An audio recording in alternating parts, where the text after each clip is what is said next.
Chapter 1. The Hatred of the Family. In the realm of Tianxiong, martial arts flourish.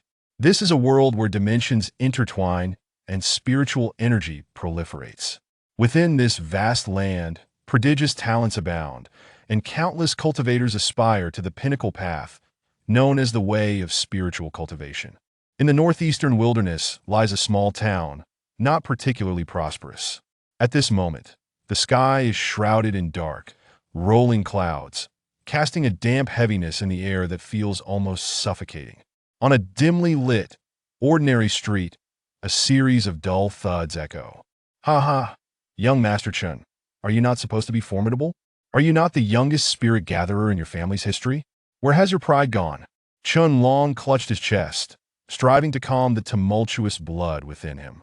He cast a cold glare at the young man in black who was standing over him. The youth's slightly mocking smile sent a chill across Chen Long's visage, and he pressed down harder with his foot. Gazing at this second-tier spirit practitioner, who was of the same age as himself, Chen Long's eyes reflected a whirlwind of complex emotions. 3 years ago, he was brimming with confidence. He gathered spirits at 5, became a first-tier practitioner at 8, and reached the 3rd tier by the age of 12. Yet, due to a reckless foray into a cave where he stumbled upon a nameless spiritual technique hidden within a rock crevice, he had naively embarked on a path that would ultimately ruin his life. This technique not only failed to enhance his strength, but also dissipated the spiritual energy he had cultivated for 7 years, subjecting him to scorn and disdain for the past 3 years. Though the Qin family was not large, it held a dominant position in this small town. However, the year his spiritual energy vanished, a group of black-clad individuals invaded the Qin residence, demanding the release of the crystal refinement technique. The family, unfamiliar with this technique, was slaughtered mercilessly. Chen Long's father, in his final moments, exerted all his strength to send Chen Long away, urging him to learn patience, for only then could he seek vengeance. Faced with this sudden upheaval, Chen Long had no time to react. Upon his stealthy return to the family, he discovered that not only had the entire Qin family perished, but half the townsfolk had also fallen into the hands of those black-clad assailants. The town's atmosphere remained heavy with resentment for over half a year before the people began to emerge from the gloom. Chen Long's father had already reached the pinnacle of a grand spirit master, as had the 6 guardians of the family. Yet against the unknown black-clad figures, they had no power to retaliate, their lives extinguished with a mere wave of the hand, rendering them as insignificant as ants. It was apparent that those black-clad individuals possessed at least the strength of spirit kings. In this realm of Tianxiong, the cultivation of spiritual energy serves as the primary means of combat and has evolved into an irreplaceable aspect of life, intricately tied to human existence. As spiritual energy proliferates, the cultivation methods are categorized into 4 types and 12 tiers. Heaven, Earth, Profound, and Yellow, each further divided into high, medium, and low levels. Cultivators of spiritual energy are similarly classified, ranging from spirit gatherers to spirit emperors, divided into 9 ranks, each with 9 grades.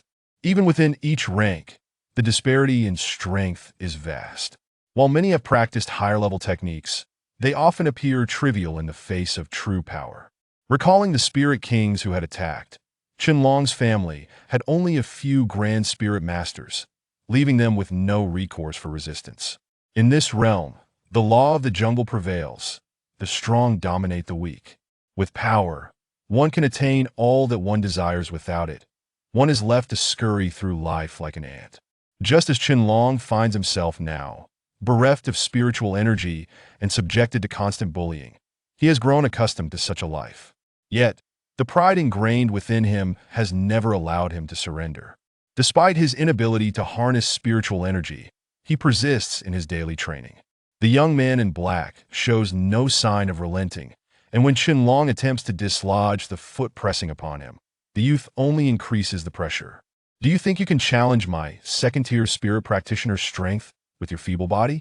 Just as the black-clad youth prepared to unleash a fierce blow, a distant voice coldly interjected, "Lei Zong, let it go. There's no need to stoop to the level of a worthless wretch." Turning towards the voice, Chen Long beheld a young woman clad in a purple short skirt, her long, fair legs gracefully striding towards him. Although her figure was enchanting, her voice was as frigid as ice, devoid of any emotion. Upon seeing her, the youth named Leizong immediately transformed his demeanor, adopting a fawning expression as he said, "Sister Qianhan, what brings you here?" Mo Qianhan, the pride of the town, had become the focal point of attention at a tender age, rivaling Qianlong's former glory. Although the Mo family was not particularly notable, her presence had elevated their status within the town. However, upon hearing her indifferent words, Qianlong felt a weight settle heavily upon his heart, as if a stone had dropped within him, stirring his numbed legs to rise with great difficulty. Mo Qianhan, spare me your feigned compassion. I, Qianlong, will not accept any charity from you. Your hypocritical kindness only disgusts me. Mo Qianhan was taken aback by Qianlong's retort, her pale face tightening as she disdainfully scoffed, glancing at him with a hint of pity. A stray dog, unaware of its fate. The pride that still lingered within him reminded Qianlong of the time 3 years ago when, after the destruction of the Qin family, he sought refuge with the Mo family, their only ally. Yet, upon hearing the news of the Qin family's demise, the Mo family not only refused him shelter, but also cast him out, treating him as a discarded pawn. For over a decade, the Qin family had flourished, and many lesser families sought to ally with them. It was during their time of prosperity that they had lent a hand to the Mo family, helping them escape misfortune. However, upon the Qian family's downfall, the Mo family's attitude shifted drastically. They did not take Qianlong in, but instead allied with the Lei family. Mo Qianhan even forged a closer relationship with Lei Zhang's brother, deepening Qianlong's disdain for this woman of power. Leizong, momentarily stunned by Qianlong's defiance, quickly recovered and yanked Qianlong by the collar, snarling, "Qianlong, don't push your luck. Sister Qianhan has already shown you enough mercy by pleading for you.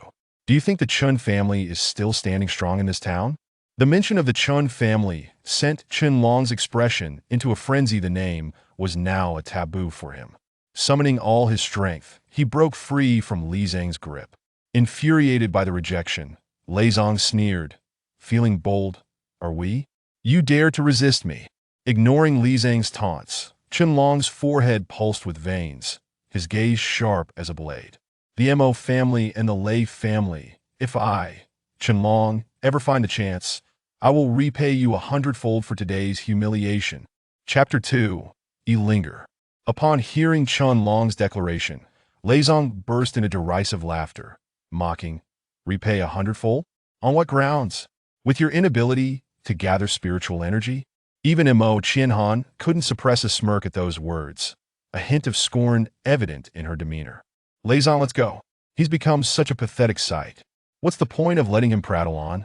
Mo Qianhan dismissed Qianlong's words as mere folly, treating them as a joke before turning away, her long legs striding forward.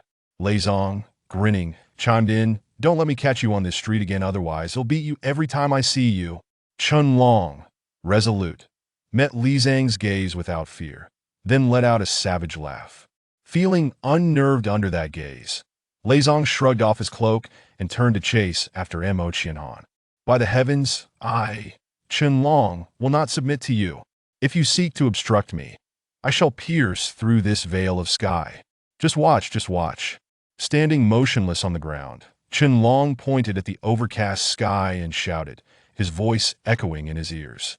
Clenching his fists in rage, blood trickled down from his fingers. After a moment, he chuckled bitterly, reflecting on how the townspeople had once revered him, now merely observing him with cold indifference, none willing to extend a hand save for the tall figure approaching his line of sight. Spitting out a mouthful of blood, Qianlong gazed apathetically at the girl rushing towards him.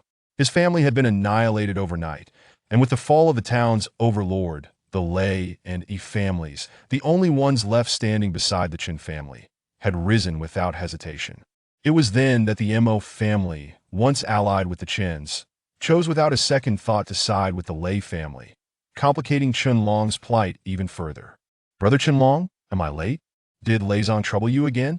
As he beheld the flushed face of Linger, who was panting slightly, Qianlong shook his head. Before the demise of the Qin family, there was little intersection between his father and Linger's father. The presence of the Chun family cast a shadow over all other clans, rendering them lackluster in comparison. Yet he took it upon himself to become acquainted with the young maiden, who seemed to delight in trailing behind him. As the years passed, the girl blossomed into a striking beauty, and with this transformation, his troubles never ceased. Lei Zong had ostensibly urged him to steer clear of this street, likely due in large part to the presence of Elinger. However, this girl was no ordinary child at such a tender age. She had already attained the status of a third-tier spiritual practitioner, establishing herself as a prodigy in the eyes of the townsfolk.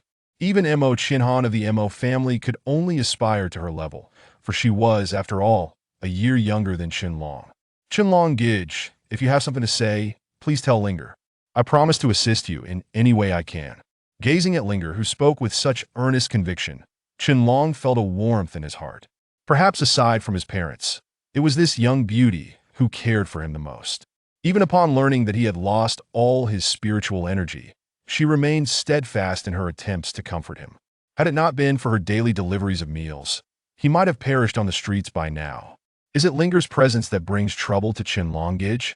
Noticing Chen Long's silence, the girl understood his stubbornness and resilience.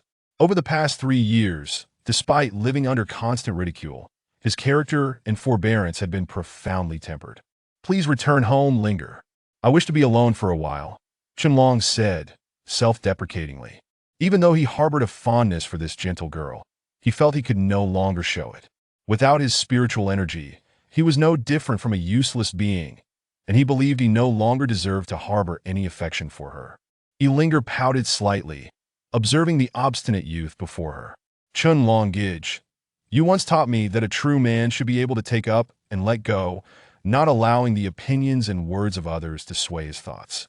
Though you may be unable to gather spiritual energy, in my heart, you will forever remain a towering figure. Qinlong could only manage a self-mocking smile. The words he had intended to use to comfort her were now being echoed back to him as a source of solace. Reflecting on this, he felt a twinge of melancholy. Rest assured, I am fine. Linger, you should hurry home. I wouldn't want your father to worry. I too must return to rest. Turning away and walking down the desolate street, Qinlong could not help but shed tears of humiliation, his heart crying out, "Why must you treat me so, heaven? I, Qinlong, shall never yield to anyone, not even to you." A man's tears are not easily shed, but only fall when sorrow strikes deep. Observing the frail figure ahead, Linger clenched her small fists and murmured, "Qinlong Gij, I will never give up on you." Dragging his weary body, Qinlong pushed aside the weeds blocking the entrance to a cave and slowly made his way inside. This cave had been discovered 3 years prior during his training. At that time, its entrance was merely a narrow crevice, which he had painstakingly widened through sheer effort. Inside, the cave was not overly convoluted, offering a modest space just a few yards wide. It was here that he stumbled upon an unnamed spiritual technique, the very cause of his 3 years of spiritual depletion. Since the fall of his family, he had resided in this cave. Despite Linger's insistence that he seek menial work with the Yi family, the scorn he faced in the town made him reluctant to endure the gazes of others. Fortunately, the cave provided a comfortable refuge, allowing him to endure 3 years in relative peace. As usual, Qinlong sank onto the grass-covered floor, planning to muddle through the day in a haze. The pressure of being a second-tier spiritual practitioner was more than his body could bear. Even without Lei Zong employing any techniques, he felt his blood boiling. Sigh. He cradled his head and rolled onto the ground, gazing up at the sky through the cave's entrance. The moon hung like a silver plate, and the stars twinkled brightly. The pure moonlight filtered through the weeds, illuminating the cave and causing Qinlong to feel somewhat dazed. Just as he intended to close his eyes and await the dawn, a glimmering object on the cave wall caught his attention. How had he lived here for 3 years without noticing that there was something reflective on the stone wall? It must be some type of stone. Incredibly, he found himself pondering such trivialities. Qinlong slapped his forehead, closed his eyes, and resolved to dismiss such distractions. He rolled over and stood up, the light he had seen earlier still tugging at his thoughts, preventing him from falling asleep. Qinlong decided to investigate what it was. With his eyes wide open, He carefully explored the cave wall with his hands. He had long suspected that this artificially excavated cave was extraordinary. Not only was it difficult to locate the entrance from outside, but it also housed an unnamed spiritual technique within. During his idle moments, he had frequently scrutinized the cave, but had never discovered anything particularly noteworthy or any luminous objects. As he continued to probe, the once seemingly solid stone wall began to shift under his touch, sending a cascade of loose stones tumbling down. A wave of warmth suddenly brushed against his fingertips. Chunlong was elated, continuing to dig through the rubble, indifferent to the blood that began to flow from his fingers. The warmth he felt was oddly comforting. At long last, after much effort, a rectangular block about the thickness of his pinky fell to the ground with a soft thud. Chunlong hurriedly picked it up. The block was not quite jade, nor was it what it emitted a faint silver glow and was semi-transparent. Its surface was etched with indistinct ancient runes, adding to its mystery. Chunlong stared in bewilderment at the stone he had pried from the wall. It doesn't seem particularly special. Chunlong sighed. He had initially thought he had stumbled upon treasure, but it appeared to be nothing more than a reflective stone. While it was aesthetically pleasing, he found himself lacking the inclination to dwell on it. As he idly toyed with the stone, a youthful voice echoed from the cave entrance. "Chunlong Gidge, I brought you something good today." Seeing Yilinger's beaming face, Chunlong felt his spirits lift from their previous gloom. The girl carried a large basket, presumably filled with provisions she had stealthily prepared for him once more. "Linger, don't you worry that your family will suspect you for coming here daily?" With a playful smile, she settled onto the grass mat beside Chunlong, propping her chin on her hand as she watched him devour his meal. "In truth, my father has long known that I come to deliver meals to you every day. He merely turns a blind eye. My feelings for you are beyond my control," she confessed, a faint blush rising to her cheeks. "However, Chunlong Gidge, how is it that your hands are stained with blood?" Only then did she notice the dried blood on his fingers, sparking her curiosity. Chunlong chuckled sheepishly, presenting the stone he had unearthed from the cave wall. "I found this in the cave. I'm not sure what it's for, but it looks rather nice, so I thought I'd give it to you." Yilinger gently stroked the warm stone in her hands, then glanced at the wounds on Chunlong's fingers. She shook her head and returned the stone to him. "Chunlong Gidge, I cannot accept something of unknown origin. If you insist on giving it to me, let it stay with you for a while longer, so it can absorb your essence." Though her words were youthful, they resonated with sincerity. Taking the stone from her hand, Chunlong carelessly tucked it into his cloak, unaware that the once warm stone had begun to emit a faint glow, gradually flickering to life. Chapter 3. The mysterious woman. She delicately wiped her mouth with her hand after finishing her meal, observing his nonchalant demeanor, which elicited a series of suppressed giggles from Yilinger, as if struck by a sudden thought. She clapped her small hands and exclaimed, "Oh, right, Brother Chunlong. Father hinted that I should bring you back to the family. Even if you cannot cultivate spiritual energy, you won't starve. I can secure you a position as a servant." Chunlong was momentarily taken aback, then fell silent. Even if he were to truly enter the Ijia, free from the scorn of the outside world and the bullying of Lei Zong and others, he would forever lose the right to cherish his feelings for Yilinger. As a servant, he might never be able to share laughter and joy with the girl again, which was the outcome he dreaded the most. After the clan's destruction, Yilinger was his only glimmer of hope. "Brother Chunlong, I know what you're thinking. Father doesn't mean it that way. I will always be your Yilinger, no matter where I go or how I change in the future. I will forever stand by your side." Her unwavering words pierced Chunlong's heart like needles, igniting a hidden fury within him. If only I could cultivate spiritual energy. If only I, Chunlong, could still cultivate spiritual energy. With his eyes closed to the heavens, he bit down hard on his lip, crimson blood trickling down the corner of his mouth, dripping onto the ground. The girl looked at the resolute boy, her fair hand gently wiping the blood from his lips, a look of concern etched on her face. Over the past 3 years, he had endured not only neglect and bullying but also a profound grudge that weighed heavily on his heart. All he had left was his dwindling pride. If even that were to be trampled upon, he feared he would truly fall into despair. "Yilinger," he spoke, his voice hoarse yet resolute, "if one day I can cultivate spiritual energy again, I will reach the pinnacle of this world. I will trample everyone beneath my feet. I will make everyone envy your gaze. I, Qianlong, will prove myself worthy. Listening to his determined words and gazing at his handsome face, Yilinger found herself momentarily lost in thought. 3 years prior, she had looked up at him the same way, when he was brimming with ambition, the focal point of the entire town, the object of everyone's envy and admiration. Today, she felt as though that Qianlong had returned. Brother Qianlong, I must return now. If I don't hurry back to practice, Father will be angry again. I shall take my leave. With a playful wave, Yilinger dashed out of the cave.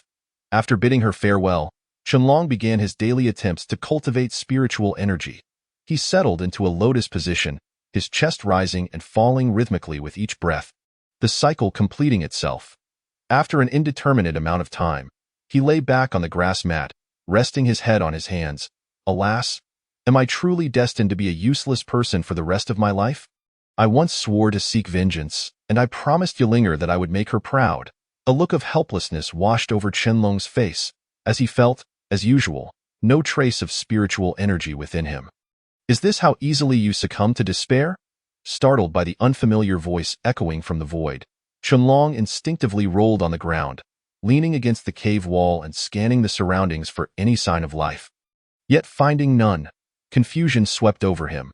Only he and Yilinger knew of the existence of this cave, a hidden and inconspicuous place that rarely attracted attention. Noticing no one entering from the cave entrance, Qianlong's taut nerves gradually relaxed, and he chuckled self-deprecatingly. It seems I have not only become a useless person but have also lost my sanity? Ha! You certainly have a knack for self-mockery.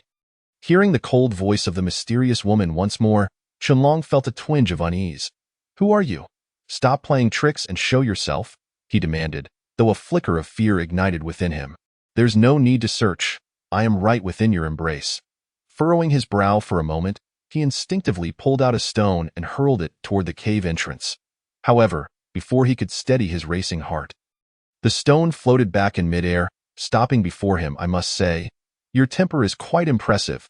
I neither summoned you nor provoked you. Yet here you are, intending to cast me aside after awakening me?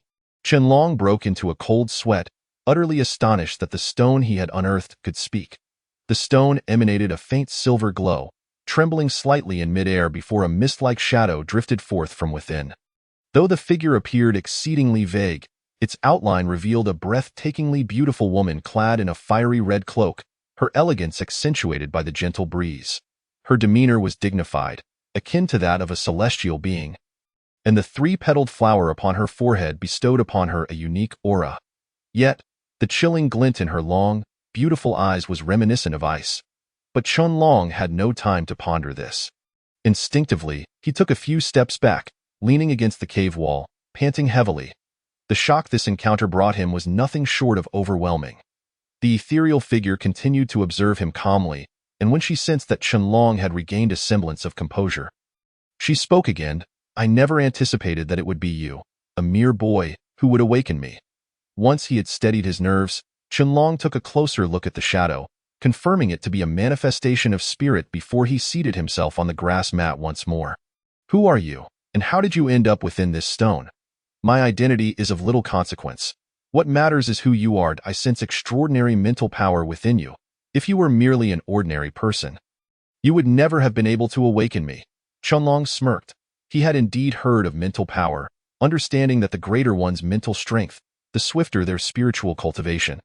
After countless evolutions among the denizens of the Tianqiong continent, mental power had developed its own cultivation methods, giving rise to the rare profession of alchemist. Yet, having been devoid of any spiritual energy for 3 years, it baffled him that the shadow claimed his mental power was strong. I am merely a worthless person incapable of cultivating spiritual energy. How could I be the one you speak of? Qianlong shook his head, convinced that the shadow must have erred. The shadow regarded him with a teasing gaze. Do you not wish to know the cause of your physical ailment? At her words, Qianlong's previously calm expression morphed into one of rage. If not for the sudden disappearance of his spiritual energy after 7 years of cultivation, how could he have fallen from the pedestal of genius to the object of ridicule? Now, having failed to exact his revenge and reliant on others for sustenance, He could hardly contain his agitation upon hearing that the shadow might know the reason behind his lost energy. "You know the reason for my lost energy?" Qianlong exclaimed, his excitement palpable. Had the figure not been an apparition, he might have shaken her in his fervor. "Of course, I know. You practiced the crystal refinement technique, did you not?" The moment those 3 words reached Qianlong's ears, it felt as though thunder had erupted within his heart, causing his breath to quicken. His body grew numb, and despite 3 years of restraint and perseverance, he could not contain the exhilaration within, leading him to faint. The icy touch of the ground invaded Qianlong's senses as he opened his eyes, finding the shadow still present by his side. He could scarcely believe that the nameless spiritual technique he had discovered in this cave was indeed the crystal refinement technique spoken of by the enchanting woman. Half the population of his town had been slaughtered. His 7 years of cultivated energy had vanished, and all of it traced back to a technique he could not comprehend. Qianlong parted his dry lips, yet no words escaped them, seeing that he remained ensnared in her revelation. The shadow shook her head. "If you are still a man, then find your strength. Do you not seek vengeance? Do you not desire to impress your little girlfriend? But I cannot cultivate spiritual energy." Qianlong's voice trembled, lacking conviction.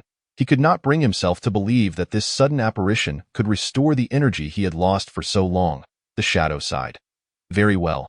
Since you have practiced the crystal refinement technique, this path is now your only one. However, the road to becoming a formidable warrior is never smooth. If you wish to achieve your goals, I will teach you the complete crystal refinement technique." Qianlong turned his head, a glimmer of hope igniting within his dark eyes. The complete crystal refinement technique? The crystal refinement technique consists of 3 parts. What you have seen is merely a fragment.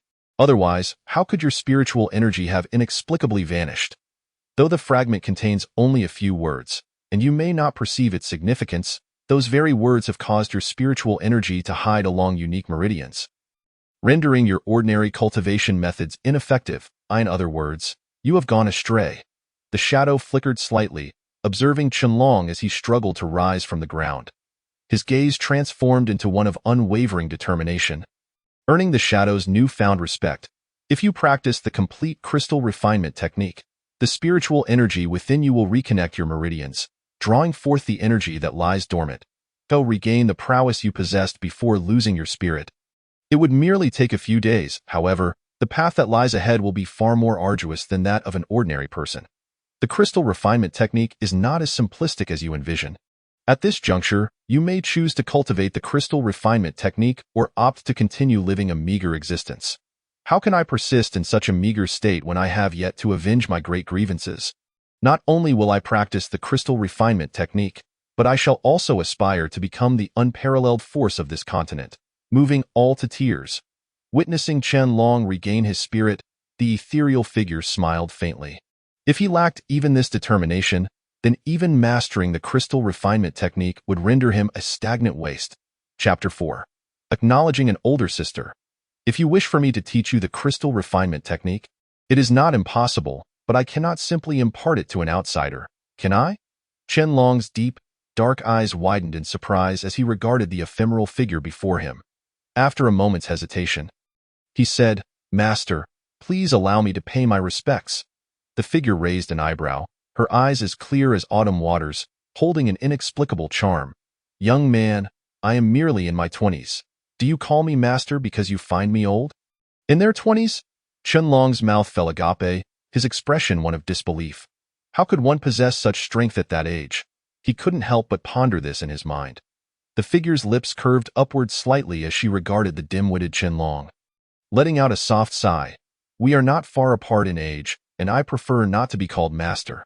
It implies that I am ancient. Just call me sister, all right? You little rascal."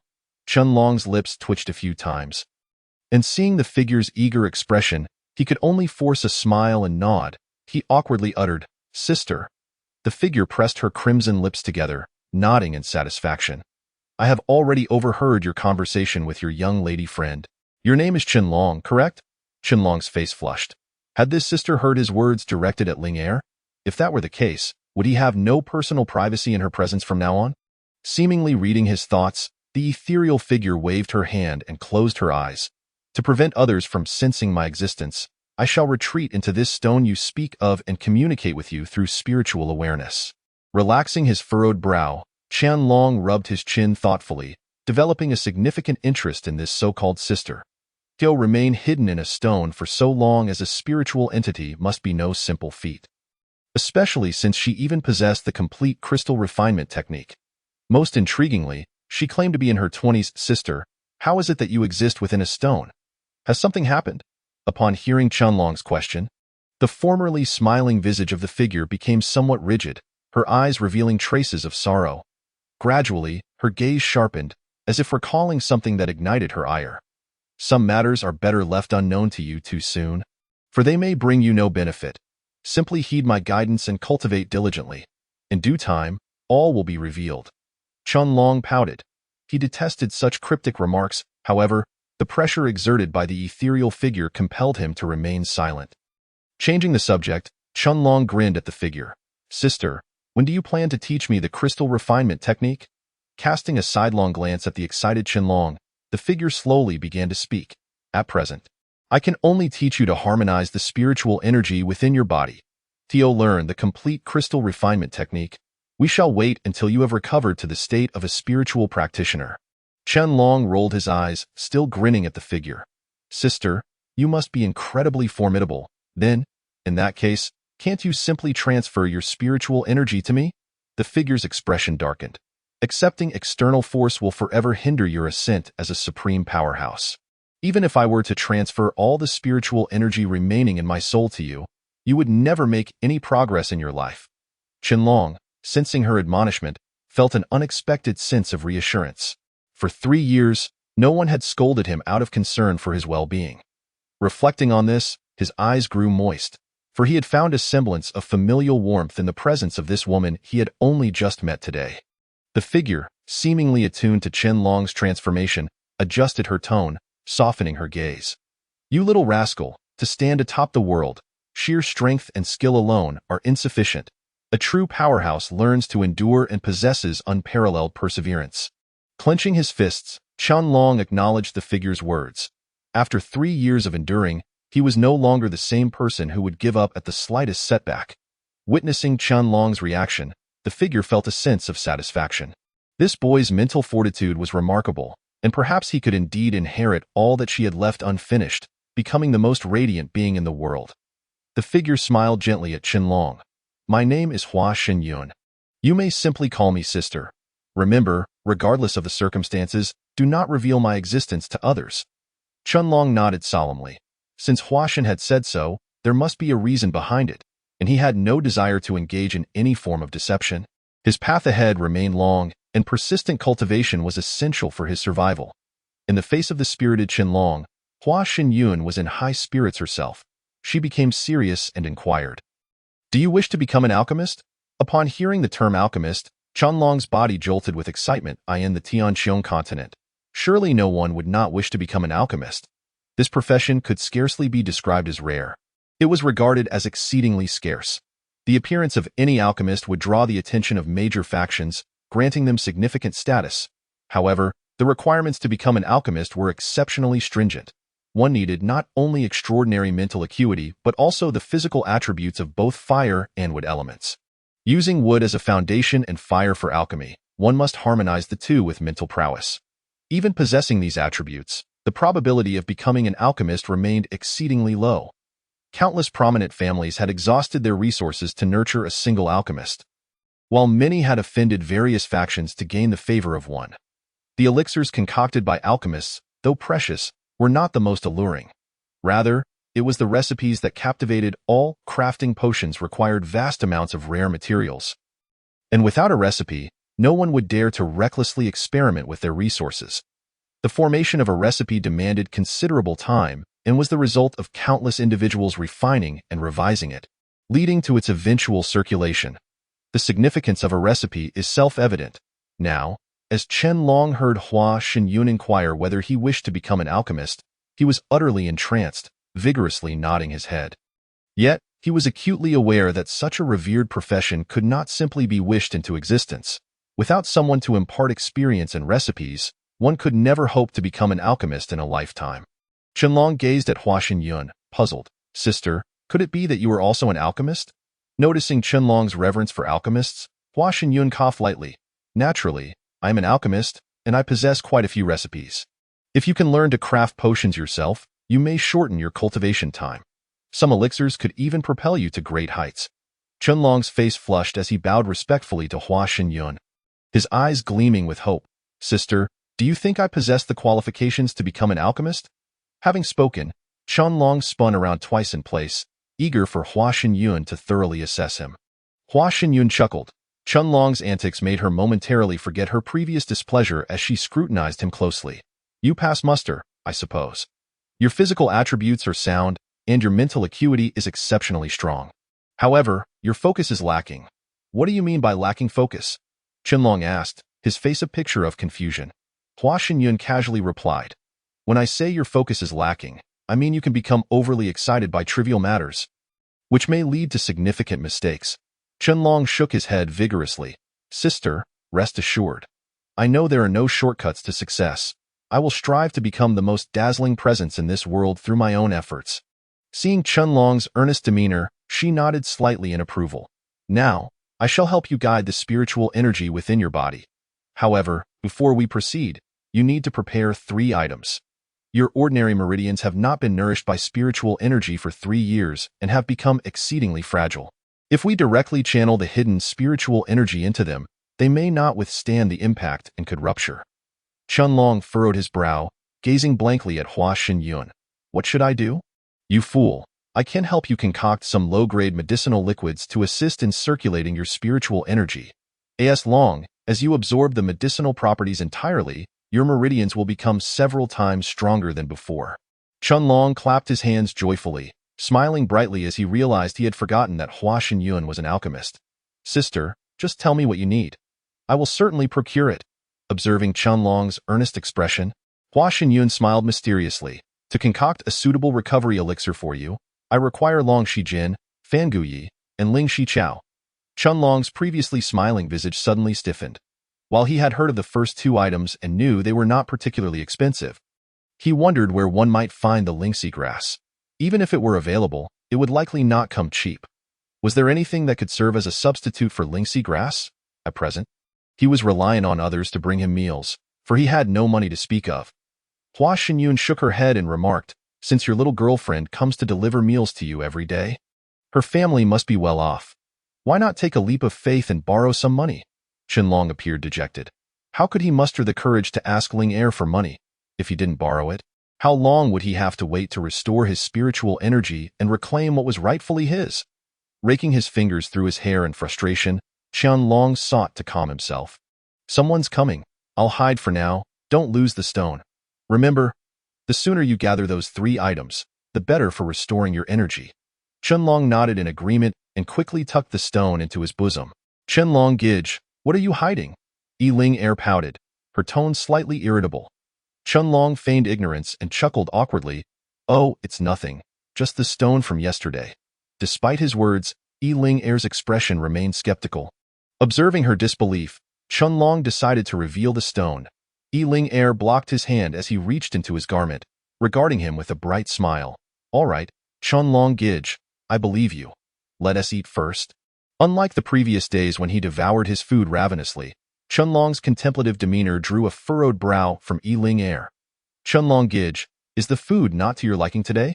Qianlong hastily waved his hands. No, it's delicious. Ling Er, I was wondering if I could borrow some money from you. After speaking, he awkwardly averted his gaze, stuffing his mouth with steamed bread. Ling Er nodded without a hint of doubt, producing a silver card from her pocket and handing it to Qianlong Gij. This is my pocket money from the past few years. It's not much, just 2,000 gold coins. If that's insufficient, I can ask my father for more. Before Ling Er could finish, Qianlong was pounding his chest dramatically. Water! Give me water! After downing the water Ling Er provided, he finally regained his composure. This girl, Ling Er, was indeed a little heiress. A silver card of this caliber was considered quite valuable in the Tianqiong continent. 20 gold coins could sustain a family for a year. If he took this 2,000 gold coins, when would he ever be able to repay her? Seemingly sensing Qianlong's thoughts, Ling Er skipped around playfully, a fragrant breeze wafting towards him. warming his heart. Chunlong Gij, you don't have to pay me back for this money. Hearing her words, Chunlong felt even more touched. What could he possibly do to repay her kindness? Ling Er, would you accompany me to the market today? Stopping her movements, Ling Er joyfully grasped Chunlong's arm. Chunlong Gij, you haven't gone to the market with me in 3 years.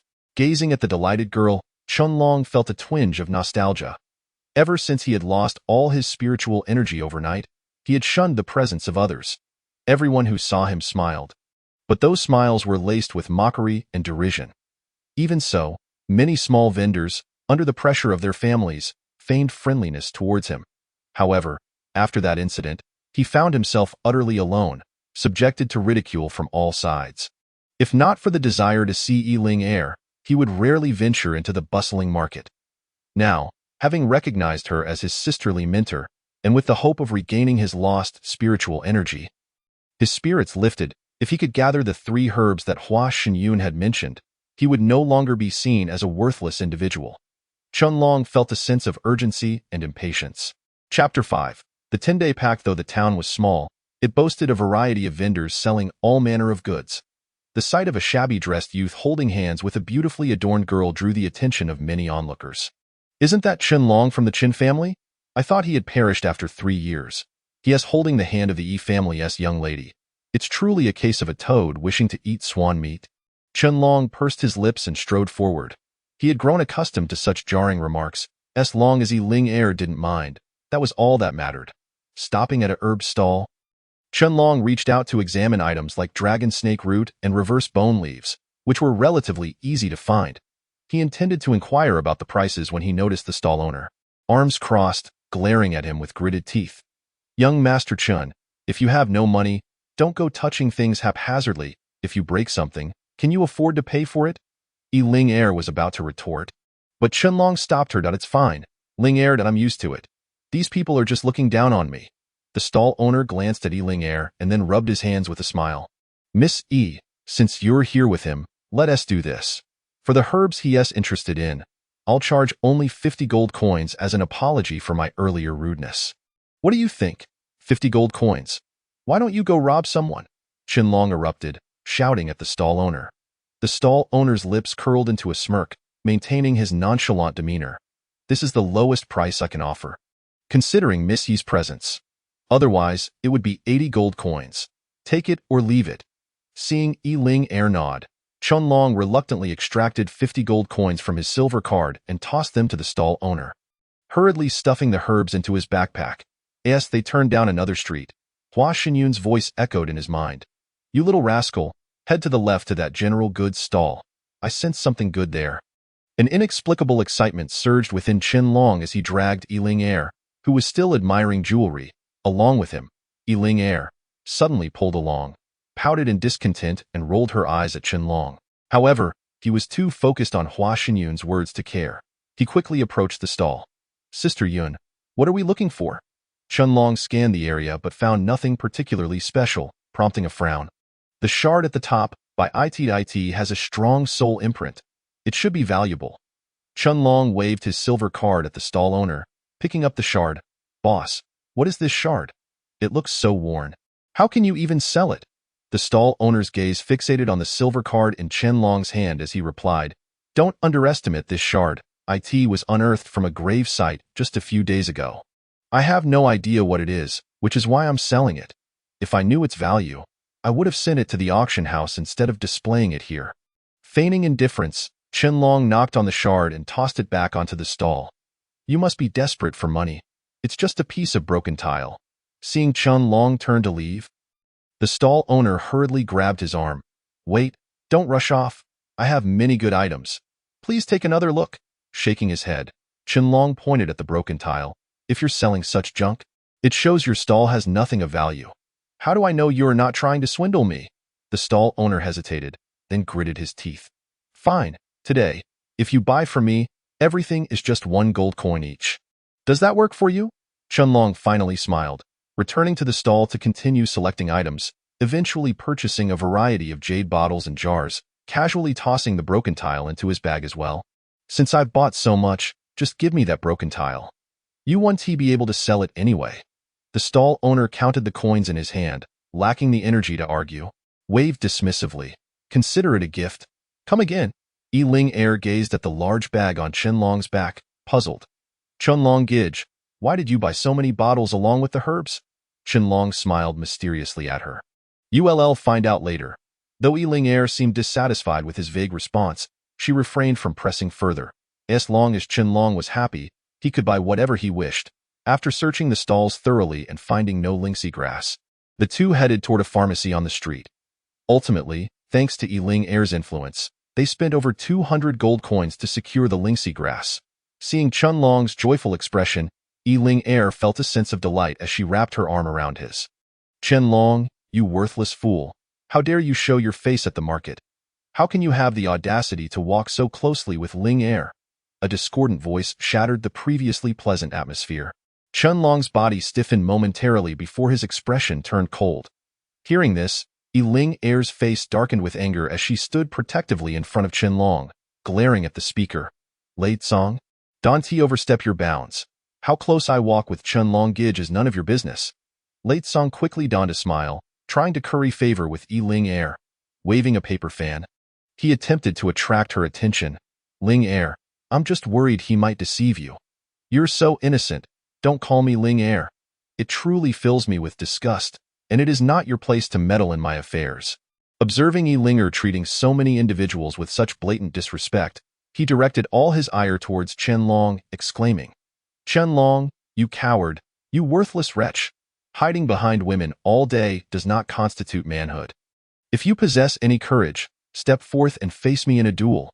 Upon hearing this, Hua Xinyun felt a surge of discontent. With a cold huff, she turned to Qianlong and inquired, What say you? Shall I intervene and teach him a lesson on your behalf? Qianlong took a step forward, positioning himself before Ling Er, and replied, Sister, there is no need. This matter is one I must handle myself. Ling Er is mine, and I intend to win her over on my own. Even Lei Cong was taken aback, having not anticipated that Qianlong would muster the audacity to stand against him. After a moment, he let out a derisive laugh.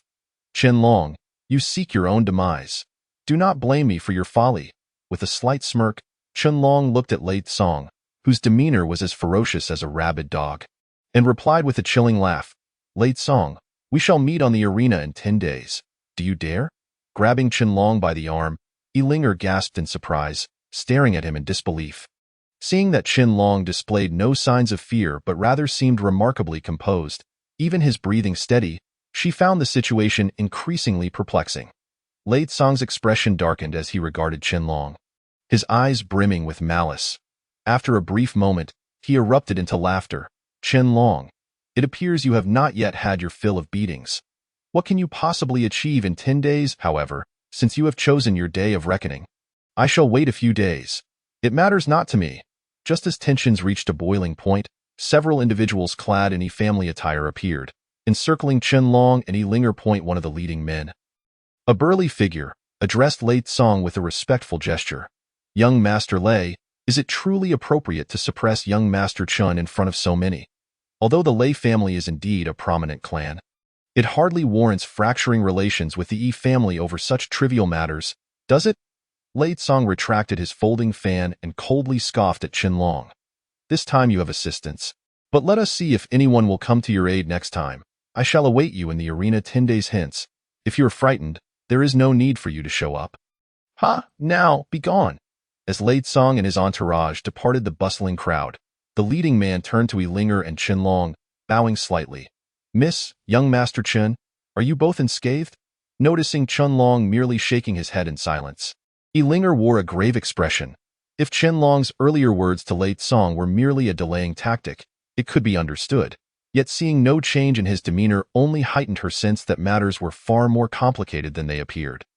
Just as Ling Er was about to speak, Qianlong offered her a peculiar smile. Ling Er, I shall return to the old place first. The thought of having committed to this 10-day agreement ignited a fervor within him.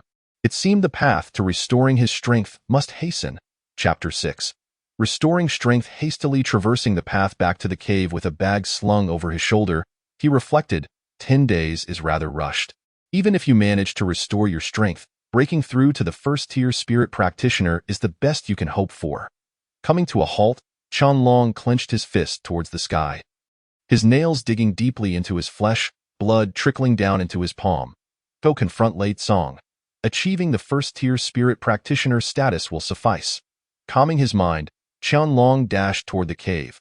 He organized the disarrayed jade vials, then retrieved the broken shard of tile that Hua Xinyun had advised him to purchase. Upon examining it, Qianlong still failed to discern anything remarkable about it. Sister, what exactly is this broken shard? If I am not mistaken, this should serve as a vessel for some sort of spiritual technique. The soul imprint upon it is exceptionally potent. Its former owner must have attained at least the level of Spirit King in their lifetime. Ah, how surprising. I never knew anyone from our small town managed to break through to the Spirit King level in all these years. Qianlong stared blankly at the shard in his hand. In the days when his family reigned supreme, his father and the family Guardian were merely at the Grand Spirit Master level, and having lived here all his life, he had never heard of anyone in the town attaining such heights over the past century. Seeing Qianlong's awestruck expression, Hua Xinyun rolled her eyes in dissatisfaction. You truly lack worldly experience. A mere Spirit King level should not evoke such reverence. Qianlong shivered at her words. Realizing that the Spirit King he revered had become a trivial matter in Hua Xinyun's eyes. Sister, what level did you attain in your lifetime? Hua Xinyun gazed vacantly at the cave's ceiling, seemingly lost in thought, before responding nonchalantly. What level? To speak of it might frighten you. With my strength at the Spirit King level, I could effortlessly eliminate a multitude with a mere wave of my hand. Qianlong's face flushed with embarrassment as he looked at Hua Xinyun, his eyes darting about playfully. Sister, you are so formidable, skilled in alchemy, and so beautiful. I can only imagine how many suitors pursued you back in the day. Hua Xinyun chuckled, her cold gaze softening considerably, evidently pleased by Qianlong's flattery. Indeed, back then, suitors lined up all the way to my grandmother's home. Yet, I was not one to be swayed by wealth or fame. Countless noble scions offered me spiritual techniques to win my favor, but whether I accepted depended entirely on my mood. Qianlong grinned mischievously at Hua Xinyun, rubbing his palms together as he realized he had unearthed many secrets from her. At the very least, he need not worry about spiritual techniques or alchemical recipes. Hua Xinyun initially appeared taken aback, but after a moment, she grasped Qianlong's intent and huffed in playful annoyance. You clever little rascal. Rest assured, since you have recognized me as your sister, I shall impart to you only the most suitable knowledge. Qianlong quickly bowed with a grin. Thank you, sister.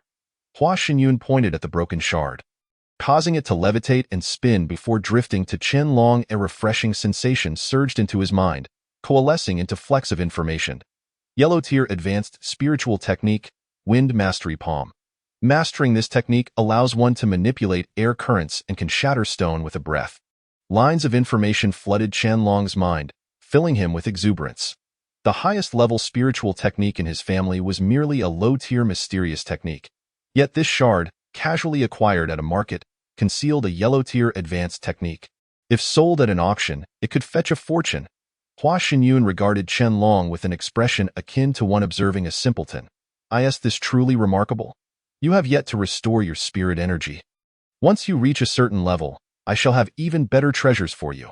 Nodding solemnly, Qianlong presented 3 types of medicinal herbs before Hua Xinyun, stepping back to observe her. You little rascal. Watch closely and learn what it means to be an alchemist. Under Hua Xinyun's deft control, a chilly aura formed into a cauldron, with the 3 distinct herbs swirling around it in an instant. They transformed into powder, blending seamlessly together. A faint medicinal fragrance filled the cave, and as the powdered herbs gradually coalesced into a greenish liquid, Qianlong could only watch in awe. He had always believed that an alchemist required a furnace. Yet Hua Xinyun was using spirit energy to create one. This revelation astonished him greatly. With a flick of her wrist, the jade vial on the ground appeared in her hand, and she carefully directed the liquid into the vial before tossing it to Qianlong. He caught it instinctively, cradling it to his chest, fearful of breaking it. The thought of losing something so valuable, purchased with so many coins, was unbearable. Observing Qianlong's protective demeanor, Hua Xinyun felt both exasperated and amused, wondering how she had become so enamored with such a brother. The vial exuded a cool aura, its refreshing sensation moving him deeply. Sister, when shall we begin? Patience, you need to find a wooden tub for bathing and fill it with water daily. Qianlong grimaced, contemplating where he might procure a wooden tub, but then a thought struck him. What if I simply drink it? Hua Xinyun chuckled awkwardly. While the restorative properties of the liquid were indeed gentle, swallowing it directly was not out of the question. However, you would have to endure significantly more pain. The process of cleansing the marrow is inherently gradual. If you wish to consume it directly, you must possess extraordinary willpower. Qianlong nodded. If he sought to reclaim his pride without enduring pain, how could he ever hope to become a formidable warrior? His 3 years of forbearance had already forged a resilience unlike any other. Seeing his determination, Hua Xinyun resolved to take a risk with him, though she understood that failure could ruin a promising alchemist. You must not consume too much at once. Begin with a single drop, and thereafter, increase it by 1 drop each time. I will assist in regulating the external spirit energy. Your task is merely to draw out the spirit energy hidden within you. Be cautious not to be greedy, for excess will yield only harm. With the ethereal presence of the flower goddess surrounding him, Qianlong felt an immense sense of reassurance. He settled cross-legged and swiftly poured a copious amount of verdant liquid into his mouth. With a peculiar gesture from his hands, he formed an unusual seal, as the essence entered him. A refreshing sensation coursed through his entire being, accompanied by an ethereal mist that emanated from the edges of his body with each breath. Within mere moments, a searing pain surged through his meridians, igniting a fiery torment that made him grit his teeth, beads of sweat cascading onto the ground. Yet he uttered not a sound. Observing him, the flower goddess displayed a subtle look of admiration. She raised her elegantly slender middle finger and gently pressed it against Qianlong's brow. Now, I shall impart the complete volume 1 of the crystal refining technique to you. Grasping its essence will unlock the hidden meridians within you, allowing spiritual energy to coalesce. Once you traverse this threshold, you shall be able to reforge your spiritual essence, reclaiming your status as a prodigy. A few terse words penetrated Qianlong's mind, prompting him to swiftly attune himself and guide his body according to the information provided. Moments later, a flicker of joy illuminated his face as he sensed the stirring of his internal meridians. Wisps of spiritual energy beginning to flow gently along them. He straightened his posture, applying slight pressure with his fingers to assume the optimal cultivation stance. Qianlong's body quivered, though the spiritual energy was scarce. It filled him with profound elation. Reflecting on the scorn and humiliation he had endured over the past 3 years only served to strengthen his resolve, hastening the flow of spiritual energy through his body. As the medicinal effects gradually dissipated, Qianlong's breathing began to stabilize. With a slight upward curve of his lips, he sensed the almost imperceptible spiritual energy within him. He reached for a jade vial and dripped 2 drops of revitalizing liquid into his mouth. Resuming his stance, the potency of these 2 drops was indeed unparalleled compared to the first. With each additional drop, he had to endure a pain that was now doubled, until the mist within him was entirely expelled. Qianlong felt an immediate lightness in his body. Yet, he was not content with the status quo. Tasting the sweetness of progress, he began attempting to absorb spiritual energy from the external world. The air subtly thickened, and the gentle spiritual energy caressed Qianlong's skin, gradually permeating his being. However, the flower goddess's delicate features stiffened slightly as she murmured to herself, I initially thought he could only withstand a few rounds of the cleansing elixir. Yet here he is, actively drawing an external spiritual energy. This lad is indeed remarkable. Exhaling a breath of stale air, she lowered her fingers from the seal and clenched her right hand, feeling the burgeoning spiritual energy within him. Qianlong's heart raced. He had reached the pinnacle of spiritual gathering. Not only had the energy he lost over 3 years returned, but he had also regained his peak state in just 1 day. The flower goddess raised an elegant brow, observing him with profound interest. She had encountered many who recklessly practiced spiritual techniques and lost their energy entirely, yet this recovery rate was not something an ordinary individual could match. Especially considering he was practicing the notoriously challenging crystal refining technique.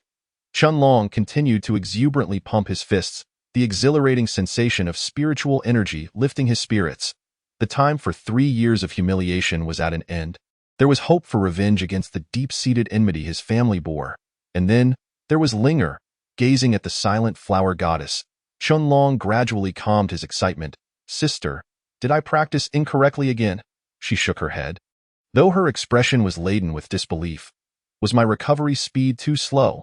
Once again, she shook her head without speaking, leaving Qianlong bewildered as to what had gone awry, prompting him to lower his head in disappointment. Hey, have you ever heard your family mention where you originate from? Shaking his head gently, Qianlong crossed his arms, deep in thought, his youthful face etched with seriousness. Then, his eyes brightened as he exclaimed, I recall my father mentioning that the Chun family from Starry State has a profound connection with us.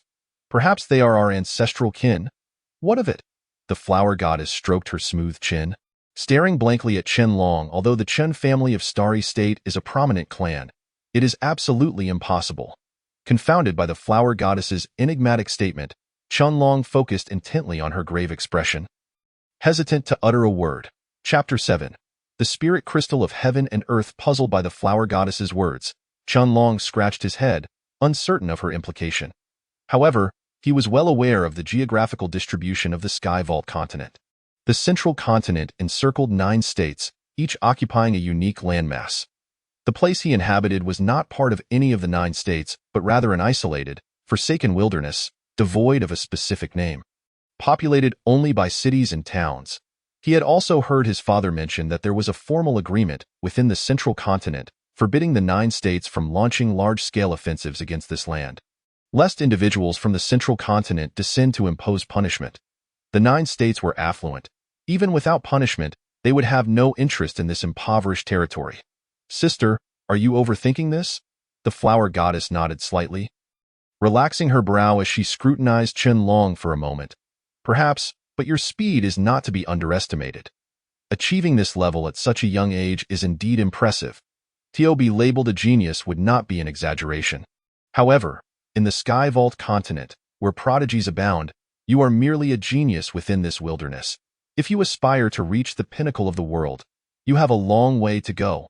Listening to her encouraging yet disheartening words, Qianlong felt no despair. Instead, they ignited his ambition. The pinnacle of the Sky Vault continent, a position revered by millions, was now his target, and he would stride towards it step by step from this day forth. Qianlong remained enthralled by the excitement of recovering his spiritual energy. He occasionally sat down to circulate the energy within him, fortifying his meridians. As he grew more adept at the crystal refining technique, his curiosity about this spiritual art deepened. He did not perceive anything particularly extraordinary about this technique. Why had half the inhabitants of his town perished due to it? Moreover, when it was discovered, it was in a fragmented state, and aside from himself, no one else seemed to know of its existence. What was so special about the crystal refining technique that so many sought to obtain it? As the flower goddess basked in the moonlight, the summer breeze gently stirred her ethereal form, yet she remained oblivious, eyes closed in contemplation. It was only after hearing Qianlong's inquiry that she lazily opened her beautiful eyes. Practicing the crystal refining technique is an exceedingly perilous endeavor, not merely because it can lead to a loss of spiritual energy, but rather because, in the later stages, its rate of refining energy is far slower than that of conventional techniques. That doesn't seem like a benefit, Qianlong pouted. If what the flower goddess said was true, then this technique would only hinder his progress. Have you heard of the spirit crystals of heaven and earth? They are the most terrifying existence birthed from the essence of the universe. After swallowing hard, Qianlong's body trembled slightly. He was indeed familiar with the spirit crystals. Legends spoke of the primordial chaos at the dawn of creation, where the world was shrouded in murkiness. After millions of years of evolution, in places rich in spiritual energy, there was a chance for spirit crystals to form. These crystals were not mere solids, but a collective term for various forms of the spiritual energy of heaven and earth. For countless years, various powerful families had ventured forth in search of spirit crystals. However, these crystals had developed their own sentience and awareness, making them difficult to find, let alone reclaim these volatile accumulations of energy. To date, 33 types of spirit crystals were recognized in the Sky Vault continent, each possessing unique functionalities. Those who could successfully reclaim a spirit crystal had become colossal figures within the continent. Thus, the allure of these crystals rivaled that of high-grade elixirs. Yet, despite being products of heaven and earth, spirit crystals repelled one another, and it had never been heard of anyone successfully coexisting with 2 types of spirit crystals within their body. Sister, could it be that the crystal refining technique is meant to reclaim the spirit crystals of heaven and earth? Chunlong's mind still harbored doubts. If that were the case, he could not afford to carelessly disclose the crystal refining technique. For even if he hid in the farthest corners of the world, he would be relentlessly pursued. Noticing Chunlong's knowledge of the spirit crystals, the flower goddess uttered a phrase that sent him into a frenzy. The purpose of the crystal refining technique is not merely to reclaim a single spirit crystal, but to enable their fusion and coexistence within one's body. Her words struck him like a thunderclap, and Chunlong's trembling hands opened wide, his smile unable to mask the excitement swelling within him. Is the crystal refining technique truly designed for the fusion of spirit crystals of heaven and earth? Receiving the flower goddess's affirmation, Chunlong clapped his hands on the ground, his 3 years of composure unable to suppress the exhilarating sensation within. Yet, moments later, he sighed and returned to sit on the grass mat. Spirit crystals of heaven and earth were exceedingly rare. Even if he mastered the crystal refining technique, what good would it do? The countless individuals of the Sky Vault continent had been in pursuit of these crystals. Yet they were not so easily acquired. Contemplating this, a flicker of disappointment crossed Chunlong's dark eyes. Sister, you seem intimately familiar with the crystal refining technique. Have you practiced it yourself? Upon hearing his question, the flower goddess first appeared taken aback before shaking her head. It is said that the crystal refining technique was born alongside the spirit crystals as a natural law eons ago. Over the millennia, only one person has ever reached its pinnacle. He once reclaimed dozens of spirit crystals, becoming the most powerful man on this continent. However, with his demise, those 10 spirit crystals reverted to being unclaimed. Although I am familiar with the crystal refinement technique and have managed to harness a type of spirit crystal within me, I have yet to truly practice it. Chunlong stared blankly at Hua Xinyun, rubbing his stiff face with his small hands, and asked, Sister, did you say that you possess a heavenly spirit crystal within you? Hua Xinyun nodded, standing tall with her hands clasped behind her back, a hint of pride gracing her delicate features. There are 33 types of spirit crystals, each ranked according to their richness on the Tianqiong continent. The heavenly spirit crystal I have subdued ranks 9th on the spirit crystal list. It governs ice and is known as the most extreme cold in the world. With that, Hua Xinyun flicked her finger, and a surge of domineering coldness manifested in her grasp. As the chill erupted, the temperature in the cave plummeted, plunging it into an icy abyss. Chunlong felt icicles forming at the corners of his brows, his lips trembling uncontrollably, as even the oppressive aura made it difficult for him to breathe. With a swift motion, Hua Xinyun retracted the overwhelming cold back into her body. Upon subduing the heavenly spirit crystal, the nature of one's spiritual energy undergoes a transformation. As my spirit crystal commands the cold. My spiritual energy reflects this property. Once the cold dissipated, Chunlong was instantly relieved of the oppressive sensation, collapsing to the ground as he gasped for air. Hua Xinyun was indeed unfathomable. Not only was she well versed in the crystal refinement technique, but she also possessed the 9th-ranked in cold crystal. It was likely that in her previous life, she was a formidable being on the Tianqiong continent, though her age seemed rather young for such power. Shaking his numbed head vigorously, Chunlong looked at Hua Xinyun with admiration and asked, Sister, how can I find a heavenly spirit crystal? Without one, won't my spiritual cultivation remain stagnant? Hua Xinyun appeared quite pleased with his admiration. After a moment, she smiled at Chunlong, aware that her clever younger brother was plotting something. Though not even think about the heavenly spirit crystal for now. I do possess information regarding its location.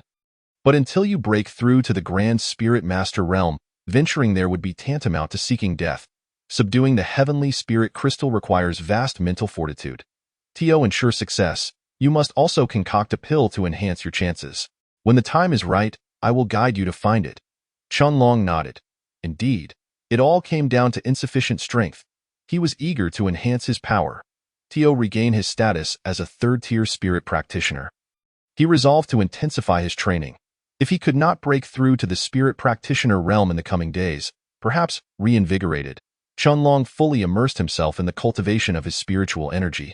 His previously weak meridians underwent repeated cleansing by the spiritual liquid, gradually fortifying themselves. Sensing this qualitative change, Chunlong accelerated the circulation of his spiritual energy within his body. The young man sat cross-legged, motionless, as the spiritual energy around him subtly swayed with the rise and fall of his chest. Suddenly, he altered his finger gestures, and the floating pure spiritual energy began to cling to his skin, slowly being absorbed into his body. Feeling that the concentration of spiritual energy within his meridians had reached saturation, Qianlong tightened his focus. Now, his task was to compress the dispersed spiritual energy into his dantian, forming a mass of energy, which was a hallmark of becoming a spirit practitioner. Carefully controlling the strands of spiritual energy within his meridians, he directed them towards his energy sea. The sensation of gathering energy together was somewhat overwhelming, and he quickly steadied his mind, beginning the process of compressing the spiritual energy towards his energy sea. With a hum, a wave of spiritual energy erupted from his body, crashing against the cave wall and stirring up a cloud of dust. The young man slowly opened his eyes. Everything unfolded naturally. Having previously experienced compression, Qianlong undoubtedly broke through to become a first-tier spirit practitioner. Focusing on the form of the energy mass, he relished the long-lost sensation that had finally returned. Approaching the cave wall, he channeled his spiritual energy into his fist and struck the wall, causing a spiderweb of cracks to spread across a 1-meter radius. Though it was a small area, Qianlong felt a sense of satisfaction. Clearly, he had performed admirably without employing any spiritual techniques. Hua Xinyun floated out, gazing at the fist imprint on the mountain and then back at Qianlong. Her composure faltering. "You little rascal, you have managed to break through to a first-tier spirit practitioner so swiftly. Your recovery speed is impressive. I cannot claim there will be no one after you. But you are undoubtedly the first of your kind. Good heavens, I have recognized such an extraordinary younger brother. Compared to the talents of the central continent, your recovery speed is indeed enviable." Seeing Hua Xinyun's excited expression, Qianlong's face grew stiff, and he furrowed his brow slightly. Although his strength was recovering rapidly, the path ahead after mastering the crystal refinement technique seemed daunting. Chapter 8. Wind Control Palm. Though you have been unable to condense spiritual energy for 3 years, your physical strength has increased. If you can leverage this advantage, you will remain undefeated against opponents of the same level. Qianlong relaxed his expression, staring blankly at Hua Xinyun as he mused. Is there truly such an advantage to physical strength? She shot him an exasperated glance. The Tianqiong continent is home to countless extraordinary individuals. Do not belittle the art of body refinement. A true strongman, even at rest, would remain impervious to harm. The secret lies in the strength of the body. You will come to understand this benefit in due time. After listening to Hua Xinyun's explanation, Qianlong nodded lightly. He realized that he had been too naive about the matters he understood in this small town. He needed to break free from these regional constraints and become the most dazzling presence on the continent. Now, you can also attempt to practice the wind control palm. Upon hearing this, Qianlong suppressed his excitement and nodded, retrieving the damaged shard of tile from his pocket. Ever since he glimpsed the advanced yellow-tier spiritual technique, it had lingered in his mind, and now, having successfully broken through to the spirit practitioner realm, he finally had the opportunity to try practicing it.at. Just 12 years old, Qianlong had broken through to become a third-tier spirit practitioner, earning accolades throughout the town and even the entire Fengyun city. Yet, he had only learned a handful of spiritual techniques. The only one available to him was a yellow-tier intermediate technique, the ripple leg, which he had continued practicing during the 3 years without the ability to cultivate spiritual energy, albeit with no significant force. The prospect of learning a new spiritual technique had long been his fervent desire. Qianlong cracked his knuckles and handed the shard to Hua Xinyun. As she gently pressed her finger against the tile, a wealth of cultivation information rapidly surged into Qianlong's mind. Seizing the moment of comprehension, Qianlong quickly channeled his spiritual energy. Striking a pose, he released the energy into his palm, causing a gentle breeze to swirl around him as he swung his hand towards a jade vial in the corner of the cave. Declaring in a firm voice, "Wind control palm," with a resounding crash, the jade vial shattered under the force of his wind control palm. He frowned slightly, gathering his spiritual energy once more, only to shatter yet another vial.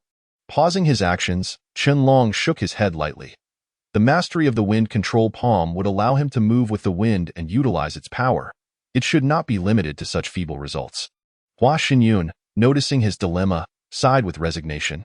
You have just broken through to the spirit practitioner realm. Your internal spiritual energy is still too sparse to wield the wind control palm with proficiency. To exert its full power, you must at least reach second-tier spirit practitioner status. I did not expect you to master it completely right away.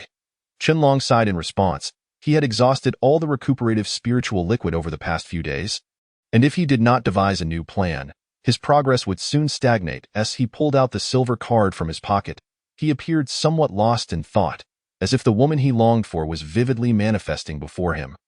Calling out to him as Qianlong, brother Linger, Qianlong murmured to himself. He then slapped his face with his hands to regain his composure. You little rascal, next time I will concoct genuine pills for you to expedite your training. As my younger brother, you deserve the finest. Qianlong smiled slightly with delight. Sister, is there any effective method to enhance my physical strength? Hua Xinyun regarded Qianlong with a playful smile, circling around him, her gaze revealing an enigmatic charm. Qianlong felt a chill creep up his spine under her scrutiny, forcing a wry smile as he swallowed hard. There are methods, but I fear you might not be able to endure the hardship. Qianlong chuckled lightly. Have I not endured enough hardship over the past 3 years? With no spiritual energy, a declining family, and the loss of my parents, I have weathered numerous blows. For 3 years, I have lived under the weight of others' gossip. What hardship have I not faced? Sister, please tell me your method. I, Qianlong, am no stranger to hardship. As long as it aids my cultivation, I am willing to attempt any approach. Hearing the unwavering resolve in the young man's voice, Hua Xinyun's expression grew more complex as she looked at him. Very well, you little rascal. However, my method is somewhat unconventional. To elevate your physical strength beyond that of a typical spirit practitioner, you must commit to it daily. Tomorrow, visit the market and procure the herbs I specify. I will assist you in concocting some pills, and by then, it will be difficult for your spiritual energy not to flourish. This evening, what you must focus on is the enhancement of your physical strength. If your physical capabilities fall short, even with the wind mastery technique at your disposal, you would merely inflict 1,000 wounds upon your enemy while suffering 800 in return. Qianlong's expression turned grave as he nodded. He was well aware of the dangers associated with inadequate physical strength, including the risk of spiritual energy backfiring, a caution he had heard from Hua Xinyun. What should I do? Although Hua Xinyun maintained a composed demeanor, she felt genuine satisfaction towards the flesh and blood Qianlong. Observing his earnest efforts, she simply said to him, First, remove your clothing.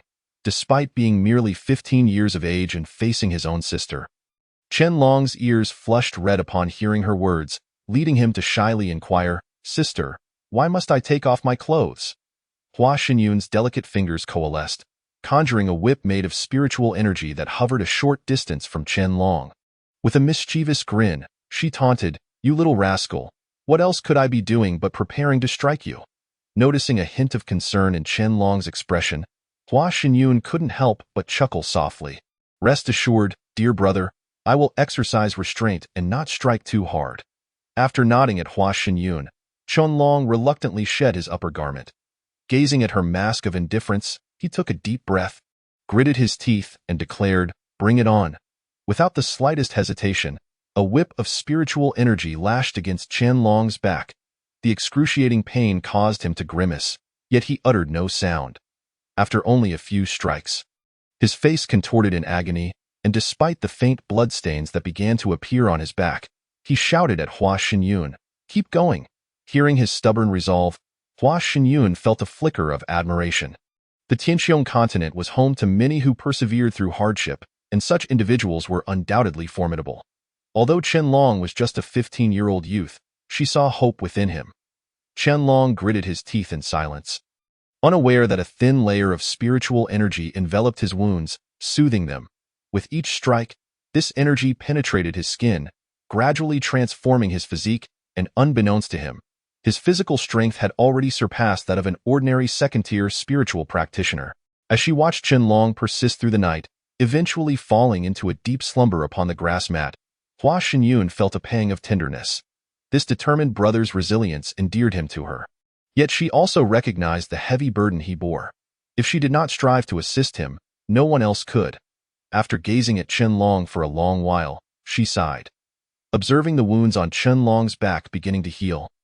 Although perplexed, she did not dwell on it. With her strength at the spiritual king level, As long as the injuries were not fatal, she could consume her internal spiritual energy to mend physical harm. Yet she had forgotten that Qianlong was merely a first-tier practitioner. Slowly withdrawing her icy spiritual energy, she gently pressed it against Qianlong's wounds. To her surprise, the bloodstains visibly faded under the impact of her energy. After thoroughly massaging his body with her spiritual energy, she retracted it, only to realize that her ethereal form had grown more translucent and weakened. Hua Xinyun gazed at the sleeping Qianlong and tenderly caressed his youthful face, her innate maternal instinct surfacing in that moment. Sunlight filtered through the cave's entrance, casting speckles of light within, while the occasional call of unknown birds outside pierced the morning stillness. Qianlong, groggy and sensing the spiritual energy within him, sprang up from the grass mat. Although he had not yet ascended to the second tier, after a night of effort, his physical strength was evidently greater than the previous day. This realization filled him with satisfaction regarding the training method he had employed. Excitedly scanning the cave, he noticed Hua Xinyun was absent and quickly picked up his clothes, shaking them off. With a crisp sound, a hard stone tumbled to the ground. Qianlong hurriedly picked it up, wiping it clean. To him, this stone was now the most valuable possession he owned, not for any other reason, but because it contained the essence of his sister. Little rascal, you seemed to sleep quite soundly last night. Hua Xinyun floated out from the stone, her appearance now seeming fragile as though a gust of wind could disperse her essence. Though Qianlong had slept, he vaguely sensed the coolness that had entered his body, soothing his fiery wounds. Now, seeing the weakened Hua Xinyun, he realized the source of that comforting energy. Although Hua Xinyun's concern did not manifest on her face, this woman, whom he had known for only a few days, had provided him with a warmth reminiscent of a maternal figure. Observing her ethereal form, Qianlong felt a surge of guilt. Sister, noticing the expression of guilt on Qianlong's face, Hua Xinyun smiled nonchalantly. It's all right, I've been sealed for too long and am still adjusting. I will recover soon. Qianlong exhaled slowly, finally feeling reassured. For him, as long as Hua Xinyun remained, everything would be fine. I'm heading to the marketplace today to gather some alchemical materials and to deal with the nuisance that is Lei Zong. That sounds good, but remember, you're still in recovery. Try not to use the wind mastery technique against Lei Zong. I also need to delve deeper into refining my soul.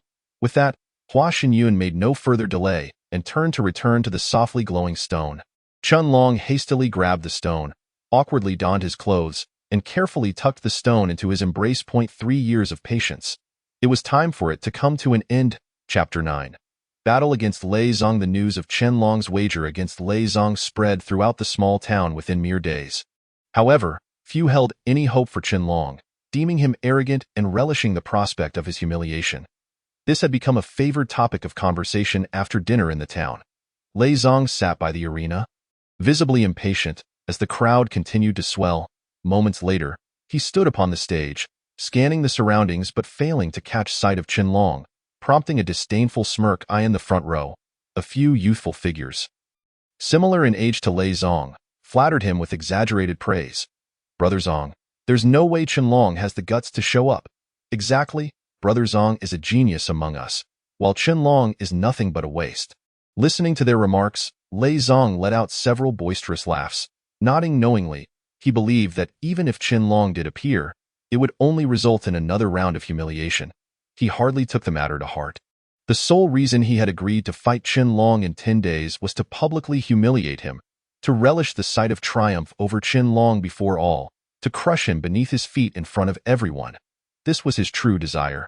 As the sun reached its zenith, still no sign of Qianlong appeared, and even the onlookers began to grow restless. Yet they all understood that regardless of whether Qianlong showed up, the outcome would remain unchanged. Hiding might be the wiser choice, as otherwise, he would likely suffer not just a loss of face but also a good beating. Qianlong is here. The previously jovial Lei Zong froze momentarily upon hearing the announcement, then turned to follow the sound. Qianlong strolled in, chewing on a blade of grass, his hands resting behind his head, exuding an air of nonchalance that ignited an inexplicable fury within Lei Zong. The onlookers exchanged glances, puzzled by Qianlong's relaxed demeanor, and began to jest. Is he just giving up now? Ha ha ha, indeed.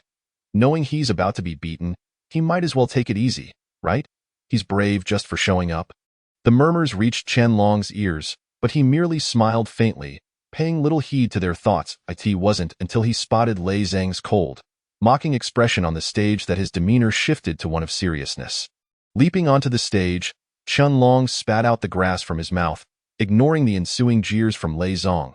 He clenched his fists, recalling the humiliation he had endured earlier, a chill running through him.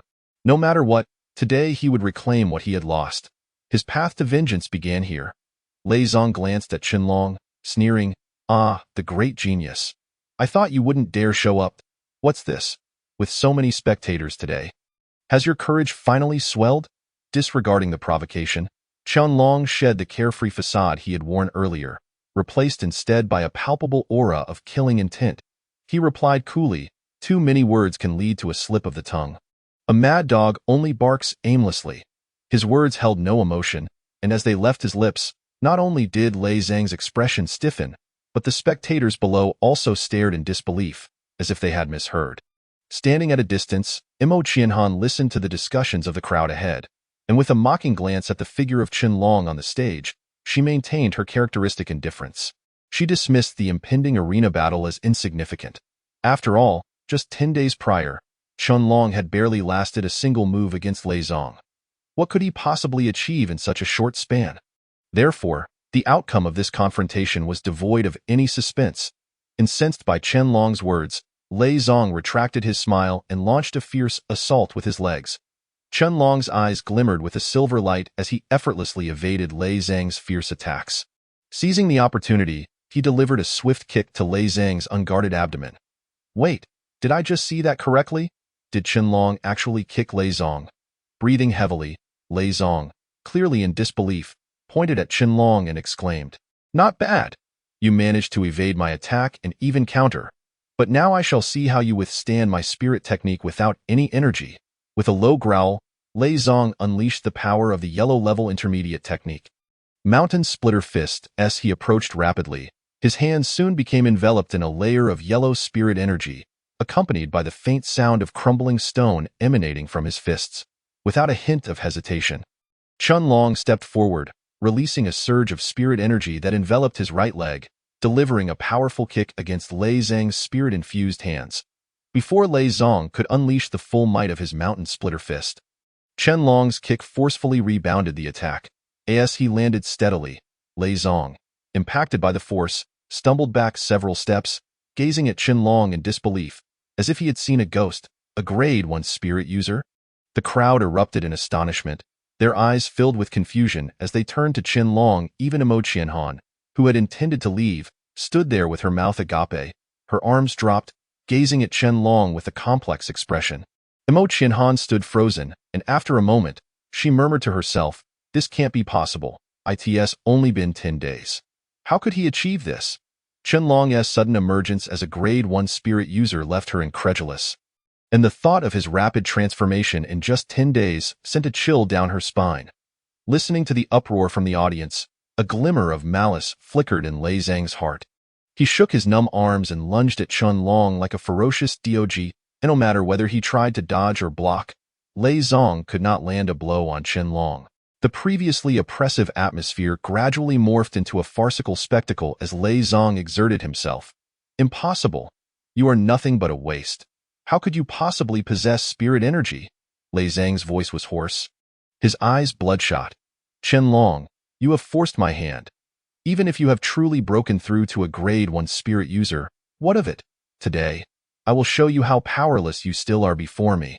As he spoke, he gathered spirit energy in his fists, unleashing a powerful wave that forced Qianlong to retreat several steps before he could stabilize himself. Feeling the pressure from Lei Zhang, a Grade 2 spirit user, Qianlong remained composed and smiled at him. "Your spirit energy is unstable. You have made no progress at all. A Grade 2 spirit user is merely mediocre, with the Mountain Splitter Fist in full force." Lei Zhang's yellow spirit energy was now more potent than before, crackling ominously in the air. Qianlong, controlling his spirit energy, hesitated not a moment before bellowing, "Wave leg." As the leg technique clashed violently with Lei Zhang's Mountain Splitter Fist, a sharp screech echoed through the air, and an invisible shockwave surged outward. The yellow spirit energy began to weaken under the relentless assault of Qianlong's leg technique. eventually dissipating into mere motes of spirit energy. With no technique to counter, Qianlong's wave leg struck forcefully against Lei Zhang's chest. Spitting out blood, Lei Zhang was sent flying like a leaf caught in a tempest, while Qianlong, momentarily pausing, pursued him relentlessly, devoid of any emotion. "Stop!" Emo Qianhan shouted, rushing toward the stage, unable to maintain her composure. Her voice, mingled with a surge of spirit energy, struck Qianlong, causing him to spit out blood and dimming the spirit energy in his leg. Yet, he was unwilling to squander this opportunity. Gritting his teeth, he suppressed the turmoil within his body. Ignoring the imminent approach of Emo Qianhan, Qianlong aimed mercilessly at the defenseless Lei Zhang, delivering a crushing stomp that echoed throughout the arena. A heart-wrenching scream filled the air as Lei Zhang's arm was brutally shattered beneath Qianlong's foot. Emo Qianhan's expression hardened, and she extended her long, elegant legs, preparing to strike Qianlong's face. Seeing her intent, Qianlong could only bring his arms up defensively. The blow, infused with the power of a grade 4 spirit user, struck his forearm, causing him to grimace as he was sent tumbling backward. After flipping through the air, Qianlong landed unsteadily, staggering back several paces before regaining his footing. A tingling numbness spread through his arms. Had it not been for his exceptional physical resilience, he might have fared no better than Lei Zhang. Casting a cold glance at Emo Qianhan, who had positioned herself protectively in front of Lei Zhang, Qianlong spat out blood-tinged insults. "Lei Zhang, do you not feel ashamed hiding behind a woman like her? Perhaps one day, both you and your family will be discarded like refuse." Emo Qianhan frowned, remaining silent in response to Qianlong's mocking words, biting her lip in contemplation. Struggling to rise from the stage, Lei Zhang clutched his chest, shooting a resentful glance at Qianlong before he could speak. He coughed up blood, his spirit waning to its lowest point. "Qianlong, he defeated Lei Zhang," the crowd murmured in disbelief. Hadn't they labeled him as a waste? It appeared he was far stronger than Lei Zhang. The Lei family had truly suffered a significant embarrassment. For Qianlong, facing Emo Qianhan, a grade 4 spirit user, felt somewhat daunting. Engaging her directly would yield little advantage. Until he regained his strength as a grade 3 spirit user, he was reluctant to take unnecessary risks. However, vanquishing Lei Zhang and humiliating him before everyone had fulfilled his purpose. As a group of young members from the Lei family rushed to Lei Zhang's side, supporting him as he continued to bleed, they looked nervously at the smirking Qianlong, instinctively retreating a few steps. These youths, merely at the spirit-gathering stage, dared not confront Qianlong, knowing that even Lei Zhang, a grade 2 spirit user, had fallen before him. They prudently chose to hide behind Emo Qianhan, refraining from uttering a word. With every step Qianlong took on the stage, the onlookers retreated, fearful of provoking his ire. Those who had previously mocked and derided him now understood the risks, and their cowardice was palpable. As they hoped misfortune would not befall them. Turning to Emo Qianhan, who stood motionless, Qianlong declared with authority, "The Emo family has been unkind. Do not blame me, Qianlong, for being ruthless. My path of cultivation begins with the Emo and Lei families." In the face of Qianlong's commanding and threatening words, Emo Qianhan stood entranced, unable to move, perhaps feeling a pang of guilt as she watched Qianlong descend from the stage, disappearing into the distance. Having dealt with the troublesome Lei Zhang, Qianlong felt an exhilarating sense of relief. Without a moment's hesitation, he sprinted toward the apothecary at the corner of the street. Upon entering, he was greeted once more by the toothy clerk, who glanced at him as he sorted herbs. "Young master, what brings you here alone today?" Ignoring the half-mocking tone, Qianlong replied, "I require no discounts. Sell me everything at full price. I need a substantial quantity of Songqing vine, spirit snake orchid and ginseng." The clerk, taken aback by the request, stammered, "Do you have that much money?" In response, Qianlong slapped a silver card onto the counter, coldly retorting, "Whatever is in there, procure me that much in herbs." Before the clerk could respond, a bright male voice resonated from upstairs. "Which young master is so generous? I am Xue Hui, the owner of this apothecary, and why clerk may have been remiss. Please forgive us." Descending the stairs was a rotund man dressed in finery, his jovial demeanor exuding the essence of a merchant. Upon seeing Qianlong's tattered attire, Xue Hui hesitated for a moment, but quickly regained his cheerful facade. Bowing slightly, "May I inquire what you intend to do with such a large quantity of herbs, young master?" The clerk whispered a few words into Xue Hui's ear, and the latter's smile remained unperturbed. Ah, so you are young Master Qinlong. I've heard whispers of your exploits. Encountering you today is a surprise that contradicts the rumors. The affairs of the Qin family in the small town have long been the subject of fervent gossip. It would be impossible for Xue Hui to have never heard of them. Yet, the legendary Qinlong's aura seems entirely absent. How could he exude the subtle confidence and charm that he does today? Boss Xue, simply gather the medicinal herbs I require. The money is right here, and I assure you, it will not fall short by a single coin, he said with a cheerful demeanor, bowing slightly to Yuan Fei. Xue Hui gestured to his assistant, Huang Ya, to present the 3 remaining medicinal herbs in the shop. Young Master Qinlong, carrying so many herbs on the road may arouse suspicion. I have a low-grade spirit ring here. Why not accept it as a gift from me, Xue Hui, to forge a friendship? Qinlong was momentarily taken aback. He had not anticipated such generosity from the owner of the apothecary.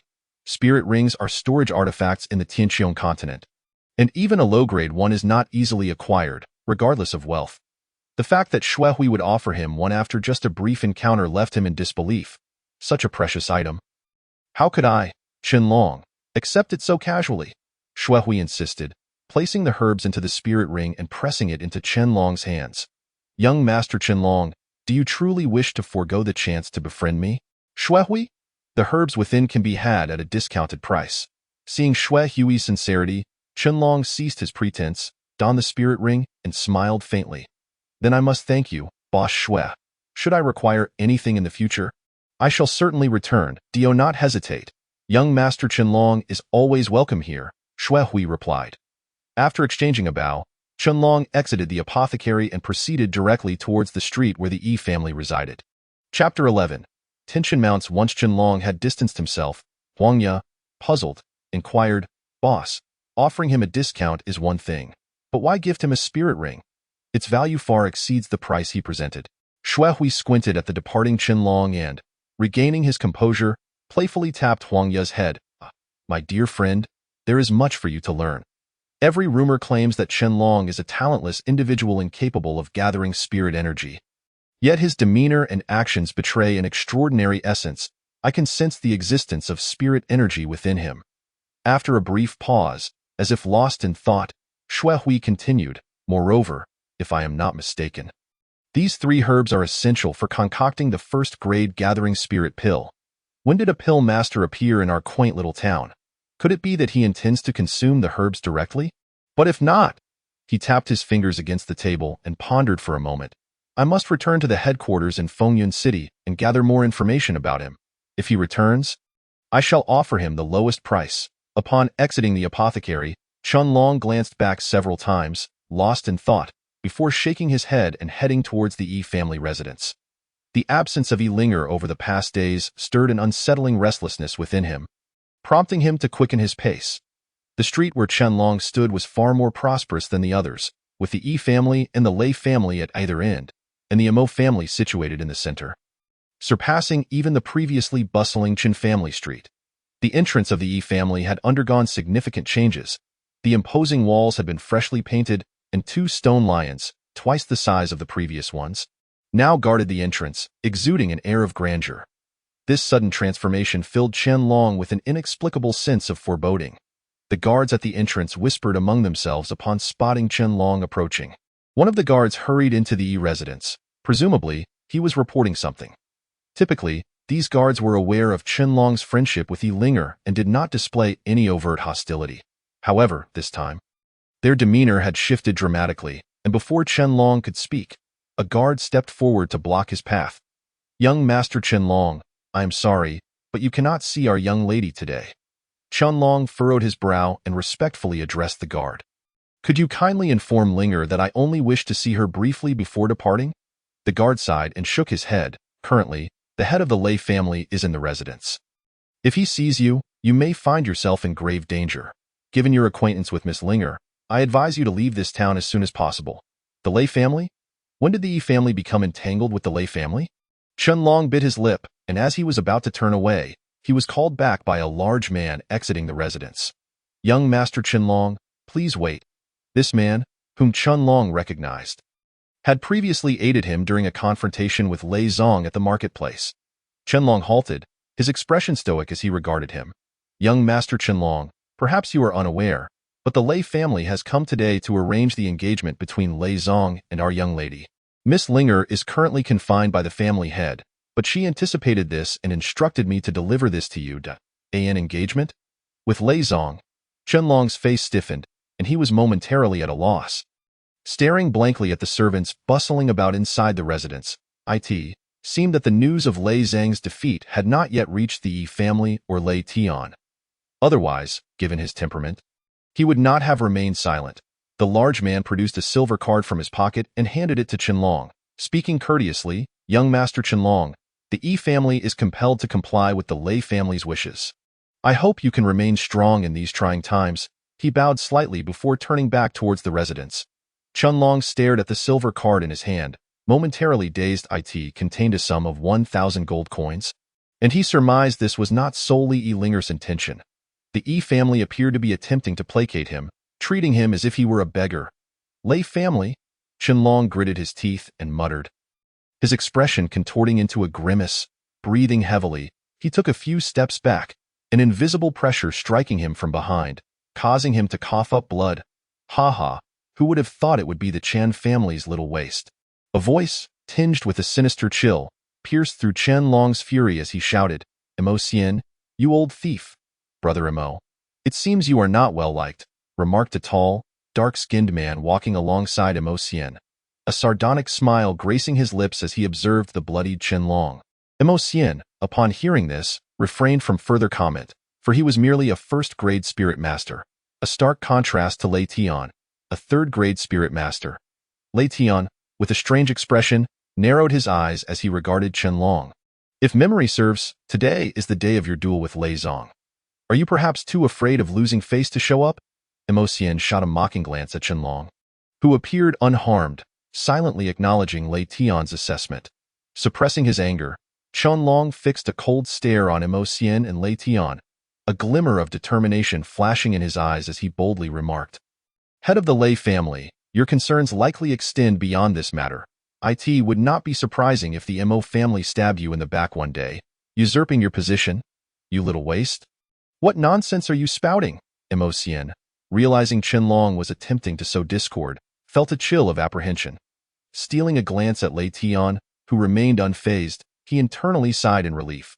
Lei Tian regarded Qianlong with a knowing expression, a slight smirk playing at the corners of his mouth.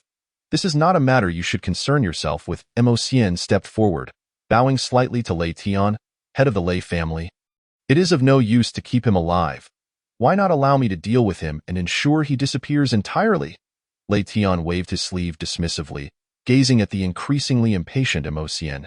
Calm yourself, Brother Mo, there is no need to stoop to the level of a waste. My purpose here is to negotiate the engagement between Zong and Yi Linger. Bloodshed is most inauspicious, Mo Xian chuckled dryly. Though his expression remained neutral, inside, he was boiling with frustration. He turned to Qianlong, venting his ire. You little waste, consider yourself fortunate that the head of the Lei family has interceded on your behalf. You are spared today, but from now on, do not set foot on this street. Gazing at the rigid expression on Mo Xian's face, Qianlong mockingly shook his head and inwardly called out. Goddess Hua Xinyun, do you possess the power to control these two great spirit masters? With my current strength, I can only ensure your safe retreat. Qianlong smiled faintly, standing tall as he faced the rabid Mo Xian. Old dog, what right do you have to demand my departure? If anyone should leave, it is your Mo family. Chapter 12. The old dog of the Mo family.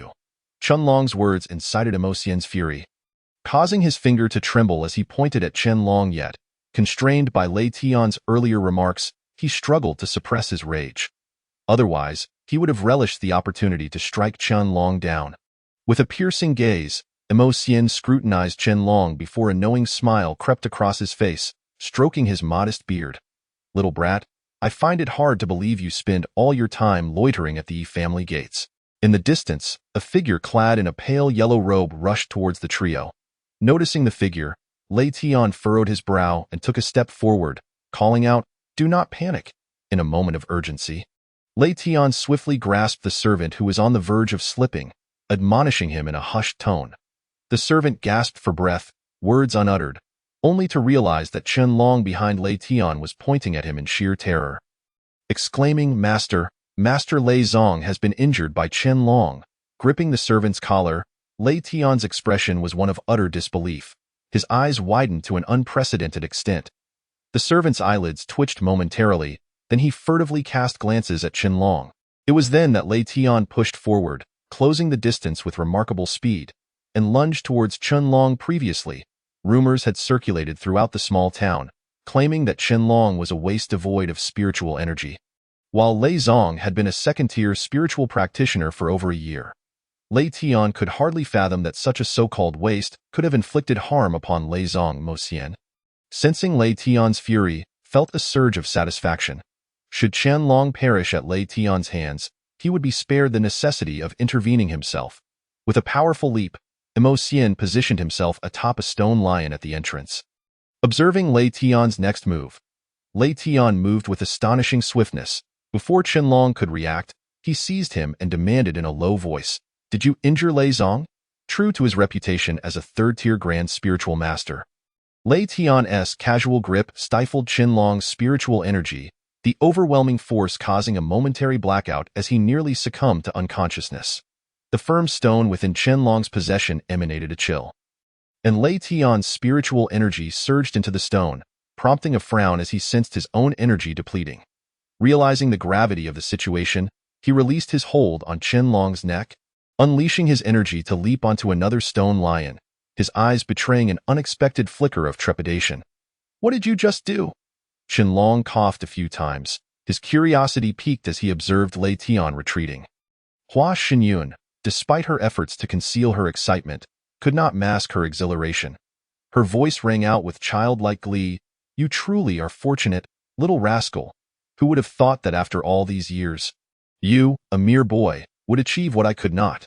With a slight pout, Qianlong seemed dissatisfied with Hua Xinyun's remarks. He muttered a few complaints under his breath, having narrowly escaped death at Lei Tian's hands. He had little inclination to share in her exuberance. "You, little rascal, can actually resonate with the Yin God Jade? That is simply astonishing." Yin God Jade? As if struck by a revelation, Qianlong touched the cold stone through his clothing. His heart racing, he had long suspected that this stone was extraordinary.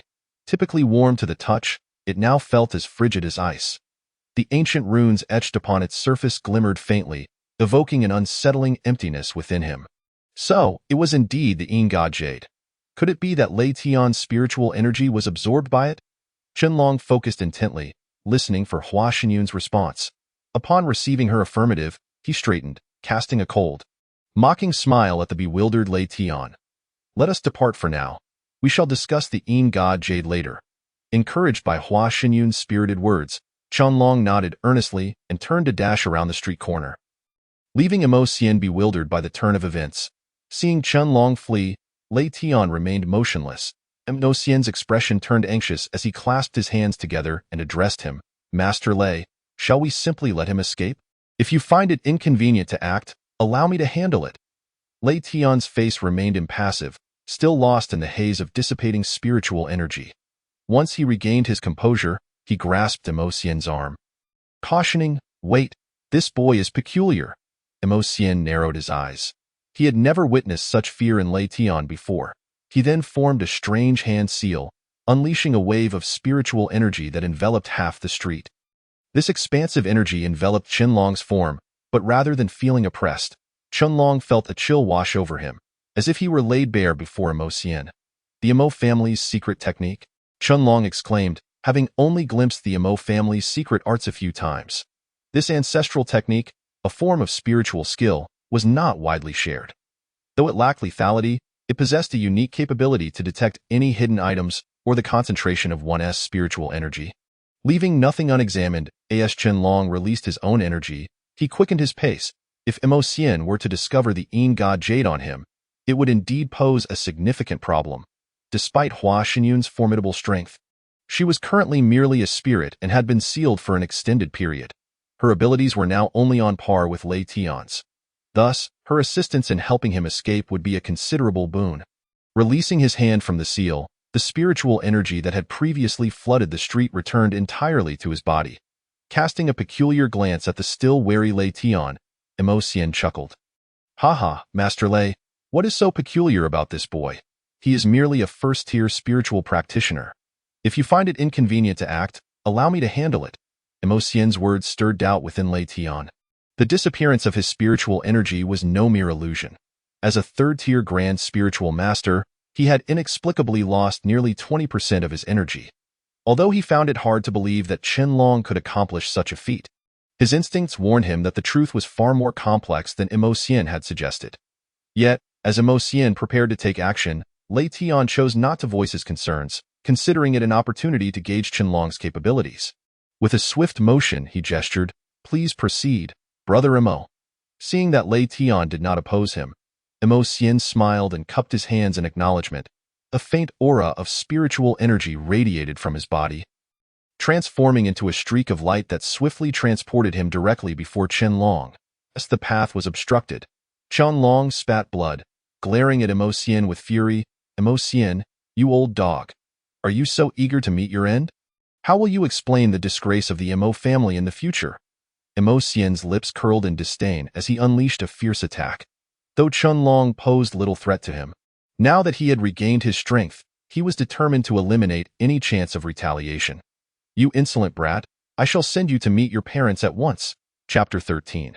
The third-tier grand spiritual master the Chen family had truly been blind to have rescued the Imo family. "You, Imo Xian, are nothing but an untrainable mutt."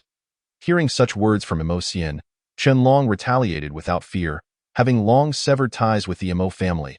He did not expect Imo Xian to act as though nothing had transpired.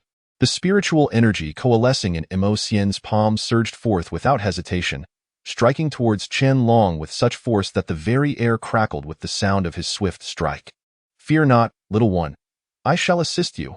Hearing Hua Xinyun's voice, Qianlong felt a surge of reassurance. He stood resolute, devoid of any hint of trepidation. As Hua Xinyun's icy energy enveloped him, he braced himself to withstand Imo Xian's full-force strike. Even so, he was propelled backward, crashing into a wall before coming to a halt. Panting heavily, Qianlong flexed his somewhat numb hand, realizing he had underestimated Imo Xian. Although he was merely at the pinnacle of spiritual mastery, dispatching a minor spiritual practitioner should have been an effortless task. Had it not been for Hua Xinyun's protective energy, he would not have been able to endure that blow. Sensing Qianlong's sudden surge of energy, Imo Xian hesitated, observing him with a mixture of curiosity and suspicion. Though he had previously dismissed Lei Tian's words, witnessing Qianlong endure his full-strength attack raised alarms in his mind. That old fox. Imo Xian cursed inwardly. Given Lei Tian's character, he would never remain silent upon learning of his son's injury. Qianlong was indeed no ordinary opponent. However, as a dignified spiritual master, if he could not dispatch a mere first-tier practitioner, it would be a source of shame. Casting a sidelong glance at the spiritual ring on Qianlong's finger, Imo Xian's expression turned cold. If Qianlong's peculiar behavior stemmed from that ring, it was a matter that required immediate attention. Taking advantage of the distance between them, Imo Xian channeled his energy, coalescing it into a visible sphere, its blue glow illuminating the surroundings. As the energy sphere formed, the air around it became agitated, converging into its core until it reached a size comparable to the stone lion. The blue radiance erupted intermittently, stirring up clouds of dust from the ground, causing Qianlong's previously flowing hair to become disheveled. Having expended so much energy to create this formidable construct, it was evident that Imo Xian intended to eliminate Qianlong in one fell swoop.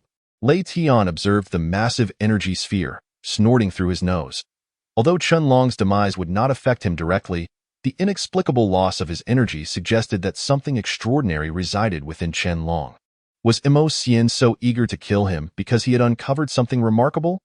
In the tumultuous atmosphere, Lei Tian murmured to himself, his heart filled with confusion regarding every action of Imo Xian. To him, eliminating a first-grade spirit practitioner was merely a matter of an instant. The cultivation of such formidable spiritual techniques, which even swept away the surrounding environment, was solely aimed at slaying a mere Qianlong? "Sister, is it feasible to undertake this task? If I were to intervene, it would pose no issue. However, it would be prudent for you to refrain from revealing the existence of the Ming Shunyu. Mo's elder is merely at the pinnacle of spirit master strength and would undoubtedly fail to detect it, yet should you choose to utilize it, the consequences would be uncertain. Chunlong nodded in agreement. But before Hua Xinyun could take action, a thunderous shout reverberated from the horizon. Mo family head, do you not feel any shame in attacking the younger generation? The voice was earth-shattering, causing Chunlong to quickly cover his ears to suppress the turmoil within his blood. Such a powerful aura could only be wielded by a few in the small town. Upon hearing the voice, Mo Xian appeared oblivious and hurled the condensed spirit energy sphere towards Chunlong. A shadow flickered before Chunlong, who effortlessly caught the sphere with bare hands and squeezed it tightly. Without any doubt, the spirit energy, which Mo Xian had meticulously refined, shattered into countless specks of light. Dissipating into the AI or Mo Xian, you possess an audacious spirit, the newcomer declared, waving his sleeve with commanding authority towards Mo Xian. Faced with the collapse of his plans, Mo Xian lost his earlier bravado. Cupping his hands in a gesture of innocence as he replied, family head, Chunlong has slandered the Mo family. I merely sought to teach him a lesson. The newcomer was none other than Feng, the head of the family and the only third-grade spirit master in the town capable of rivaling Lei Tian. He effortlessly dismantled Mo Xian's spiritual technique, leaving a significant impression on Chunlong. The disparity in strength mirrored the difference in their statuses. Feng scoffed lightly and said, earlier, you invoked the strongest technique from your Mo family. If truly unleashed, not just this street, but even my family would be affected. How do you intend to explain that? Mo Xian trembled, cold sweat cascading down his face, and could only force a smile towards Feng, saying, I dared not. I was merely reckless at that moment. Lei Tian leaped down from the stone lion. Feigning a smile as he approached Feng, brother, Chunlong has harmed Zhang Er. May I ask for him to be handed over to me? Feng raised an eyebrow, casually glancing at the relaxed Chunlong. Noticing the remnants of blood at the corner of his mouth, clearly a result of Mo Xian's earlier assault. However, seeing that he was not truly injured, Feng pondered for a moment before turning back to Lei Tian with a smile. Let the matters between the younger generation be. I have heard that Chunlong currently possesses no spirit energy. How could he have injured Lei Zong? Here is my proposal. If Lei Zong requires any medicinal herbs for recovery, feel free to approach my family. Both Mo Xian and Lei Tian exhibited peculiar expressions at this, and even Chunlong struggled to process Feng's words. It was evident he intended to shield Chunlong. Mo Xian's gaze darkened with a hint of resentment, yet under the pressure of Feng's strength, he could only sigh and turn his attention to Lei Tian. After a moment of silence, Lei Tian snorted coldly, surveying Chunlong before addressing Feng. No need. If I were to take something from your family, what difference would there be between me and a beggar? You, Feng. Protecting Chunlong, are you attempting to reject the marriage proposal from my Lei family? This matter may require further deliberation. Ling Er is still young, and it is not an opportune time to discuss such affairs. Moreover, the selection for the sect trials is approaching at year-end. We can revisit this once Lei Zong truly enters the sect. Lei Tian paused momentarily, casting a glance at Chunlong, his eyes revealing a myriad of unspoken sentiments. Very well. I shall wait to see what your family has to say then. I hope, as the head of a family, you will not go back on your word. With that, Lei Tian made no further delay, letting out a scoff before striding towards the Lei family at the end of the street. Observing Lei Tian's departure, Mo Xian relinquished his previous intentions, casting a covetous glance at the spirit ring on Chunlong's finger before offering a few cordial smiles toward Feng. Family head. I take my leave.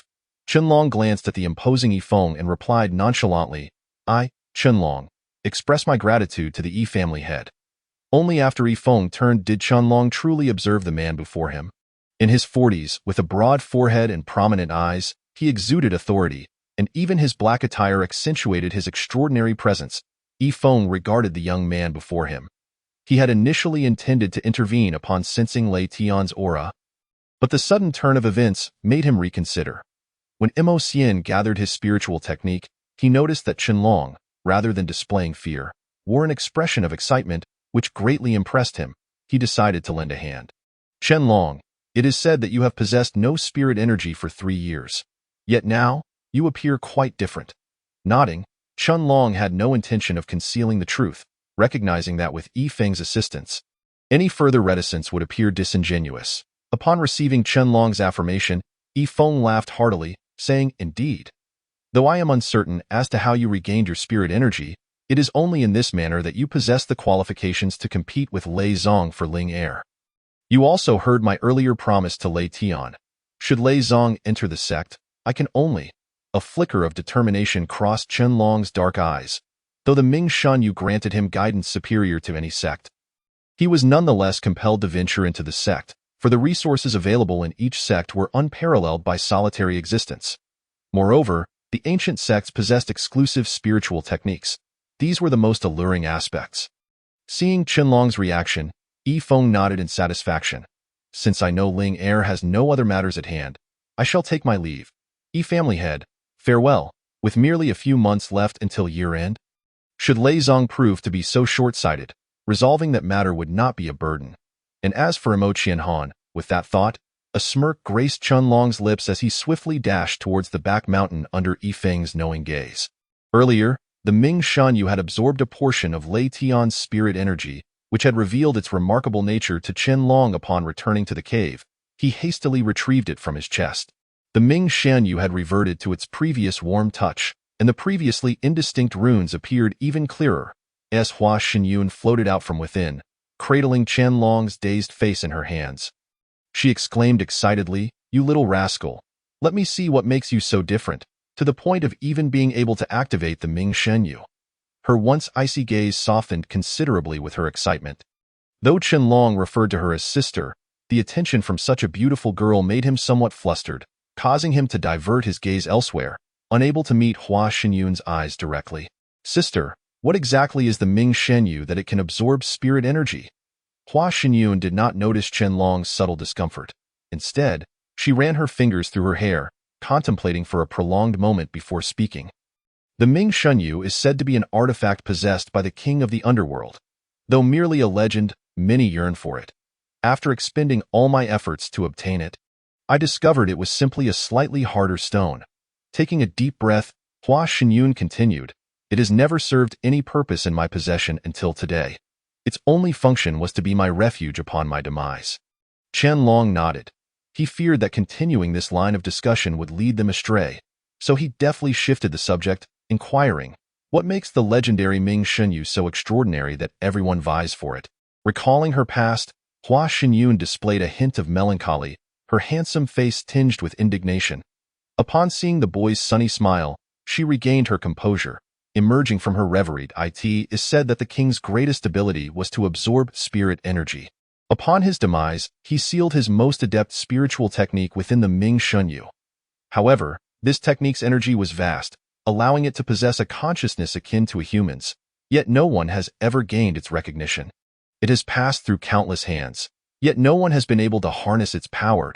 I never imagined you would be capable of activating it." Qianlong chuckled, recalling his own circumstances at the time.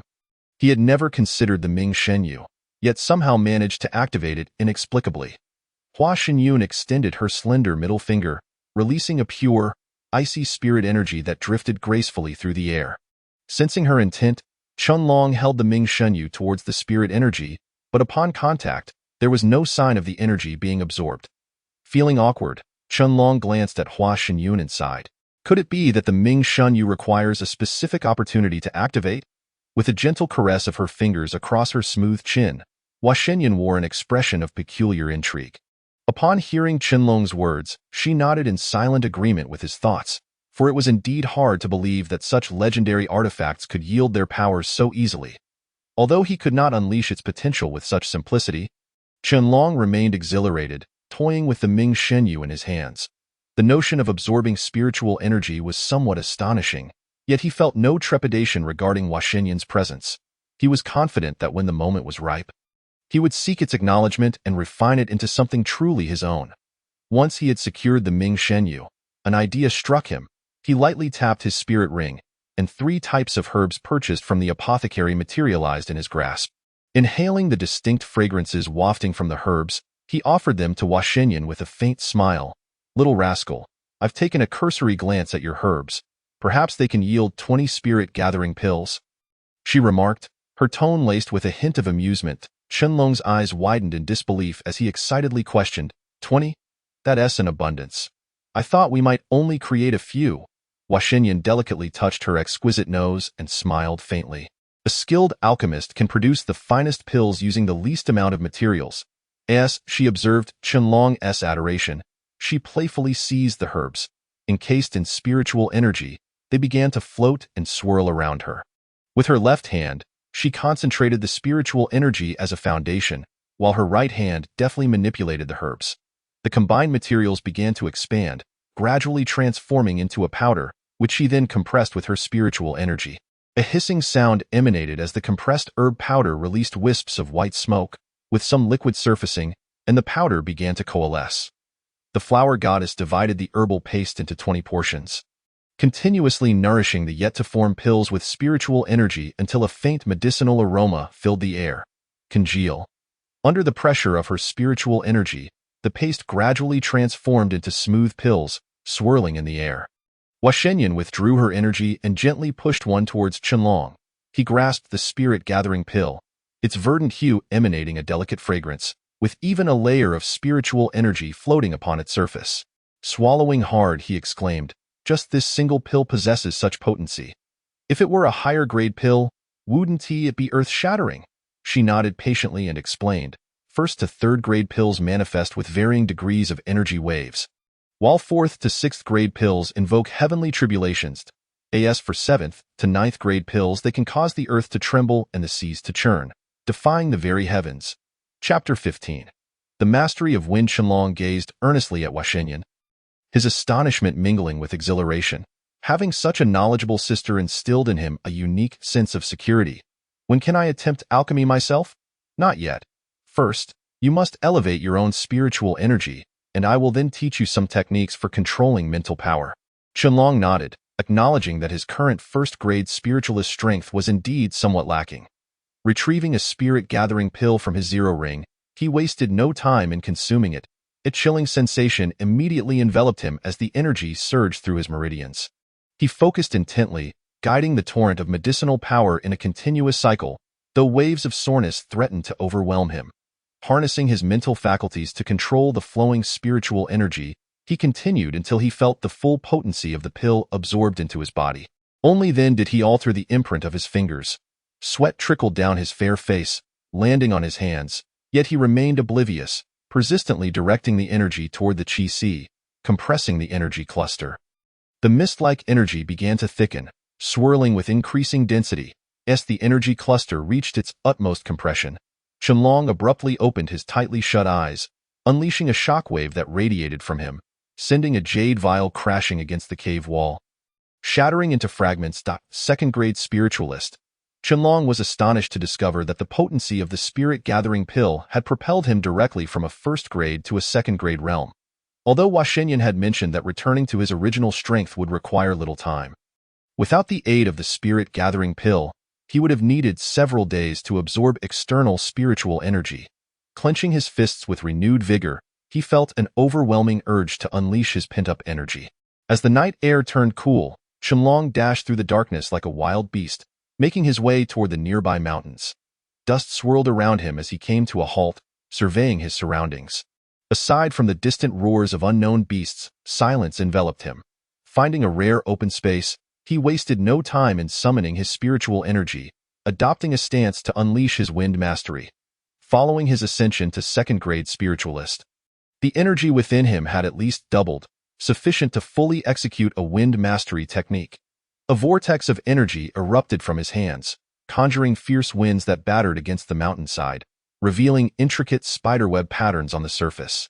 Furrowing his brow, Qianlong remarked, "Sister, while this iteration of wind mastery is significantly more powerful than the last, I can't shake the feeling that something is amiss, subtly restraining my performance." Hua Xianyan materialized at his side, having discerned the issue while he was executing the technique. Although Qianlong was capable of performing it, he relied solely on his internal energy for support. Your physical strength remains insufficient to prevent the backlash of the spiritual technique. Your subconscious is instinctively reacting to protect yourself from harm, which inhibits your movements during the execution. With a dejected sigh, Qianlong sat upon a stone, expressing his frustration. "Sister, Perhaps we should resume the previous body refinement method. As long as it allows me to grow stronger, I will endure.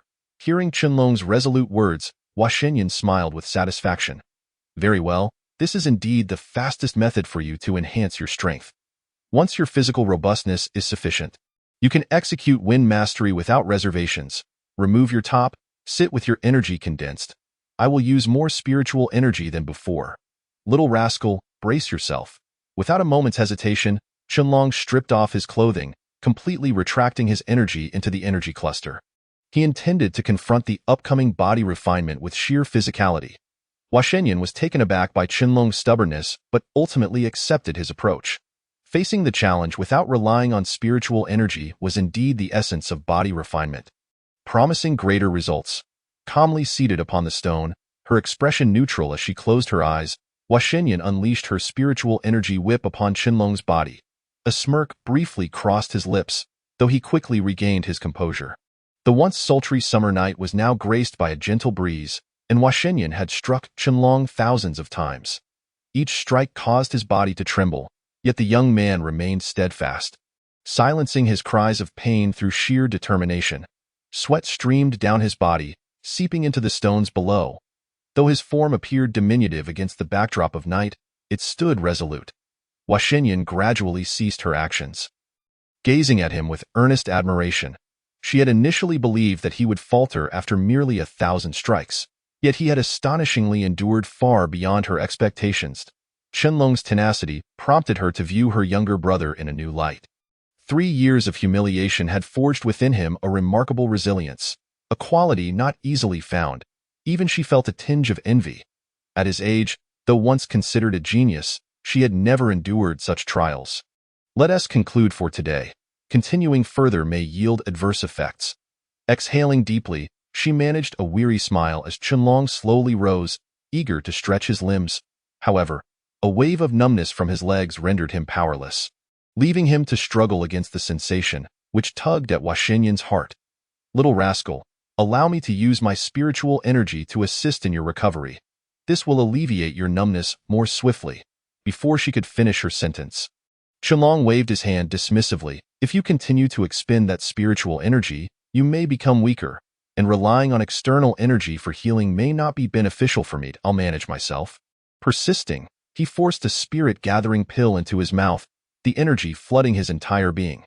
Qianlong remained vigilant, slowly circulating it through his meridians. Gradually, his previously numb body regained sensation, though the piercing pain contorted his features. Little rascal, you've done quite well. Qianlong chuckled softly at Hua Shenyan, allowing the ethereal energy to wash over his aching body, while his physical strength gradually underwent a transformative change. Once he had gathered all the spiritual energy back, Qianlong stood up. Although this particular gathering spirit pill did not grant him a breakthrough, he sensed that the energy had solidified significantly compared to before. The once pitch-black sky began to lighten, and Qianlong, still feeling some lingering pain, hurried back. Upon hastily pushing aside the underbrush at the cave's entrance, he collapsed into a deep slumber. After several days of body refinement, Qianlong felt a renewed confidence that he could withstand a full-force strike from a first-tier spiritual practitioner solely through his physical prowess. This was not mere arrogance. It was a genuine capability. Hua Shenyan had controlled the energy whip to match the force of a spiritual practitioner's full attack, and it had not harmed Qianlong in the least, which excited him immensely. The dense spiritual energy, spurred by his movements, stirred up gusts of wind. A glimmer of brilliance flickered in Qianlong's eyes as he felt the immense energy contained within his hands, and he struck fiercely against the mountainside. The force of his palm tore through the air, wreaking havoc and causing stones to tumble down from the mountain. With a resounding crash, Qianlong emerged from the dust, exhilarated, gazing at the vast indentation he had created. Measuring several yards across, Hua Shenyan shook the dust from her nose, her surprise not evident on her face, yet her heart was anything but calm. Qianlong had indeed astonished her. In just 3 days, he had achieved such prowess. It was clear that denying his genius was no longer an option, and this genius was one who could endure hardship. Indeed, your second-tier spiritual practitioner strength has demonstrated such power. It signifies you have reached a minor accomplishment. Even third or fourth-tier practitioners might find it difficult to withstand such force. With Huashan's affirmation, Qianlong shook his arms. Although he had gained in power, he had expended half of his energy. At his current realm of cultivation, to unleash such force twice was his absolute limit. Chapter 16. The anomaly. The noise from that strike was rather significant. In such a tranquil night, it might draw the attention of others. It would be wise for you to leave this place swiftly, glancing at the destruction he had caused to the mountainside. A faint smile crept onto Qianlong's lips. Surely, the Lei and Yi families would have noticed the commotion in the back mountain. With a subtle exertion of force beneath his feet, Qianlong transformed into a streak of light. Racing down the small path from the back mountain, he had discovered this path during his 3-year residence in the caves among the mountains, and he was more familiar with it than anyone else. His legs emanated a faint aura of spiritual energy as he sprinted tirelessly. Suddenly, a nauseating stench invaded his nostrils, causing him to furrow his brow in contemplation. In an instant, his complexion paled, and he inwardly lamented his misfortune. Quickening his pace, the dimly lit dawn was eerily quiet, the calm before the storm stirring a sense of unease within Qianlong. With a deafening roar, a silvery white figure lunged toward him. Reacting instinctively, he rolled on the ground, managing to stand awkwardly. It was only upon recognizing the towering shadow before him that his body was engulfed in a chill. The creature's blood-red eyes glimmered malevolently in the darkness, its silver sheen of fur sending shivers down his spine. T stared unblinkingly at Qianlong, saliva dripping from its gaping maw, mingling with the ground and releasing plumes of white smoke. A first-tier spiritual beast. The saber-toothed ape, Qianlong exclaimed almost reflexively. The Sky Vault continent is teeming with diverse species, with spiritual beasts being the most renowned. These creatures, much like spiritual practitioners among humans, are classified into 9 tiers based on their strength, corresponding to the 9 realms of humanity. Each tier is further divided into upper, middle, and lower ranks. It is said that legendary spiritual beasts can transform into divine beasts beyond the 9th tier. Yet no one has ever witnessed such a phenomenon. The saber-toothed ape before him was an upper-tier first-level spiritual beast, equivalent to a human practitioner of the 7th or 9th tier. Its appearance left Qianlong feeling utterly unfortunate. With his 2nd-tier practitioner strength, facing such a beast was tantamount to certain defeat. Bitterly swallowing, he instinctively took a few steps back. With a fierce bellow, the saber-toothed ape's voice tore through the air as it lunged toward the now hesitant Qianlong. The creature's crimson eyes flared with rage, seeming to sense the fear radiating from the man before it opened its putrid maw wide, aiming to bite down on Qianlong wind control palm. The gust of spiritual energy collided violently with the beast's fangs, the force powerful enough to shatter stone, yet it merely caused the creature to pause momentarily. Seizing the opportunity, Qianlong retreated swiftly. Enraged at the escape of its prey, the saber-toothed ape's expression grew more ferocious, its pristine white fur standing on end. Countless needles of spiritual energy erupted from its fur, pursuing Qianlong relentlessly. The air distorted as the energy needles sliced through the night, homing in on Qianlong's back until they pierced his skin, embedding themselves within. Damn it! Qianlong tasted blood in his throat, ejecting 2 mouthfuls of crimson fluid, which, to his dismay, appeared a deep red rather than the usual hue. The fur of the saber-toothed ape was poisoned. This realization struck him like a bolt, and after rolling a few times on the ground, he struggled to maintain his footing. In desperation, he called out, "Huashan Yun, sister, what should I do? I cannot die like this before avenging my grievances." The night was eerily silent, with no response from Huashan Yun, leaving Qianlong's heart feeling heavy with despair. The saber-toothed ape, baring its fangs, lunged once more at the now sluggish Qianlong. As the beast's fangs neared him, Qianlong gritted his teeth and summoned all his strength. Launching another wind control palm, aiming directly for its eyes, the shockwave struck the creature's crimson gaze, causing it to falter in midair before crashing back to the ground. Panting heavily, Qianlong watched in despair as the saber-toothed ape remained unharmed. A wave of hopelessness enveloping him. His meager 2nd-tier strength proved inadequate, unable to inflict even a scratch on such a beast. The 2 wind control palms had nearly drained him of energy. And though the impact on his back from the beast's fur had not caused significant external injuries, the toxic gas infiltrating his system was gradually eroding his mental clarity. I cannot die. I must not die. Qianlong gasped, clutching his heart as a sudden, excruciating pain coursed through him, making it feel as though his heart might explode as he sensed the surge of blood quickening in his veins. His eyes narrowed, and an invisible wave of energy emanated from his body, radiating outward. Qianlong howled toward the heavens, his breath constricted, causing his vision to darken.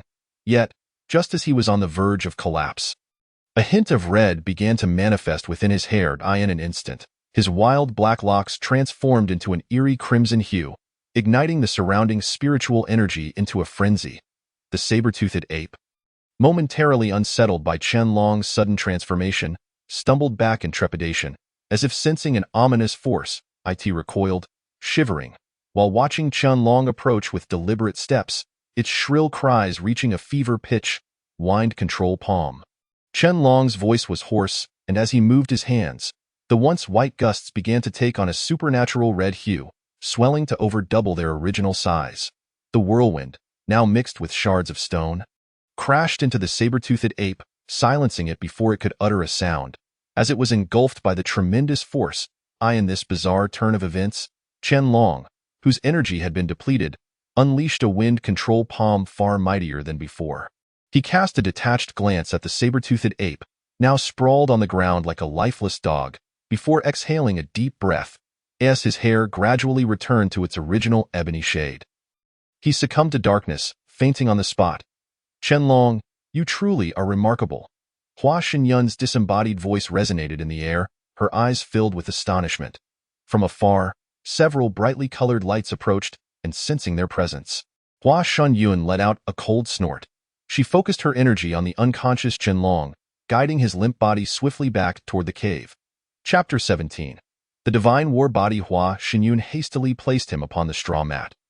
Her gaze complex as she regarded Qianlong. He had been poisoned by the fur of the saber-toothed ape. Had he been an ordinary second-tier spirit wielder, he would have certainly perished by now. Observing Qianlong's increasingly pallid complexion, Hua Xinyun closed her beautiful eyes tightly. When she raised her slender middle finger, a chilling orb of ice crystals manifested above it. The ice crystals spun slowly, vibrant waves of spiritual energy pulsating on their surface, hinting at an imminent explosion. Their appearance began to assimilate the spiritual energy in the air, releasing a constant stream of cold energy that visibly chilled the room. Swiftly lowering the temperature, bringing the ice crystals close to Qianlong's ashen forehead, Hua Xinyun gently pressed it against him. Instantly, the ice crystal merged into his body. As it did, an overwhelming cold surged within Qianlong, causing his jaw to tremble uncontrollably. Threads of icy white energy entered his body, accompanied by foul-smelling black mist that dispersed into the air. Finally, when no traces of black mist remained within him, he coughed up several mouthfuls of blood, breathing in the air with an intensity that expressed his fervent desire to live. Sister, I thought I was going to die this time. Hua Xinyun pursed her lips, her expression a blend of complexity as she shot a glare at the feeble Qianlong. How could I possibly allow you to die under my very nose? However, recalling how she had vanished at a critical moment, Qianlong's expression turned slightly dissatisfied as he inquired, Sister, where did you go when I called for you? Hua Xinyun's voice took on an excited tone, dispelling her usual frigid demeanor as she shouted with a clear voice. You little rascal, there's a secret within your body. At the moment of crisis, a transformation occurred. Transformation? The Qin family is indeed remarkable. Perhaps you are a lineage from the central continent. Qianlong's face reflected his bewilderment. He felt no different and had lived for 12 years in his family, yet his parents had always been tight-lipped about his origins, deflecting his inquiries until he was older. It dawned on him then that he might never have the chance to hear those words from his parents, leaving him with a faint sense of loss. Sister, could it be a mistake? I've lived in the family for 12 years, and my father is merely a grand spirit master. I've never heard anything about our family undergoing transformations. Hua Xinyun smiled gently. Such transformations are not common in every family. The current situation in the Tianqiong continent is vastly different from the past. There are only a few individuals who experience such transformations. What exactly happened to me? Qianlong scanned himself, noticing nothing amiss, his expression growing increasingly peculiar. It's the brink of death. Your body will unleash powerful spiritual energy that exceeds your current realm, allowing your strength to surge dramatically in a short span. As she spoke, Hua Xinyun nodded at the incredulous Qianlong, her eyes reflecting a complex mixture of emotions and a hint of pride. If that is the case, I Haven T misjudged. You are the long-lost divine war body of the continent, the god of 10,000 battles. Upon hearing Hua Xinyun's words, Qianlong pondered briefly before a spark of realization ignited in his eyes. I remember that overwhelming, blood-pumping sensation. My heart could barely withstand it. In that moment, I truly felt my spiritual energy expand. Hua Xinyun burst into laughter. Heaven has favored me, gifting me with a brother of the divine war body. There is hope now. My life is filled with promise. Seeing Hua Xinyun so excited, Qianlong felt elated as well. Though he did not fully grasp the implications, her enthusiasm suggested that this was a positive development for him. Hua Xinyun's excitement was not without reason. In her journeys across the central continent, she had encountered many prodigies, yet none had ever brought her such continual surprises as Qianlong. His extraordinary mental acuity allowed him to harness the legendary Nether God Jade. And now, he bore the divine war body. Such good fortune, it seemed, had all fallen upon him alone. Little rascal, do you know about the divine war body? Seeing Qianlong shake his head, Hua Xinyun stood with her hands clasped behind her back. Her eyes filled with a mix of nostalgia and reflection. In the past, the Tianqiong continent was brimming with talent, and various physiques were as numerous as the stars. However, for some unknown reason, the divine war body had vanished almost overnight from the continent. At that time, the most formidable physiques were categorized into 6 types, with the divine war body boasting the greatest combat prowess. Its exponential strength was unparalleled. Once, the divine war body basked in glory, but it had also drawn the ire of other physiques. Fearful of a future where only the divine war body remained, the other 5 physiques united to eradicate it. Now, after so many years of silence, it had re-emerged within you.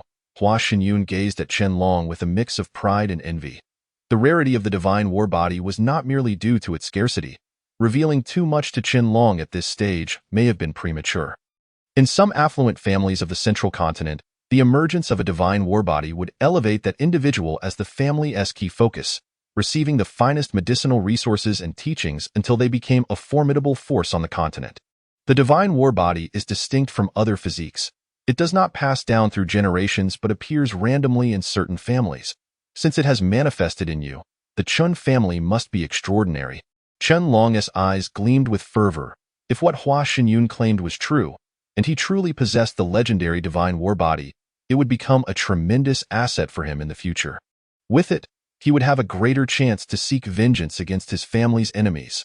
While Hua Xinyun was thrilled, a note of gravity entered her tone as she cautioned, "Little rascal, do not rejoice too soon. If utilized properly, it is indeed a boon. However, if exposed, it could also become a calamity." Precisely. Even the affluent families of the central continent do not casually reveal the secrets of their physiques. Although the pursuit has waned over 1,000 years, the tension between the 5 major physiques and the divine war body still lingers. Moreover, your current strength is too weak. Be wary of being captured and drained of your essence. A shiver ran down Qianlong's spine, and he forced a sheepish smile. Yet, this only fueled his determination. He aspired to ascend to the pinnacle of the continent, becoming a revered figure in the eyes of all. When the time is right, I will aid you in mastering the divine war body, but for now, do not dwell on it. Sighing, Qianlong understood Hua Xinyun's good intentions. Should he become too reliant on the divine war body, enhancing his strength would likely grow more challenging. Thus, he ceased his idle chatter, retrieving a spirit-gathering pill and placing it in his mouth, slowly replenishing the depleted spiritual energy. The gentle infusion of energy coursed through his meridians, providing a tingling sensation of comfort, in stark contrast to the earlier painful expansion. Tasting the sweetness of progress, Qianlong smiled, quickening the circulation of his spiritual energy. It was not until noon the following day that Qianlong finally absorbed the last of the spirit-gathering pill's energy. Exhaling a breath of turbid air, feeling the abundant energy within him, he clenched his fist with determination. However, the spirit-gathering pills he had consumed over the past few days were evidently not as potent as the first. Although his spiritual energy remained at the peak of second-tier spirit wielder, the breakthrough he awaited seemed ever elusive, leaving him in a state of frustration. Chapter 18. Sister is not human. In the past few days, Yi Linger had visited several times. Upon hearing the news of Qianlong's victory over Lei Zong, the young girl was ecstatic. Not only had Qianlong regained his spiritual energy, but he had also decided to participate in the sect selection at the end of the year. Just like her. After accepting several spirit-gathering pills from Qianlong, Yi Linger, though puzzled, accepted them without further inquiries, as Qianlong had mysteriously assured her that she would understand in due time. On the other hand, Yi Feng, upon learning of the spirit-gathering pills, subtly suggested that Yi Linger bring Qianlong to the Yi family. The fact that Qianlong could produce spirit-gathering pills without the support of a family deeply impressed Yi Feng. Nevertheless, Qianlong politely declined Yi Feng's kindness. After all, borrowing the resources of Hua Xinyun to refine pills felt somewhat like taking advantage of her, and Qianlong was resolute in maintaining his independence. He did not wish to live under the scrutiny of others. The act of absorbing spiritual energy through pills was undeniably swifter than the gradual intake of the meager energy from the surroundings. Qianlong had been consuming pills incessantly, and he could nearly sense the impending breakthrough to the second-tier spirit wielder. However, according to the usual standards of spiritual energy required for a spirit wielder, he should have already broken through. Yet, his delay perplexed even Hua Xinyun. The energy required for him after cultivating the crystal refinement technique was at least 3 times that of an ordinary spirit wielder, making a breakthrough far from simple. With a sigh, Qianlong sat on the straw mat, lost in contemplation. The advantages and disadvantages of the crystal refinement technique were glaringly apparent. Without refining the heavenly spiritual crystals, even if he exerted 3 times the effort compared to others, he might not become an unparalleled powerhouse. Thus, he needed to acquire those heavenly spiritual crystals. Otherwise, if he continued to crawl up the ranks at such a glacial pace, he would have no idea when he might confront his family's enemies. He could not afford to wait indefinitely. Little rascal, there are members of the Mo family outside. The flower goddess, with remarkable agility, swiftly formed a seal with a single hand, pointing at the void of the cave 9 times. In a deep voice, she intoned, "Illusory void 9 seals." The pillars of spiritual energy gradually extended from the 9 points in the void, connecting with increasing speed and number, ultimately forming a web that enveloped the entire cavern. He gazed up at the colossal manifestation of spiritual energy that had materialized in an instant. Qianlong stared blankly, akin to a simpleton, taking a sharp breath at the sight of the luminous pillars resembling a sky full of stars. Noticing Qianlong's naivety, the flower goddess lifted her delicate nose and remarked, "This illusory void 9 seals is a formidable countermeasure against the Mo family's search techniques. It is not merely a spiritual skill. It is a true manifestation of mental prowess." "Is this truly a technique of mental power?" Qianlong queried, his face etched with confusion. He had presumed it to be a lesser-known spiritual skill, yet the flower goddess asserted it was a technique of mental energy, completely contrary to his expectations. Observing Qianlong's expression, the flower goddess stifled a giggle, and with a scornful glance at his recovering demeanor, she explained, "Indeed, it is a technique of mental energy, albeit with slight variations, as it is a skill exclusive to alchemists. Harnessing mental energy to transform spiritual energy into a sealing technique, it may lack lethality, yet it is sufficient for self-preservation. This is something that cannot be compared to the Mo family's secret arts." Nodding, Qianlong peeked from the cave entrance at the Mo family members still searching the mountainside. The cave's concealment was superb. Had they relied solely on the Mo family's search methods, they would undoubtedly fail to uncover Qianlong's presence. Seizing this opportunity, I shall teach you to control your mental energy and concoct some simple elixirs. A thrill surged through Qianlong's heart. The prospect of practicing alchemy was a dream he had long cherished. Becoming an alchemist would undoubtedly ease his endeavors across the Tianqiong continent. His eyes gleamed with fervor as he eagerly rubbed his palms together, awaiting the flower goddess's guidance.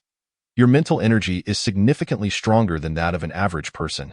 Crafting some basic elixirs should not pose much difficulty. As she spoke, the flower goddess conjured a floating orb of ice crystals before him.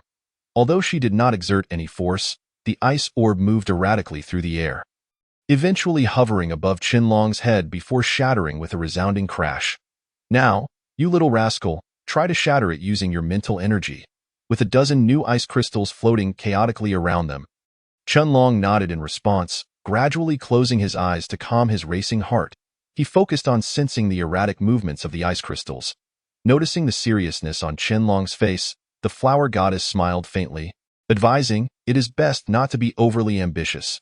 When I first attempted this, I could only shatter half at once, bang, bang, bang."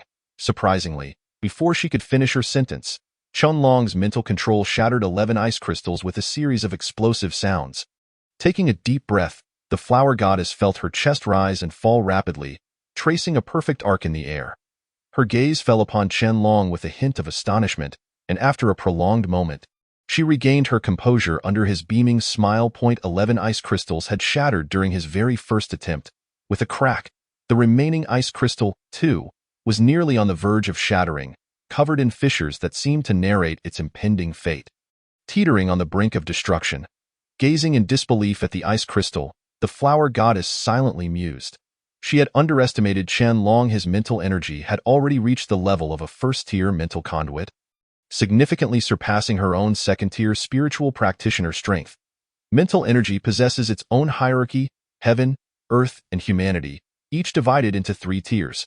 Qianlong's current capabilities were equivalent to the strength of a spiritual practitioner at the first tier. And should he advance further, his mental energy could rival that of a spiritual master. Among the countless inhabitants of the Tianqiong continent, few could attain a first-tier mental conduit even after a lifetime of cultivation. Yet here was Qianlong, a mere lad not yet 16, who could stand toe-to-toe with the flower goddess, if not surpass her. Noticing the flower goddess still in a state of shock, Qianlong wiped the sweat from his forehead. Although shattering 11 ice crystals at once had fatigued him, the exertion on his mental energy was immense, even without invoking his spiritual energy. The flower goddess felt a surge of joy at Qianlong's abilities. However, the revelation was astounding. How could a boy under 16 possess a first-tier mental conduit? Such news would surely leave many in awe. Though his mental energy was innately formidable, Qianlong's application of it still left much to be desired.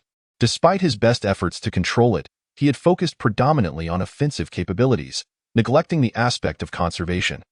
Fatigue washed over Qianlong's fair visage, prompting him to exhale several deep breaths. After a moment, he looked at the flower goddess and asked, "So, how did I fare, sister? Am I considered successful?" The flower goddess nodded, pouting slightly. Though she was taken aback, she maintained an air of composure, stating, "Quite well. I suppose you are deemed competent."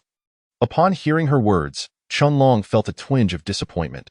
"Sister, do you think I could reach your level by the time I'm in my 20s?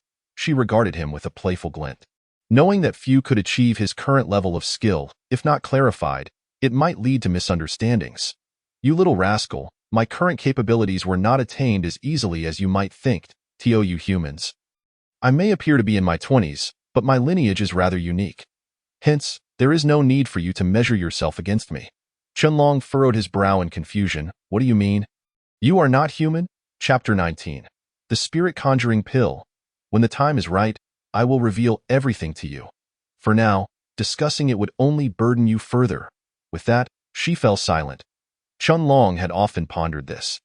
If the flower goddess truly were in her 20s yet possessed such prowess, it seemed rather extraordinary.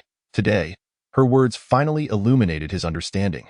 Following the flower goddess's guidance, Qianlong settled into a meditative posture, channeling his mental energy as it flowed throughout the cave. Days passed quietly, with the Mo family members periodically scouring the mountains. Similarly, Ling Er proved to be quite astute, always sneaking in just after the Mo family members departed. Leaving no traces behind, Tio refined his control over mental energy. Qianlong dedicated considerable effort. Now, he could manipulate objects within a short distance with ease. He began to grasp why alchemists were so rare. The constant drain on mental energy was a challenge few could surmount. Yet, when he recalled his spiritual cultivation, he couldn't help but grimace. After practicing the refining crystal technique, the pace of his spiritual energy's ascent resembled that of a sluggish snail. Barely restoring his previous third-tier strength, the year-end sect selection would occur simultaneously across the entire Yemen continent, a grand event of unprecedented scale, with thousands of family descendants vying for prominence. Relying solely on the wind control technique would surely prove inadequate. His greatest advantage lay in his mental energy. If wielded effectively, it could serve as a formidable ally, allowing him to catch opponents off guard. As the mental energy surged back into his body, a mist resembling a sea of spiritual energy gradually took shape in Qianlong's mind. Hua Xinyun referred to this phenomenon as the second qi si, the very essence of one's mental power. Once one reached the first tier of the earth vein, it could transform into the floating palace pill, though for now, it was merely known as the floating palace qi cluster. With her arms wrapped around her delicate form, Hua Xinyun gazed at Qianlong, her expression one of astonishment. Everything seemed to unfold naturally, yet her heart was heavy with frustration. Qianlong's cultivation speed and mental prowess were extraordinary for someone of his age. Reaching levels that others could hardly compare to, however, Qianlong himself felt a profound sense of dissatisfaction. If those who took months or even years to break through were to learn of his thoughts, they would surely be left aghast.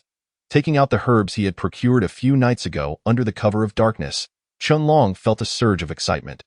Imitating Hua Xinyun's gestures and thought processes, he tossed the herbs into the air, controlling them with his mental energy as they floated before him. With his left hand, he conjured wisps of spiritual energy to form a swirling base, while his right hand deftly manipulated the herbs hovering in front of him, compressing them with his mental force.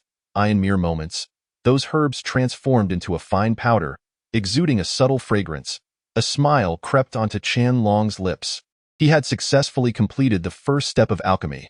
Tasting the sweetness of success, he cast aside all distractions and continued to refine the powder. Compared to Hua Xinyun's effortless ability to concoct pills, his own technique still felt somewhat juvenile, taking half a day to achieve a mixed paste from the powder. Nevertheless, he felt immense joy within. Hua Xinyun's assertion that his mental power was formidable was not unfounded. Although he still struggled somewhat with alchemy, his control over that mental energy was gradually approaching perfection. Each revelation struck Hua Xinyun like a heavy blow.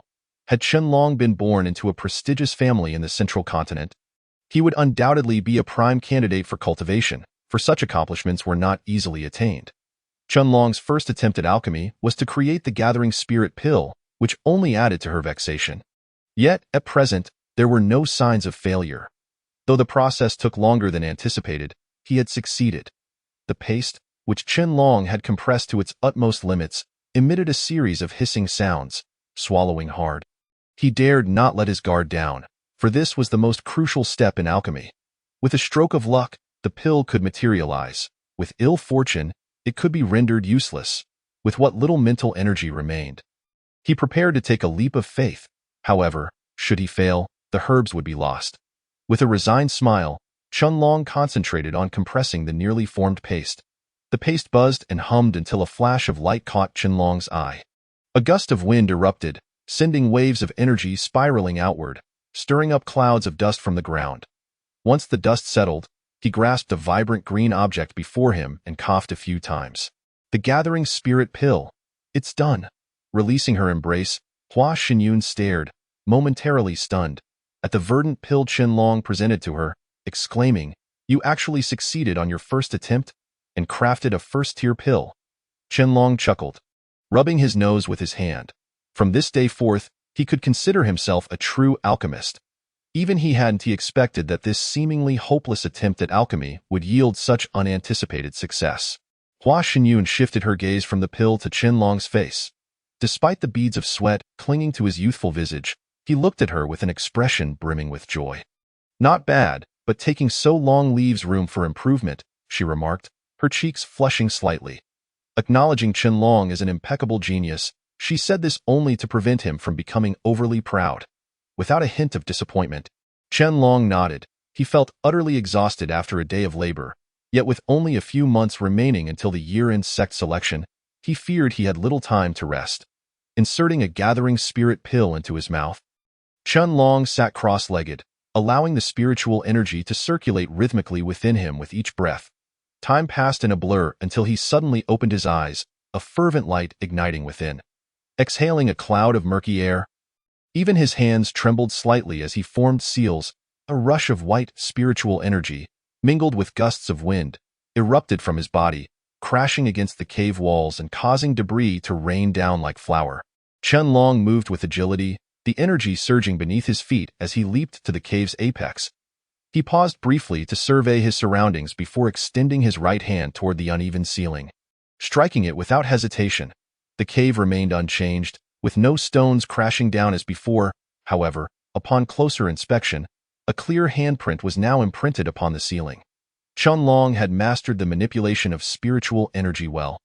Upon landing, he smiled knowingly and clapped his hands, thoroughly pleased with his handiwork. Heh, a third-tier spiritual practitioner. I'm back after 3 years. Ignoring his words, Hua Xinyun rolled her eyes in exasperation and retorted. You little brat, spending all your time in this cave consuming pills will only slow your progress. Why not take this opportunity to explore Fengyun City?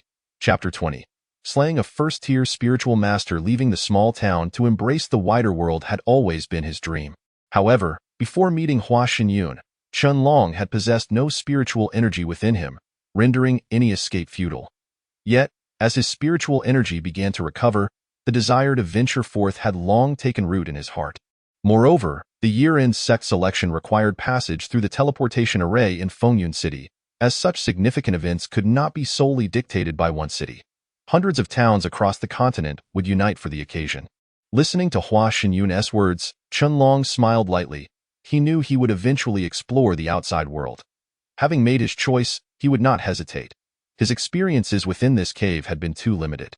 Even if he were to strive tirelessly to enhance his spiritual cultivation, achieving the strength of a fifth-tier spiritual practitioner in just a few months seemed highly unlikely. Little brat, the Mo family has sent someone again. A first-tier spiritual master. As Hua Xinyun formed a seal with her fingers, intending to use her alchemical skills to shield the cave, Qianlong seized her hand with a grin, saying, since we decided to leave, let us give the Mo family a little gift. Hua Xinyun raised her eyebrows, instantly grasping Qianlong's intent. She nodded and retracted her slender fingers. Let me handle this. It will be resolved immediately. A glimmer of cold light flashed in Qianlong's dark eyes. He then replied calmly to Hua Xinyun, who was poised to act. I'll take care of it myself. Little brat, do you think you can manage? You only a third-tier spiritual practitioner? With a faint smile, he reassured Hua Xinyun, who looked slightly worried. Noting his calm demeanor, devoid of fear, she sighed and shrugged her shoulders in resignation. Do as you wish. The Mo family member possessed only the strength of a first-tier spiritual master. He was likely an ordinary direct descendant. Seeing that the man was over 50 years old, Qianlong sighed.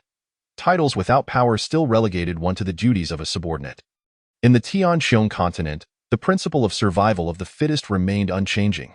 Stuffing all the available jade bottles into his spiritual ring, Qianlong quietly exited the cave, stealthily approaching the Mo family member trekking through the mountains. With each step, the Mo family member utilized a secret technique to scan the area. However, the range of his detection was vastly inferior to Mo Xian's.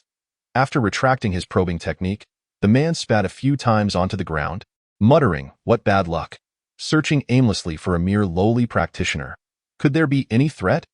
After the Mo family's spiritual master finished speaking, he waved his hand through the air, dispersing waves of spiritual energy as he closed his eyes to continue searching.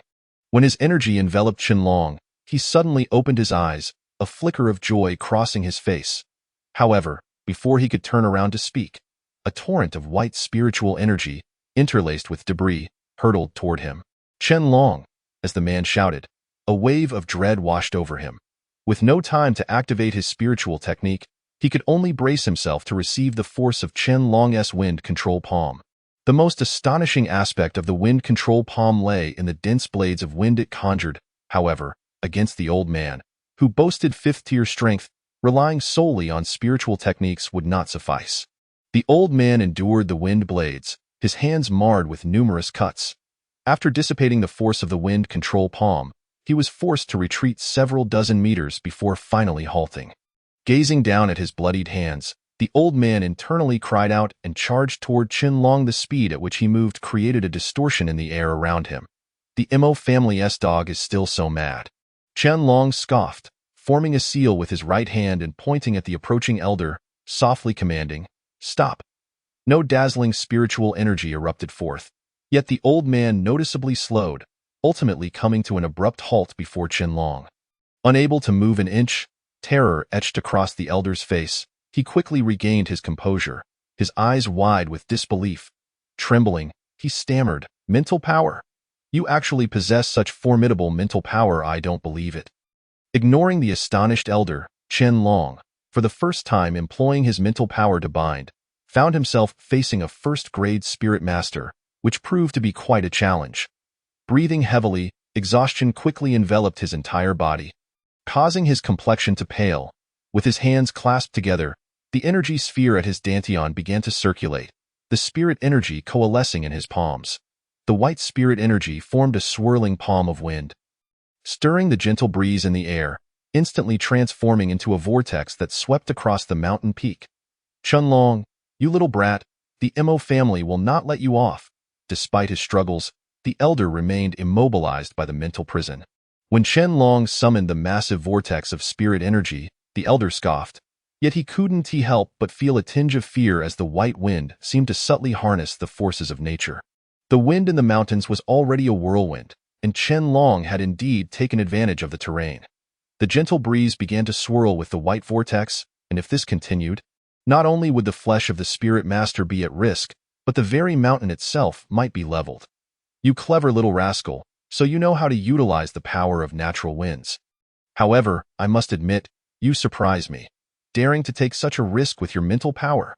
Qianlong chuckled softly, realizing that his wind control palm had grown significantly in size, becoming increasingly restless and disobedient. If he didn't release it soon, it might spiral out of control. Casting a mocking glance at the somewhat apprehensive elder, Qianlong unleashed his turbulent wind control palm, directing it straight towards the elder's head. The elder's cries were drowned in the howling winds, leaving not a trace, save for the profound look in the elder's eyes as he glanced at Qianlong, filled with an inexplicable intensity. The jagged mountain faces were continuously worn down by the swirling white winds, gradually etching sharp, knife-like marks into them. The fierce wind, laden with debris, wreaked havoc for a considerable time. Qianlong retreated, observing the colossal wave and explosion of his wind control palm, which seemed to shake the entire mountain range, causing even distant mountains to crumble and shed stones. "O family's hounds, I will slay you one by one." With a cold snort, Qianlong felt a sweetness in his throat and casually spat out a mouthful of blood. Utilizing his mental power without any elixirs caused significant backlash. After all, the elder was a spirit master. Had he delayed even a moment longer, the elder would surely have broken free from the mental shackles. Qianlong reflected that he had indeed taken a shortcut, blaming only the elder for not being vigilant enough to allow him the opportunity. Had the elder been aware of Qianlong's first-grade mental prowess, he would certainly not have fallen for such a trap. Glancing at the significantly damaged mountains, and considering that venturing into the town might lead him to encounter members of the Mo family, Qianlong abandoned the thought of seeking linger at the family, returning to the cave to leave a few inscriptions on the cave wall before hastily heading northwards. Chapter 21. Fengyun City under the night sky. A figure darted through the shadows. Guided by the spiritual sensing of Hua Xinyun, Qianlong transformed into a streak of light, swiftly making his way towards Fengyun City. After nearly a week of travel, the weary Qianlong finally caught sight of Fengyun City. The sheer size of the buildings left him trembling. He had never before seen such grand architecture. In comparison, the small town he resided in felt utterly trivial. Curiously glancing around, Qianlong noted that the marketplace here was not laid out like his small town, but featured a uniform array of storefronts, the variety overwhelming his senses. Passers-by regarded him with peculiar glances, chuckling as they veered away. Hua Xinyun, sensing his discomfort, conveyed through their mental link, "You little rascal, try to act normal. Have you truly never seen the world? This third-rate city has you bewildered. Just wait until you reach the central continent of the 9 great states. You might just faint from shock. Don't embarrass me." Feeling somewhat sheepish, Qianlong forced a self-deprecating smile. Having lived in a small town, his concept of a prominent family was dwarfed by the grandeur surrounding him. "Hey there, is this your first time in Fengyun City? If you need a guide, I'm more than willing to assist." A crisp voice, tinged with a hint of mischief, called from behind. The speaker appeared somewhat gaunt, his pallid complexion devoid of any color. Had he not spoken up, Qianlong might not have realized he was a living person. Shaking his head, Qianlong replied coolly, "No need, I can manage on my own." Qianlong was well aware to remain vigilant, especially since he had never before visited Fengyun City. The larger the place, the more mixed the crowd. and this individual who approached him likely saw him as an easy target for deception. Undeterred by Qianlong's rejection, the man continued to follow him, jovially promoting his services. "Hey buddy, it's tough making a living out here. How about this? You hire me as your guide, and I'll give you the best deal on anything you want to know. Just 50 gold coins. What do you say?" Qianlong stumbled slightly, nearly falling, and exclaimed, 50 gold coins. Why don't you just go rob someone? Get lost. I have no time for your nonsense. Seeing Qianlong engage him, the man seemed to seize the opportunity, persisting in his cheerful demeanor despite Qianlong's attempts to dismiss him. Qianlong had never encountered someone so tenacious. Reluctantly, he harnessed his spirit energy to swiftly distance himself. Casting a glance back at the vanishing figure, Qianlong smirked, thinking he had finally shaken off this nuisance. Yet, before he could straighten up, a raucous laugh rang out from in front of him. "You truly possess impressive speed. I didn't expect you to be a practitioner of spirit energy as well." Qianlong's expression darkened, inwardly lamenting his misfortune. Keep pace with him undetected. This person must be at least a 5th-grade spirit practitioner. Although he appeared somewhat aged, he was likely around Qianlong's age, though attain 5th-grade status at such a young age and serve as a guide in Fengyun City was no small feat. The city truly harbored hidden talents. My friend, this meeting must be fate. Why not become friends? The man proposed, his tone affable. I'm an invaluable resource in Fengyun City, a living map, so to speak. Whether it's finding people or information, there's nothing I don't know. Having a friend like me is a boon. Noticing the absence of malice in the man's demeanor, Qianlong's tense nerves relaxed slightly, yet he still shook his head. I won't be staying in the city long, nor do I require information about anyone or anything. With that, Qianlong turned to leave, but the frantic running had disoriented him, and he found himself momentarily unsure of where to step. He could only turn back and say, "Just tell me where north is." Laughing heartily, the man approached, patting Qianlong's shoulder. With hands clasped, he regarded the somewhat helpless Qianlong. "So, by that logic, we're friends now. For the first time, I won't charge you any gold. Consider it a friendly gesture. How does that sound?" Qianlong grimaced, truly wishing to distance himself from this individual. As long as he knew the direction, he would quickly shake him off. "What shall I call you, young friend? I'm Lu Shang, but you can also call me by my nickname, Merchant in Fengyun City. There's nothing you can't imagine that I don't know." Looking at the self-satisfied Lu Shang, Qianlong could only sigh inwardly, amused by the fittingness of the name. If sensing Qianlong's thoughts, Lu Shang hurriedly clarified, "My Shang isn't for merchant, that's just my nickname." Confounded, Qianlong couldn't be bothered to delve into the details. He swiftly redirected the conversation.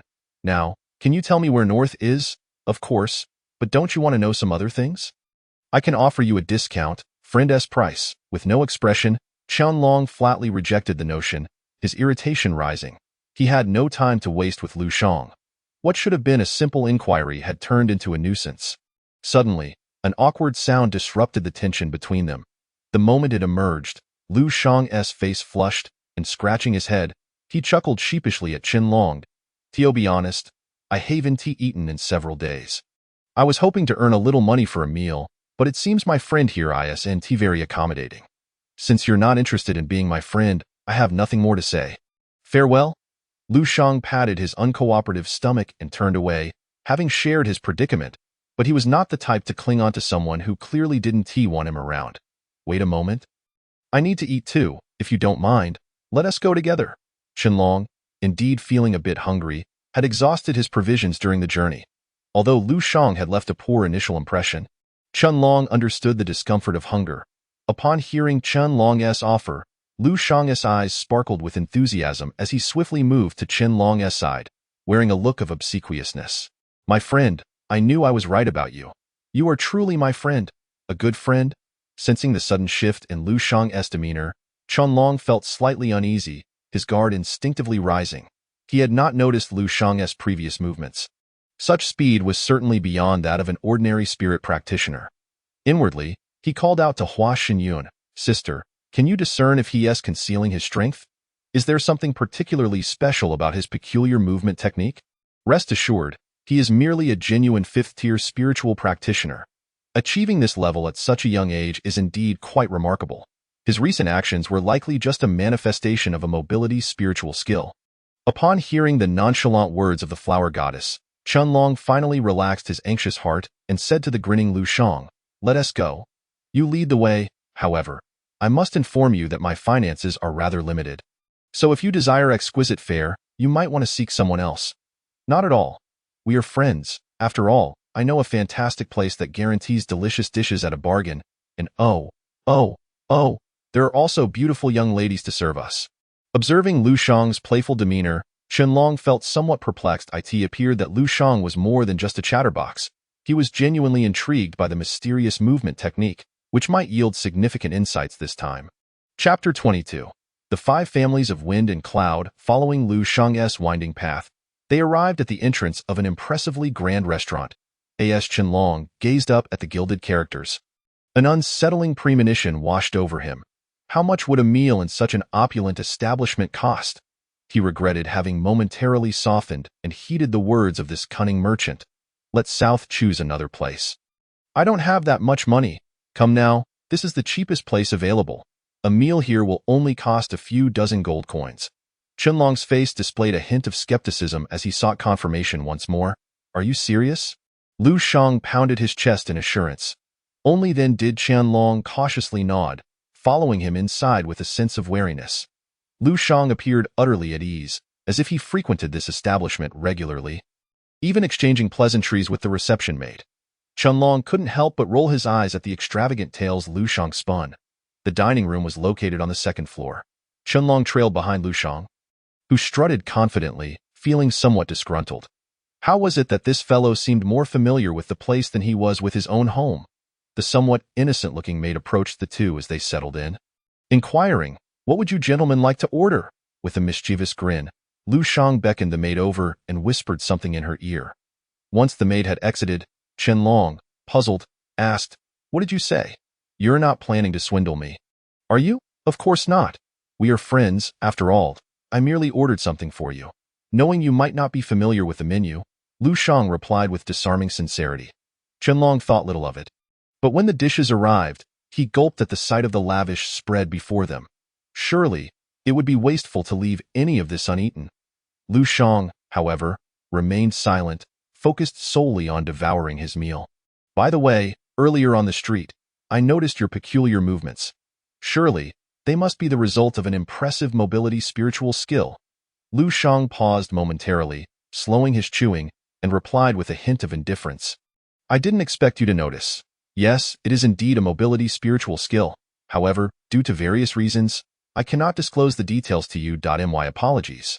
But if you are interested in acquiring a mobility spiritual skill, I can take you to the auction house to have a look." Chunlong shrugged. Since Lu Shang was unwilling to divulge any information, he assumed there were other reasons behind it. He was not one to persist stubbornly. However, it seemed that his plan to obtain this mobility spiritual skill was now futile. "By the way, as good friends, you still haven't told me your name." Casting a glance at Lu Shang's pallid face, Chunlong replied coolly, Chunlong? I've never heard of you, and there is no family by the surname Chun in the entire Wind and Cloud City. Could it be that you hail from another city?" Lu Shang's question struck a nerve, and Chunlong's lips curled into a faint smile as a glint of coldness flashed in his eyes. Noticing Chunlong's reaction, Lu Shang chose not to pursue the topic further and shifted to another subject. "Today, since I'm in a good mood, I'll generously share some information about Wind and Cloud City with you. There are no sects within the city, so while it appears prosperous, it lacks substantial foundations. However, there are numerous families, the largest of which are the Five Families of Wind and Cloud, collectively holding nearly half the power in the city. If you wish to navigate Wind and Cloud City safely, it is best not to offend them, lest you face dire consequences." "The Five Families of Wind and Cloud?" "Yes, the Lin family, the Mu family, the Lei family, the Sima family, and the Lu family. Each of these families possesses considerable influence.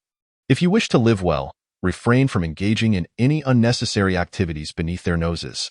The utensils in Chunlong's hand shattered into fragments as his expression shifted upon hearing Lu Shang's words. "The Lei family?" Startled by Chunlong's sudden reaction, Lu Shang instinctively tossed his chopsticks forward. Seeing Chunlong's somber demeanor without any overtly malicious intent, Lu Shang awkwardly chuckled, cautiously retrieving his chopsticks. "Do you have some connection with the Five Families of Yunshui?" Chunlong replied coolly, "The Lei family. Have you heard of any affiliated families in the town?" The Lei family does have a few subordinate families, but I never expected you to have ties to them. Who would have thought a mere spiritual practitioner like you would have crossed paths with the Lei family of the 5 families of wind and cloud? As Qianlong adjusted his somewhat erratic breathing, he fell into deep contemplation. It was evident that being recognized as one of the 5 families within the city indicated their immense power. If the Lei family maintained a significant relationship with Lei Tian, eliminating the likes of the Yi family in the town would be a trivial matter for them. Revealing too much would not serve him well. Sensing he had momentarily lost his composure, Qianlong feigned calmness and said, "No, I merely have a passing knowledge of the Lei family and have heard some unfavorable news." Lu Shang, tapping his fingers on his chin, did not question Qianlong's words. With a sense of relief, he inhaled deeply and continued to devour his meal with unabashed enthusiasm. "I knew it. As a mere spiritual practitioner, you shouldn't be provoking the 5 families of wind and cloud, let alone any lesser family. I was really out of my mind. However, don't worry. If you need anything in the city, feel free to reach out to me." Chuckling, Qianlong did not hesitate to retort, "Forget it. You're nothing but a petty swindler. Don't pretend to be wise in front of me." Lu Shang was taken aback by Qianlong's words, standing up abruptly and placing his foot on the chair, shouting at Qianlong, whose expression remained unchanged. "What? Is there something I don't know? If anything happens in Wind and Cloud City, I assure you, I'm aware of it all very well. Then enlighten me about the 5 families of Wind and Cloud. I find it hard to believe that a petty swindler like you could gather information on such prominent families." Grinding his teeth, Lu Shang seemed to make a significant decision, retracting his previous undignified posture. "All right, I will share the information, but it won't be for free. After this meal, you must pay me 200 gold coins." If Qianlong could acquire detailed information about the 5 families in Wind and Cloud City, it would be immensely beneficial for his future dealings with them. Regardless of Lu Shang's credibility, the fact that he had reached the 5th-tier spiritual practitioner level in Wind and Cloud City suggested that he indeed possessed some unique abilities. Qianlong clicked his tongue and casually replied, "I was merely testing you. If you didn't know anything, you needn't resort to such tactics. You claim to be my friend, yet you ask for money for such trivial matters. How ungracious of you. You must give me something, or I might starve to death. Let us see if what you have to say holds any value. If it does, I certainly wouldn't let my friends starve on the streets. Would I?" Chapter 23. The 2 major forces. Lu Shang was no fool. He quickly realized that he had fallen into Qianlong's trap. He could only accept his misfortune. Since Qianlong agreed to provide him with some money, he did not wish to dwell on these minor details. However, the thought of the 5 families of Wind and Cloud still made him feel uneasy. He sat beside Qianlong and spoke in a hushed tone. Wind and Cloud City has stood for nearly 1,000 years, and the so-called 5 families of Wind and Cloud emerged alongside it. To rise above so many families indicates their profound heritage. Among the 5, the Sima family is the strongest, consistently playing the role of a leader. While the other 4 families are also recognized as the 5 families of Wind and Cloud, there remains a noticeable gap. The head of the Sima family, Sima Jun, is the most powerful individual in the town. According to reliable sources, he possesses at least the strength of a 9th-tier spiritual king. With one more step, he could become the sole spiritual emperor of the entire town. His family also boasts 6 esteemed members, all of whom have long since entered the spiritual king realm. The realm of the spiritual king remained beyond Qianlong's reach. If they so wished, they could easily overpower him with sheer presence alone. The Sima family, having 7 spiritual kings, left Qianlong utterly astonished. Such a formidable assembly could hardly be underestimated, explaining why they held dominion over Wind and Cloud City. Beneath the Sima family lies the Lin family, led by Lin Yuqing, who is a 7th-tier spiritual king. The family comprises 6 esteemed members of equal strength. However, the Lin family is known for their discretion, and in recent years, they have subtly sought to catch up to the Sima family, resulting in a rather strained relationship between the Lin and Sima families. Qianlong cast a few glances at Lu Shang, observing his serious demeanor that suggested he was not lying. If what Lu Shang claimed was indeed true, the Lin family might be concealing much more than meets the eye. A barking dog does not bite. As one of the 5 prominent families, the Lin family conducted their affairs with remarkable discretion, undoubtedly harboring unique secrets. Lu Shang glanced at Qianlong and continued, "The remaining 3 families possess comparable strength. The heads of the Mu, Lei, and Lu families, Mu Feiwen, Lei Yong, and Lu Hao, are all 7th-grade spirit kings. though each family only has 5 devotees. Qianlong took note of these names, impressed by Lu Shang's profound understanding of the intricacies of these noble families, which shifted his perception of the pale-faced Lu Shang slightly. He then jested, "Given your extensive knowledge, you wouldn't happen to be from the Lu family, would you?" Lu Shang crossed his arms and chuckled mockingly, lowering his gaze to his simple burlap attire. Following his line of sight, Qianlong smiled. If he truly belonged to the Lu family, he would hardly venture out without money, even if he were penniless. It was unlikely he would resort to such methods to swindle. "Hey, how about it? Isn't my information valuable?" Such figures typically don't appear easily, so most people are unaware of their true capabilities. Why sharing this with you? "I consider myself at a loss," Qianlong replied nonchalantly. "Indeed, it is quite useful. Look, as someone from a humble background, I don't have much on me, just 100 gold coins. Consider it a gesture of friendship. Shall we? Who would have thought you to be so stingy? Fine. I suppose it's my misfortune to have befriended you," Lu Shang quipped. Qianlong felt quite satisfied. In the small town, 100 gold coins constituted a significant sum, merely enough for a meal here. He couldn't help but lament internally about the poverty of this place. It then occurred to him that he still possessed several spirit-gathering pills, which could temporarily alleviate his financial constraints. Such first-grade pills were quite rare, even in Fengyun City, capable of enabling a spirit user to break through to the next level. Hence, these pills became indispensable for nurturing the next generation. The primary reason for the pills' value was the scarcity of alchemists. Even a first-grade alchemist was not easily disregarded by the 5 families of Fengyun. While these low-grade pills might not attract their attention, they could significantly benefit the younger generation of the family. Having made a promise to Lu Shang, Qianlong did not hesitate to transfer 100 gold coins from his card to him. Lu Shang weighed the coins in his hand, grinning as he stored them in his spirit ring, and bowed slightly to Qianlong, saying, "Thank you. Although I've shared this information with you, it seems I owe you a favor. I advise you not to assume that Fengyun City is solely comprised of the 5 prominent families. There are other smaller families you cannot afford to offend. While they may not compare to the 5, there are still quite a few who have reached the Spirit King realm." After a brief pause, a flicker of apprehension crossed Lu Shang's face, causing his tone to become somewhat unnatural. "Aside from these family powers, there are 2 major forces in Fengyun City that you must be wary of. Any force deemed significant in Fengyun City is inherently formidable. The first is the auction house, which rivals the Sima family. The transaction volumes here sustain the entire operation of Fengyun City. If something valuable is up for auction, even the 5 families will make an appearance. Offending the auction house is an unwise move. Moreover, don't assume that such a large auction house lacks protective measures. Their overall strength is certainly not inferior to that of the Sima family. Fortunately, their role is primarily business-oriented." Nodding slightly, Qianlong understood that the auction house was the largest profit-generating venue. Without sufficient strength, one could not establish an auction house. The treasures that tantalized many would undoubtedly evoke envy. To avoid unpleasant incidents, while the strength of the auction house was not publicly disclosed, it certainly would not be weak. The second force is the apothecary. Fengyun City boasts numerous apothecary shops, large and small. But all medicinal materials must first pass through the headquarters before being distributed. The finest materials are firmly in their grasp, and some rare herbs are simply unattainable, even with wealth.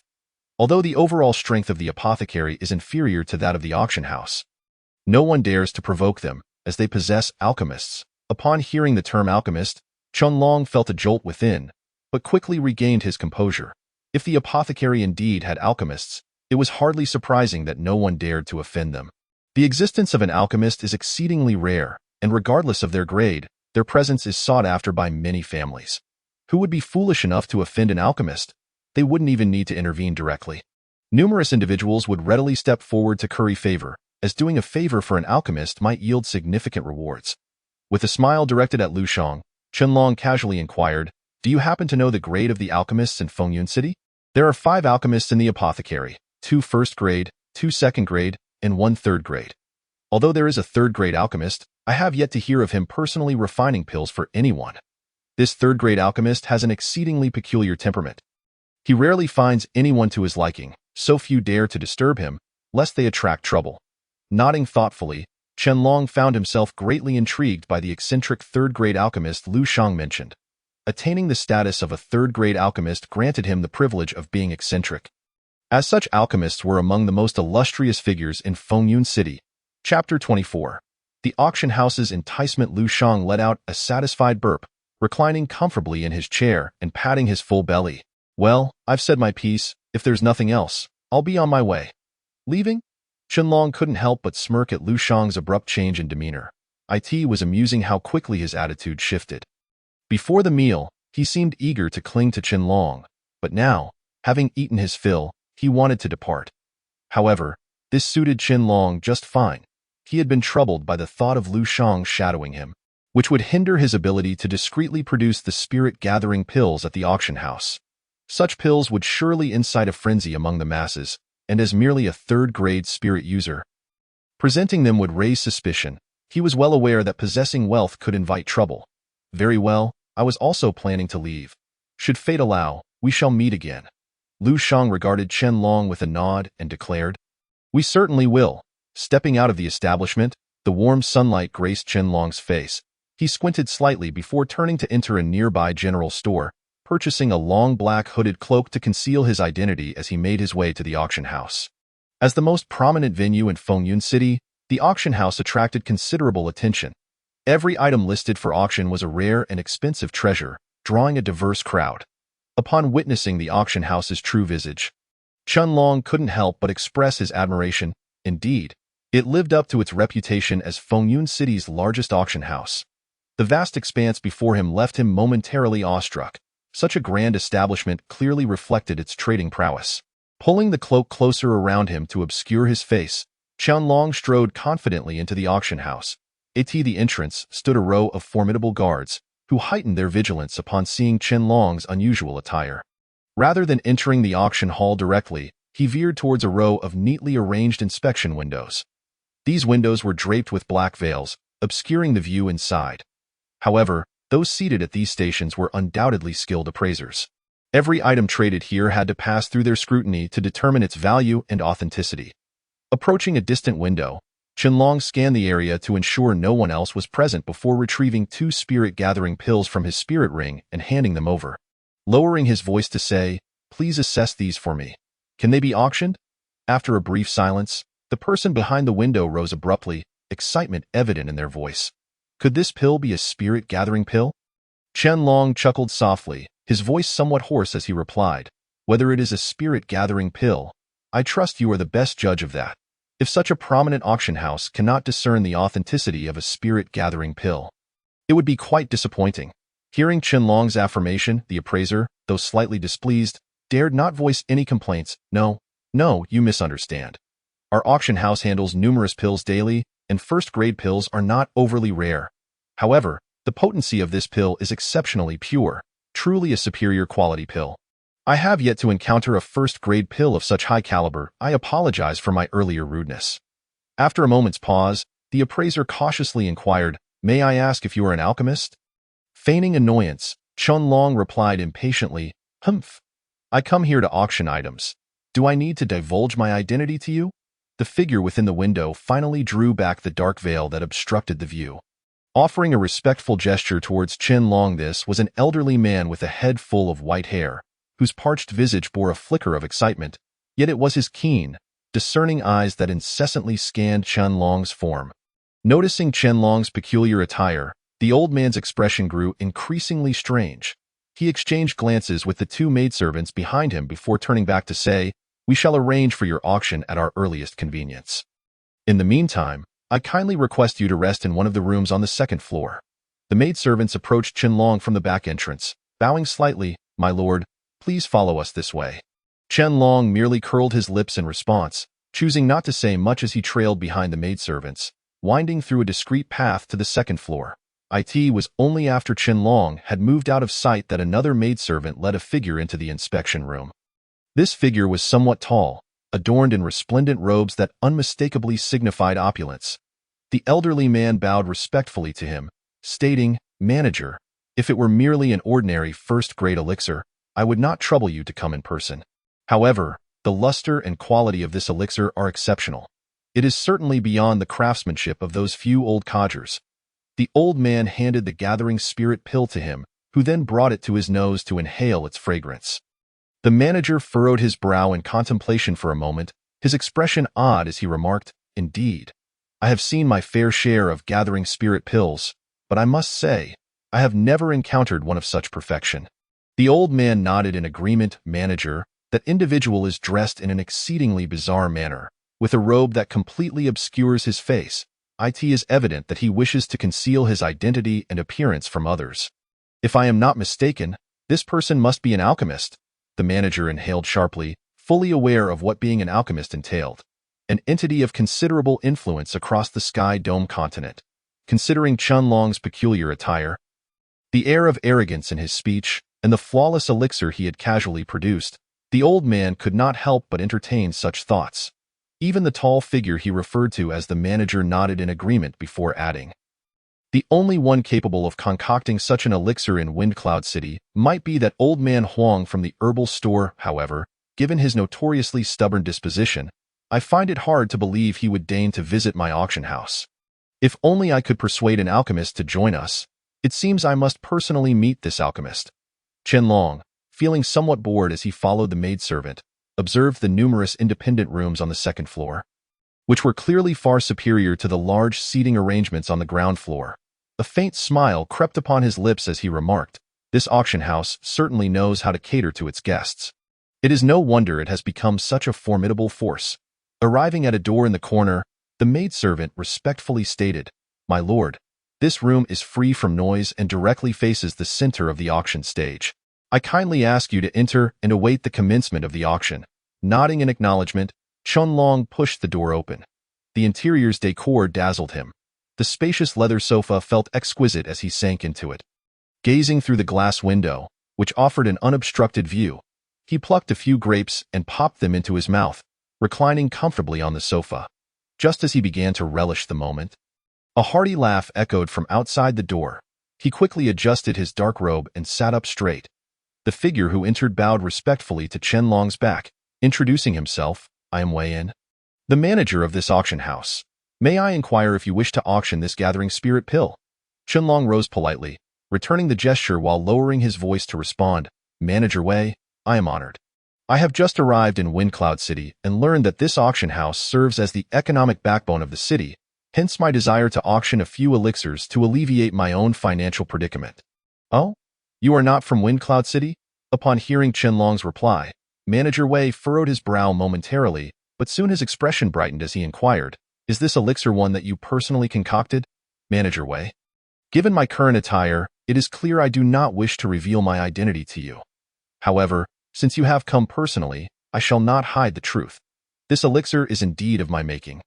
This revelation struck Wei Yin like a thunderbolt, causing him to tremble in surprise. He quickly adopted a courteous demeanor, asking, "Might you be willing to be a named elder of our auction house? You need only sign your name here. There is no need for any reservations. If there is anything you desire, I can certainly offer you the utmost convenience." Wei Yin gritted his teeth, fully aware this was the greatest concession he could make. Even Qianlong, upon hearing this unexpected proposition, felt a stir of intrigue. Yet, the two elixirs were not truly crafted by him. Although he had successfully created one gathering spirit pill, its efficacy paled in comparison to those refined by the flower goddess. Surely, had it been that elixir, it would not have garnered such attention. Though the offer was tempting, Qianlong could only manage a wry smile inwardly as he addressed Wei Yin. "I appreciate your goodwill, Manager Wei, but I must decline the offer of a title. I am not one to enjoy being bound by obligations. However, should I have any elixirs to sell in the future, I will certainly consider your auction house first." After a moment of contemplation, Wei Yin responded coolly, "Very well. Since you have stated your position, I shall refrain from further persuasion, lest I become a nuisance." He then produced a golden card from his pocket, presenting it to Qianlong with both hands. Observing the card as it rotated in his grasp, Qianlong noticed Wei Yin's expression of confusion, prompting him to explain, "This is a universal VIP gold card for the auction houses across the Sky Dome continent. A complimentary gift for you.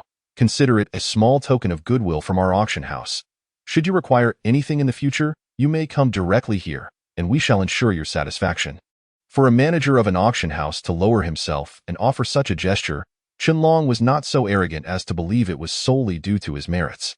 Had it not been for the two exquisite elixirs crafted by the flower goddess arousing Wei An's desire to build a rapport, it was unlikely he would have even glanced in Chen Long's direction while standing here. Then I must thank you, Manager Wei. I shall certainly not hesitate to trouble you again in the future. After exchanging pleasantries, Wei An exited Chen Long's room, his expression somewhat grave. He turned back for one last look at the door before striding away. Removing the long hat that had covered his head, Chen Long closed his eyes and immersed himself in meditation. He realized that he had been somewhat ignorant while residing in the small town. Ever since meeting Lu Shang, he felt an unprecedented sense of urgency. It was not until the auction hall erupted in a cacophony of noise that he slowly opened his eyes. The center of the expansive auction hall. A slender woman gracefully stepped onto the stage, smiling as she bowed to the crowd. Her delicate voice rang out, "Welcome, everyone, to our auction house. I am Bai Fu, the chief auctioneer. I trust you are all familiar with the rules of our auction. I shan't prolong my words. Today, we have a total of 36 items for auction, so I invite you to place your bids at your leisure. As Bai Fu concluded her introduction, the audience erupted into chaos. Miss Bai Fu is as beautiful as ever. I came to the auction house solely for you. Nonsense. It's clear you are just broke and pretending to be infatuated. Does Miss Bai Fu even glance your way? Chen Long carefully surveyed the stage, noting that the woman named Bai Fu wore a short skirt, her tall figure and skin as fair as snow, her features radiating an enchanting vitality that drew the attention of every man in the audience. Hearing the murmurs from below, Bai Fu not only remained unfazed but instead playfully remarked, "I am but a humble auctioneer. How could I deserve such esteem from all of you?" The crowd went wild in response to her modesty. And with a delicate wave of her slender hand, Bai Fu signaled for silence before retrieving a golden hammer from behind her, clearing her throat to address the audience. The first item for auction today is a mid-tier yellow-grade spirit technique known as the Jade Qiong Heart Sword. Once mastered, it allows one to transform spirit energy into a sword form, controlling it over great distances with surprise. The starting bid is 1,000 gold coins. As Bai Fu finished her announcement, the audience buzzed with excitement, for the ability to transform spirit energy into a sword form was an achievement only attainable by those at the Spirit Master realm. Although the current technique was only of mid-tier yellow grade, its capability to shape spirit energy into a sword certainly captured the interest of many, and the sound of bidding quickly filled the air. I bid 1,200 gold coins. I bid 1,005. Listening to the incessant calls for rising bids, Chen Long felt a myriad of emotions. The auction house had reached an unprecedented level of excitement, and the first of the 36 items on the block was surprisingly a mid-level yellow-tier spiritual technique. Chen Long couldn't help but admire the grandeur of this large auction venue, where an air of dominance was unmistakably palpable. The Yu Qiong Heart Sword was acquired by a middle-aged man for 8,000 gold coins. Observing the envious gazes around him, Chen Long couldn't help but chuckle inwardly. He noted that there was no sign of bidding from the private boxes on the second floor, likely waiting for more valuable items. Those who could afford to sit in such elite quarters were certainly not ordinary individuals. While mid-level yellow-tier spiritual techniques were rare in small towns, they had become quite commonplace in a place like Fengyun City. Excluding the 5 prominent families of Fengyun, even some lesser clans possessed such techniques in their ancestral collections, as the Tianxiong continent had developed over thousands of years, resulting in a wealth of inherited spiritual techniques. Although several items piqued Chen Long's interest, he was reluctant to participate in the bidding until the medicinal pills were sold, as these items were not inexpensive. The starting bid of several thousand gold coins made his face twitch. In a small town, such an amount represented years of a family's income. Here, money seemed to lose its value, casually tossed around in thousands of gold coins. When a melodious voice rang out, Chen Long perked up his ears, listening attentively. Next, we have 2 first-tier medicinal pills for auction. You may wonder why these 2 first-tier pills are being sold later in the event, but I must clarify that these pills are called Gathering Spirit Pills, which can help spiritualists break through to first-tier strength, a fact well known to many. However, today's Gathering Spirit Pills are somewhat extraordinary. After appraisal by a seasoned evaluator, these pills are flawless in both color and efficacy.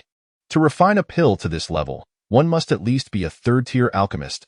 As Bai Fu's words left her lips, the crowd below erupted into a cacophony of voices, the shock of a 3rd-tier alchemist resonating deeply with them. As there was but one in all of Fengyun City, The fact that these pills were crafted by someone of such caliber instantly elevated their value. Seeing the crowd's reaction, Qianlong felt a wave of relief wash over him. His earlier concerns about the first-tier pills not fetching a good price seemed unfounded. He regarded Bai Fu with newfound admiration. To feature a third-tier alchemist for promotion was no small feat. Some individuals in the second-floor boxes opened their windows, attempting to place bids on the pills. Tio think a third-tier alchemist's presence here is utterly astounding. Does this imply that the alchemist is also present at the auction? The realization struck like a bolt of lightning, drawing everyone's gaze from the stage to the private boxes above. Fortunately, the glass was specially crafted, preventing anyone from seeing inside, so Qianlong didn't feel overly concerned. Wei Yan's eyes fixated on Qianlong's box from a distance, his expression grave, and he made a significant decision, murmuring to himself, "No matter what, I must extend a favor to you." Chapter 26. Movement techniques. The clamor below continued. And seizing the momentum, Bai Fu sweetly announced, "The starting bid is 20,000 gold coins." 20,000? Surely, the title of a third-tier alchemist is not merely worth that much. I bid 25,000. Haha, unable to bid yet you try to raise the price? I bid 30,000. You all are mere paupers. Do not insult the alchemist. I bid 50,000. The last voice echoed from the second-floor box, silencing the crowd significantly. Everyone knew that those seated above were from esteemed families, and offending them was unwise.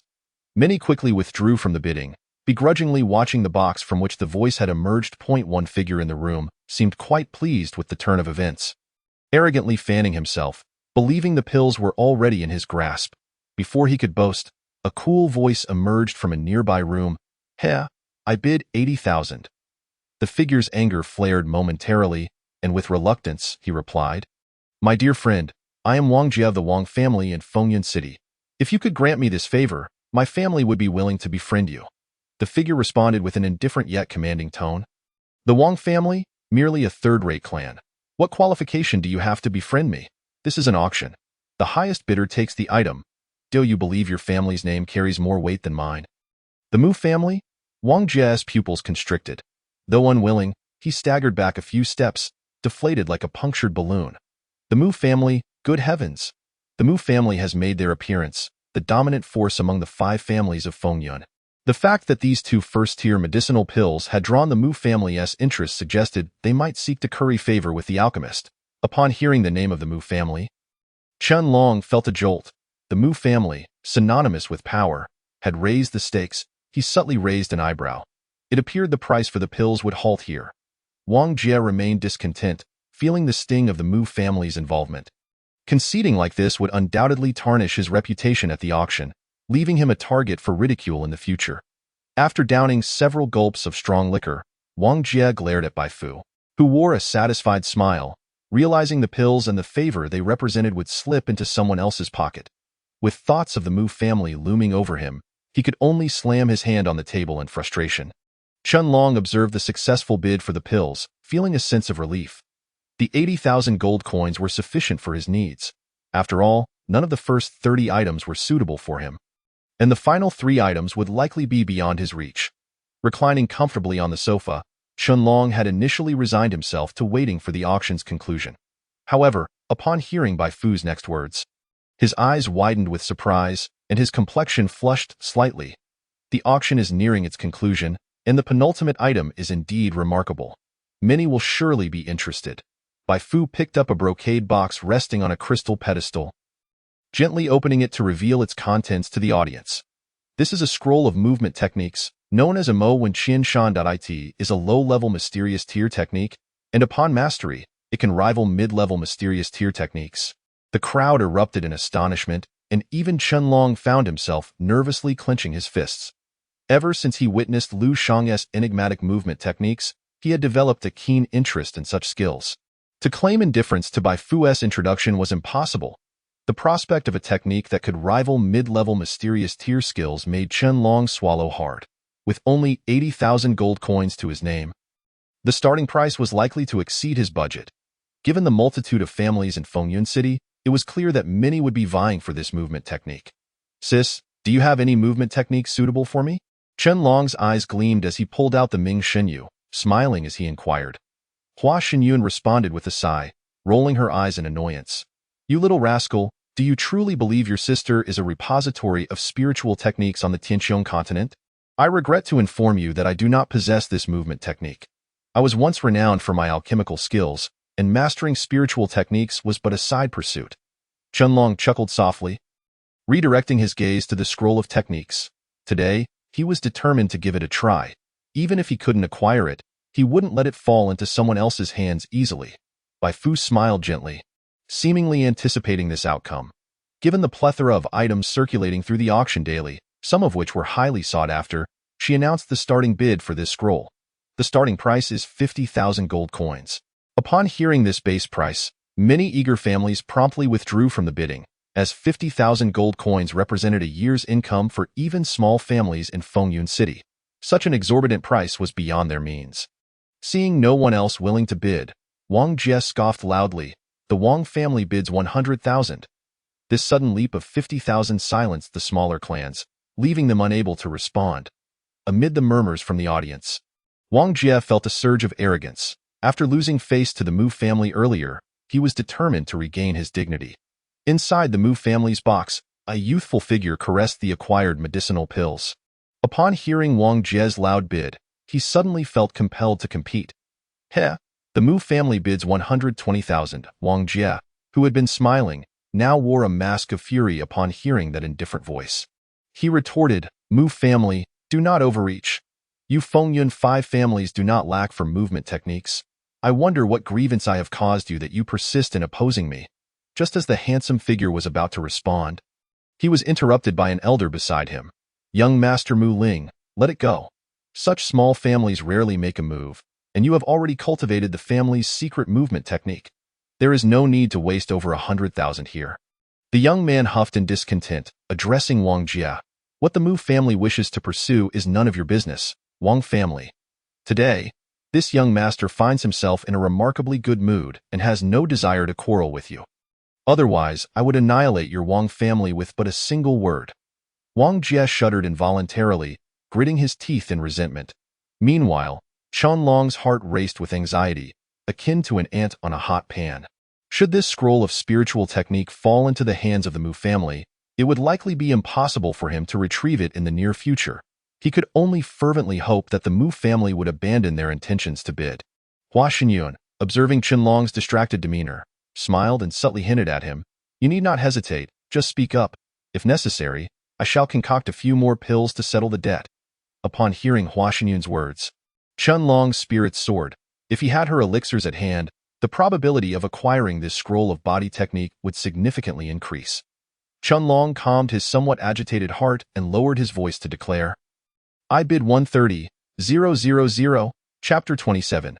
The box. This sudden proclamation detonated like a bomb within the quiet crowd, causing Mu Ling to raise an eyebrow and direct his gaze towards the box where Chunlong resided.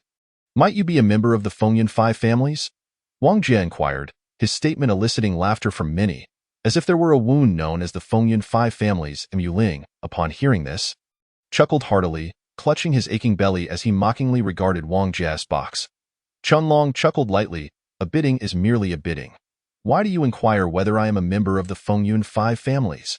Very well, since you say so, my Wang family bids 150,000, 170,000. My Wang family bids 200,000. Wang Jie gasped in indignation, determined to go head-to-head with Chunlong today. The price of 200,000 made Chunlong furrow his brow. While this body technique was indeed valuable, it was beginning to exceed its inherent worth. Mu Ling did not continue to raise the bid, but instead looked quizzically at Chunlong's room. Aside from the Fengyun 5 families, who else could raise their bids with such nonchalance, as if it were merely adding ingredients to a dish? There were likely very few families with such resources. Just as Chunlong found himself at an impasse, a resounding voice interrupted his thoughts. I, Lu family, also wish to join the fray. If the previous bidder would kindly refrain from further bidding, I shall consider it a favor owed to you. I bid 210,000. To offend a member of the Fengyun 5 families upon arriving in Fengyun City was hardly wise. Pressing his lips together, Chunlong could only offer a bitter smile. Very well. I have heard of the Lu family. I concede. Then I thank this friend. Wang Jie clenched his fists tightly, filled with resentment. This auction alone had caused him to lose face. Unable to direct his ire towards the Mu or Lu families, he shot a killing glare towards Qianlong's box, declaring, "I, too, withdraw my bid." Seeing that no one else was willing to bid, Bai Fu smiled and rapped her small hammer, announcing, "This scroll of spiritual technique now belongs to the Lu family." The elder beside Mu Ling wore a puzzled expression, muttering under his breath, "Our Fengyan 5 families are renowned for their body techniques. How could the Lu family spend over 200,000 on a mere low-grade mysterious technique?" "Who knows what the Lu family is thinking?" Mu Ling said aloud. Though his heart felt a twinge of doubt, it was only when the final item was revealed that he set aside his concerns. On the crystal platform lay an ancient, worn box whose material was unknown. Despite its age, it emitted a faint glow, with obscure patterns swirling around the light. Bai Fu spoke, her pearly teeth parting gently. "Esteemed guests, the final item in this auction is a box salvaged from the depths of the ocean. However, it is surrounded by numerous restrictions of spiritual energy. Unless one is a Dan Master, it may prove quite difficult to open. Furthermore, no one knows what lies within, so it carries a certain risk. Given this risk, our auction house has decided to sell it without a reserve price." A murmur of astonishment rippled through the crowd. Auctions without reserve prices had only occurred a handful of times since the house's inception. Soon after, voices began to call out with bids. 5,000 gold coins. 8,000 gold coins. Qianlong gazed at the weathered wooden box, murmuring, "Only a Dan Master can open it. Sister, can you unlock it?" Hua Xinyun casually sensed its energy and replied nonchalantly, "A trivial matter, but you must consider. Since the auction house has chosen to present it without a reserve price, it implies that there is likely nothing of value inside. I have attended more auctions than you have had meals. You naive boy, your experience is still lacking." Realizing the implication of her words, Qianlong nodded faintly. While the auction house may not possess the strength to open it, their deductive abilities were surely intact. If there were truly valuable items within, they would likely have stated so outright. Perhaps this notion of needing a Dan Master was merely a guise. Grateful for having such an experienced sister, he felt fortunate that his missteps would be fewer than others. He cast another glance at the box, its swirling patterns evoking an odd sensation within him. As the crowd fervently bid, the second-floor box remained largely silent. Save for Wang Jia, who occasionally shouted a bid or two. Freed from the pressure of the Lu and Mu families, he seemed to find solace in expressing his frustration, raising his bid by increments of 10,000 gold coins to showcase his family's wealth. Mu Ling and the elder in the box exchanged amused glances, both feeling a twinge of sympathy for Wang Jie. Mu Ling remarked, with a reckless spendthrift like Wang Jia, "It's no wonder the Wang family is declining. Surely, anyone with even a modicum of experience wouldn't fall for the auction house's petty tricks." The elder stroked his long beard in agreement, nodding. "The auction house's previous instances of no-reserve auctions have ensnared many. If there were truly something good inside, would Wei Yan relinquish the opportunity to profit?" Despite spending 180,000 on the dilapidated box, Wang Jie wore a smug expression, though he was unaware of its contents and, not being a Dan Master, would find little use for it. He was more concerned about salvaging his pride. As the lively auction drew to a close, Qianlong quietly awaited in his room until hurried footsteps approached. Wei Yan pushed the door open, bowing respectfully to Qianlong. "I never expected your elixirs to fetch such a high price. It's truly a first to see a low-grade broken spirit pill sell for this much." Qianlong returned the gesture with a slight nod. "You flatter me, Wei Manager." Following closely behind Wei Yan, Bai Fu handed Qianlong a shimmering gold storage card, smiling as she slightly bowed, after deducting service fees. "There is a total of 78,000 gold coins. Please accept it, my lord." Receiving the storage card without hesitation, Qianlong placed it directly into his spiritual ring. Bai Fu narrowed her long eyes slightly. "Teasing, your fingers are quite delicate, almost like those of a youth." Qianlong stiffened momentarily, instinctively hiding his hand within his robe. This action did not escape Wei Yan's notice, and seeing the two regarding him with peculiar expressions, Qianlong could only chuckle. "Miss Bai, you are correct. My long-term consumption of elixirs has indeed caused my body to undergo a reverse growth transformation. It is only natural for my hands to appear youthful. Manager Wei, now that the auction has concluded, I must take my leave. Should I require assistance in the future, I shall not hesitate to return." Once Qianlong departed, Bai Fu turned away and, saying, "Manager, this fellow is rather peculiar. He possesses only the strength of a third-tier spiritualist." Chapter 28. The prodigal son of the Wang family. Upon hearing Bai Fu's words, Wei Yan pondered, "Peculiar? In what way is he peculiar? Yet, he does possess an odd quality. His demeanor and speech suggest he is no stranger to the world. If he truly is a Dan master, then a lack of spiritual prowess is not necessarily a flaw." Exiting the auction house, Qianlong exhaled a sigh of relief, casually wiping the sweat from his palms. Recalling Bai Fu's keen observations filled him with trepidation. Her insight was formidable, and he had nearly revealed too much. Finding a secluded corner, he shed the constraints of his previous persona, gazing at the sunset that had yet to descend. A faint smile gracing his lips, he stretched his stiff arms and legs. Heading northward in Fengyun City. Such misfortune. Lu family and Mu family, just you wait. One day I shall make you regret this. After spending so much, I shall surely face my father's wrath. As he walked, a figure clad in yellow approached, appearing to be around 20 years of age, with eyes shaped like inverted triangles, lending an almost comical expression to his square face. Upon hearing the familiar voice, Qianlong could not help but smirk coldly. Was this not the prodigal son of the Wang family, Wang Jie? As they brushed past each other, Wang Jie, brimming with arrogance and frustrated at not finding an outlet for his emotions, halted upon noticing Qianlong's mocking gaze. "What are you staring at? Never seen this young master before." "Ah, I thought I had encountered someone significant, but it turns out to be merely the Wang family's prodigal son." Qianlong intentionally lowered his voice, speaking without restraint. Wang Jie's face turned a hue reminiscent of liver upon hearing this, yet he quickly processed the voice and incredulously pointed at Qianlong. "You are the one who contended with me for the spiritual technique at the auction. Ha! What a stroke of fortune. I need not seek you out." Upon recalling the bidding competition with Qianlong, Wang Jie was seized by an uncontrollable fury. Reluctant to confront the Lu and Mu families, his agitation reached a boiling point. However, upon noticing that Qianlong was merely a youth several years his junior, who could brazenly raise prices during the auction, a cunning idea struck him. "Very well. If you wish to leave here alive today, you shall part with your spirit ring. Otherwise, do not blame me for bullying the weak." Wang Jie arrogantly rubbed his nose, an aura of menace emanating from him as he eagerly anticipated the moment Qianlong would be overwhelmed. Wang Jie prepared to strike without uttering another word. Qianlong felt a flicker of tension within him. When the oppressive aura of spiritual energy enveloped his entire being, he straightened his back and laughed mockingly.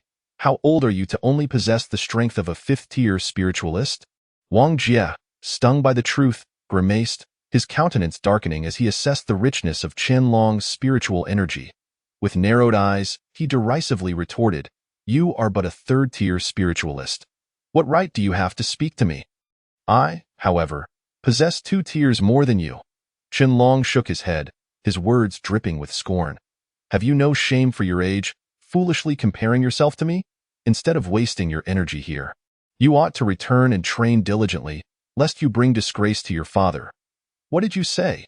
Today, if I do not beat you to a pulp, I shall write my surname Wang upside down."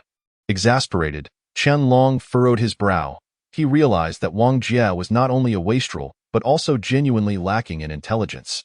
Yet, he deemed it unworthy to argue with such a person and turned to leave. Unwilling to squander more time, seeing Qianlong disregard him, Wang Jie unleashed a punch from a distance, a violent wind of fury surging towards Qianlong's back in a swift motion. Qianlong spun in midair, narrowly evading the oncoming force. However, the punch's wind grazed his handsome visage, leaving a cut from which crimson droplets cascaded down his fair skin, staining the ground below. The fiery sting of pain ignited Qianlong's anger, an aura of murderous intent enveloping him, causing his spiritual energy to grow cold. Wang Jie, witnessing the effectiveness of his distant strike, scoffed and said, "How foolish! Did you truly believe a third-tier spiritualist could contend with me?" Qianlong's expression darkened to an extreme. Initially, he had wished to show mercy and avoid conflict with Wang Jie, but since the latter had instigated trouble, Qianlong was not one to be a saint. His principle was clear. If one did not provoke him, he would not retaliate, but if one did, retribution would be inevitable. gently brushing the blood from his cheek. Qianlong felt a surge of excitement at the warm, crimson liquid. As the two adversaries prepared for an inevitable clash, a wide space quickly cleared on the road, encircled by a crowd eager to witness the unfolding drama. The spectators recognized Wang Jie, a man known for his petty grievances and retaliatory nature. Though over 20 years of age, he had only attained the strength of a fifth-tier spiritualist, often bullying others without consequence due to the pressure of the Wang family. Upon realizing that Qianlong was merely a third-tier spiritualist, many among the crowd shook their heads in disappointment. What a pity. We had hoped to see Wang Jie thoroughly humiliated, but who would have thought his opponent was such a young lad? Indeed, it appears Wang Jie will continue his arrogance for a while longer. It is commendable for one so young to possess the strength of a third-tier spiritualist, but given the evident disparity in their tiers, victory seems rather elusive. The murmurs of the crowd did nothing to diminish Wang Jie's sense of superiority, as he maintained an air of high-handedness, his gaze rife with provocation. Qianlong let out a cold laugh. His spiritual energy surging forth and coalescing around his legs, he launched into a series of intricate leg techniques, each movement both perplexing and unpredictable, with streams of spiritual energy shooting forth towards Wang Jie. The dense white energy of his leg technique sliced through the air with a metallic resonance, akin to that of a sharp blade. Wang Jie, dismissing Qianlong's third-tier technique, waved his hand dismissively. Attempting to counter it, however, as the subsequent wave of energy approached, he found himself overwhelmed.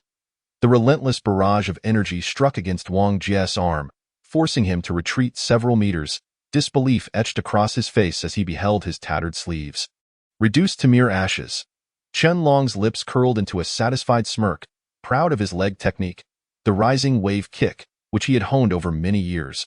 Although it was merely a mid-tier yellow-level skill, he had mastered it thoroughly, and now he was eager to test its efficacy against Wang Jie. Chapter 29. The surge of spiritual energy without granting Wang Jie any time to react. Qianlong dashed forward, delivering a swift kick infused with surging spiritual energy that carved a deep gash into Wang Jie's arm, exposing the muscle beneath. As a fifth-tier spiritualist, Wang Jie was not slow to respond. He rolled on the ground, using the momentum to regain his footing. The pain radiating from his arm caused his eyes to narrow, and upon seeing the blood pooling around him, he let out a furious roar, retaliating with a punch aimed at Qianlong's advancing leg. The collision of their energies produced a series of explosive sounds in the air. Despite his injuries, Wang Jie, with his superior strength, began to gain the upper hand. As the energy he wielded far exceeded that of Qianlong, realizing the precariousness of his situation, Qianlong inwardly lamented that he had underestimated Wang Jie. If this stalemate continued, Wang Jie's force would inevitably overpower his technique, risking injury to his meridians. With gritted teeth, Qianlong resolved to abandon the standoff. After executing the final strike of his rising wave kick, he leapt back to a safe distance, eyes locked onto Wang Jie with a fierce intensity. As the crowd swelled, it became evident to all that while Qianlong was at a disadvantage, the fact that he was not the one injured astonished everyone. Even Wang Jie struggled to accept this reality, the pain in his arm nearly driving him to the brink of insanity. "You shall not escape today. The Wang family will arrive shortly." Qianlong's brow furrowed as he scanned the surroundings. The Wang family was no small clan. Surely there were others following Wang Jie. The thought stirred a sense of urgency within him. If he did not conclude this conflict swiftly, he would find himself cornered once the Wang family arrived. Resolute in his decision, Qianlong ceased to hesitate, forming intricate seals with his hands that swirled with spiritual energy. As he did so, a tempest of energy encircled him, forcing the onlookers to shield their eyes. A vortex of white spiritual energy coalesced between his palms, causing even the ambient energy in the air to quiver in response, swirling into the white cyclone. The sounds of tearing air echoed, prompting many to instinctively step back. Wang Jie's pupils contracted in disbelief as he muttered, "Impossible.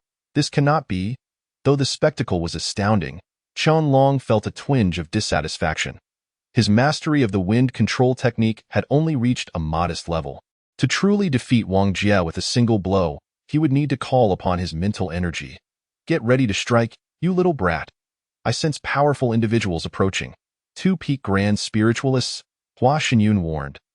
Realizing that if two formidable grand spiritualists arrived, Qianlong would have no choice but to reveal himself, risking exposure in a city teeming with spiritual kings.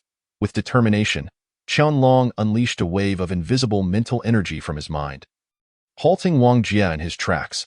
Seizing the moment, Qianlong unleashed the wind control technique, the white vortex charged with a palpable aura of lethal intent, hurtling towards Wang Jie's face.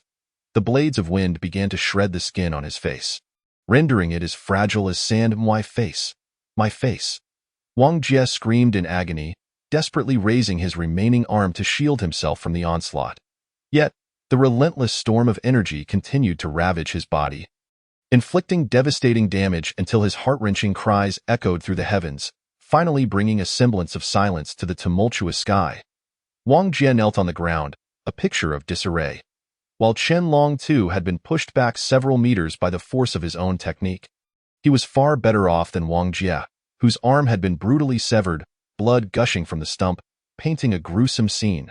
With his last remaining hand, he clutched his face, trembling in shock and despair. My hand, my face! Please save me. I can't go on any longer. Wang Jie cried out in desperation towards the crowd, his voice tinged with a hint of tears. Many people exchanged glances, apprehensively observing the brooding Qianlong, and shook their heads in unison. This young man harbors such turmoil within. Keep your voice down.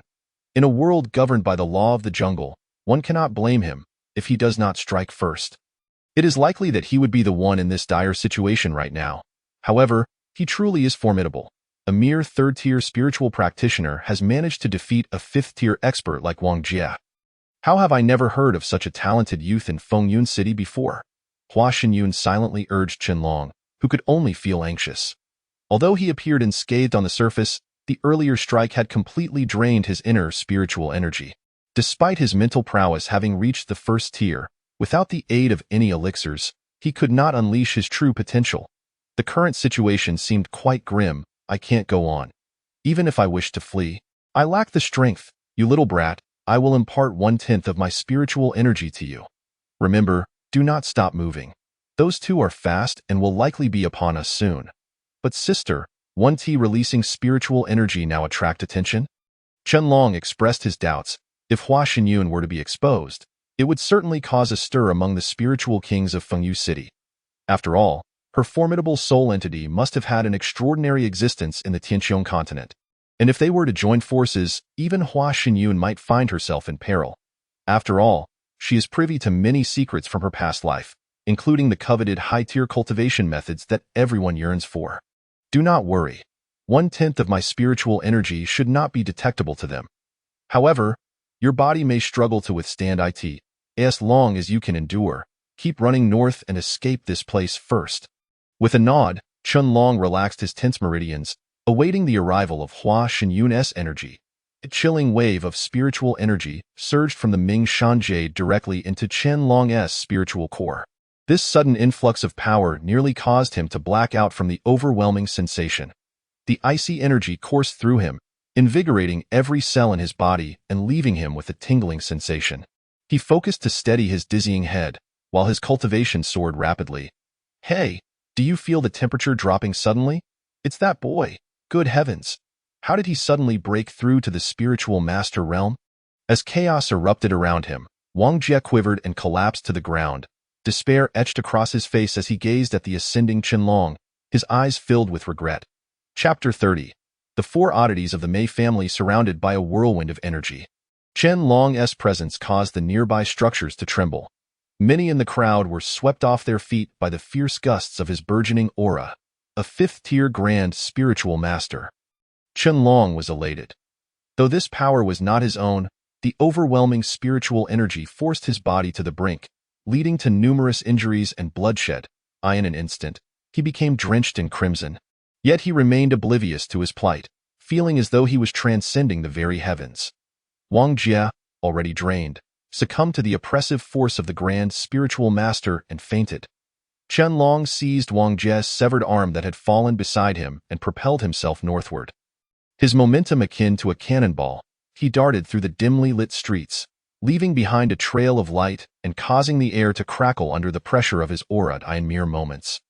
He had covered several thousand meters, invigorated by the influx of spiritual energy, disregarding the blood flowing from his wounds as he pressed on, vanishing into the night like a bolt of lightning.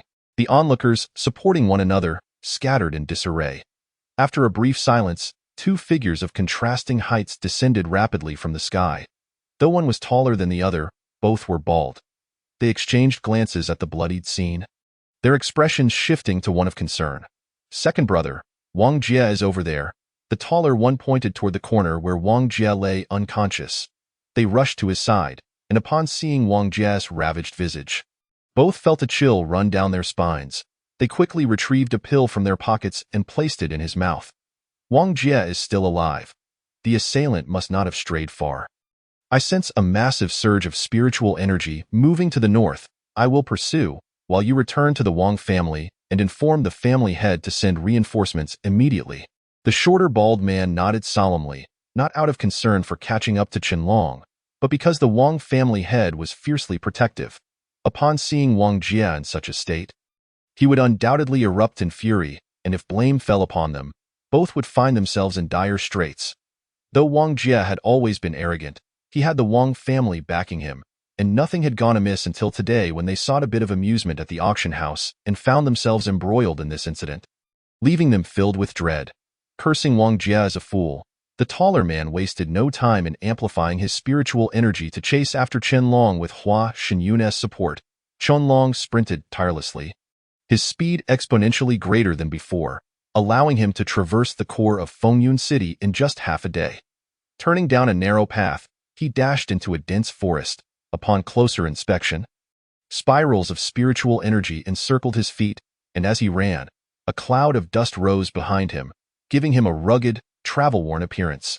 Several figures of various hues tore through the murky night sky, led by a man adorned in luxurious robes, with elongated brows and sharp lips that exuded a piercing brilliance. Yet, his expression was somewhat grim, radiating an aura of impending slaughter. Following closely was the earlier shorter bald man, who bore an expression of resentment, likely having endured a verbal lashing. Wang family head, I trust my elder brother has apprehended the thief. The four of us shall surely deliver justice, the bald man stated.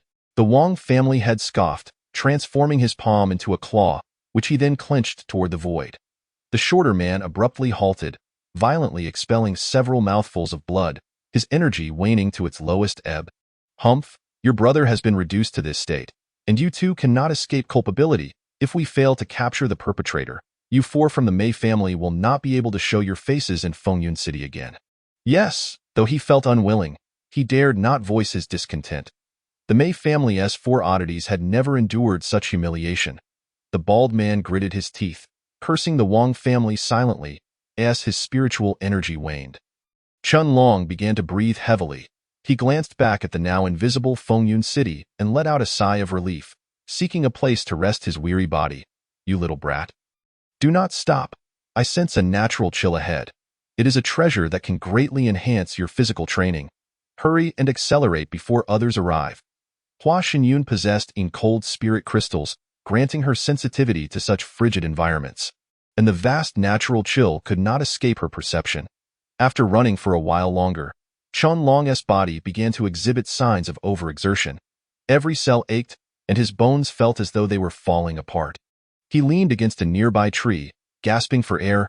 Hemph, they are coming quite swiftly. Hua Xinyun's tone was grave as she sensed the approaching 9th-tier Grand Spiritual Master. A flash of light caught Qianlong's attention. Though he only glimpsed a back figure, his instincts labeled the newcomer as a potential threat. The mere presence of a 9th-tier Grand Spiritual Master sent shivers down his spine. Qianlong quickly composed himself and said, Might I inquire, esteemed sir, why you have suddenly blocked my path? The man turned to scrutinize Qianlong, noting his mere 3rd-tier cultivation. Doubt crept into his mind as he murmured, Strange, could it be that I have pursued the wrong person? It took all my strength to track you down in one night. Such speed is not typical of a 3rd-tier spiritual practitioner. After a moment's hesitation, he declared, Little brat, I am Mei Qing, a servant of the Wang family. Have you seen anyone else nearby? Pretending to be confused, Qianlong scratched his head and smiled. What other person? I have been cultivating here since yesterday, and there is no one else around but me. Mei Qing narrowed his eyes, contemplating as he paced a few steps, his gaze piercing like a sword. Feeling the intensity of his stare, Qianlong averted his eyes and said, "Esteemed sir, if there is nothing else, I shall take my leave." As he turned to depart, Mei Qing called out, "Wait, if you have been cultivating here, why are you covered in blood?" "Oh, that? I encountered a spirit beast and fought it all night," Qianlong replied. Mei Qing surveyed the surroundings, finding no signs of battle, and then coldly snorted, "Little brat, whether you are hiding something or not, today you must give me an explanation." Realizing he could not escape easily, Qianlong raised his voice and pointed at Mei Qing, exclaiming, "You bald fool! What do you mean by an explanation? I do not wish to become anyone's scapegoat." Chapter 31. Sister takes action. Qianlong gritted his teeth, propelling himself upwards despite the knowledge that escape from a 9th-rank Grand Spirit Master was impossible. He had no intention of sitting idly by, awaiting his demise, with deep-seated grievances against his family yet to be avenged and his aspirations to become the most illustrious figure on the Tianqiong continent unfulfilled. He could not afford to lose his life here. Resolute, he darted towards the frigid domain described by Hua Xinyun. Enraged by Qianlong's defiance, Mei Qing clasped his hands together, with spiritual energy swirling between them. Serpentine forms of spiritual energy unraveled from his arms, multiplying until the sky was filled with a dense mass of these ethereal snakes. Only when they had enveloped the heavens did he extend his arms towards Qianlong's retreating figure. Bellowing, low-level mystic technique. Coiling serpent chains. The serpentine manifestations, seemingly possessing a will of their own, intertwined frantically, consolidating into a chain of spiritual energy that shot straight towards Qianlong with alarming speed. The cacophony of countless snakes gnashing against one another sent a shiver down Qianlong's spine. Summoning the last remnants of his spiritual energy, he unleashed the wind control palm, striking forcefully at the pursuing chain. The white vortex of razor-like winds cleaved the spiritual snakes into innumerable segments. Yet this reprieve was fleeting. As the winds dissipated, the myriad snakes reformed, ensnaring him once more.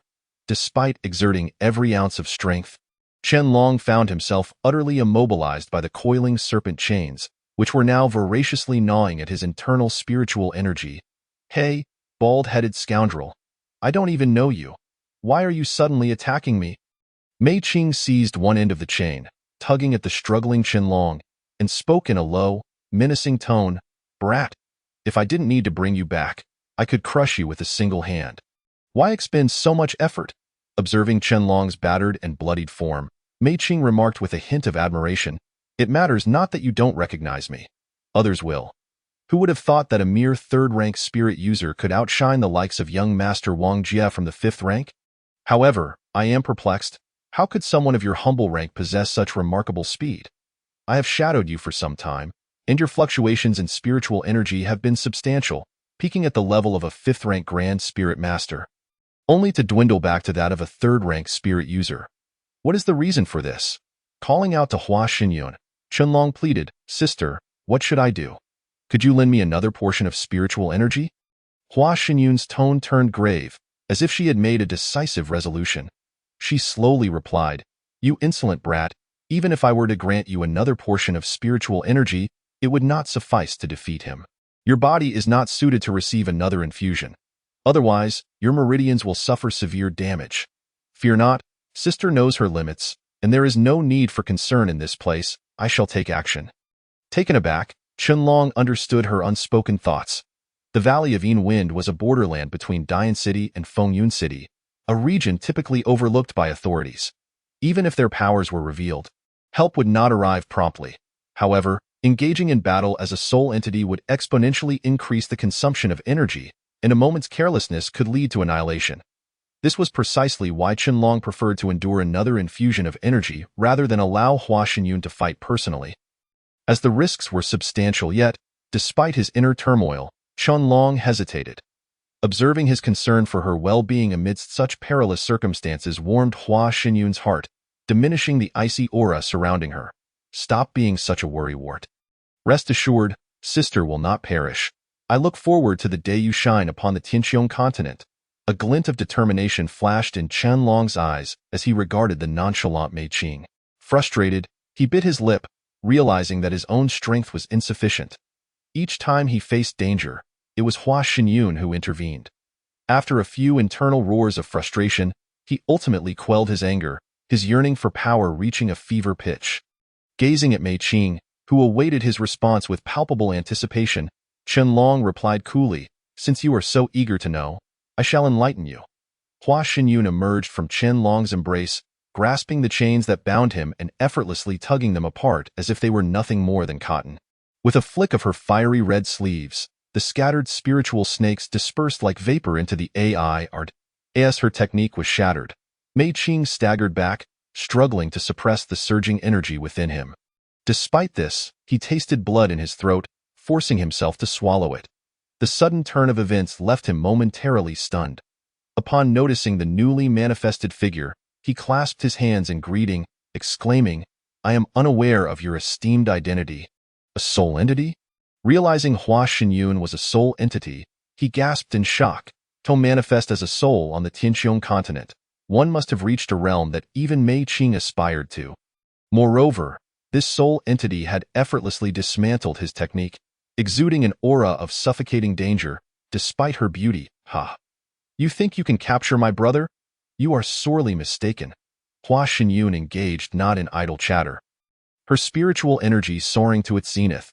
With a graceful wave of her hand, a cool, ethereal energy enveloped Qianlong entirely. First-rank Spirit King. Mei Qing gasped in astonishment, unable to conceal his shock. Cold sweat trickled down his brow as he realized she was the master of the overwhelming spiritual energy he had sensed earlier. When he heard Hua Xinyun refer to Qianlong as her brother, despair gripped him. Though Hua Xinyun's displayed strength was merely that of a first-rank Spirit King, it was more than sufficient to handle Mei Qing. A ninth-rank Grand Spirit Master, countless talents on the Tianqiong continent languished at the bottleneck of the ninth rank, unable to progress. Achieving the Spirit King realm would unveil new horizons, akin to entering an entirely different world. The energy would compress to its utmost limit, forming the hallmark of a Spirit King. The sea of spiritual energy, it was common knowledge that all beneath the Spirit King were but ants. However, ascending from Grand Spirit Master to Spirit King bore considerable risk, namely, the tribulation of lightning. When spiritual energy reached its zenith, it would attract the wrath of heaven, with the intensity of the tribulation increasing with each ascent. Thus, many chose to forego the peril, remaining in the realm of Grand Spirit Master for their entire lives. What troubled Mei Qing was the realization that this soul entity possessed first-rank Spirit King strength, suggesting that only the family patriarch of the Wang clan could contend with her. His voice quivering, Mei Qing stammered, "Dear friend, I hail from the Wang family of Fengyun City. May I inquire how my young master has offended your brother to warrant such harsh treatment?" Hua Xinyun's long lashes fluttered as she cast a disdainful glance at Mei Qing, responding coolly, "The Wang family certainly holds itself in high regard. Let me be clear, whether my brother merely injures him or even kills him, what can you do about it?" Her tone dripped with sarcasm, devoid of emotion, causing Mei Qing to panic. He fought to suppress his fear, forcing a stiff smile as his muscles twitched in response. "My friend, if that is the case, I shall take my leave." The faint killing intent emanating from Hua Xinyun sent chills down his spine. As he spoke, he began to retreat cautiously, taking several steps back. Noticing Hua Xinyun's silence, he planted his feet firmly and propelled himself backwards, the air crackling with the sound of friction. "Humph!" With a cold scoff, Hua Xinyun extended her slender fingers, and her flowing hair danced in the wind, elevating her already chilling demeanor to an even more formidable presence. "Come back." Despite having retreated 1,000 meters, Mei Qing found himself rooted in place, unable to move. Hua Xinyun changed her gestures and yanked at the void, forcibly drawing Mei Qing back before her. Qianlong watched this spectacle with wide eyes, his face frozen in disbelief. He murmured, "So this is the power of a Spirit King. A ninth-rank Grand Spirit Master stands no chance of resistance." Mei Qing landed clumsily, but he was, after all, a ninth-rank Grand Spirit Master, quick to react. As soon as he regained his footing, he dashed into the cover of dense foliage, sprinting away. Seeing that Mei Qing had not given up on fleeing, Hua Xinyun's expression darkened. The wave of chilling spiritual energy erupted around her, transforming the verdant trees into a frost-laden landscape. The sudden drop in temperature caused even Qianlong, enveloped in Hua Xinyun's energy, to shiver involuntarily. Bang, bang! In an instant, the trees, coated in layers of frost, exploded like firecrackers, shards of ice raining down to the ground. This was the first time Qianlong had witnessed such a sweeping display of spiritual energy attack. The shock it instilled in him was profound. Within mere moments, the trees within 1,000 meters had vanished into nothingness. He brushed his fingers across his nose, a broad smile blossoming on his lips as a seed of ambition took root in his heart. No matter what, he would acquire this so-called Earth Spirit Crystal. With the obstruction of trees eliminated, Mei Qing was left exposed. He summoned all the energy at his disposal to resist the chilling environment conjured by Hua Xinyun. Desperately expelling the icy energy from his body, he realized escape was futile and that death was inevitable. With a roar, he changed his strategy and charged towards Hua Xinyun, exclaiming, "Coiling serpent chains." Mei Qing's manifestation of the coiling serpent chains this time was strikingly different from before. It did not feature an abundance of ethereal little serpents, but rather a few massive pythons, each as thick as a human waist and several yards long, grotesquely entwined together. These pythons appeared to possess a semblance of sentience. Their serpent eyes narrowing sharply as they lunged at Hua Xinyun with a fierce intent, it was akin to a mantis attempting to block a chariot, utterly oblivious to its own insignificance. She remained inscrutable. Merely forming an odd seal with her hands, in a moment, the chilling spiritual energy seemed to revive, gradually coalescing into dark purple ice flowers that floated delicately in midair. Upon the emergence of these enigmatic dark purple blossoms, the spiritual pythons emitted anguished cries, their forms diminishing in size. Like a lion pouncing on a rabbit, one must exert their utmost strength. The dark purple blossoms conjured by Hua Xinyun were undoubtedly the embodiment of the 9th-ranked celestial spiritual crystal. The Frost Crystal, Chapter 32. The Luo Godflower, a single strike to end the battle. That was the thought racing through her mind. Should this drag on, it was likely that reinforcements from the Wang family would arrive. Gazing around, the unknown flowers drifted serenely in the air, seemingly devoid of any overwhelming spiritual energy, yet they instilled a sense of peril in Mei Qing. With a gentle wave of her hand, the blossoms shot forth rapidly towards the chains formed by the great pythons. And under the weight of an inexplicable pressure, the pythons lowered their heads, losing all semblance of their previous ferocity.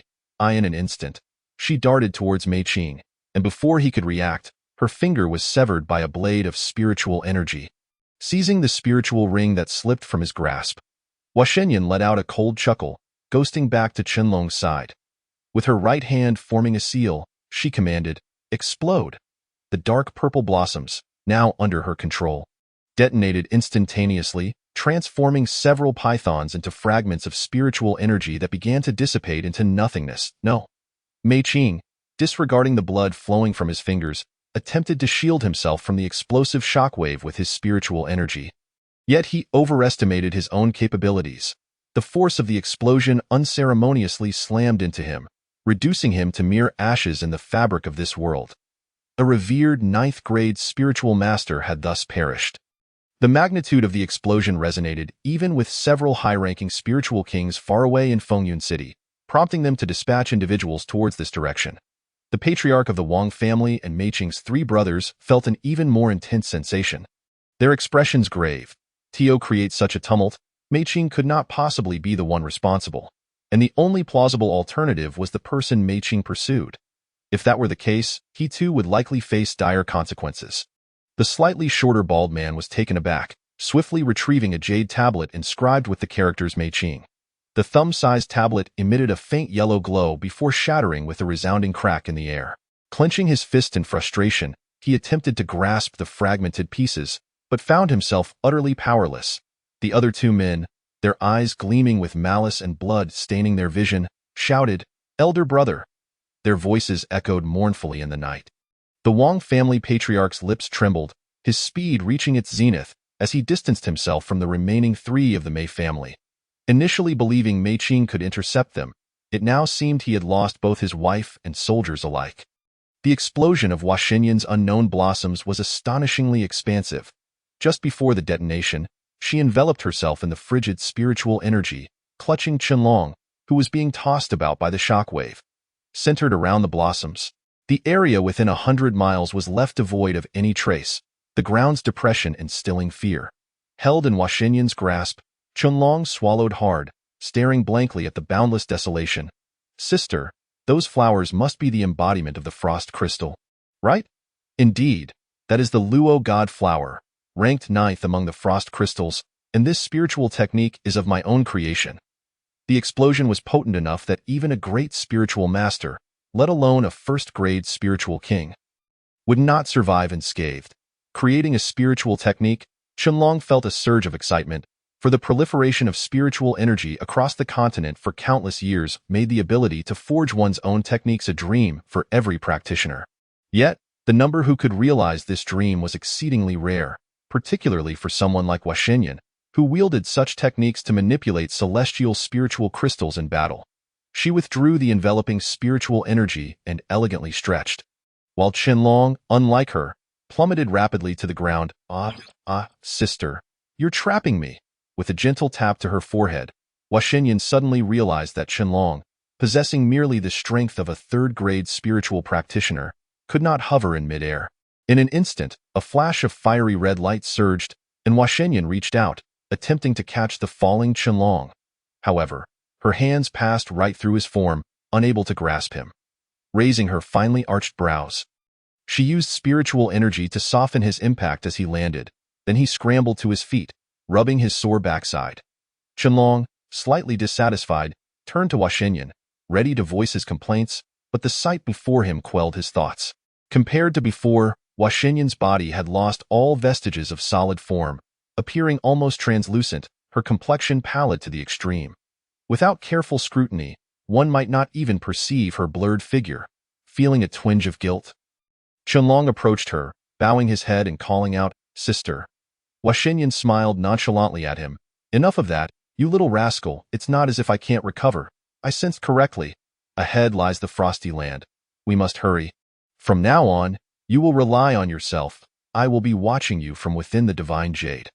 She tossed the spiritual ring she had taken from Meiqing to Chunlong and, without further words, vanished back into the confines of the divine jade. Sunlight broke through the clouds, illuminating the vast expanse of land.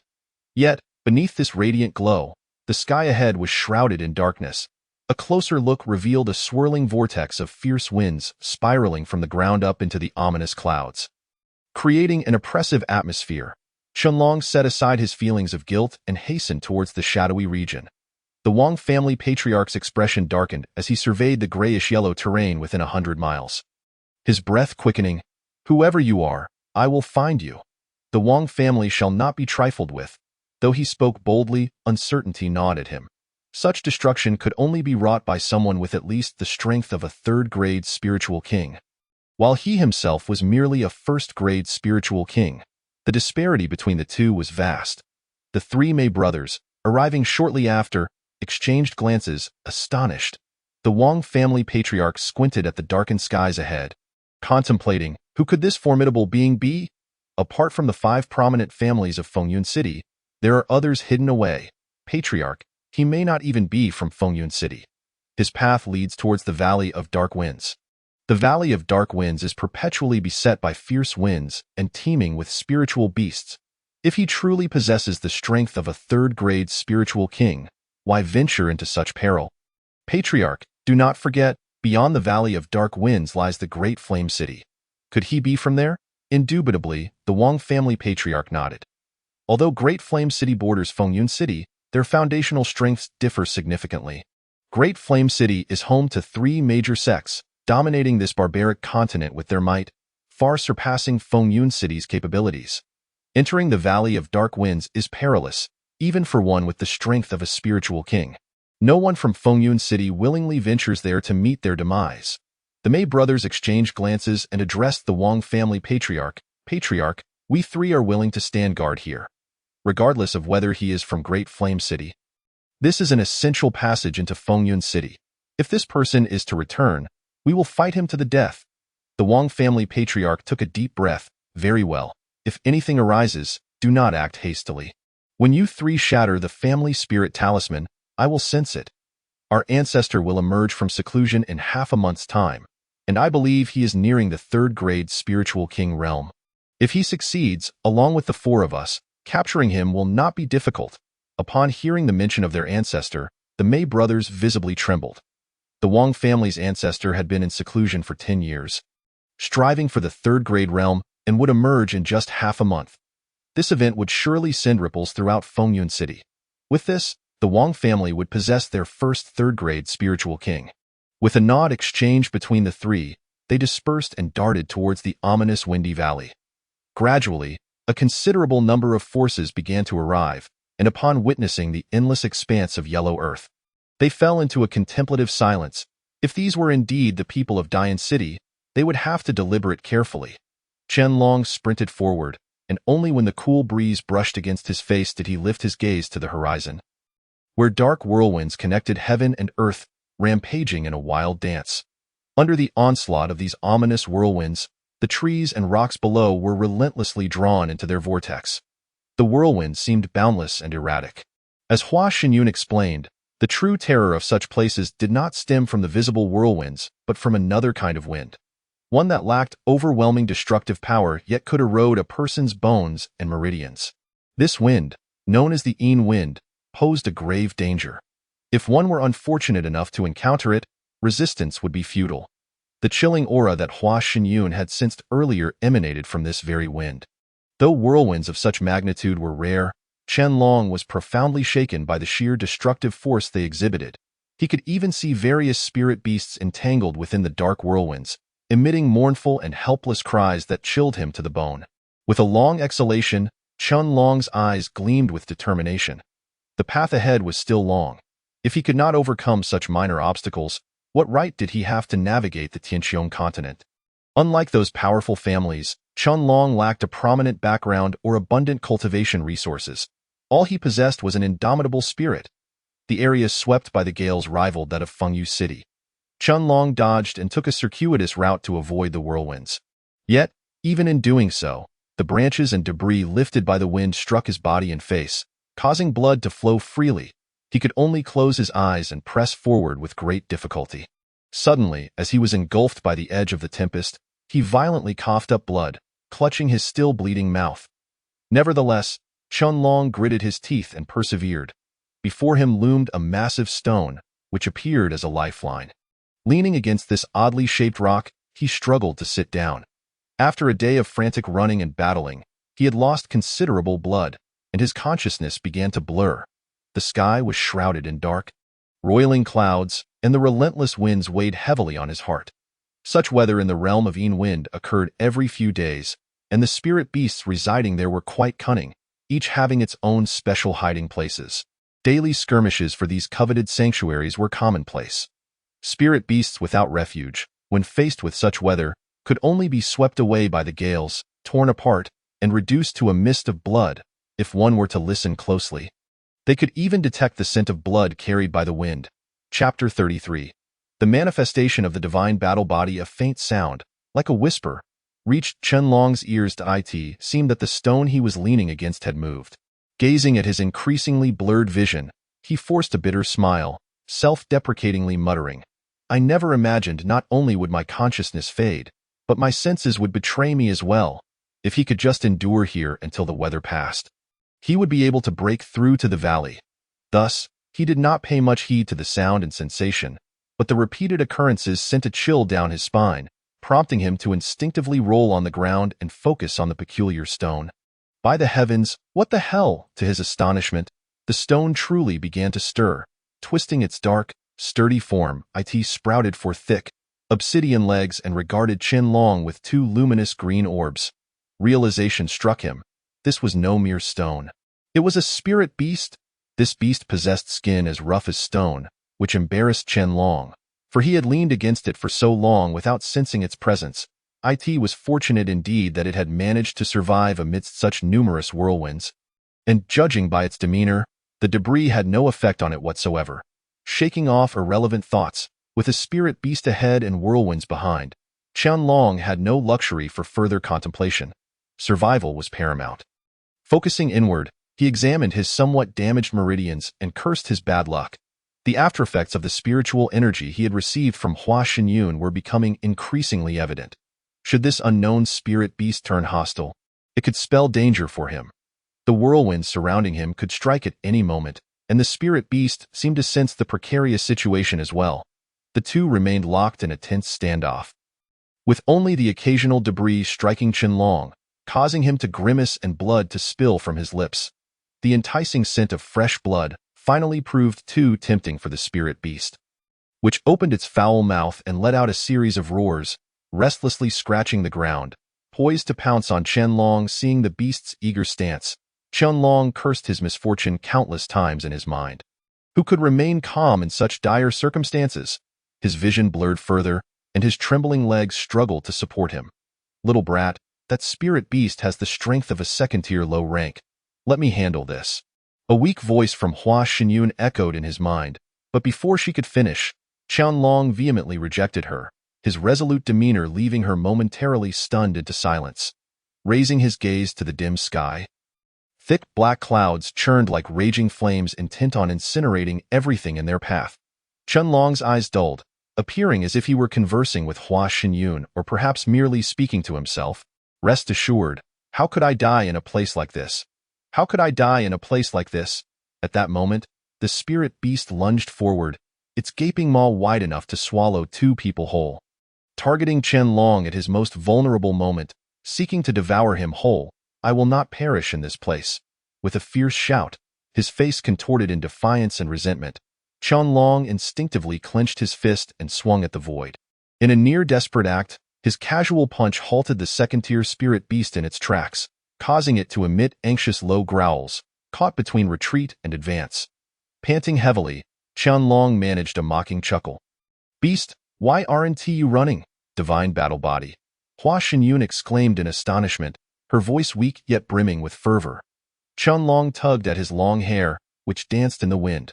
Once jet black, it now bore a reddish hue, appearing strangely enchanting. Feeling the exhilarating surge of blood within him, he exclaimed joyfully, Sister, is this the divine battle body? Indeed, it cannot be mistaken. This is the divine battle body. My heavens, little brat, do you realize this is the genuine divine battle body? Hua Xinyun repeated in excitement, fully aware of what the divine battle body represented. Something so close to divinity. Qianlong, though uncertain of its implications, knew he had gained an opportunity for survival. As long as the second-tier spirit beast feared the pressure radiating from him, that would suffice. Qianlong raised his fists to the heavens in defiance, shouting, By the heavens, I fear you not. I, Qianlong, will not submit. My fate is mine to wield, not yours. Instantly, a unique wave of pressure emanated from Qianlong. Rapidly expanding outward, an ancient, primal aura enveloped the space, and the wave soon morphed into the form of a colossal dragon, encircling Qianlong as it roared towards the sky. With a flick of his hand, the swirling dragon of energy surged into the clouds, maneuvering through the dark expanse until it transformed into a brilliant light, crashing back to the ground like thunder and stirring up a cloud of dust. As the energy dragon returned to his side, Qianlong was overwhelmed with a refreshing sensation.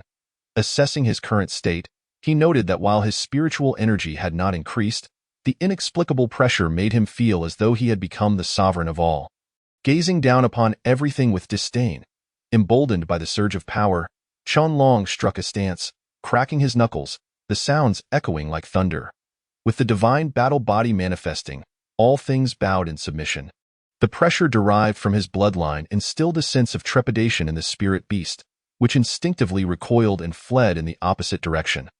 The spirit beast let out a low, mournful cry, and without hesitation, it sprinted towards the eye of the whirlwind, its speed astonishing Qianlong in an instant. It was ensnared by the vortex, torn apart and dissipated into a cloud of blood mist. Qianlong stood momentarily stunned, unable to process the scene before him. He finally spoke, Sister, this? He had not anticipated that the bloodline power of the divine battle body would be so formidable. It could even be deemed a nemesis to spirit beasts. The flower goddess, with a grave demeanor, could hardly believe that this spirit beast, under the oppressive aura of Qianlong, would choose to end its own life. After a brief perception of Qianlong, She found no significant fluctuations in the spiritual energy within him, which left her in a state of perplexity. The most distinguishing feature of the divine battle body is its ability to enhance one's strength during combat, rendering it an undeniable instrument of warfare. Yet, Chunlong's divine battle bloodline had only recently awakened, and its impact on his prowess was minimal, which was somewhat understandable. However, it was astonishing that this newly awakened bloodline could compel a second-tier low-grade spirit beast to choose suicide rather than approach, indicating that the divine battle body possessed not only strength-enhancing capabilities, but also a considerable suppressive effect on spirit beasts. Stifling a few chuckles, the flower goddess felt a profound sense of satisfaction with her brother Chunlong. Not only did he possess commendable innate talent, but his mental fortitude surpassed that of many, and, more importantly, he harbored an indomitable spirit of a warrior. Such exceptional qualities, when combined, would undoubtedly evoke envy in countless others. Perhaps it was fate. Had Chunlong not been intrigued by the faint light within the cave, she might have remained trapped within the stone for an indefinite period. Even if someone could unearth her, lacking the requisite mental acuity would render them incapable of shattering the seal to awaken her. All of this led the flower goddess to believe that her connection with Chunlong was profoundly significant. Although their time together had been brief, she was willing to impart everything she had gathered throughout her life to him. This brother instilled in her immense confidence, and perhaps one day, when he reached a certain pinnacle, he might even help her reconstruct her true form. With this thought, the previously weakened flower goddess felt a surge of strength, warming her heart. Meanwhile, Chunlong remained enraptured by the exhilaration of his bloodline awakening, completely oblivious to the raging tornado surrounding him. The last encounter with the saber-toothed ape had triggered his divine battle body's initial awakening, yet he had no recollection of it today, upon witnessing his own transformed state. He was deeply shaken, though this sensation did not linger long. His long hair began to darken gradually, and the two imposing dragons of energy that had encircled him dimmed as well with a whoosh. The two energy dragons diminished in size, eventually dissipating into scattered motes of light that vanished into the air. Once this state fully receded, fatigue and pain swiftly invaded Chunlong's entire being. Ultimately, his exhausted body collapsed to the ground, gasping for breath until darkness enveloped his vision, and he fainted. The almost translucent figure of the flower goddess floated out, her long eyes fluttering slightly as she gazed at the fallen Chunlong. A twinge of concern crossed her features as she murmured, "You little rascal, your capabilities have truly exceeded my expectations. I initially thought that accepting merely a fraction of my spiritual energy would be your limit. Yet you managed to traverse amidst the tempest for such an extended period using your own strength." After speaking, the flower goddess lifted her gaze to observe the gradually dissipating black clouds and the swirling tornadoes above. With a long sigh, her expression hardened once again. There are three critical threats posed by the existence of sinister winds, the first being the destructive tornadoes, the second the ominous winds that arise from them, and the third, the spirit beasts. This territory is vast, teeming with countless varieties of spirit beasts. After the storm, it would become an opportune moment for the spirit beasts to emerge in search of food. Having been starved for several days, the spirit beasts would be particularly frenzied at this crucial time. Even among their own kind, they would fiercely contend for a mere morsel. If they treated their own kind with such ferocity, one could only imagine the fate of Chunlong, a human with no means to defend himself. Clearly, the most pressing matter at hand was to find a safer refuge. Chapter 34. The divine god Jade talismans having reached a decision, the flower goddess swiftly attached her soul to the unconscious Chunlong and soared towards a particular direction. The places within the valley where one could take shelter had dwindled significantly, and after a prolonged search, she finally found a small cave. Gently, she laid Chunlong on the ground, observing his labored breathing, and could only sigh softly, murmuring, "You little rascal, no one can assist you now. You must endure on your own." The aftereffects of Chunlong's acceptance of spiritual energy were increasingly apparent. His face was ashen, devoid of any color. The consecutive battles had drained a considerable amount of his vital essence. The flower goddess gazed at her nearly dissipated form, closed her beautiful eyes, and returned to the divine god Jade. Days passed quietly within the small cave. Numerous spirit beasts, drawn by the scent of blood, had traced their way to this location. However, the cave's entrance was exceedingly small, allowing few spirit beasts to poke their heads inside. Occasionally, smaller spirit beasts ventured in, only to meet their demise at the hands of the flower goddess's subordinates. After days of refinement, her soul appeared to have coalesced significantly, yet its strength had diminished considerably compared to before. Watching Qianlong, who lay motionless on the ground, the flower goddess furrowed her brow. Her expression growing grave, calculating the time, he should have regained consciousness by now. With the divine battle body, such an injury should heal within days, even with significant blood loss, as long as he retained some vital essence. There should be no issue. Yet, the lack of any signs of awakening from Qianlong filled the flower goddess with unease. Please, little rascal, do not come to harm. You possess so many exceptional qualities. In his heart, Qianlong silently acknowledged, yet his body felt as though it had been weighed down by lead, his limbs numb and devoid of sensation. Upon hearing Hua Xinyun's murmurs to herself, he understood the situation, yet found himself incapable of uttering a single word. After assessing his internal condition, he realized that his meridians were in a state of disarray, almost entirely fragmented. Although there was some semblance of healing occurring, the process was agonizingly slow. Witnessing this predicament, Qianlong's nerves became taut. He was uncertain how long he had been unconscious. If he did not awaken swiftly, he feared he would miss the sect selection. Fortunately, the aura cluster remained intact. Qianlong exerted control over the meager amount of spiritual energy he possessed, channeling it from the cluster to gradually mend the damaged meridians. Under the precise manipulation of his spiritual energy, the meridians began to heal faintly, yet the smaller meridians surrounding the primary ones would tear apart anew shortly after each healing attempt, and no matter how many times he tried, the results were invariably the same, which instilled a growing anxiety within him. If this continued, it was unclear when he would regain consciousness.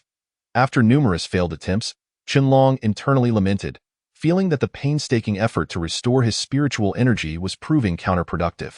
Just as he wallowed in frustration, the Ming Shunyu beneath Hua Xinyun's feet emitted a gentle glow. Ancient runes etched upon its surface began to float upward, forming peculiar patterns in the air.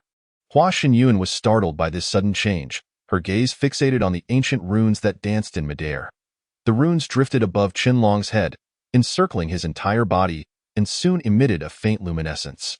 Bathed in this radiance, Qianlong's body trembled. Under Hua Xinyun's watchful eyes, the runes descended into his skin from the top of his head, visibly traversing his body. A sudden warmth enveloped Qianlong, providing an unparalleled comfort. Deep within his being, the ancient runes penetrated his skin, coursing through his muscles and eventually settling upon his meridians, enveloping them entirely.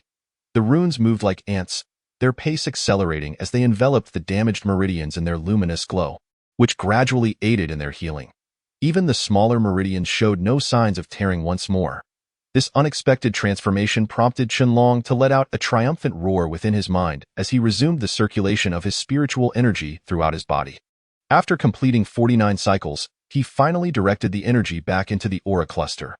However, the ancient runes did not retrace their steps. Instead, they converged with Qianlong's spiritual energy and flowed toward the aura cluster.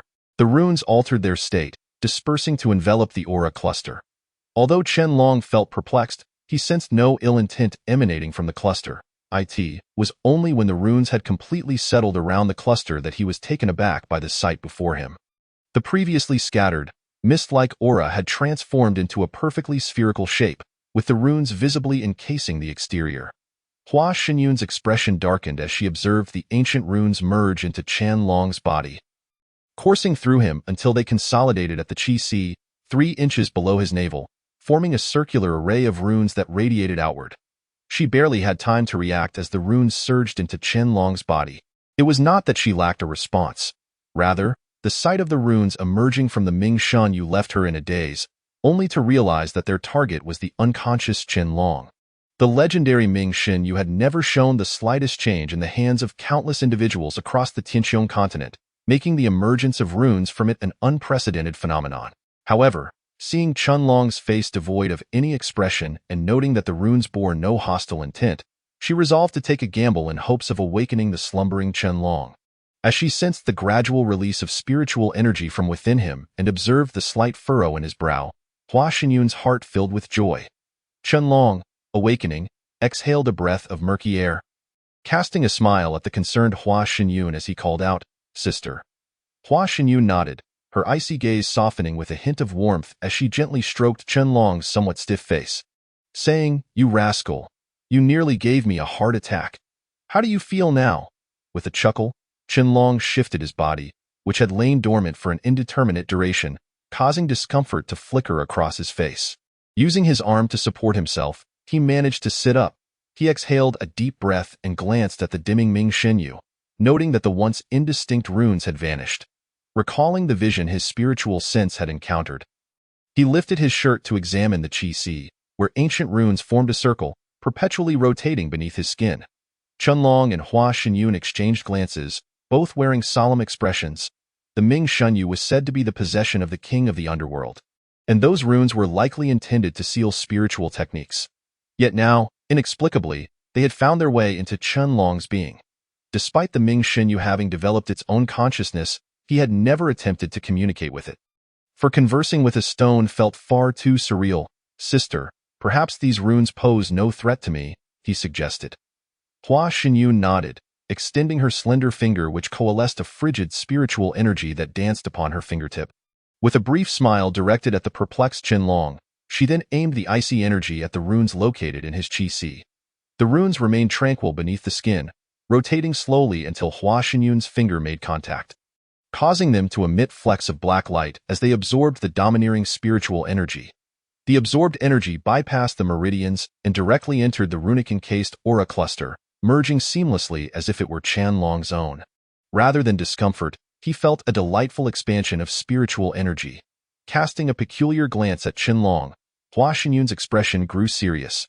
"Rascal, it seems the Ming Shenyu's ability to absorb spiritual energy has transferred to you along with those runes." Qianlong nodded. The disappearance of the spiritual energy was not without reason. Previously, when facing Lei Tian, the Ming Shenyu had demonstrated its formidable capabilities. However, now it absorbed energy directly into his aura cluster without traversing the meridians, which posed a risk of explosive backlash. Yet, Qianlong felt no discomfort. Although those runes can absorb spiritual energy, the amount they have drawn into your body is minuscule compared to before, Hua Xinyun remarked, causing Qianlong's expression to turn blank. He was unaware of the implications of that small amount of icy spiritual energy, only aware that the once uncontrollable Ming Shenyu could now absorb energy without requiring his direction. Despite its lower efficiency, this realization excited him nonetheless. Resting his head upon his hands, Qianlong grinned at Hua Xinyun, exclaiming, "So, does that mean I am invincible now?" Hua Xinyun sensed the concentration of spiritual energy within Qianlong's body before shaking her head. How could something as legendary as the Ming Shenyu be so easily subdued? Furthermore, it has developed its own intelligence. It would not submit to a mere human. "Rascal, I find this rather strange. If those runes can indeed absorb spiritual energy, why are they returning to you with such a meager amount? Having absorbed a trace of the Luotian flower's primal energy, you still remain at the third-tier spiritualist level." The primal energy of the Luotian flower? Hua Xinyun had not initially considered the complexity of the runes until she realized they had absorbed the primal energy of the Luotian flower. It should have been sufficient to cause a surge in Qianlong's spiritual energy, yet only a minuscule portion had been returned to him, while the remainder had vanished without a trace. Although the runes had aided Qianlong in reconstituting his shattered meridians, she sensed that they merely sought a living host. "Rascal, do not rejoice too soon. Perhaps the Ming Shenyu has its own designs on your body." Chapter 35. A false joy. Qianlong ran his hand over the circular runes at his Qi Si, feeling a warmth that was not unsettling. He knew that his sister would not harm him. Yet anxiety gnawed at him. If the Ming Shenyu truly coveted his body, it could one day usurp his consciousness, a fate he wished to avoid. Should it attempt to take control, he would have to eradicate the Ming Shenyu's consciousness first. "Sister, what should I do? If it absorbs enough spiritual energy, wouldn't that be a significant problem?" Hua Xinyun's eyelashes fluttered, her eyes narrowing in contemplation. After a moment, she replied, "For now, we must do our utmost to prevent it from absorbing any more energy.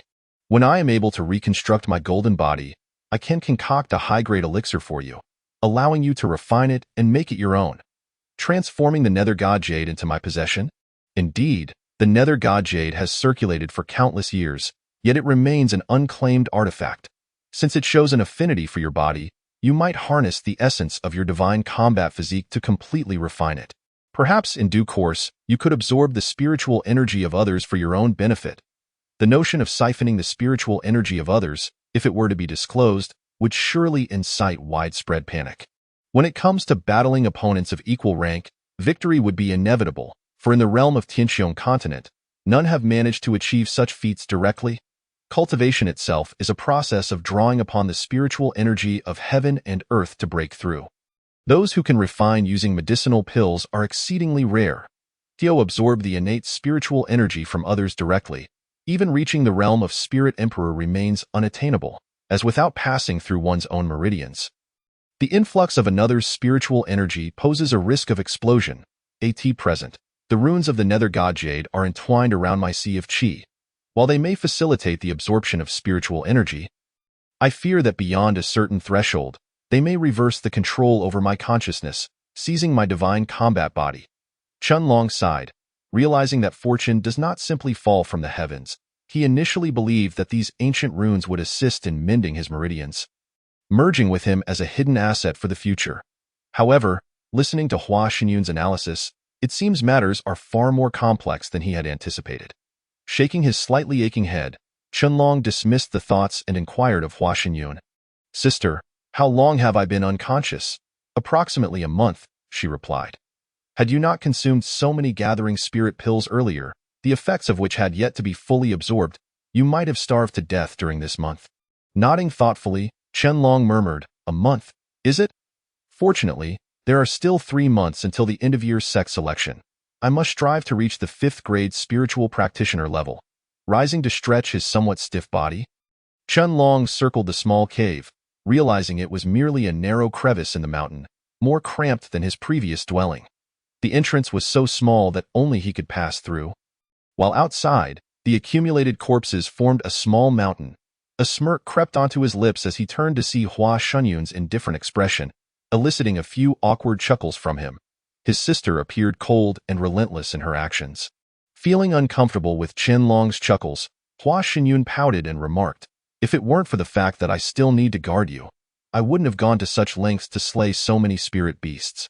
Noticing her quiet muttering, Chunlong could only clasp his hands in a gesture of gratitude and say, "I apologize for the trouble, sister." However, Hua Xinyun was not swayed by Chunlong's perfunctory words. Though her striking visage softened somewhat, she shot him a reproachful glance. Feeling slightly embarrassed, Chunlong's eyes darted around before he eagerly approached Hua Xinyun, commenting, "Sister, you look truly beautiful like this." After observing Chunlong's calm demeanor, Hua Xinyun finally cracked a smile and said, "All right, enough of the flattery. Let's see what treasures lie within the spiritual rings we acquired." Prompted by her words, Chunlong recalled the 2 spiritual rings he had seized. Gently touching one, a soft glow emanated, revealing an arm that had belonged to Wang Jie. Before departing, he had tucked it away. The dilapidated box that Wang Jie had obtained from the auction house nagged at his mind. Although most items at the No Reserve auction are of little value, the glowing symbols on it evoked a peculiar sensation within him. Removing the inky black spiritual ring from his arm, Chunlong held it in his hand and rubbed it thoughtfully. This jet-black ring was of a higher rank than the one Xue Hui had gifted him, containing an incomparably larger space, at least several times more. Such a spiritual ring was beyond the means of ordinary individuals. Even its price alone was daunting. Chunlong's mental prowess had already reached the low-grade connection realm, and it took mere moments to erase Wang Jie's spiritual imprint from the ring. With a focused thought, he released its contents, filling the cave to the brim. Staring at the peculiar assortment of items, Chunlong felt overwhelmed. There was truly everything, including women's clothing and shoes. Beside him, Hua Xinyun's face flushed crimson, prompting her to turn away and huff disdainfully at the cave entrance. Chunlong scratched his head, bemused by the abundance of feminine items. As he sifted through the clutter, he finally uncovered a somewhat worn box nestled beneath a pile of belongings. The box remained unchanged, occasionally emitting a soft glow. Aside from the bizarre symbols inscribed upon it, nothing else piqued his interest. Chunlong infused the dark spiritual ring with his own spiritual energy and mental imprint, repacking the haphazard items inside. Under Hua Xinyun's reproachful gaze, he could only shrug helplessly. These items could not remain in the cave indefinitely. Sitting cross-legged on the ground, Qianlong traced his fingers along his chin, fixated on the box. After a moment, he extended his right hand, conjuring a blade of spiritual energy to strike at the box. However, upon contact, the box showed no signs of damage. Furrowing his brow, he pondered whether it truly was impenetrable by spiritual energy. Closing his eyes, he concentrated his mental force into a blade once more, aiming at the box. With a soft thud, the box bore some marks, yet still revealed no signs of yielding. Qianlong licked his lips, muttering, "Interesting. My first-grade connection spirit power can only leave a minor scratched it. Seems the rumor that only an alchemist of at least second grade can unlock it holds true." Hua Xinyun, having overheard, turned to observe the ancient box. After a brief moment, she said, "Allow me to give it a try.to open this box. One must possess at least second-grade connection level." Qianlong nodded, stepping back a few paces. With a wave of her hand, the box levitated. She closed her beautiful eyes and commanded, "Open." An invisible force surged forth like a sword, instantly carving an opening in the box. With the box's integrity shattered, it disintegrated mid-air, scattering debris across the ground. Kicking up dust, Qianlong hurriedly approached the scattered wooden fragments. "What is this?"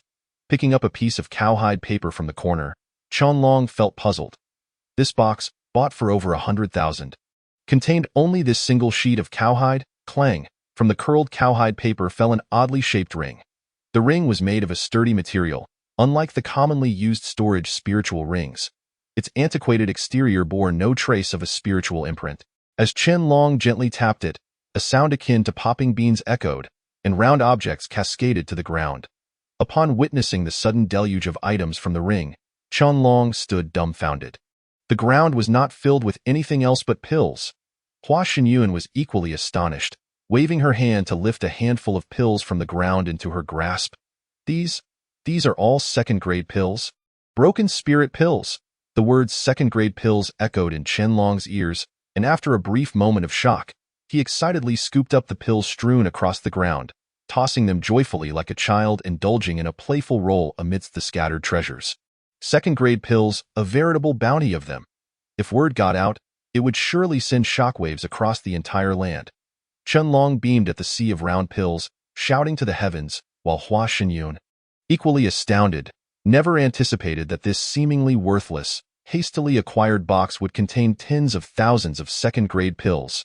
Even someone of his caliber as an alchemist would require years of relentless effort to produce such a quantity.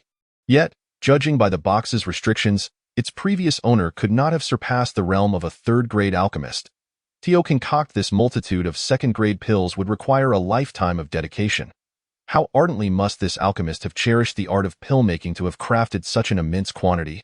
Watching Qianlong's exuberance, Hua Xinyun couldn't help but smile faintly. Sister, how much do you think I could sell all these pills for? If that's the case, I could buy anything I desire," he exclaimed with glee. "Foolishness. No matter how plentiful second-grade pills may be, if you cannot utilize them, what value do they hold? Although the quantity is vast, their efficacy has diminished over time, and consuming them may yield little effect." Qianlong's expression froze as he processed her words, finally grasping the situation. He picked up a nearby second-grade pill, sighing regretfully, "What a pity, such a pity. If only they were still viable, perhaps I could have become the wealthiest person in this land." Pulling his gaze away from the scattered pills, Qianlong turned his attention back to the cowhide paper, his expression darkening as he examined it closely. This cowhide paper depicted an incomplete map, its winding lines leading to a blurred point resembling a swirling vortex, suggestive of a treasure map. Hua Xinyun leaned in for a closer look, her eyes widening in astonishment as she exclaimed, "This is the Earthly Spirit Crystal." Chapter 36. News of the Jiao Wind Spirit Crystal. With a tremor in his hand, Qianlong nearly dropped the parchment as he gazed at the solemn expression of Hua Xinyun. "Sister, do you mean to say this is a map indicating the location of the Heavenly Spirit Crystal?" There could be no mistake. He had seen this shape on the Spirit Crystal chart before. Although the depiction was somewhat vague, merely sketched in a few strokes, it was unmistakably the 21st ranked Heavenly Spirit Crystal, the Jiao Wind Spirit Crystal. After swallowing hard a few times, Chunlong's expression turned grave. There were a total of 33 known types of heavenly spirit crystals. Although the Jiushao Wind Spirit Crystal ranked 21st, once this news spread, people from all 9 continents would surely swarm to it. After all, every ranked heavenly spirit crystal was a formidable existence in the realm. If he were to obtain the Jiushao Wind Spirit Crystal and cultivate the crystal refining technique, his strength would undoubtedly surge. Yet, the map he possessed was only half complete, and with merely the endpoint illustrated, he had no idea where the Jiushao Wind Spirit Crystal was truly located. It could not possibly be within Fengyun City. Possessing news of the Jiushao Wind Spirit Crystal without any location details was akin to searching for a needle in a haystack across such vast expanses. With a soft sigh, Chunlong folded the map and tucked it into his spirit ring. He then exerted force with his hand to gather all the second-tier elixirs, the Puling Dan, scattered on the ground. Despite their modest potency, they still constituted a considerable treasure. It was somewhat astonishing for a third-tier alchemist to have come into possession of such a map, and even Hua Xinyun shook her head in disbelief. Could it be that the owner of this chest was not the third-tier alchemist she had presumed? Casting aside the spirit ring obtained from Mei Qing, though he was a distinguished 9th-tier Grand Spirit Master, his mental prowess was not particularly strong. Chunlong effortlessly opened the spirit ring, discovering at least 200,000 gold coins within, which brought him a moment of joy, for after all, he was a patron of the royal family. Not entirely destitute, however, the greatest treasure he unearthed was a scroll containing the low-grade Shin-tier spirit technique, the Pan Snake Chain. Having witnessed the technique in action before, he had some familiarity with it. The Pan Snake Chain had 2 forms, capable of both offense and defense, and was quite commendable among low-grade Shin-tier techniques. Casually tossing it, Chunlong opened the scroll, and lines of text surged into his mind. Deeply imprinting the cultivation method of the technique within, he then released a pulse of spirit energy, obliterating the scroll. Under the watchful gaze of Hua Xinyun, Chunlong sat cross-legged, casually forming several seals. Threads of spirit energy flowed from the rune-encased energy mass into his meridians, circulating through several cycles. Suddenly, he opened his eyes wide, extending his hand toward the cave's entrance, and shouted, "Pan Snake Chain." Countless small spirit snakes of energy slithered out from his palm, coiling together in the air before darting outward toward the cave's exit. Crack! Nearby trees were ensnared by the chain formed by the spirit snakes, and with gritted teeth, Chunlong yanked it back, causing the tree to snap in half. Retrieving his spirit energy, he smiled faintly. For a first-time demonstration of a Shin-tier technique, achieving such power was quite impressive, though it paled in comparison to Mei Qing's ability to extend it several hundred meters.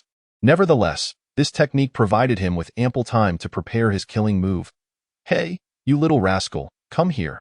I have something even better for you." Seeing Chunlong reveling in his own triumph, Hua Xinyun felt a twinge of dissatisfaction. How could he be so pleased with a low-grade Shin-tier technique picked up from someone else? As she contemplated her purpose for bringing Chunlong to this valley, an idea struck her. "Oh!" Chunlong retracted his hand and hurried to her side. With a gentle touch of her finger to his forehead, a torrent of cultivation information surged into his body, rapidly cycling through his mind. "Wind and thunder body refinement?" Chunlong instinctively exclaimed. This was a high-grade Shin-tier body refinement technique, as rare as movement techniques.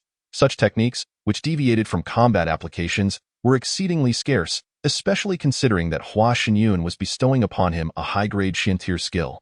Chunlong felt a surge of excitement, nearly unable to restrain himself from kissing Hua Xinyun. Seated on a fragment of stone within the cave, propping her chin on her hand, Hua Xinyun regarded him with a smile. After a moment, she spoke. "When the Yin Wind arrives, you may attempt to practice body refinement.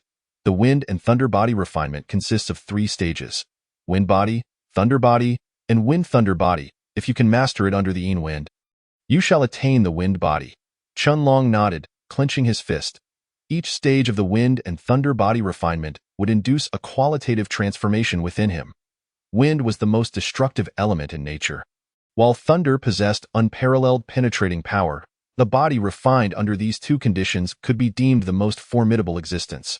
With everything in place, all that remained was the Yin Wind. Chunlong patiently awaited its arrival within the cave, sitting cross-legged and forming seals to absorb the scattered spirit energy in the air. However, He had yet to encounter even a single whirlwind or tornado in recent days. After several days without food, hunger gnawed at him. Rising slowly from the ground, Qianlong stretched his limbs and murmured, "It seems I must first seek out something to eat." As he stepped out of the cave, a whiff of blood wafted through the air. Following the scent, Qianlong traversed the valley until he stumbled upon the source of the blood. Before him stood a beast, neither tiger nor leopard, devouring its prey. Qianlong swiftly leaped onto a nearby large tree, anxiously observing the unfolding scene below. Sensing the beast's strength, he estimated it to be of upper first-tier caliber, roughly equivalent to a human 7th or 9th-tier spirit master.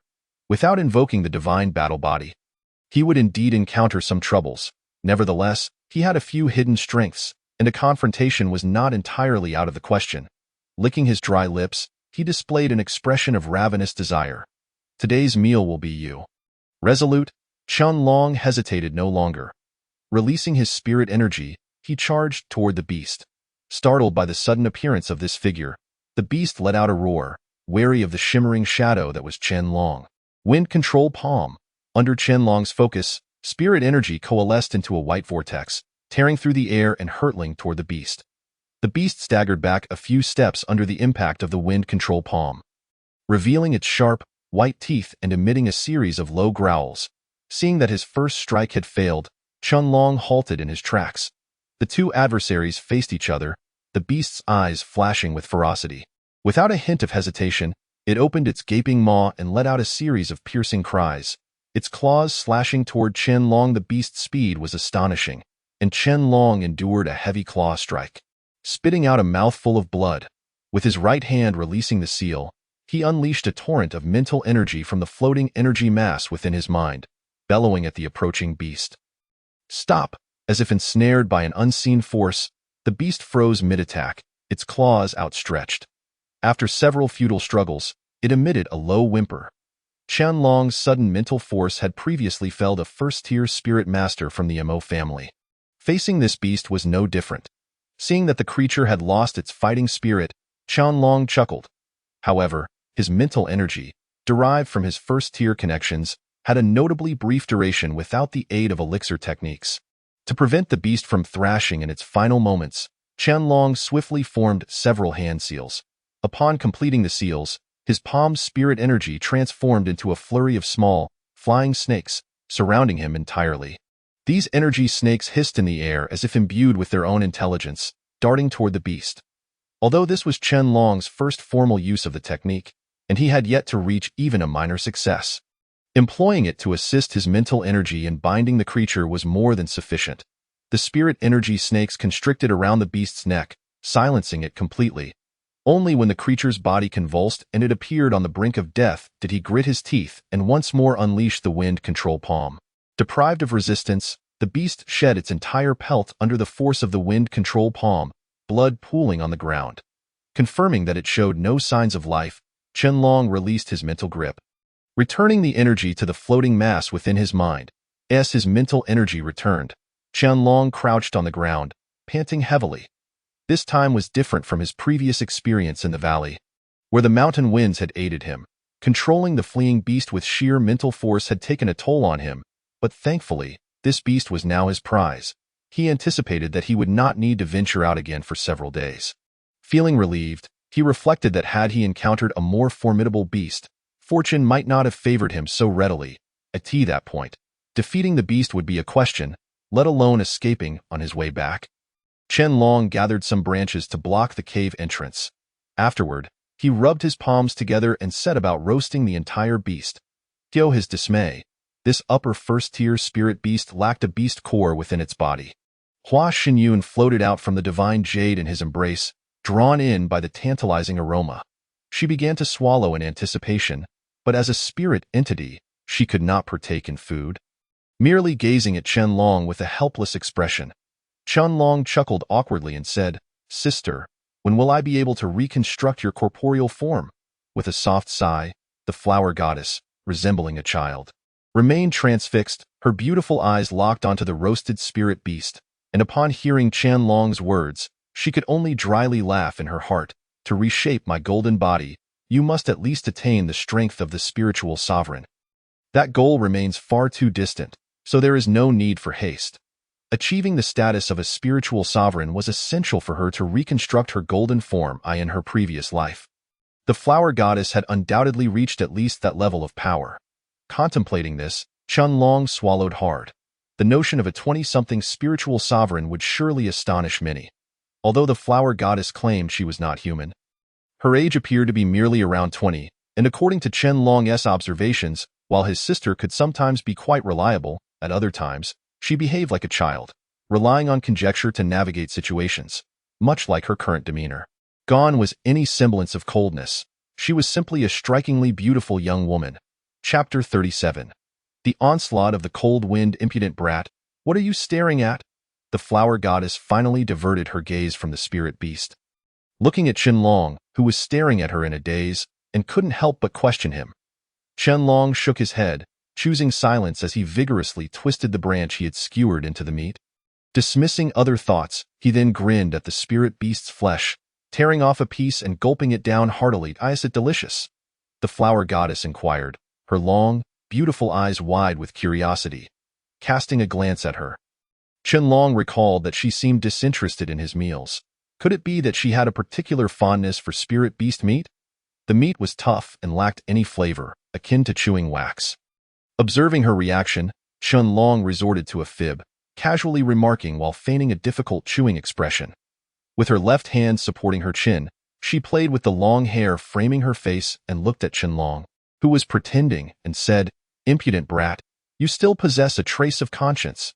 Chunlong reclined on the cold ground, the moonlight streaming through the branches of the cave, illuminating his face and rendering him somewhat dazed. He quietly sat up, leaning against the cave wall, pondering about Ling Er, who had left without so much as a farewell. Who would have thought you were quite the romantic, impudent brat? A voice of spiritual awareness echoed in his mind. Startling Chunlong recognizing it was the flower goddess's voice, he shook his head to himself. A chilling gust surged into the cave, and the flower goddess immediately darted out from the Ming god Jade. Sensing the cold wind and declaring, "Prepare yourself." The ominous wind preceding the tempest approaches. The outcome hinges on this moment. Whether you can enter the realm of wind and thunder body refinement within 3 months depends entirely on your fortune. Chunlong did not dwell on it further. He sat cross-legged within the cave, palms together in meditation, awaiting the arrival of the cold wind. The method of cultivating the wind and thunder body refinement replayed incessantly in his mind. He channeled the spiritual energy within his body through the specific acupoints, and a wave of heat radiated from him, combating the natural chill of the ominous wind. Yet, as the wind gradually enveloped him, his muscles instantly stiffened, prompting him to swiftly regain control over his mind. The cold wind eroded his skin, causing it to crack, with droplets of blood oozing forth, quickly forming a layer of frozen blood on the surface. Chunlong's veins bulged, his jaw clenched tight, suppressing any sounds of pain. The cold wind intensified, causing the temperature within the cave to plummet. This wind's chill was distinct from the flower goddess's icy crystal. While the Luo god flower embodied the utmost coldness and dominance, this wind primarily aimed to erode human bones and meridians.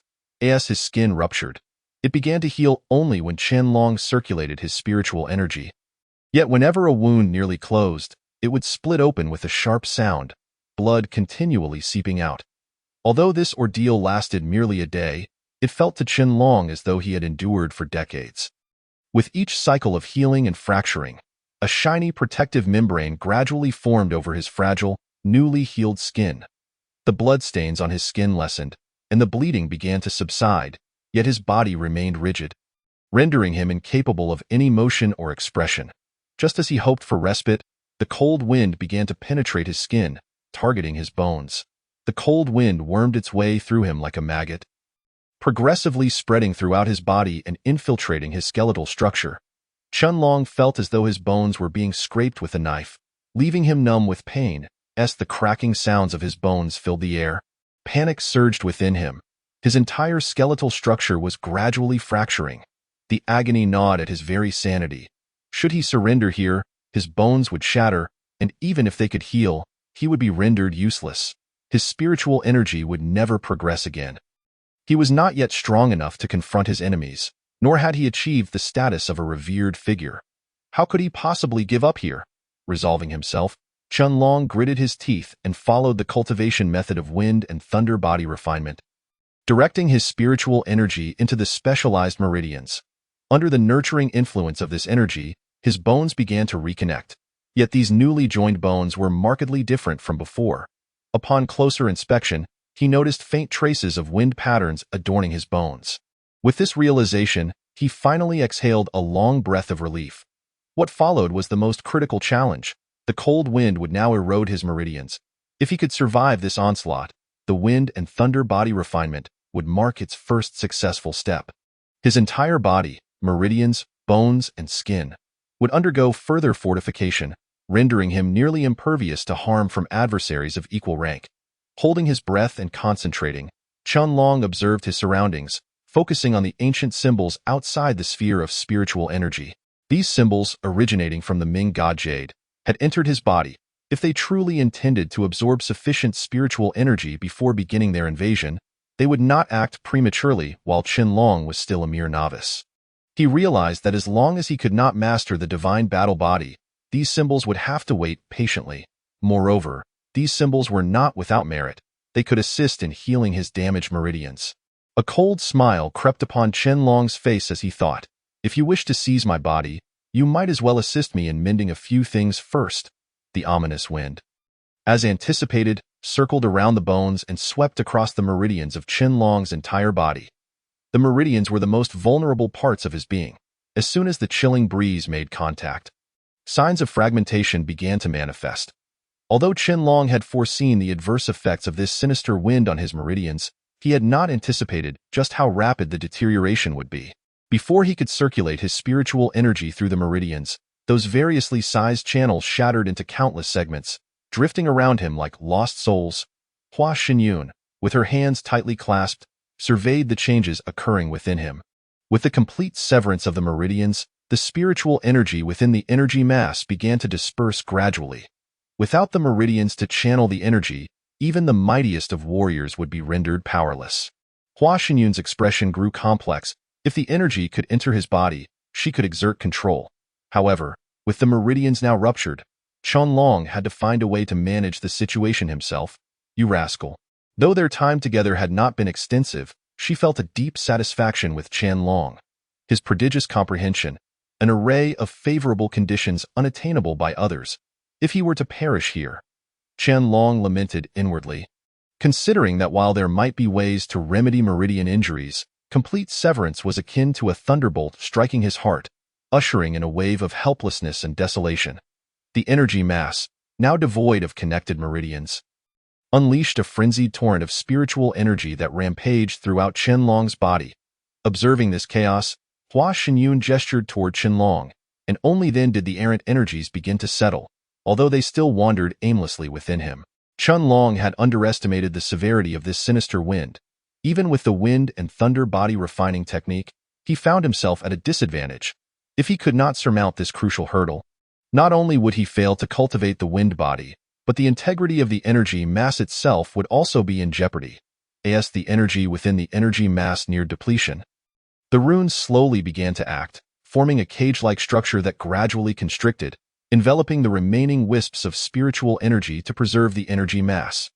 Qianlong felt a surge of elation. The cursed runes had finally commenced their function. The runes radiated a powerful black light around the energy mass, and from within it, several stout black meridians began to extend toward his limbs. Though this process was painfully slow, these robust channels supplanted the former fragile ones. Resembling sturdy trees, with the emergence of these thick meridians, a dense network of smaller channels began to extend to every corner of his body. This sudden improvement relieved Hua Xinyun, yet she cast a few curious glances at the black light beneath Qianlong's skin. Seemingly lost in contemplation, it wasn't until the black meridians filled his entire being that the chaotic energies within him returned to the meridians, gradually circulating in accordance with the wind and thunder body refining technique. Only when he felt the meridians had gained considerable strength did Qianlong compress all the energy back into the energy mass. The spiritual energy flowed back into the energy mass through the fissures of the runes, reconfiguring itself to float serenely around the energy mass as if nothing had transpired. The valley's sinister winds continued to howl, invading Qianlong's body once more, yet this time, there was no alarming transformation. His appearance was merely that of a blood-soaked figure, the remnants of his earlier ordeal. Struggling to move his arms, he shifted his joined hands to form several seals, causing the spiritual energy permeating the sinister winds to gather rapidly, producing a sound reminiscent of rushing water. The energies adhered to his skin, swiftly infiltrating his body to replenish the dissipated spiritual energy. Following the sinister winds came the tempest, and though Qianlong could hear the howling from outside the cave, it had no bearing on him. He incessantly absorbed spiritual energy, reaching a saturation point within his body. Feeling this change, he suddenly compressed the energy mass. The wave of energy radiated outward from him, stirring up clouds of dust within the cave until it struck the walls, leaving deep imprints behind. Fourth-tier spiritualist, Hua Xinyun exclaimed, for despite Qianlong having been unconscious for a month, he had ascended from a third-tier to a fourth-tier spiritualist in little more than 2 months. Having cultivated the crystal refining technique and achieving such rapid progress was indeed remarkable. If this trend continued, breaking through to the 5th-tier spiritualist would be a mere formality in the coming months. Qianlong opened his eyes, a glimmer of light flashing within them as he stood and stretched. His skin appeared fair, yet it concealed boundless strength. He could sense that his physical fortitude was now sufficient to withstand a full-force strike from a 5th-tier spiritualist without sustaining injury. This encounter with the sinister winds had bestowed upon him significant benefits. A few more such experiences would enable him to officially enter the minor completion stage of the wind body. Not bad, you little rascal. I didn't expect you to break through to a 4th-tier spiritualist so swiftly, Hua Xinyun remarked with an air of pride, tilting her head slightly. Naturally, the wind and thunder body refining technique is highly sought after even in the central continent. UVE truly struck a windfall. Qianlong gazed outside at the raging winds, then glanced at his own body. The previous encounter with the sinister winds had caused him to bleed profusely. Now, under the wind's caress, the blood had dried into unsightly stains, and he was eager to find a place to cleanse himself thoroughly. Extracting a broken spiritual pill from his spatial ring, he turned it over in his hand. Hua Xinyun seized the broken spiritual pill from him, as if struck by inspiration. This pill is indeed somewhat regrettable, but I can use it to create an array that will enhance the spiritual energy density within this cave. Accelerating your cultivation speed, a pill can serve such a purpose? Hua Xinyun nodded, explaining that using pills to form an array for spiritual energy absorption was not a common practice, as even first-tier pills were quite rare in the Heavenly Dome continent. Furthermore, constructing such a large-scale pill array required a considerable quantity of pills. Few would be willing to employ such methods to enhance their spiritual energy intake. However, Qianlong's spatial ring contained tens of thousands of second-tier pills. Although their potency was relatively diluted, they were suitable for constructing a pill array. How many pills does this array require? She mused, if we were using ordinary broken spiritual pills, perhaps a dozen would suffice. But for these second-tier pills, we might need several hundred. Upon hearing Hua Xinyun's nonchalant remarks, Qianlong's lips twitched. It was indeed a luxury to spend dozens of second-tier pills to construct a single array. Were others to learn of his method of spiritual energy absorption, he would undoubtedly be branded a wastrel. Yet, he recognized that the pills were a windfall. Not utilizing them would be a waste. Casting a glance at the tumultuous winds battering the cave entrance, he surmised it would still be several days before they ceased. Although the bloodstains on his body were uncomfortable, venturing outside in such conditions seemed perilous. Handing several hundred broken spiritual pills to Hua Xinyun, she casually tossed them into the air, and they began to rotate in an orderly manner, twinkling like a sky full of stars. Qianlong smiled slightly and sat down, watching as the pills dispersed around him, with Hua Xinyun forming a few hand seals and pressing down toward the pills. The hundreds of pills connected in midair and under the array's guidance. The spiritual energy within them surged forth, enveloping Qianlong's body. The air was already scarce in spiritual energy, but under the influence of the pill array, the energy within the pills rushed toward him in torrents, striking him with such force that he dared not exhibit any negligence, increasing his absorption rate to a voracious level. This pill array proved far more effective than merely ingesting the pills. The spiritual energy filtered through the array was pure and gentle. Few were willing to adopt such a method. Yet having tasted its benefits, he smiled faintly, straightened his posture, and continued to voraciously absorb the spiritual energy from the pills. The energy from the hundreds of pills surpassed the speed at which Chun Long absorbed energy from the surrounding air by dozens of times. However, having cultivated the crystal refining technique, he required far more energy than other spiritualists. This enriched environment perfectly aligned with his needs, and it took him an entire week to fully absorb the potency of the pills. Upon assessing the condition of the energy mass, he found it nearing saturation. Remarkably, despite the pills being hundreds of years old and possessing minimal residual potency, they enabled him to transition from a third-tier to a fourth-tier spiritualist and subsequently achieve saturation within just 1 week. An astonishing feat that left Hua Xinyun utterly astonished. This little rascal's speed is simply too swift. Yet Chun Long remained oblivious to the extent of his own rapid progress, as the deluge of spiritual energy surged into his body, taking an entire week to be fully absorbed. He could only pout in dissatisfaction. "You little rascal, hurry up and wash yourself. You smell terrible." The flower goddess extended her hand from the flowing crimson sleeves, playfully pinching her delicate nose. Chun Long raised his arm to catch a whiff of himself. The blood that had stained him over the past few days had taken on an oddly peculiar scent. Embarrassed, he scratched his head and sheepishly made his way outside the cave. Not far from the cave's entrance, he stumbled upon a dense thicket of unfamiliar plants, where a natural waterfall cascaded down. Though the water flow was modest, it pooled into a natural basin with a diameter of several meters at its base. Chun Long surveyed the surroundings but found no particularly large spirit beasts. The flora flourished in this beautiful environment, untouched by fierce winds. Yet, Chun Long had no time to ponder such complexities. He casually shed his clothes and, without a care, leaped into the refreshing waters. The coolness was invigorating, and he felt an unparalleled comfort enveloping him. Excitedly, he swam about, relishing the sensation of floating on his back while blowing bubbles. Observing that most of his body was submerged, the flower goddess emerged from the shore, her expression tinged with envy as she gazed at Chun Long's unrestrained joy.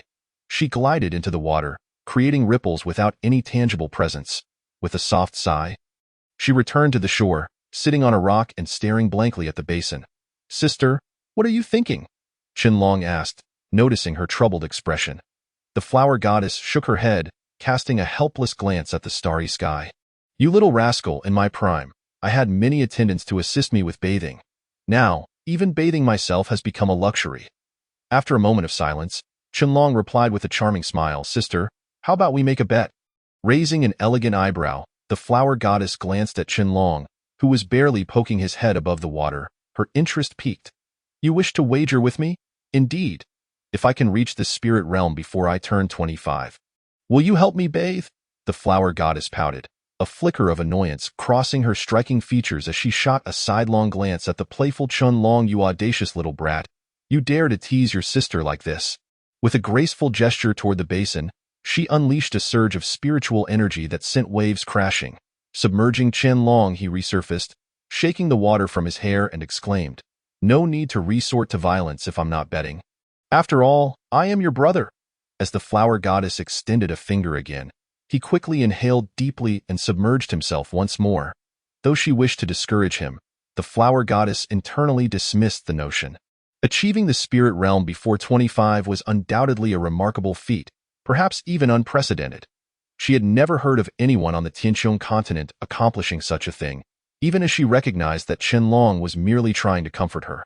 Still, she was taken aback by his audacity in voicing such a statement. As for her own lineage, despite being only 20 in human years, she felt a weight of difference. With a soft sigh, she sat patiently on the shore, awaiting Chun Long's reemergence from the depths. However, as time passed without a sign of him, her worry grew, and she muttered to herself, "That rascal wouldn't be in trouble. Would he? Had I known, I wouldn't have frightened him." Just as her anxiety peaked, an explosive sound erupted from the depths of the basin, sending splashes of water onto the shore. With wide eyes, she glanced at the surface, only to see Chun Long burst forth, resembling a startled ghost. He hastily donned his clothes from his spatial ring and shouted, "Sister, we must flee." Turning back, the flower goddess's expression hardened. Though she was unaware of what Chun Long had encountered below, she sensed a faint aura of menace rising from the water. If her instincts were correct, whatever lurked beneath was no ordinary creature. Otherwise, the fierce winds would not have deliberately avoided this basin. leaving it unscathed. Nonetheless, heeding Qianlong's warning, she swiftly flew towards him, and together they anxiously surveyed the water's surface. The once tumultuous waters calmed, as if nothing had transpired, leaving an eerie stillness behind, collapsing onto a large stone at the shore. Qianlong exhaled deeply, his face reflecting a mixture of relief and fear. "What did you find down there, you little rascal?" He cast a furtive glance at the water, desire flickering in his eyes before he replied. "Sister, there's a second-tier spirit beast beneath, but near its lair, there's a glowing aquatic plant laden with fruit. A plant that bears fruit." Qianlong nodded eagerly, rubbing his hands together. "Without a doubt. I don't know what kind of plant it is, but that spirit beast guards it like a mother with her child. It must be something extraordinary." The flower goddess raised an eyebrow, crossing her arms as she regarded the resolute Qianlong. "I've never seen a water plant that bears fruit. My spiritual energy has yet to recover, but my mental prowess should suffice. Shall we descend to investigate?" Nodding in agreement, the flower goddess and Qianlong transformed into streaks of light and plunged into the refreshing waters. Though the surface area appeared small, the depth was daunting, reaching nearly 100 meters. The bottom of the basin. A network of rocky ravines sprawled out, with a large black cave behind the spirit beast and the plant it fiercely protected right before them. The flower goddess quickly identified the spirit beast as a ghost-head turtle, measuring over 10 meters in length, its shell rough and pockmarked. The creature's head bore a chaotic pattern that rendered it grotesquely unappealing. The ghost-head turtle reacted swiftly, its large, bell-like eyes fixating on the two intruders, exuding an immediate sense of hostility. Chapter 39. Water Spirit Fruit. This second-tier spirit beast was of a commendable caliber, comparable to a 7th or 9th grade spirit master. While the Tianqiong continent boasted many spirit beasts, those inhabiting aquatic environments were exceedingly rare. It was surprising to discover such a suitable habitat for water spirit beasts within this valley. The flower goddess clicked her tongue, unconcerned by the turtle's aggressive stance, but expressed her doubts to Qianlong. Moreover, that plant. Taking a closer look at the plant the turtle guarded, she noted that, just as Qianlong had mentioned, it bore small fruits that shimmered with a starry purple light. She had encountered numerous rare treasures on the Tianqiong continent, and only a handful of aquatic plants bore fruit. Given the spirit beast's unwavering protection, it must indeed be something exceptional. The ghost-head turtle, having sensed their presence, remained vigilant, yet upon recognizing the flower goddess's spiritual form, it grew agitated, emitting a low growl and retreating a few steps before charging at Qianlong without hesitation. "Stop!" The flower goddess, sensing the turtle's apprehension yet seeing it advance, unleashed a wave of powerful mental energy to bind it in place within the water. Qianlong stared blankly at the immobile second-tier spirit beast, forced a dry laugh, and realized that in the face of this creature, he could only flee in the hands of the flower goddess. The turtle was rendered powerless in mere moments. However, the exertion of her mental power left her slightly translucent, indicating that using mental energy took a greater toll on her than utilizing spiritual energy. "You little rascal, dive down," she commanded. As the ghost-head turtle let out a deep roar, the two maneuvered around its massive, dark form, swimming directly toward the coveted plant. The plant towered half a meter tall, adorned with peculiar purple fruits, and its semi-transparent leaves revealed a flowing green liquid within.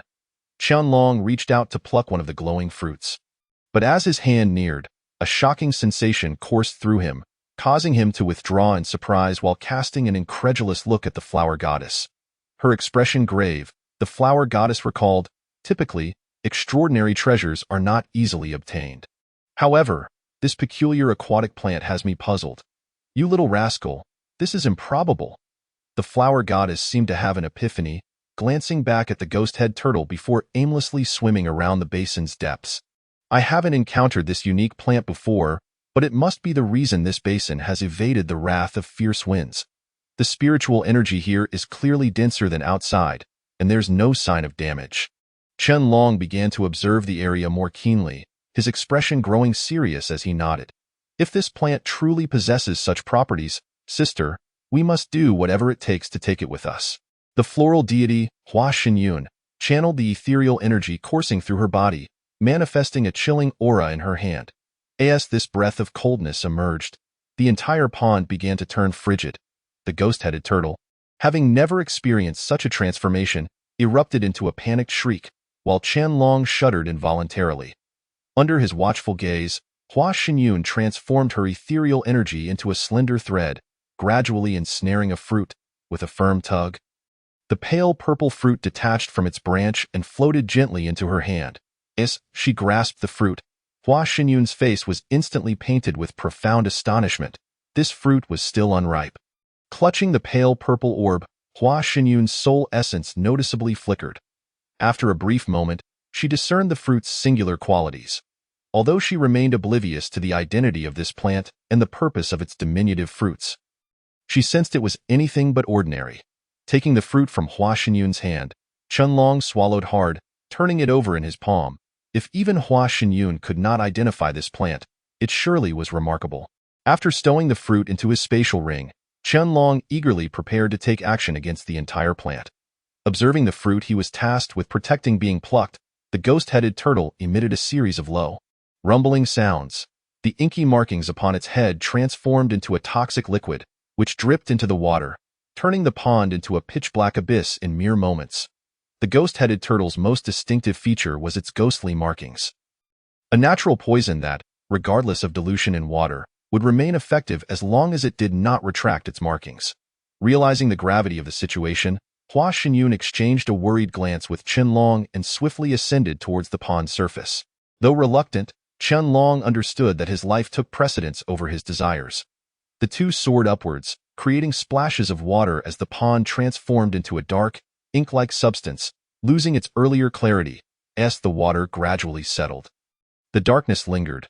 The ghost-headed turtle, not being foolish, understood that without Hua Xinyun's mental confinement, it had no escape. It could only observe the two figures on the bank, and upon seeing that Qianlong and Hua Xinyun showed no intention of departing, it hesitated, refraining from retracting its poisonous markings.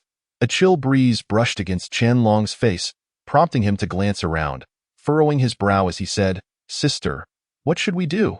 The ominous wind is approaching." "Calm down, you little rascal. Let us return to the cave first. The ghost-headed turtle won't relent anytime soon. If I force the issue, I might ruin this fruit. We still have a month and a half before the sect selection day. We can come back for the fruit once it ripens," Hua Xinyun replied, reassuring him. Seeing Qianlong still reluctant, she helplessly lifted her delicate nose and continued, "Rest assured, this valley is seldom visited, and the ghost-headed turtle's potent venom is no trivial matter. With it on guard, we can feel safe to counteract its poison. We will need antidote elixirs, so let us gather some medicinal herbs while we're out." Qianlong finally nodded in agreement, sensing the intensifying ominous wind in the air. He firmly leaped off the ground, weaving through the dense forest until he returned to the cave. Without hesitation, he positioned himself to endure the refining effects of the ominous wind. Yet, the peculiar purple fruit continued to tug at his thoughts. Once the wind subsided, he eagerly retrieved the fruit once more. "Sister, although this fruit is extraordinary, it lacks significant ethereal energy."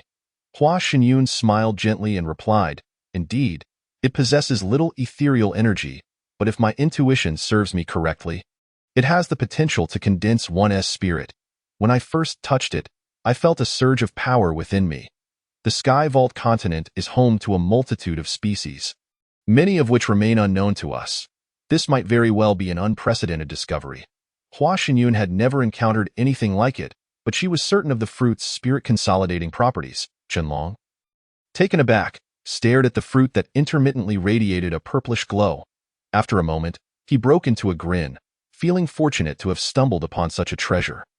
Hua Xinyun hesitated, her left hand caressing her earlobe before she turned to the still grinning Qianlong and asked, "Little rascal, does your previous wager still stand?" Qianlong paused, recalling the boast he made while bathing in the pond. He looked at Hua Xinyun, who wore an expression of eager anticipation, and exhaled deeply, saying, "Then it's settled. If I can reach the spirit sect realm before I turn 25, you must keep your word." Hua Xinyun nodded in agreement, a smile gracing her lips as she added, "But if you fail?" The smile that had graced Qianlong's face faltered at her unfinished sentence, prompting Hua Xinyun to chuckle behind her hand. "Forget it. I won't put you in a difficult position. However, You may have set your sights a bit too high, though. You know who the youngest spirit sect powerhouse on the Sky Vault continent is? Naturally, Qianlong had no knowledge of this and could only shake his head. The most formidable man on the Sky Vault continent, who had subdued various heavenly spirit crystals, only achieved the spirit sect realm by the age of 30. Now, what do you think of that? Qianlong had heard Hua Xinyun mention the matter of subduing numerous heavenly spirit crystals before, but hearing that it took until 30 to reach the spirit sect realm was new to him. He sighed inwardly, realizing he had indeed boasted too grandly. Yet, he was not one to easily give up. Having made a promise to Hua Xinyun, he was determined to give it a try. Seeing Qianlong's unwavering resolve, Hua Xinyun smiled thoughtfully. Ever since she had met him, her life had been filled with surprises. In recent days, Qianlong had experienced the ominous wind twice, allowing his wind and thunder body refinement technique to progress to a small success. Feeling the power within him, he squandered his ethereal energy at the cave entrance. Under the influence of his wind manipulation technique, numerous trees and stones were reduced to dust, yet Qianlong remained unsatisfied, creating deep craters in the ground beneath him. His relentless training attracted various spirit beasts, and their disturbances heightened his senses.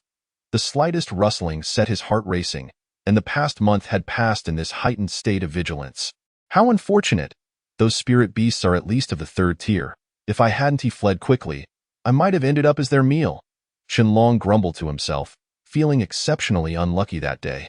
He had barely stepped outside when he was pursued by a spirit beast equivalent to a human 9th tier Great Spirit Master. Luckily, the cave was at the valley's edge, where such powerful beasts were scarce. The thought of the valley's center being home to even stronger creatures sent a shiver down his spine. Little rascal, your wind technique has reached small success. With less than half a month until the year's end? If you leave now, you should be able to make it. Qianlong nodded. Just yesterday, he had officially reached the 5th tier spirit practitioner level. Gazing at the snow-dusted sky, he exerted a bit of force against the rocky crevice, causing debris to crash down and block the cave entrance. Summoning his ethereal energy, he took a powerful leap towards the direction of Windcloud City. Chapter 40. Extortion. Before Qianlong could escape the ominous Wind Valley, the spirit beast that had been pursuing him reappeared. Swallowing hard, he dashed recklessly towards the valley's edge. The spirit beast was quite large, and with each step it took, the ground trembled. Qianlong found it increasingly difficult to maintain his footing amidst the tremors. He could only run toward areas with more trees, but those trees offered no hindrance to the spirit beast, which only accelerated its pursuit. Hang in there, little rascal. I sense 3 8th tier Great Spirit Masters ahead. If you can lure the beast towards them, you might have a chance to escape. Veins bulged on Qianlong's forehead as he exerted every ounce of effort to flee. Unable to muster the strength to respond to Hua Xinyun, he darted like a shadow through the branches and underbrush. Spotting the location where he had battled Mei Qing earlier, a surge of hope filled him. He leapt to evade the beast's jaws, rolling on the ground and positioning himself behind 3 figures. Second brother, that's a 2nd tier elite spirit beast. Who was that earlier? How did they manage to lure this beast out? Fourth, go block that kid. The 2 of us will deal with this creature. The 2 figures unleashed their spirit techniques against the charging beast, which retaliated fiercely by unleashing a torrent of beastly energy, filling the sky with its immense force. Qianlong, standing nearby, was buffeted by the overwhelming gusts, causing him to stumble back. Before he could conceal himself amidst the chaos, a figure barred his path. This individual had an unusual appearance. Their eyes were not the typical black, but bore a serpentine, eerie hue. Little ghost, how did you end up being chased by this 2nd tier elite spirit beast? You appear to be merely a 5th tier spirit practitioner. What brings you to the ominous Wind Valley? Feigning ignorance, Qianlong chuckled awkwardly. Oh, dear uncle, I've just been cultivating here for a few days. Who could have predicted that this blind creature would be so persistent? Upon hearing Qianlong's address, the individual in question could not suppress a twitch of his lips, while the 2 engaged with the spirit beast appeared increasingly beleaguered, finding themselves at a disadvantage. The somewhat shorter bald man shouted towards Qianlong. Old 4, forget that kid for now, come assist me. As he spoke, the bald man was struck by the beast's aura, violently coughing up blood, his breath growing labored. The man referred to as Old 4 gritted his teeth, gestured towards Qianlong, and a small serpent of spiritual energy swiftly ensnared him, propelling him directly towards the second-tier spirit beast. This is the coiling serpent chain. Chunlong's expression darkened, his voice taking on a hoarse quality. This was no ordinary spiritual technique, but the coiling serpent chain he was quite familiar with, previously employed by Mei Qing. They were all members of the Wang family. Realization dawned on Chunlong as he observed the three men dodging desperately beneath the claws of the spirit beast. Suddenly, he found the spirit beast to be rather endearing. Perhaps if they were to mutually annihilate one another, he could reap the benefits. However, the skirmish between the three and the spirit beast had dragged on for nearly half a day with no clear victor emerging. Brother, should we retreat now? Retreat where? This beast shows no sign of yielding. If we flee now, we will only find ourselves at a greater disadvantage. As noon approached, the spirit beast finally began to show signs of fatigue. Swaying unsteadily, while the Mei brothers also appeared increasingly exhausted, panting heavily. Chunlong chuckled softly, for the coiling serpent chain being wielded by the 8th-tier Grand Spiritual Master was not so easily broken. You little brat, do you need my help? Hua Xinyun, having been reduced to the Grand Spiritual Master realm since their last battle, could easily assist him in breaking free from the chain. However, Chunlong firmly declined. Insisting on handling it himself, as the battle neared its climax, the overwhelming aura of the beast collided with the myriad serpents of spiritual energy, stirring up immense clouds of dust. The force of the wind transformed the surrounding trees into mere powder. Ripples of energy radiating outward, casting a shadow over the land.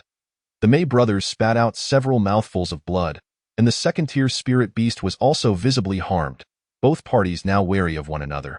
Seeing the standoff, Chunlong leaped beside the three men.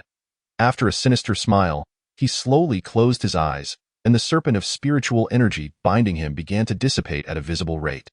So that's how it works. I never expected this technique could serve such a purpose, Hua Xinyun remarked in a curious tone, her heart filled with wonder.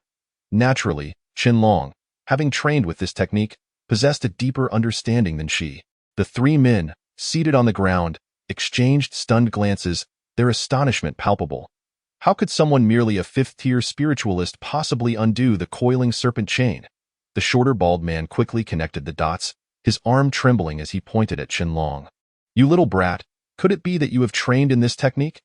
The other two were similarly awakened to this realization, casting incredulous looks at Chunlong. This technique was a time-honored method passed down through the Mei family, never before touched by outsiders. Could it be that you killed our elder brother? Though they desperately tried to deny it, this was the only explanation their minds could conjure. Were it not for their depleted spiritual energy, Chunlong would not have dared to so boldly dismantle the coiling serpent chain. However, faced with their current state, he appeared utterly unfazed. Congratulations, you are correct, but there is no prize. Now, if you wish to avoid death, hand over all your valuables, Chunlong declared, yet the three remained motionless. Moments later, the shorter bald man let out a derisive laugh. You little brat, you haven't even grown your hair and already you attempt to rob us. Do you truly believe that 3 grand spiritual masters would yield to a mere novice? For that insolent remark, I shall take one of your arms. Chunlong extended his right hand, channeling his abundant spiritual energy, which soon coalesced into a sphere of white energy. Like a blade, this energy sliced through the air with a tearing sound as he swung it. The shorter bald man's lips twitched in disbelief.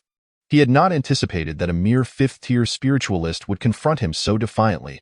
Upon seeing the seriousness in Chunlong's eyes, he began to take the situation more earnestly. You little brat. We are from the Wang family of Fengyun City. If you lay a hand on us now, the Wang family will surely not let you go. Chunlong, with a dismissive curl of his lip, retorted mockingly, You speak too much. I want both of your arms, you. The shorter bald man coughed up blood, clutching his chest, unable to utter another word.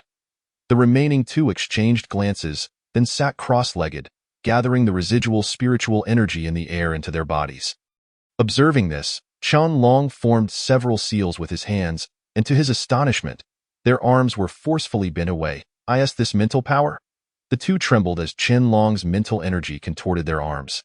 Realizing that mental power was of utmost importance to alchemists, the fact that Chunlong's mental prowess had reached such a level filled them with trepidation. Seizing the opportunity, Chunlong slashed the energy blade across the shorter bald man's left arm. Blood gushing forth, followed by a scream that echoed throughout the land. Even a grand spiritual master, deprived of their spiritual energy, was rendered powerless unless they had cultivated a rare body refinement technique, which was exceedingly rare and required specific conditions that not everyone could meet, much like the three before him. With his arm incapacitated, the shorter bald man finally felt true panic, and seeing Chunlong's emotionless intent to continue his assault, he hastily pleaded, "Stop, please stop." The energy blade showed no signs of relenting, leaving a bright streak in the air. With a swift motion, Chunlong severed the shorter bald man's right hand, blood spraying once more, draining the color from his face. None of them could have fathomed that a mere boy of 15 or 16 would act with such ruthless decisiveness. Seizing the severed arm, Chunlong sneered, "You too, hand over your spirit rings." Once released from the mental constraints, the two instinctively recoiled, for without their spiritual energy, they were but lambs to the slaughter. Seeing Chunlong's unwavering determination, they exchanged glances, gritting their teeth before reluctantly tossing their spirit rings to him. Adding the ring from the bald man, Chunlong tossed the 3 rings into the air, casually wiping away the mental imprint he had left, stating, "Though these spirit rings are decent, they hardly suffice to buy your lives. Now, what else do you possess? Hand it over quickly." The corners of the 3 men's mouths twitched as they gazed at Chunlong in disbelief. Finally murmuring, "There is nothing else." Chunlong raised an eyebrow, a hint of amusement flashing across his face. "Old men, do not waste my time here. For individuals of your stature to perish at the hands of a mere novice. Do you not find it humiliating? You little brat, I advise you to reconsider. Though the Wang family is merely a third-rate family, we are still not to be trifled with. If I were to crush this spirit talisman, the Wang family would sense what has transpired here, and you would find it impossible to escape." Nonchalantly, Chunlong dug at his ears and replied with a grin, "What of it? I assure you, my speed in dealing with you will far exceed that of the Wang family's arrival." At this, the 3 exchanged glances, reluctant yet compelled to produce a fruit from their belongings, which they handed over to Chunlong with great reluctance. Upon receiving the pale yellow fruit, the very air around it began to thrum with spiritual energy. "Sister, what kind of fruit is this?" "This is the Jade Void Fruit, a treasure comparable to a 3rd-tier elixir." Hua Xinyun's succinct explanation left Chunlong momentarily dumbfounded. He quickly stuffed the Jade Void Fruit into his spirit ring, realizing that he had never encountered a genuine 3rd-tier elixir in his life. However, obtaining something that could rival such an elixir was a reward in itself. With a faint smile, Chunlong noted the hollow expressions on the 3 men's faces, devoid of their previous bravado. He approached the spirit beast, which lay exhausted upon the ground, and gently patted its massive head, saying, "Brother spirit beast, thank you. May you recover your strength before they do." Stunned by his words, the Mei brothers exchanged glances filled with resentment, while the shorter bald man looked upward, tears streaming down his face. They had roamed far and wide, holding respectable positions in Fengyun City, yet here they found themselves bested by a mere novice. Chapter 41. The apothecary shop. "You've given me everything. May I take my leave now?" Chunlong nodded in satisfaction. Then, with a firm gesture, he transmitted a gentle wave of spiritual energy into the spirit beast. As the colossal creature began to rise unsteadily, the 3 men shouted curses at Chunlong in unison. Though he had not attempted it before, Chunlong recognized that spirit beasts differed somewhat from humans.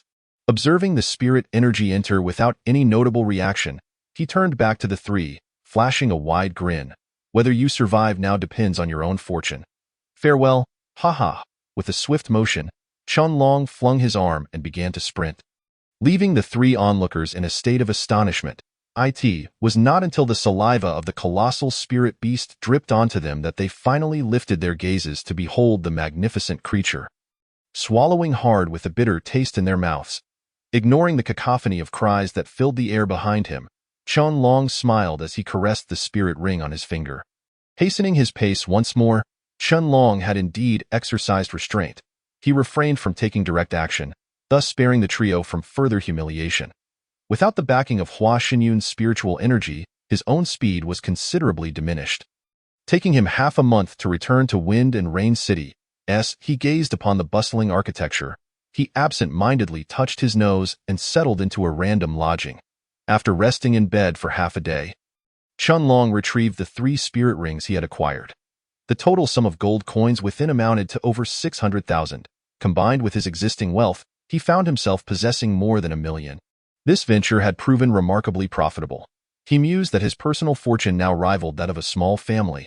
Upon hearing this, Hua Xinyun chuckled a few times, addressing the fortunate Chunlong.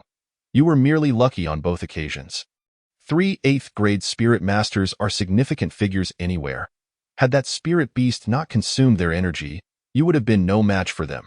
Rolling his eyes in dissatisfaction, Chunlong reclined with his hands behind his head, retorting, if they had no special abilities, those 3 might not have survived. With only a few days remaining until the year-end sect trials, he decided to seize the opportunity to procure some medicinal herbs, which might prove useful now. He felt unperturbed by the prospect of the Wang family seeking him out. Considering the turmoil at home and the impending trials, it was likely they lacked the manpower for trivial matters. Resolute, he lingered no longer, inquiring about the location of the herb shop in Wind and Cloud City before striding purposefully in that direction. The auction house, renowned as one of the 2 major powers alongside Wind and Cloud City, lived up to its reputation. Although Chunlong had anticipated the herb shop's magnitude, he was still taken aback upon witnessing it firsthand. Upon entering, he was greeted by rows of neatly arranged herbs displayed within glass cabinets. This method not only preserved their efficacy but also facilitated selection for buyers. Chunlong couldn't help but marvel at the sophistication of this establishment. Seated opposite him was a striking figure. A girl of approximately 16 or 17 years, clad in a fitted, light green gown. Her every move exuded a certain ethereal grace. Noticing his arrival, she gracefully approached Chunlong and inquired, Are you here to purchase herbs? Young sir? Upon receiving a nod from Chunlong, she guided him to the transparent herb display, saying with a smile, Pray tell, what herbs do you require? You may speak freely. All herbs circulating in Wind and Cloud City pass through here. So rest assured regarding our credibility. Impressed by his initial encounter with the herb shop, Chunlong decided to be forthright. He performed a slight bow to the young lady and requested, I would appreciate it if you could gather all the herbs listed on this paper. He then produced a pre-written list of herbs from his pocket and handed it to her. The young lady perused the list with a smile, only for her expression to shift slightly as she remarked, The herbs you seek are rather precious. We don't have them on this floor. Please follow me to the 2nd level. Chunlong smirked slightly. His request encompassed not only the herbs needed for refining gathering spirit pills, but also some required for 2nd-grade elixirs. Understanding the need for such valuable herbs to be stored on the upper level, he smiled gently at the young lady and said, I would be grateful if you would lead the way. After she nodded, Chunlong followed her directly to the 2nd floor, where the herbs were notably rare. Thus, only notable figures from Wind and Cloud City were permitted access. As a 15 or 16-year-old boy traversed the corridor. He quickly became the focal point of many curious gazes. Which young master is this? I do not recall seeing him before, a booming voice called out. Following the sound, many parted ways, observing Chunlong with intrigue. The young lady's expression soured slightly at the sight of the speaker, but she quickly regained her composure and retorted, Lei Tong, this is a herb shop, not your Lei family's domain. If you have no business here, kindly do not obstruct others' paths. Miss Xiaoming, your words are misguided. While this may be a herb shop, my Lei family is, after all, a significant patron here. I merely jest with Miss Xiaoming. I had hoped for a warmer reception. Given her enthusiasm towards him, Lei Tong replied nonchalantly, yet his gaze lingered on Chunlong with a hint of scrutiny. Seeing Xiaoming huff in annoyance, he then directed his attention fully to Chunlong, saying, You don't hail from Wind and Cloud City, do you? I am Lei Tong from the Lei family. Might we become friends? Upon learning of his affiliation with the Lei family, Chunlong scoffed inwardly, muttering softly, The Lei family indeed possesses such traits. I have no interest in forming friendships. Not only was Lei Tong taken aback, but even Xiaoming and the onlookers were momentarily stunned, failing to anticipate that someone in Wind and Cloud City would dare speak to Lei Tong in such a manner. Regaining his composure, Lei Tong's expression darkened, losing the earlier joviality. He glared at Chunlong, stating, No one has dared to speak to me in such a manner before. You seem to be overstepping your bounds. 2 elderly men beside Lei Tong moved to apprehend Chunlong, but he halted them with a gesture. After a moment of contemplation, he regained his composure, addressing Xiaoming, "Miss Xiaoming, I wonder what herbs he seeks. I shall offer double the price for them." Qianlong narrowed his eyes, sensing the concentration of spiritual energy emanating from Lei Tong, which appeared to be around the 6th or 7th grade spirit master level. However, the two elders beside him exuded a presence that even Hua Xinyun could not perceive, certainly at the Spirit King stage. The presence of two Spirit Kings alongside Lei Tong suggested that he was not a mere ordinary young master within the Lei family. Xiaoming cast a brief glance at Lei Tong, and before she could respond, two figures descended from the 3rd floor. A slightly portly man approached Lei Tong and said, "Young Master Lei, are you not aware of our herb shop's rules? First come, first served. Some items cannot simply be purchased with money." The elder trailing behind him stroked his beard, his eyes remaining closed, as he spoke indifferently, "Xue Hui, why waste words with him? The audacity of the Lei family is growing intolerable." The two elderly men beside Lei Tong shuddered at the sound of the voice, exchanging alarmed glances before respectfully bowing to the newcomers. Lei Tong's face changed rapidly, and he bowed to the newcomers, saying, "Boss Xue, Master Huang, I was merely joking with Miss Xiaoming. Since even Boss Xue has spoken, I shall relinquish these herbs to this young man. Farewell." As he concluded, Lei Tong shot a sidelong glance at Qianlong, smirking slightly before straightening his robe and departing the herb shop with his two elderly companions. Once Lei Tong was out of sight, Xiaoming sighed in relief and playfully ran to Master Huang, tugging at his hand and calling him Grandpa Huang. Meanwhile, Xue Hui observed the departing figures, lost in thought for a moment. When he regained focus, Xue Hui glanced at the figure who had been beside Xiaoming earlier. Appearing as perplexed as Qianlong had been, "You are, young Master Qianlong?" Qianlong, equally bewildered, knew only that the herb shop owner hailed from Wind and Cloud City.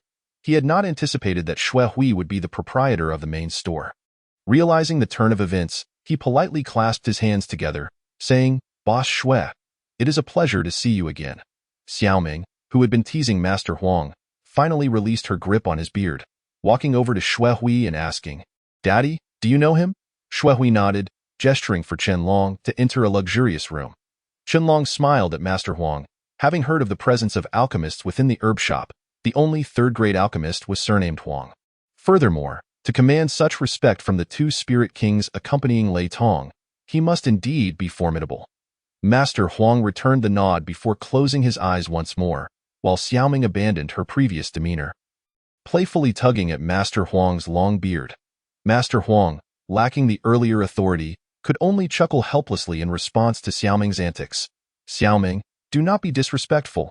At Xue Hui's admonition, Xiaoming huffed in indignation, returning to her seat with a pout.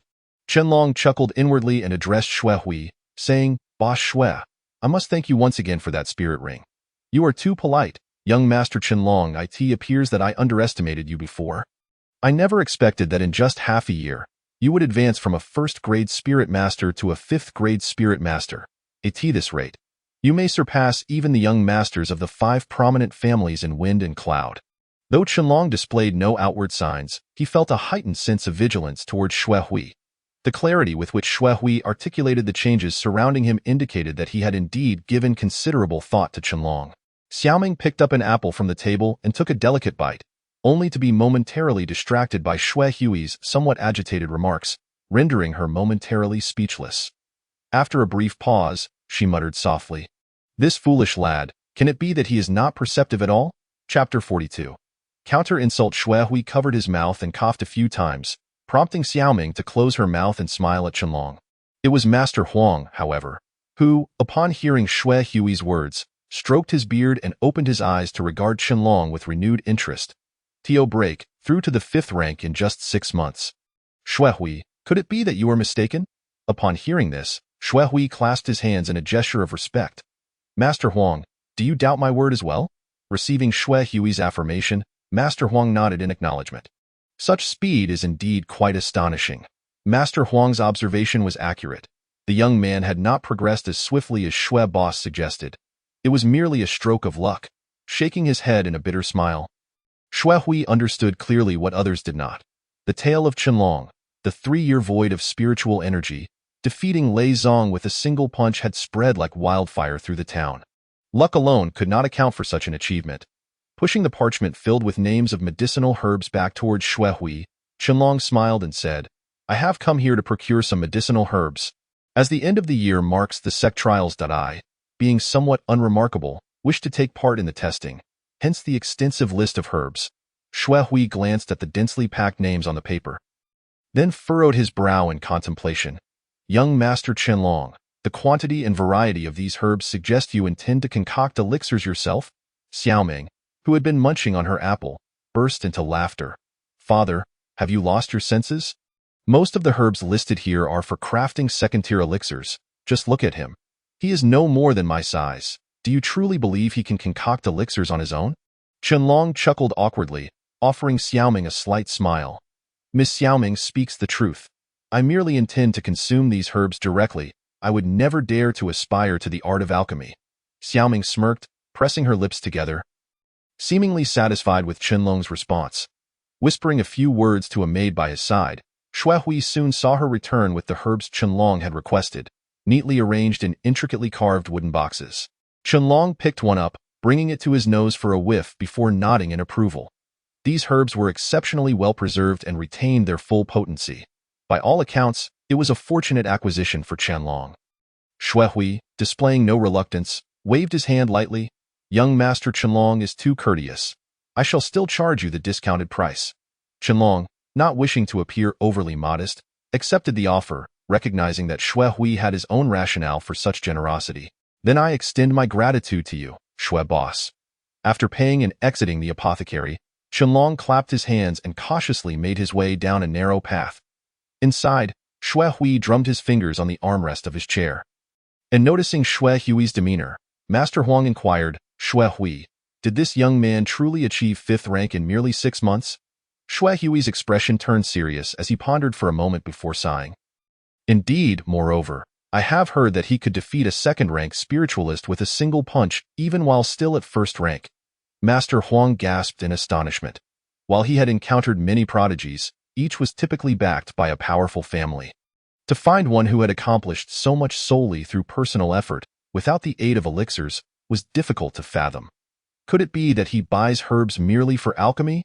Master Huang shook his head. Becoming an alchemist is an extraordinarily arduous process. Not only does it require immense mental fortitude, but also the guidance of someone well-versed in alchemical formulas. Currently, in Fengyun City, there are only 5 alchemists. Including myself and Xiaoming, it would be utterly impossible for another alchemist to emerge so suddenly. Xue Hui nodded, casting a proud glance at Xiaoming. If, perchance, he did not concoct the elixirs himself, the two exchanged knowing looks. As if they had come to a mutual understanding, their faces momentarily etched with gravity and doubt. Returning cautiously to his residence, Qianlong heard the voice of Huaxinyan echo in his mind. You rascal. The old man at the apothecary possesses a mental capacity at the 3rd rank, while that Xiaoming at the very least boasts 1st-rank abilities. It appears that Fengyun City is indeed a place of hidden talents. Concealing a girl with such formidable mental prowess, is Xiaoming also an alchemist? Qianlong queried, puzzled. Upon receiving Huaxinyan's confirmation, he chuckled softly, recalling Xiaoming's actions towards Master Huang. Such revelations were not altogether surprising. After all, having a 15-year-old 1st-rank alchemist within the apothecary was certainly newsworthy within Fengyun City. In recent days, he had successfully concocted several gathering spirit pills. While he harbored no illusions of achieving great quantities during his stay here, with Huaxinyan unable to manifest directly, he resolved to prepare adequately for the trials that awaited him in the sect selection space. Rumor had it that the sect trials were rather peculiar, not taking place in any ordinary location within the continent, but rather in a special space that had been passed down from ancient times. This space opened once every 3 years, which also explained why the sect trials were held triennially. To enter this trial space, each city possessed a unique teleportation array, as long as one was under the age of 20 and possessed spiritual prowess of 5th rank or higher. They could gain entry. Across thousands of towns, the event occurred simultaneously, boasting an unprecedented scale. It was said that this trial space harbored ancient relics, and many participants had benefited greatly from it, while others had perished in their desperate bids to claim treasures. Once inside, survival depended solely on oneself. The method of selection for the sect was equally peculiar. It was not merely a matter of surviving a year within the space, but rather collecting a substance known as the Fortune Pearl. Each participant would carry one, and the individual who amassed the most would receive training resources from the 18 sections. Furthermore, those who collected over 100 pearls could choose freely from among the 18 major sections. Despite the fierce competition, many were still drawn to the prospect of entering. Even among participants from the same city, friendships could dissolve into enmity within the trial space, as treachery became commonplace in the pursuit of relics and treasures. As the year drew to a close, Fengyun City was adorned with colorful decorations. Many merchants, seeking good fortune, repainted their storefronts, suffusing the atmosphere with a festive spirit. Seated on his bed, Qianlong closed his eyes, wholly undistracted by the surrounding bustle, and gradually drew the last vestiges of spiritual energy back into his core before slowly opening his eyes, exhaling a breath of stale air. Today marked the first day of the sect selection trials, and many from the town were arriving in Fengyun City for the first time, adding to the liveliness of the place. Amidst the thronging crowd, Qianlong found a corner of the grand square to sit. Here in Fengyun City, the number of fifth-rank spiritualists reached staggering heights. In the center of the square, a swirling vortex of blue light pulsated with spiritual energy, drawing the ambient energy towards it in a manner reminiscent of a black hole, instilling a sense of dread in those who beheld it. Surrounding the Fengyun Square were 4 eighth-rank spiritual kings serving as guardians. The attendees behaved themselves until the square reached full capacity, at which point several figures descended from the sky, landing gracefully near the vortex and offering slight bows to the gathered crowd. The heads of the 5 Fengyun families had arrived. Theo summoned all 5 heads simultaneously. One could surmise that only the sect trials warranted such an assembly. A murmur of speculation rippled through the crowd as the 5 figures exchanged bows, among them, one man in his 40s. With dark skin and an easy demeanor, smiled down at the assembled multitude. Welcome, one and all, to the sect trials of Fengyun City. I trust you have heard much about the rules. Today, I wish to emphasize one point. Glory and fortune are entwined with fate, and life and death rest with the heavens. I, along with the other 4 heads, will activate this teleportation array. I hope you will fight for Fengyun City and for yourselves.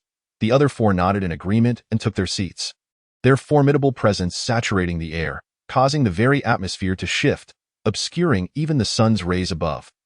Thousands stood in unison, moving toward the spirit energy detection platform. As long as one possessed the requisite 5th-rank spiritual prowess, they could cross this platform to obtain a fortune pearl. Those who did not meet the conditions would be forcibly ejected, thus streamlining the selection process considerably. Qianlong pocketed the fortune pearl he had received, while several individuals were unceremoniously expelled from the detection platform for failing to meet the criteria. Glancing around, Qianlong failed to spot any of the Yi family members. However, he surmised that with the few gathering spirit pills he possessed, Yi Linger should have no trouble breaking through to 5th rank. Qianlong? A cold voice echoed by his ear, and upon hearing it, a flicker of resentment flashed across Qianlong's heart. He turned his head to cast a chilling glance and retorted, "What is it? Do you have business with me?" To his surprise, even you have come to participate in the sect trial. When did the sect trial become a place for backdoor dealings? Qianlong scoffed, his face awash with derision as he remarked, "The mouths of the Mo family are always so foul, and their women are no exception." The speaker was Mo Qianhan, who had not seen Qianlong for merely half a year. She found it hard to believe that he could pass this test with his own strength in such a short time. Mo Qianhan was incensed, but she quickly suppressed her anger, a slight smile curling at the corners of her mouth as she said, "A stubborn duck, I wonder if you will still be so defiant once you enter." Qianlong snorted coldly, intending to leave, but was abruptly seized by the shoulder. Reacting without hesitation, he unleashed a burst of spiritual power from his floating palace, sending the person behind him staggering backward. The individual staggered a few steps before colliding with Mo Qianhan, looking utterly astonished at Qianlong, before spitting out a mouthful of blood. Lei Zong, had this been within the trial space, you would have perished. Qianlong cast this remark over his shoulder without looking back, proceeding straight ahead. He shook his head in mockery, realizing that the Lei family was truly desperate for this sect selection. He wondered how many gathering spirit pills it took to produce a 5th-grade spirit user like Lei Zong. Chapter 43. The trial space. Qianlong's mood plummeted to the depths due to this encounter. He found a corner to sit down slowly, observing the restless crowd around him. It wasn't until a beam of light streaked across the sky, landing squarely on the square, that the noisy throng quieted somewhat. The newcomer appeared somewhat aged and dressed in an exceptionally shabby manner, prompting the crowd below to whisper among themselves. The old man, seemingly indifferent, tapped his feet, and a powerful sense of oppression emanated from him. The 5 family heads, witnessing the old man's demeanor, rose from their seats to greet him respectfully with a bow. "Sir, shall we begin?" The heads of the 5 families inquired tentatively, to which the disheveled elder nonchalantly nodded.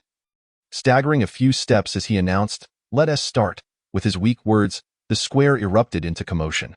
The 5 family heads exchanged glances, each forming a series of hand seals, releasing streams of differently colored spiritual energy that shot toward the swirling teleportation vortex. The vortex activated under the sudden influx of 5 spiritual energies, waves of energy rippling outward, the force resembling flames roaring toward the heavens.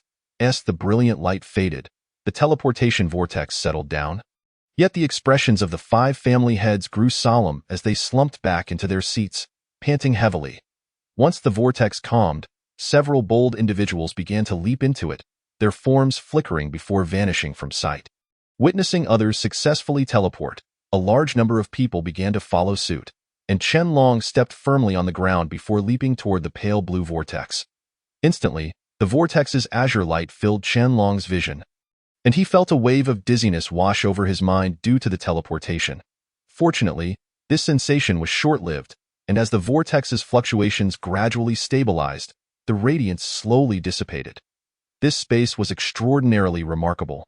It was said that a great battle had transpired here during ancient times. After countless years of evolution, the space had begun to fragment. The powers involved in that battle were formidable, far surpassing the strength of the 18 major sects of the current continent. That battle had caused the heavens to shatter and the earth to crumble, and now, this trial space had considerably diminished in size, a consequence of that celestial conflict. Though the battle had reduced the area significantly, it remained beyond comparison to a city like Windcloud City. Moreover, the environment was highly variable, with numerous mountains and valleys, and even ancient ruins were plentiful. The aftermath of that battle led to the fall of many ancient sects, consequently leaving behind numerous treasures.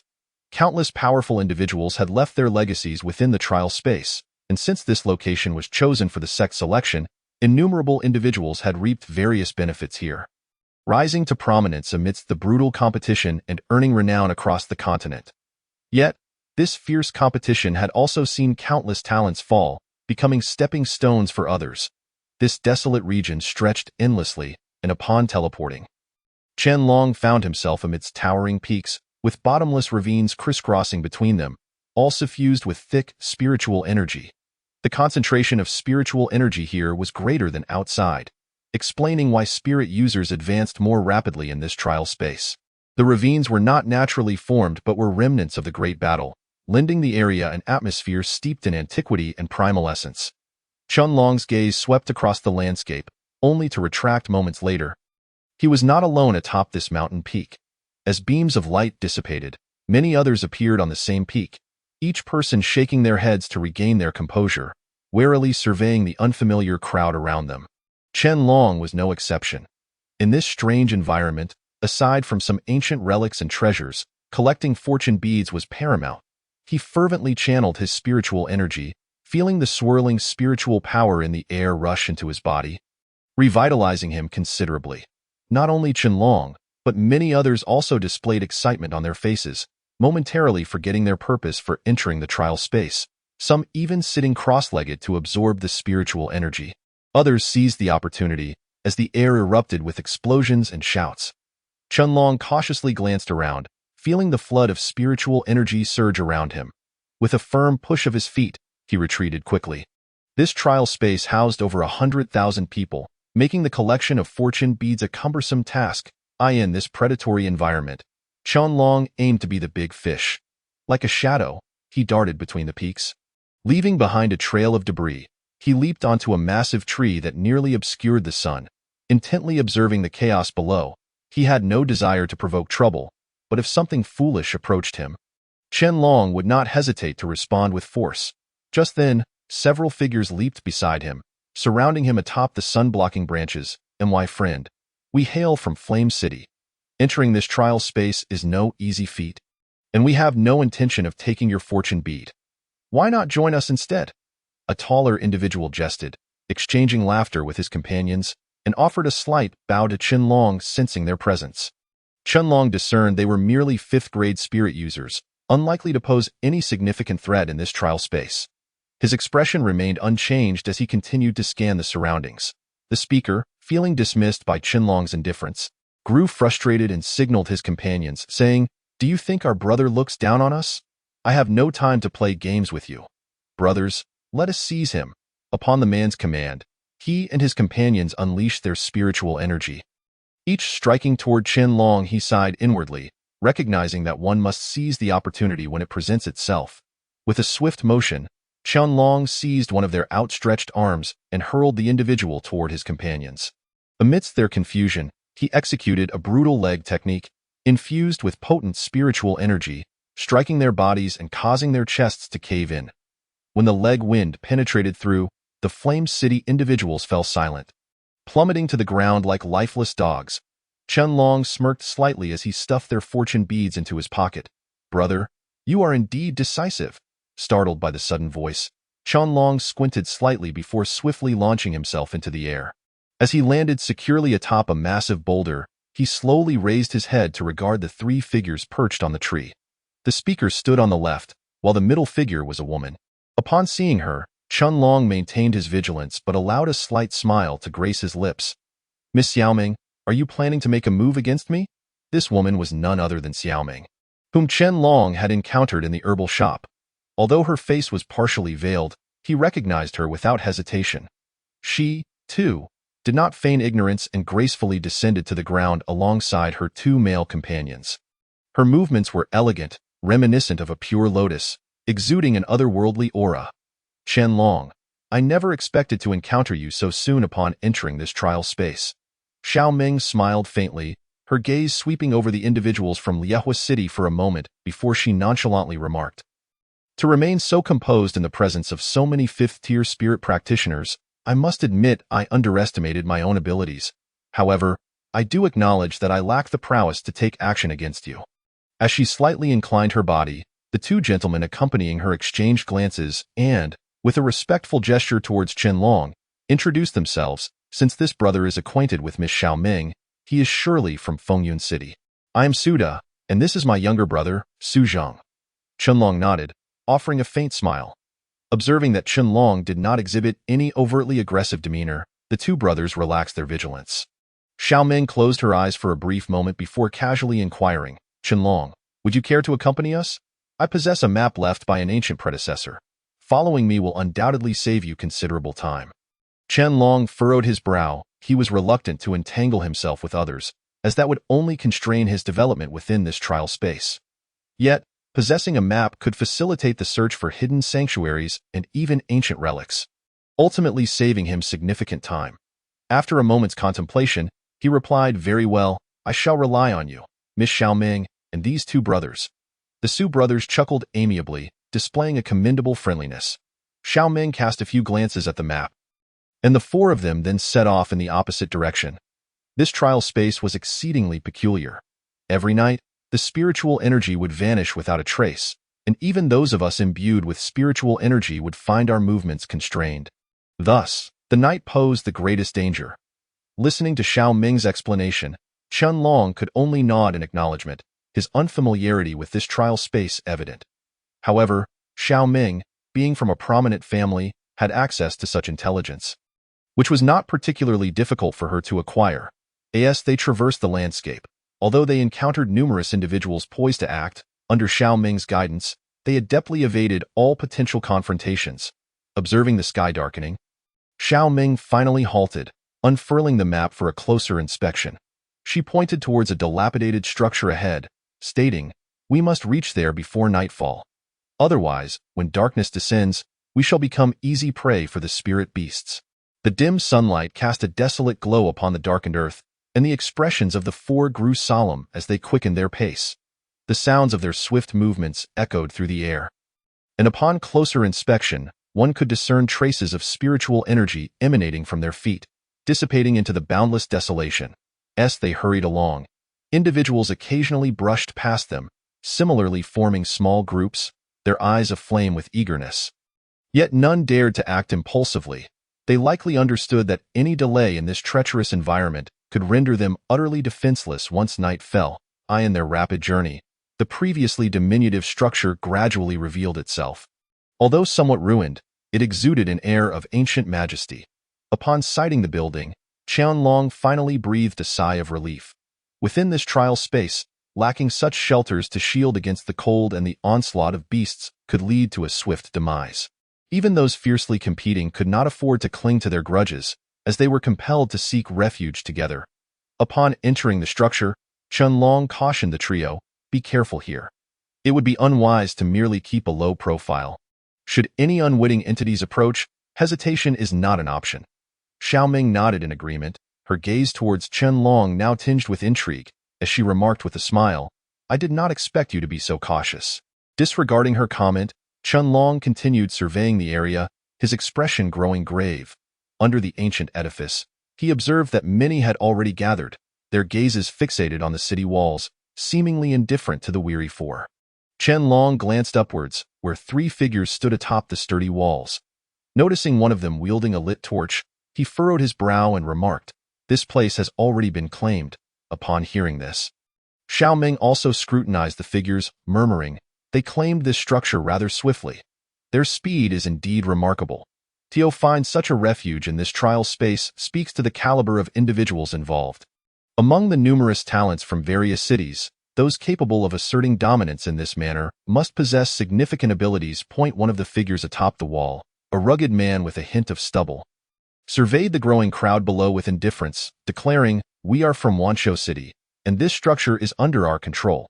If you wish to take refuge from the beast tied here, each of you must surrender 5 fortune pearls. Should you lack such pearls, kindly seek shelter elsewhere." His proclamation elicited disdainful murmurs from the crowd. All present were individuals of considerable talent, unwilling to acquiesce to such arbitrary demands. This ancient city is unclaimed land. All who enter the trial space are entitled to access it. Your Wanshou City has no right to impose such demands. A voice from the crowd incited a stir, and several others echoed their agreement. The rugged man casually scratched his ear, signaling to his companions. With a thud, several figures plummeted from the wall. Witnessing the bloodied, unrecognizable body, the crowd gasped in shock. As silence enveloped the area, the rugged man smirked.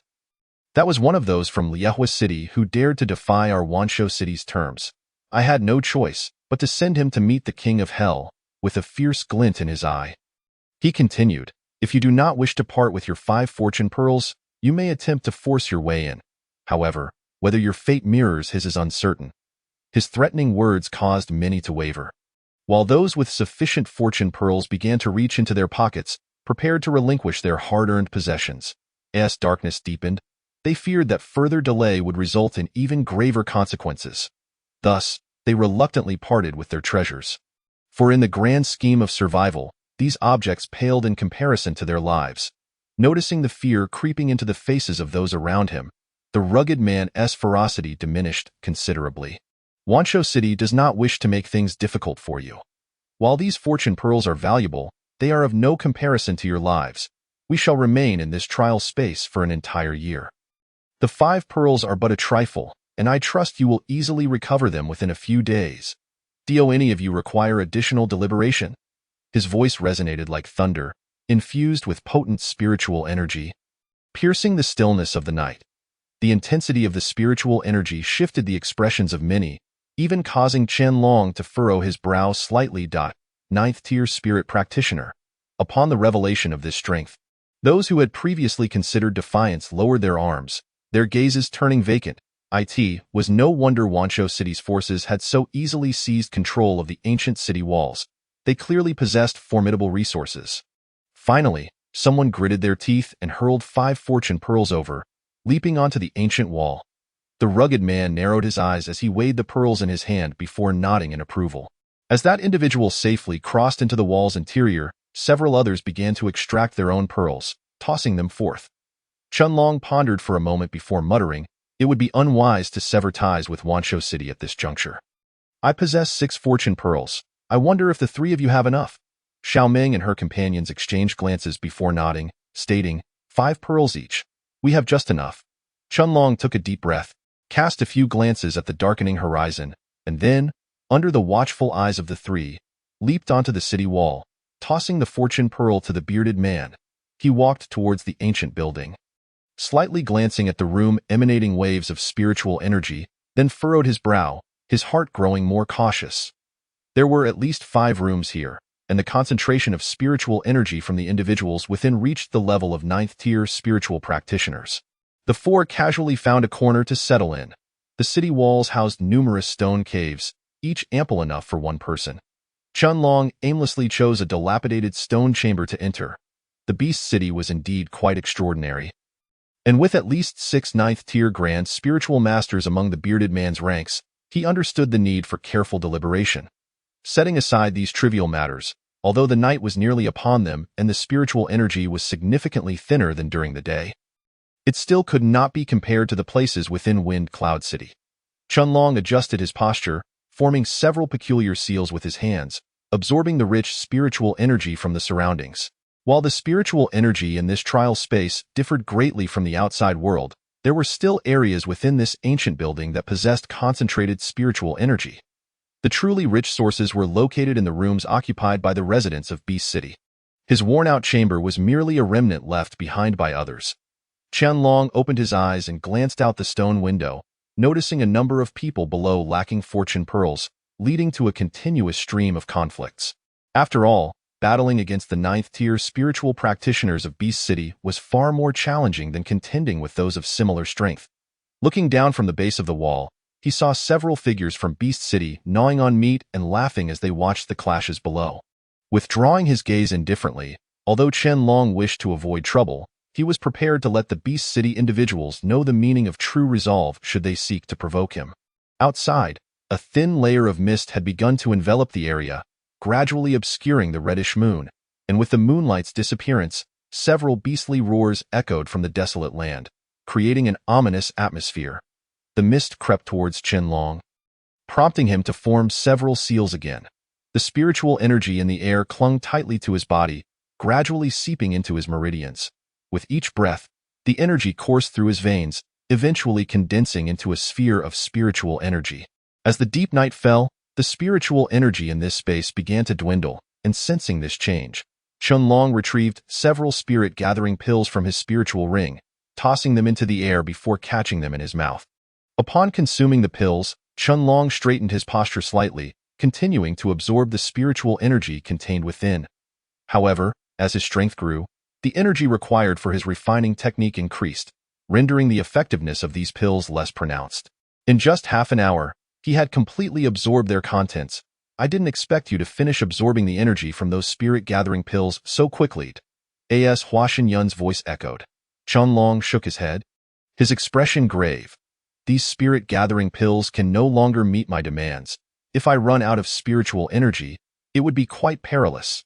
The thought of the 6 9th-tier spiritual practitioners from Beast City brought a sense of urgency to his heart, and his breakthrough required more energy than others in this environment. Setting up a pill array seemed unrealistic, especially since the abundant spiritual energy could arouse suspicion. Now was not the time to confront these 9th-tier practitioners. As the mist dissipated, the reddish moonlight shone down upon him once more. The air's spiritual energy had become even scarcer, nearly vanishing altogether, contrasting starkly with the richness of the daylight energy.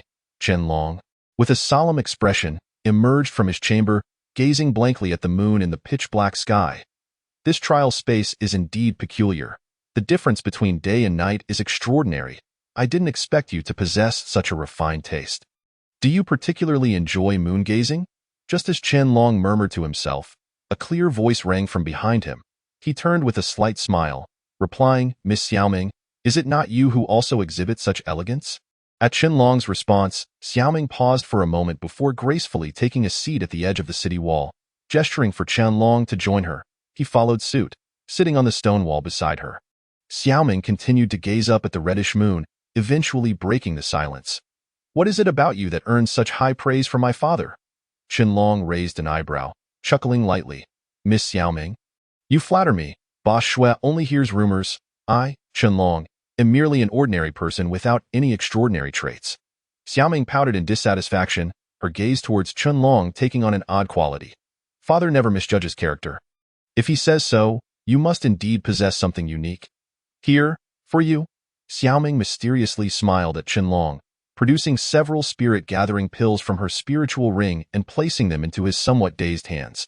I noticed you purchased so many medicinal herbs. Swallowing them directly yields little effect. These are my personally refined spirit-gathering pills, a gift for you. Qianlong had seen many spirit-gathering pills, having consumed 2 just moments ago, yet he found himself unable to reach out for the one Xiaoming offered. He merely stared blankly at her smiling face. What's wrong? Don't you want them? A hint of anger flickered in Xiaoming's expression. Despite the considerable value of these pills at the auction house, she wouldn't casually extend her hand for anything else. Yet, facing the spirit-gathering pills she had painstakingly crafted, Qianlong exhibited neither shock nor the intent to accept them, leaving her feeling somewhat disappointed. You little rascal, why are you hesitating? A girl is offering you something. Just take it. Hua Xinyun's voice resonated in his heart. Finally, Qianlong seized the pills from Xiaoming's hand, feigning confusion. Could it be that Miss Xiaoming is a pill master? Seeing Qianlong taking action, Xiaoming smiled lightly. Of course. Transforming herbs into pills allows for better preservation of their potency and more effective absorption. Qianlong nodded, bringing the pills to his nose for a sniff before tucking them into his robe. He cupped his hands to Xiaoming, expressing his gratitude. Thank you very much, Miss Xiaoming. Oh, dear lady, those spirit-gathering pills are so marvelous. Could you spare me a few? A sinister, mocking voice emerged from the passage. The speaker, wearing a red scarf, bore scars on his face, making him appear exceedingly menacing. Casting a glance at the motionless Qianlong, he sneered, a glint of amusement in his eyes as he regarded Xiaoming, his gaze filled with lecherous desire. My dear lady, no matter how many pills you give this pretty boy, what use is it? A mere 5th-tier spiritual practitioner can hardly turn the tide. Better to give those pills to me, and I might make your life a bit more comfortable. I am the medicinal herb store and throughout Windcloud City. Xiaoming was a figure of great respect. Hearing such a brazen remark ignited her fury, and she tossed her flowing hair back defiantly. Who do you think you are to speak such shameless words? Quite the stubborn temper. The man stroked his chin, chuckling darkly as he reached out, intending to touch Xiaoming's face. Yet before his hand could reach her, a hand, as elusive as shadows, seized his throat, lifting him off the ground. He attempted to harness his internal spiritual energy, but it flailed wildly within him as if terrified of something. After several fruitless struggles, his face flushed as he looked at Qianlong. Regret painted across his features. Qianlong tightened his grip, the spiritual energy in his right hand igniting like flames, standing out vividly in the night. Under Xiaoming's astonished gaze, he compressed the energy to its utmost limit and thrust it mercilessly towards the man's heart. With a sickening sound, blood dripped from Qianlong's arm as he casually tossed the man over the city wall. The spiritual energy within the man gradually dissipated, resembling fireflies as they floated away from Xiaoming. Observing Qianlong's decisive actions, Xiaoming merely smiled softly. I didn't expect you to be quite the man. A 7th-tier practitioner has no power to retaliate against you. Seems my father was right. You indeed have something special. Miss Xiaoming, you flatter me. I killed him simply because his words were too vile. Xiaoming nodded thoughtfully, continuing to gaze at him with a calm demeanor. However, your method of killing is rather crude. A true expert leaves no trace, much like this. She squinted her eyes slightly, and an invisible spiritual force, akin to a sharp sword, maneuvered around Qianlong, directly aimed at the corner of the passageway. It was devoid of flamboyance and emitted not a whisper, yet a figure was forcibly yanked out by that mental energy. Before he could utter a single word, Xiaoming's spiritual power morphed once more, transforming into countless snowflake-like spiritual weapons. In the gaze of the man, filled with terror, all of them pierced into his body. With each spiritual snowflake that entered, his body quivered, and only after the last snowflake had penetrated did he lose all semblance of life. Collapsing straight down from the city wall, is this method of mine to your liking? Xiaoming lightly parted her lips. Her clear and melodious voice reached Qianlong's ears. In this moment, Her demeanor was as different from before as night and day. It was Chen Long's first encounter with an aggressive form of spiritual power. Compared to his own binding auxiliary techniques, it was undeniably far more formidable. Observing the two corpses beneath the city wall, Chen Long furrowed his brow gently. Killing with spiritual power left no trace of injury, and that man was at least a 7th-tier spiritual practitioner. Faced with a true 1st-tier spiritual realm, he had no room for resistance whatsoever. "Miss Xiaoming, you truly are a paradox," Chen Long remarked, his tone tinged with half-hearted sarcasm. Xiaoming merely smiled faintly and replied, "Rest assured, I harbor no ill intentions toward you." Nodding, Chen Long proceeded directly toward the passageway, not forgetting to wave his hand at Xiaoming, saying, "Thank you for the elixirs. I shall remember this favor." Settling onto the stone platform, Chen Long's heart was far from tranquil despite his outward calm. The two slain individuals from that night were not from the Beast City, which did not overly concern him. However, Xiaoming's methods left him somewhat perplexed. After taking out a few elixirs to toy with for a moment, Chen Long smiled faintly. Although the patterns on these elixirs were not as fluid as those of Hua Xinyun, they were certainly superior to those he had concocted himself. He stowed them into his spiritual ring and then began to ponder seriously. "If I attempt alchemy here, it is likely to be noticed by Xiaoming." Chen Long shook his head in frustration. The trial space was known for its beast tides that emerged at night. In recent days, many spirit beasts had surged beneath the ancient structure's walls. Fortunately, these spirit beasts were of a lower grade, making them relatively easy to repel in the past few days. Aside from Xiaoming's sporadic visits, he had not interacted with anyone else. The Su brothers had excelled in gathering intelligence, with nearly 1,000 individuals hiding within the ancient structure. Over 50 people from the Beast City had congregated here. Although he had never heard of the Beast City before, among these individuals, 6 were 9th-tier spiritual practitioners and 10 were 8th-tier. Within this ancient structure, the Beast City was undoubtedly a prominent force. While a few others had achieved the strength of 8th and 9th-tier spiritual practitioners, they paled in comparison to the 6 9th-tier practitioners from the Beast City. Thus, those individuals were quite astute, remaining discreet in all their dealings. In the last 3 days, new individuals had continuously joined the ancient structure, creating a chaotic mix of people. The Beast City members had also skillfully courted some who sought to ingratiate themselves, aiming to suppress the ever-growing crowd. The Beast City members had become increasingly arrogant. Many, feeling pressured, dared not voice their anger. Meanwhile, the Su brothers had clashed with the Beast City members a few times over intelligence gathering, but under Xiaoming's persuasion, they had managed to restrain themselves. Chen Long understood that if he remained in this ancient structure day in and day out, he would not only fail to gather the coveted fortune beads, but also slow his own cultivation. What he needed to do was leave the building and delve deeper into the trial grounds, where he could truly make a difference. For the past 3 days, he had tirelessly absorbed the spiritual energy of heaven and earth. Once he successfully broke through to the 6th tier, he planned to depart alone, for this place imposed too many restrictions on him. His vast collection of 2nd-tier elixirs had become utterly useless. "You little rascal, the fluctuations of spiritual energy in the air are becoming increasingly intense. If my guess is correct, a calamity may soon befall us," the voice of Hua Xinyun echoed from within his mind. Chen Long casually glanced at the misty night, replying, "Could it be a beast tide?" In this trial space, beast tides constituted a significant disaster, with thousands of spirit beasts converging, reducing everything in their path to dust.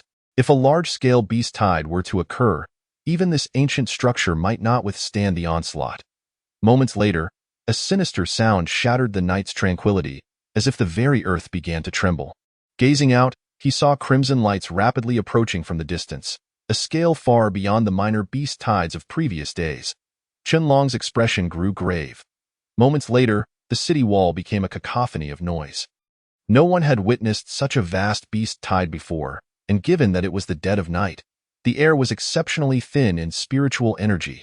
If they could not endure until dawn, they would all perish here.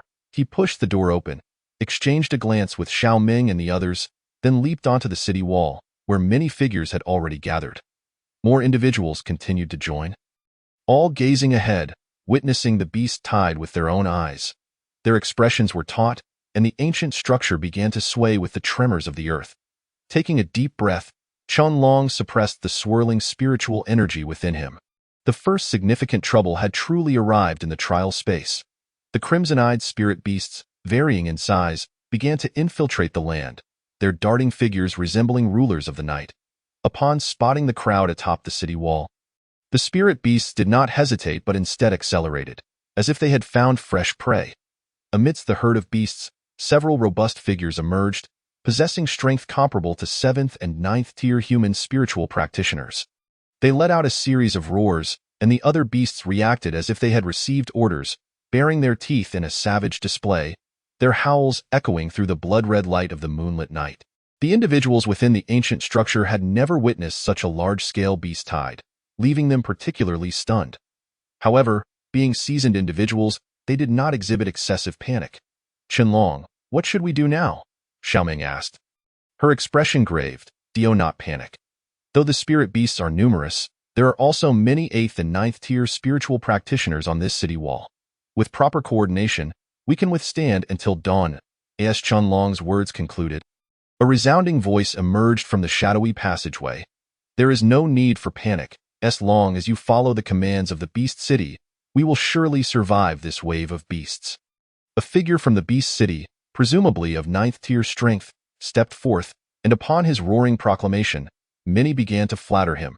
However, those who yielded to the Beast City drew low murmurs of disdain from the crowd. Although many were displeased with the Beast City, no one dared to voice their thoughts. The members of the Beast City had established absolute authority over the past few days, leading them to believe they were the de facto leaders. Any hint of dissent could spark conflict. Just the day before, a clash had occurred when an 8th tier practitioner had fallen to a Beast City member in mere moments, leaving others disheartened and unwilling to resist. When the Beast City member spoke and received no rebuttal, he nodded in satisfaction, dispersing the others across the city wall, eyes gleaming with malice as they gazed at the approaching tide of beasts.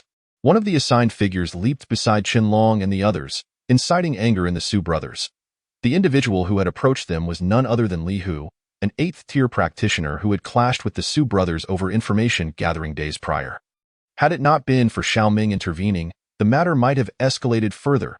Li, who had become quite notorious within the ancient structure, always exuding an air of superiority as if everyone were his subordinates. He often commanded others and instigated conflicts, which was entirely normal for him. The main issue was that although he was merely an 8th tier practitioner, he possessed mid-tier mystic techniques, allowing him to best most in just a few moves. Many who had clashed with him had suffered such hidden losses, as few could withstand an 8th tier practitioner's mystic techniques. Following Li Hu were several 5th tier members of the Beast City. Upon seeing the Su brothers, Li Hu spat a few insults and stepped onto the stones of the city wall. The Su brothers' eyes flared with anger, but Xiaoming gave them a knowing glance, prompting them to sigh and turn away. Su Zhang turned to Xiaoming and suggested, "Miss Xiaoming, perhaps we should move elsewhere. Remaining here may implicate you." For Li Hu is a petty man who will surely seek revenge. Upon hearing this, Qianlong's lips curled into a slight smile. "You brothers have long reached the 8th tier practitioner level.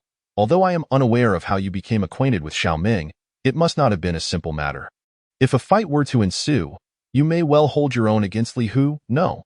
The Su brothers wore expressions of astonishment, and after a long sigh, one of them remarked, "Indeed, Brother Qianlong speaks truthfully. Our purpose for entering this trial space is not the sex selection, but rather to heed Master Huang's command to protect Miss Xiaoming. Therefore, we cannot afford to engage in conflict with the people of Beast City. With merely the two of us, both of whom are 8th tier spiritual practitioners, we lack the capability to ensure Miss Xiaoming's safety." Nodding in agreement, Qianlong had anticipated that the Su brothers shared a special bond with Xiaoming. Yet he had not expected them to be sent by Master Huang for her protection. In Fengyun City, 8th tier spiritual practitioners were considered the pinnacle of the younger generation's strength, but in comparison to the 6th 9th tier practitioners from Beast City, they seemed somewhat lacking. Pouting, Xiaoming interjected, "I snuck out without my father's knowledge. My intention in entering this trial space is not for the sex selection, but rather to seek treasures within the ruins." Her spiritual power had already reached the 1st tier connection stage. If she were to achieve its peak, she would rival 9th tier practitioners, rendering her largely unaffected by ordinary spiritual practitioners. I have always maintained that one cannot afford to be excessively submissive within these structures, lest they invite incessant troubles. The The Su brothers were acutely aware that prolonged weakness would render them as soft persimmons easily manipulated by others. However, confronted with so many ninth-tier practitioners, their only recourse was to endure. Li Hu retracted his leg that had been propped against the city wall, casting a mocking glance at the four. Noticing that Qianlong was merely a fifth-tier practitioner, he let out a derisive laugh. "What were you just saying, boy?" Qianlong's gaze remained steady, devoid of any hint of fear. He merely glanced at Li Hu before redirecting his focus to the approaching spiritual beasts near the ancient structure. Seeing Qianlong disregard his words, Li Hu's expression darkened instantly. He raised his voice, now tinged with a sharp edge. "You lot, capture those individuals ahead." The fifth-tier practitioners behind Li Hu began to channel their spiritual energy. Exuding an aura of hostility that formed a net to ensnare the fort, the Su brothers' faces darkened as they stepped forward, positioning themselves protectively in front of Xiaoming. Just as tensions escalated, a tearing sound resonated from the heavens, causing the city wall to tremble. Countless spiritual beasts surged forth like primordial giants, trampling the darkened ground. They cascaded in waves, climbing over one another as they approached the city wall. The impact of innumerable beasts against the ancient edifice produced a thunderous cacophony, causing the towering wall to crack under the strain. Sensing this shift, Li Hu stumbled slightly but quickly regained his footing. Gesturing towards the four, "Once this tide of beasts passes, we'll settle the score." With a cold snort, he waved dismissively at the others from Beast City, commanding, "Let us go." Only then did the group retract their spiritual energy and hasten to follow Li Hu. Qianlong's gaze, icy and filled with intent, tracked Li Hu's retreating figure, a wave of murderous intent beginning to permeate his being. He narrowed his eyes at the others, whereupon countless practitioners simultaneously channeled their inner energy, causing a vibrant sea of spiritual energy to erupt beneath the city wall. The spiritual beasts caught within this tempest were instantly reduced to a bloody mist, saturating the air with a pungent scent of carnage. As the sanguine aroma intensified, Qianlong felt an exhilarating rush within him. Roaring, several shadows of spiritual beasts began to scale the wall towards the fort. The Su brothers, unyielding, stood resolutely beside Xiaoming, occasionally unleashing spiritual techniques against the beasts below. It was imperative for them to conserve their inner energy. Depleting it entirely would render their survival until dawn exceedingly difficult. Moreover, the individuals from Beast City were orchestrating the assault, ensuring none were genuinely exhausting their spiritual energy. In such a scenario, should they exhaust their energy first, even if they managed to fend off the beast tide, they would merely be prey for the well-supplied practitioners from Beast City. Although the beasts that climbed the wall were swiftly dispatched, they were soon replaced by another relentless wave, and the sight of an endless sea of beasts left many feeling weak-kneed. The ceaseless onslaught kindled a flicker of despair in their hearts. With a sudden motion, Qianlong seized a beast that had climbed beside him. Employing the crystal refinement technique, with a firm grip, he crushed the creature's skull and carelessly discarded its carcass in his hand. He revealed a fist-sized beast core. The spiritual beasts within this trial space were peculiarly unique, possessing cores that contained significantly more spiritual energy than those of standard first-tier beasts outside. A glimmer of excitement sparkled in Qianlong's eyes. With the night air thin in spiritual energy and his inability to set up a core array, the essence within this beast core was precisely what he needed to replenish his own depleted energy. He absorbed the energy from the beast core into his body, the crystal refinement technique's domineering cycle compressing it into a cohesive energy mass within his dark meridians. Typically, humans could not directly absorb the energy from beast cores. They were meant to be used as medicinal materials to concoct elixirs for human consumption. However, the crystal refinement technique was so exceedingly powerful that it disregarded the slight beast essence within the core, allowing Qianlong to absorb its energy fully, leaving him with a sense of exhilaration. With the beast core devoid of energy, it shattered into powder. Feeling invigorated, Qianlong laughed heartily. Leaping from the city wall, a fierce gust of spiritual energy erupted around him, and he activated his wind body technique, enveloping himself in a protective veil of spiritual energy to prevent any harm from the beasts. Emboldened by the benefits of the wind body, Qianlong's movements became increasingly reckless as he tore through the advancing beasts. In a matter of moments, he had amassed over a dozen beast cores, carelessly stashing them into his spatial ring. The scent of blood only fueled his fervor, the spiritual energy swirling around him creating dazzling trails in the night. Whenever he sensed a drop in his internal energy, he would replenish himself with the energy from the cores, growing increasingly reckless as he unleashed the wind palm technique with abandon. The beasts were reduced to mere remnants under his onslaught, and even those that strayed several meters from him disintegrated into mist. Laughing exuberantly, Chunlong had never experienced such a fervent rush of bloodlust, battling without restraint, while the divine blood within him began to boil. With each palm strike, beasts were torn asunder, and wherever he tread, no creature survived. The cores of those fallen beasts were unceremoniously added to his collection. On the city wall, Xiaoming and the Su brothers exchanged incredulous glances. Swallowing hard, Xiaoming's mouth hung slightly ajar as she murmured, "A madman?" Li Hu, observing from a distance, watched Chunlong's display with envy. "Boy, collect to your heart's content. I will ensure you realize that those beast cores belong to me. You are merely my slave in this endeavor." The onlookers atop the wall gazed in stunned silence at Chunlong's relentless slaughter, a newfound respect blossoming within them. He was the only one daring enough to plunge headlong into the throngs of beasts. Though many felt the urge to leap down and emulate Chunlong, they hesitated, contemplating the consequences of exhausting their energy amidst the beast horde, which would be an unwise sacrifice. Chapter 47. Slaughter, Part 2. With each step, Chunlong released waves of potent spiritual energy, obliterating the beasts charging at him into clouds of crimson mist. The blood splattered against his white robe, rendering him a figure of unrestrained savagery. With a firm grip on the series of beast cores, Chunlong's spiritual power surged, and as he sensed the energy within his core reaching its pinnacle, he finally ceased his actions amidst the beast swarm, slowly bringing his hands together. As he did so, the energy mass within him emanated a misty aura. Seeing Chunlong halt, the beasts instinctively formed a tightening circle, leaping towards him from all directions. The Su brothers exchanged anxious glances, though they had surmised Chunlong's intentions. They remained deeply shaken. Even Xiaoming paused in her actions, staring at Chunlong, who was now encircled by the beasts. He intends to break through amidst this battle.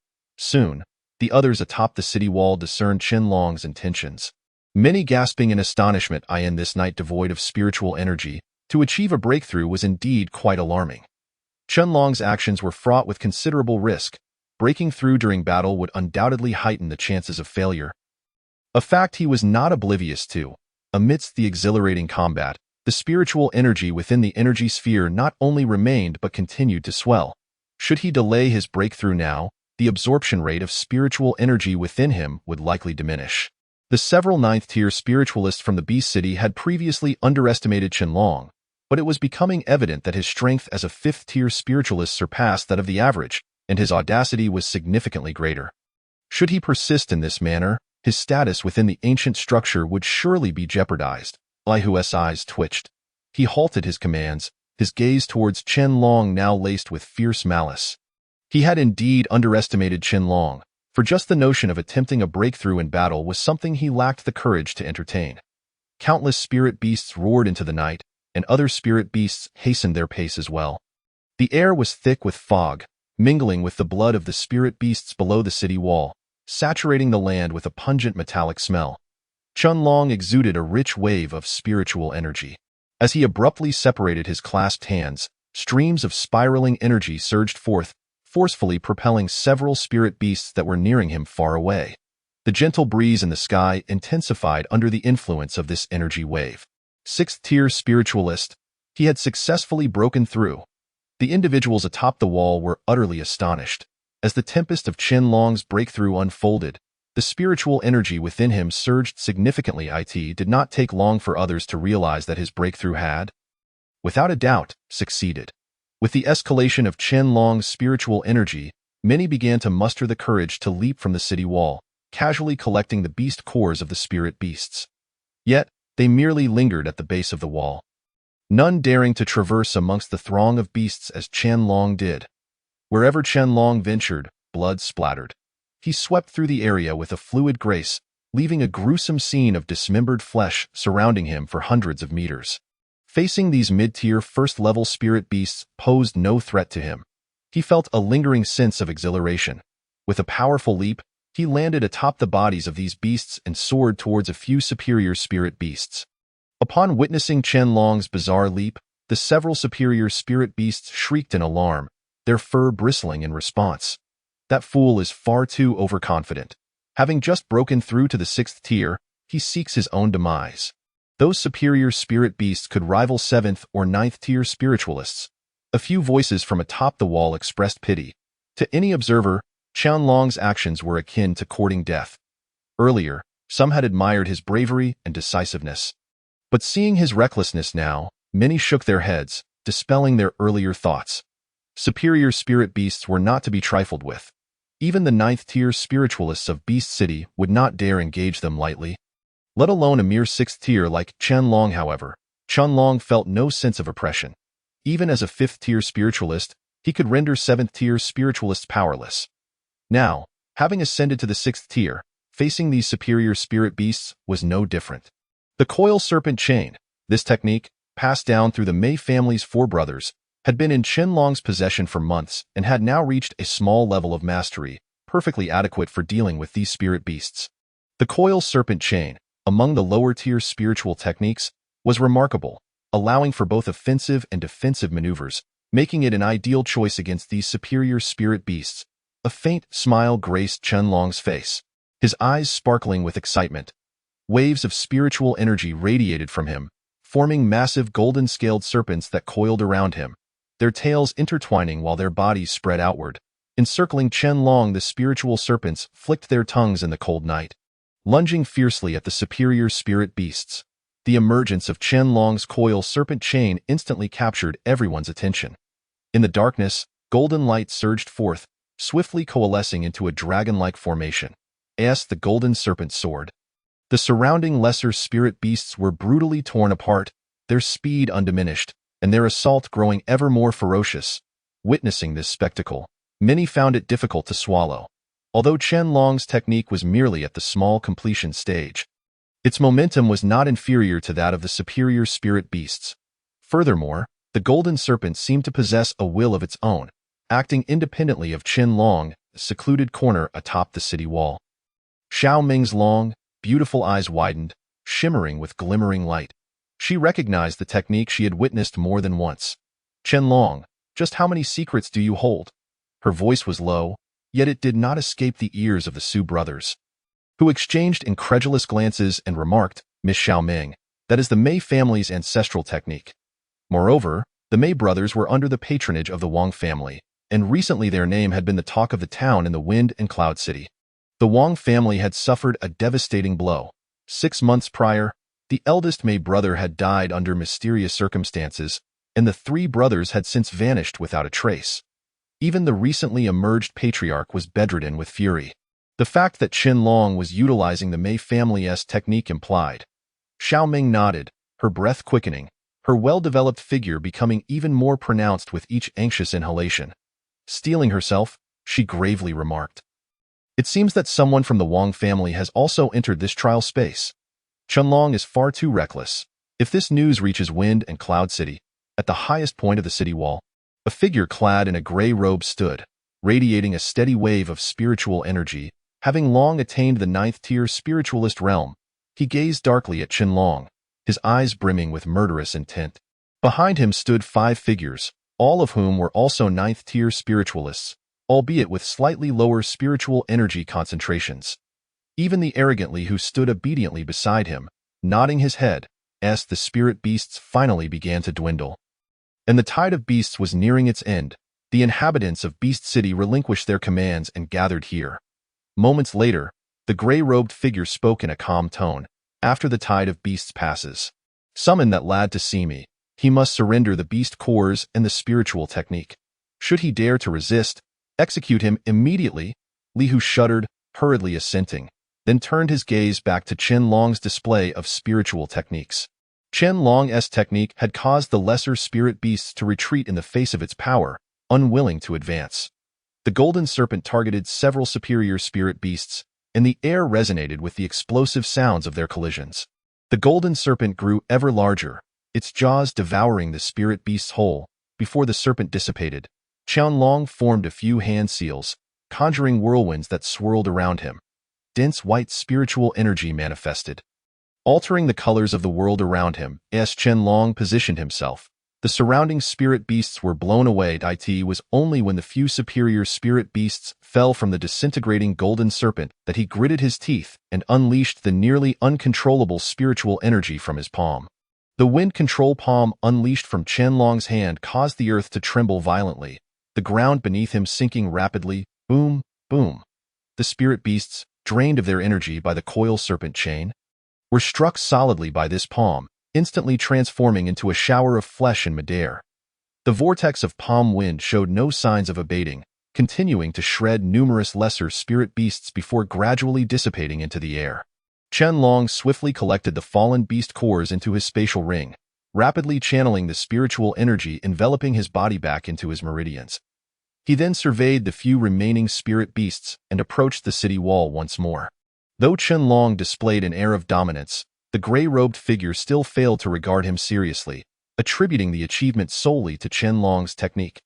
Nearby, Li Hu, witnessing Qianlong's exuberance, began to retreat, a sneer escaping his lips as he muttered, "A sixth-tier spiritualist, yet still falls short of my palm. How dare he flaunt his technique before so many? Foolish." Yet before Qianlong could return, the ground began to tremble violently. The previously smiling Qianlong halted, turning to gaze at the earth splitting before him, an expression of vigilance crossing his face. The fissures in the ground resembled gaping maws, devouring the scattered corpses of spirit beasts, and the cracks showed no signs of ceasing. The thunderous noise caused the spiritual energy within many to roil, prompting several spiritualists to cover their ears. In the face of this sudden upheaval, those who had leapt from the city wall rushed to channel their spiritual energy to the utmost. Transforming into countless shadows as they returned to the wall, their expressions frozen in shock as they stared at Qianlong, who had come to a standstill below. Chapter 48. Ant Emperor, you little brat. This sensation is that of a second-tier lower spirit beast, the Earth Ant Beast. As the melodic words of the flower goddess came to an end, Qianlong inhaled sharply, overwhelmed by the gravity of the situation. It was not merely that this second-tier lowly spirit beast could rival the prowess of a third-grade spirit master. The mere reputation of the Earth Ant Beast was enough to instill fear in the hearts of many. This spirit beast was indeed a true sovereign of the earth, causing the ground to tremble beneath its weight, with nothing able to evade its vicious bite. Moreover, wherever it appeared, it was invariably accompanied by a swarm of lowly spirit ants, rendering the Earth Ant Beast akin to a king of ants. Hiss, hiss, hiss. After the earth ceased its quaking, the resonant sounds of spirit ants climbing from beneath began to echo, creating a chaotic symphony that sent shivers down Qianlong's spine. On the city walls, despair enveloped everyone present, for spirit ants were markedly different from other spirit beasts. They did not merely operate under the cover of night. Should they decide to engage, none would escape with their lives. The denizens of 10,000 Beast City took a collective breath, their gazes fixating on the man in the gray robe. Noticing his silence and grave expression, one among them finally ventured to inquire, "Brother Wan Qin, what shall we do? If those spirit ants manage to ascend, it could spell disaster for us." "Wait," the man known as Wan Qin replied, his countenance darkened. "If there are indeed spirit ants, there must be an ant king amongst them. If we capture it, the spirit ants will crumble without a fight. You shall disseminate this information. I trust the others here are not fools. We will act in due course." Xue Ming's brows furrowed slightly as she clenched her fists. Although she had only known Qianlong for a few days, the cacophony of sounds filled her with concern for him. She had always perceived Qianlong as merely a minor spirit practitioner. However, after witnessing his performance tonight, it was clear he was far more formidable than she had initially thought. That unyielding bravado was a rarity among those she knew, with Qianlong being the sole exception. The Su brothers wore expressions of rigidity. From the moment Qianlong faced those spirit beasts, they felt a twinge of admiration. After all, as mere seventh-tier spirit practitioners, they would have met their demise if they attempted to confront the last few first-tier upper-class spirit beasts alone. Yet, Qianlong not only emerged unscathed but also claimed the beast core as his own. Now, upon hearing the sounds from beneath, they watched as Qianlong halted, causing them to break into a cold sweat. The noises from below grew increasingly louder, and countless dark spirit ants began to emerge from the cracks, coalescing like a roiling tide of darkness. a sight both magnificent and terrifying. Amongst the swarm, a shadow loomed, towering several feet high. Upon seeing its form, Chunlong felt a surge of trepidation. The earth ant beast, with mandibles as thick as a man's waist, radiated a wave of spiritual energy. Chunlong swept his palm toward the spirit ants that had surrounded him, causing a cacophony of explosions. Yet their numbers seemed undiminished. "You foolish boy, capture the king first. Bring that earth ant beast to its knees." Chunlong shuddered, his body trembling slightly. How could he possibly incapacitate a creature that rivaled a third-tier spirit master so easily? As he observed the spirit practitioners upon the city wall exerting their spiritual energy, the gaze of those from 10,000 Beast City remained fixed upon the earth ant beast, igniting a flame of murderous intent within Chunlong. With a powerful kick, Chunlong propelled himself forward, his leg infused with spiritual energy, striking at the earth ant beast with the force of a landslide. However, aside from a coating of dirt, the beast bore no visible injuries. Instead, Chunlong's strike made it raise its mandibles in a defensive posture. That boy has gone mad. He dares to confront a second-tier spirit beast head-on. Capturing the king first may be the right approach. If we all work together to defeat the earth ant beast, the spirit ants will fall apart. Should we join in? As many witnessed Chunlong confronting the earth ant beast, they began to attempt various spirit techniques against it. The air shimmered with spiritual energy, saturating the already pale sky. Under assault, the earth ant beast emitted a raspy hiss, stirring a whirlwind that enveloped several individuals. Yet before they could even cry out, they were consumed by the beast's gaping maw. Seeing lives extinguished, those who had initially been eager to engage retreated in fear, and within mere moments, many had fled. Xueming, alongside the Su brothers, took refuge beside Chunlong. Watching the departing figures, she could only express her indignation. "A bunch of cowards." The Su brothers bowed slightly towards Xueming, stating, "Miss Ming, our duty is to protect you. If you were to fall into peril, we would have no face left to meet Master Huang. We implore you, please retreat." "I will not retreat," Xueming declared resolutely. After speaking, she cast a fleeting glance at Chunlong and added, "If my spiritual energy can aid him, perhaps Chunlong will find it easier to slay the earth ant beast." Upon hearing Xueming's words, Chunlong sighed in relief, as if a plan had dawned upon him. His gaze toward Xueming shifted, filled with newfound appreciation. "Thank you, Miss Ming, but I am sufficient on my own." As Xueming looked on with curiosity, Chunlong stepped forward, unleashing a torrent of spiritual energy from the depths of his mind, surging toward the earth ant beast. "Spiritual energy?" Xueming gasped, her long lashes trembling slightly. Chunlong's spiritual prowess was on par with her own, and despite having spent 3 days with him, she had been completely unaware of this aspect.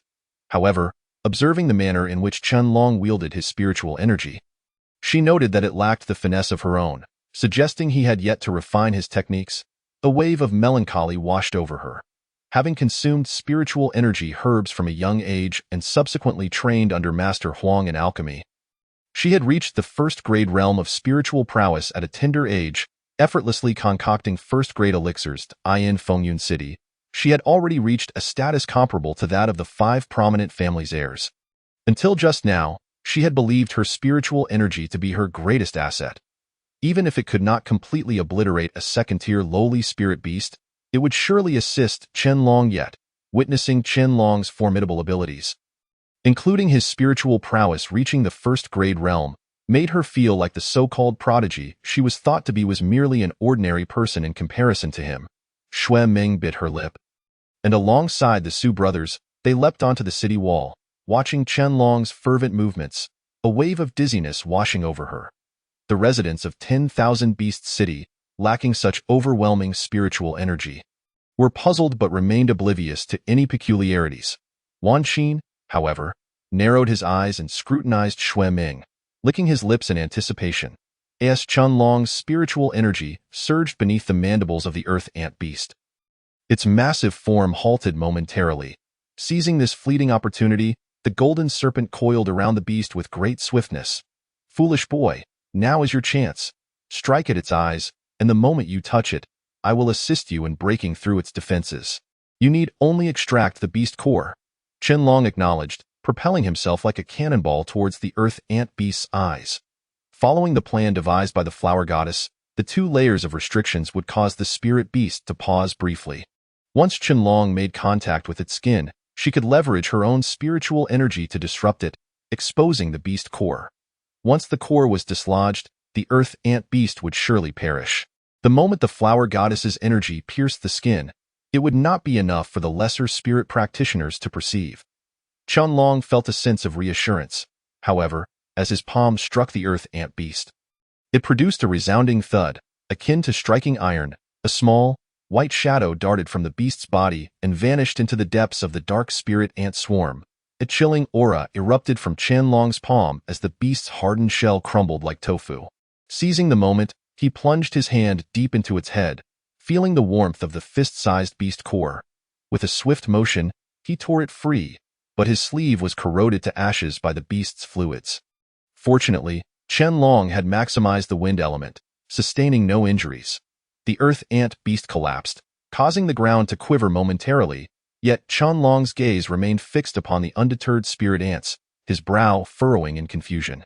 Logically, the earth ant beast served as the king of ants.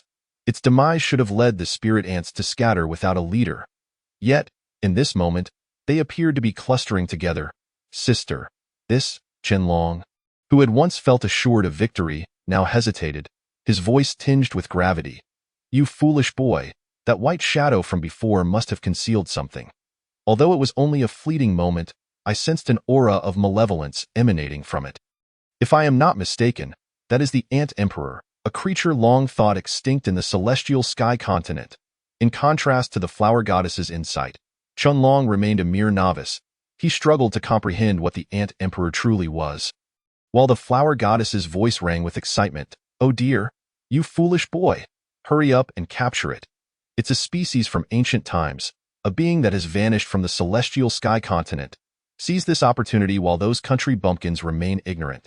Even with the divine battle body, you must capture it." Qianlong slightly curled his lips. The divine combat body was something he could not control at all, and it was not as simple as merely wanting to manipulate it. However, after toiling for so long, since Hua Xinyun proclaimed it to be a treasure, it must indeed be one. The Ant King appeared diminutive, presumably a newly awakened entity, if he did not seize it now. When would he? If he waited until it matured, it would undoubtedly surpass the realm of the 7th or 9th tier spirit beasts, and with further evolution, it could even transform into a divine beast.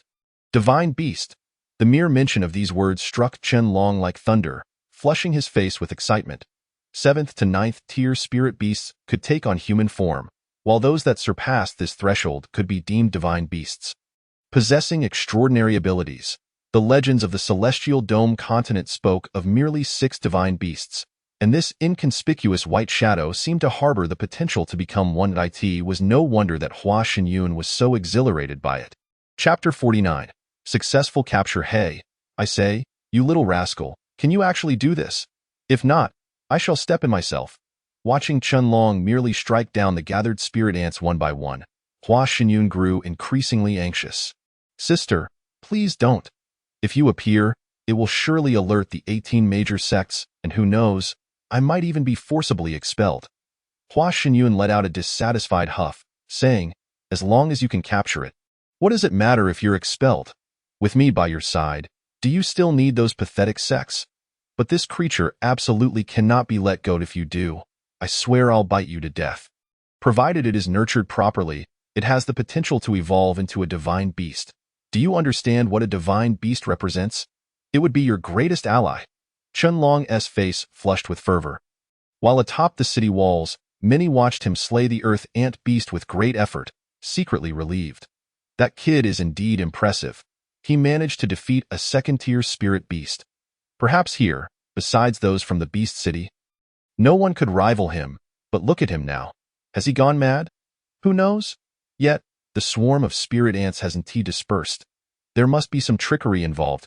Wan Qin and others exchanged knowing glances filled with contempt. Qianlong had eliminated the earth ant beast, saving them considerable time, and now they merely awaited his return to force him to hand over the spirit techniques and the beast core. Nevertheless, seeing Qianlong laboriously dispatching the first-tier inferior spirit ants suited their intentions perfectly. regardless of the reason behind the spirit ant swarm's persistence in the wake of the Ant King's demise.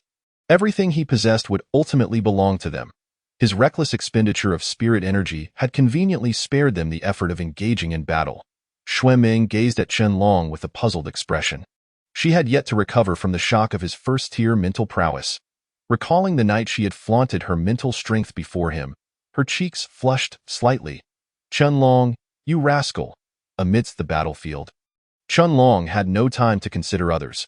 Hua Xinyun's relentless persuasion had completely clouded his judgment. Today, he was determined to slay every single spirit ant and capture that Ant King. Under the Ant King's control, the spirit ants gradually congregated, forming a massive dark sphere as they rolled towards the crack, shielded by their comrades. With a powerful strike, Chen Long scattered the spherical mass of spirit ants, yet they did not relent.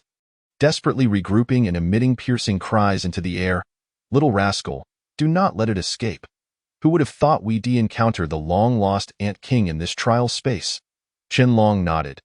Performing a few agile maneuvers in midair, not forgetting to strike down a few spirit ants below, at last, his efforts bore fruit, revealing the Ant King, now unencumbered by the spirit ants. The so-called Ant King was no larger than a thumb. Entirely snow-white and semi-transparent. Upon seeing it, Chen Long was elated. Halting his descent and reaching out to grasp the flustered Ant King, however, just as Chen Long was about to make contact with the snowy figure. The Ant King's antennae collided, releasing a burst of radiant energy. Caught off guard, Chen Long was struck by this sudden surge of beastly aura, causing him to spit blood and retreat several hundred meters. Pressing his hand against his chest to quell the tumultuous blood within, Xue Ming, witnessing Chen Long's injury, widened her eyes in disbelief. He had faced the spirit beasts alone throughout the night, even withstanding a second-tier spirit beast without sustaining injuries. How could he be wounded by these little spirit ants? With a clatter, Chen Long retrieved a series of beast cores from his spirit ring, voraciously absorbing their spirit energy until the energy within him gradually replenished. He discarded the now fragmented cores aside and once more gathered his strength, unleashing a wave of energy that stirred up a cloud of dust. What formidable beastly aura! The Ant King possesses such power. "Ha ha, little rascal. We're about to strike it rich," Hua Xinyun, in her excitement, reminded Chen Long, while he could only shrug helplessly. Although the Ant King was indeed a prize, capturing it was no simple feat. Before he could even touch it, he had already been struck by its beastly aura, depleting his energy in an instant. If it weren't for his wind and thunder body refinement, reaching a minor success, he might have been rendered utterly incapacitated. Taking a deep breath, Chen Long tirelessly directed a stream of spirit energy towards the Ant King. Yet before the small serpent could approach, it was dispersed by the Ant King's aura. Withdrawing his hands, Chen Long found himself at an impasse. The Ant King's strength had indeed surpassed his expectations. Based on his estimation, it had reached at least the level of a second-tier spirit beast. If nurtured further, it would undoubtedly become a significant ally.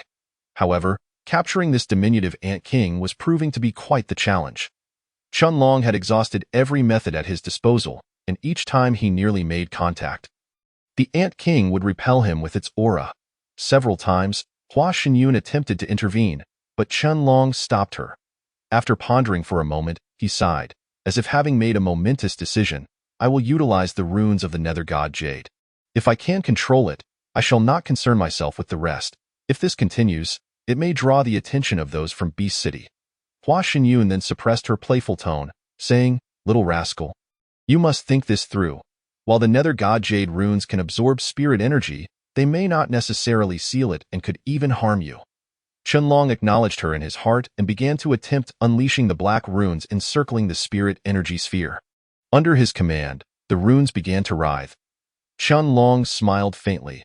Although he was unsure if the purpose of these runes was truly to seize his body, they would have to obey his commands until his strength reached a certain level.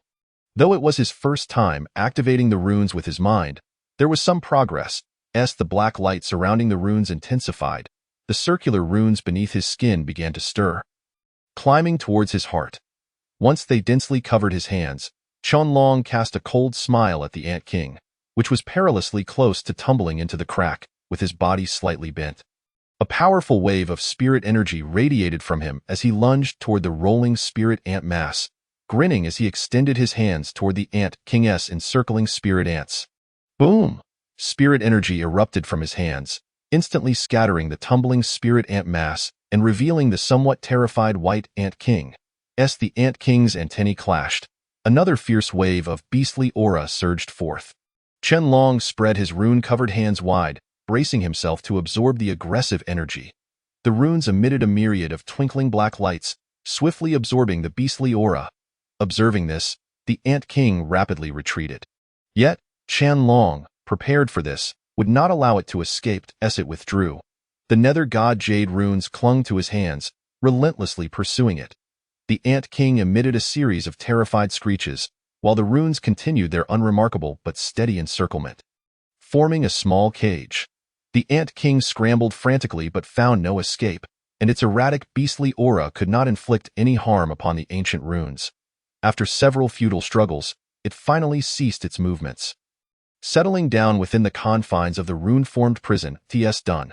With a mischievous smile, Qianlong used his mental prowess to draw the half-evacuated runes back into his body. Along with the return of the runes, the imprisoned Ant Emperor also materialized beside Qianlong's aura sphere, circling it in a graceful motion. Qianlong focused his gaze inward, examining the aura sphere with satisfaction before retracting his consciousness. Observing the dissipated spirit ants around him, the spoils of this endeavor were substantial. Not only had he acquired a second-tier beast core from a spirit beast, but more importantly, he had captured the Ant Emperor.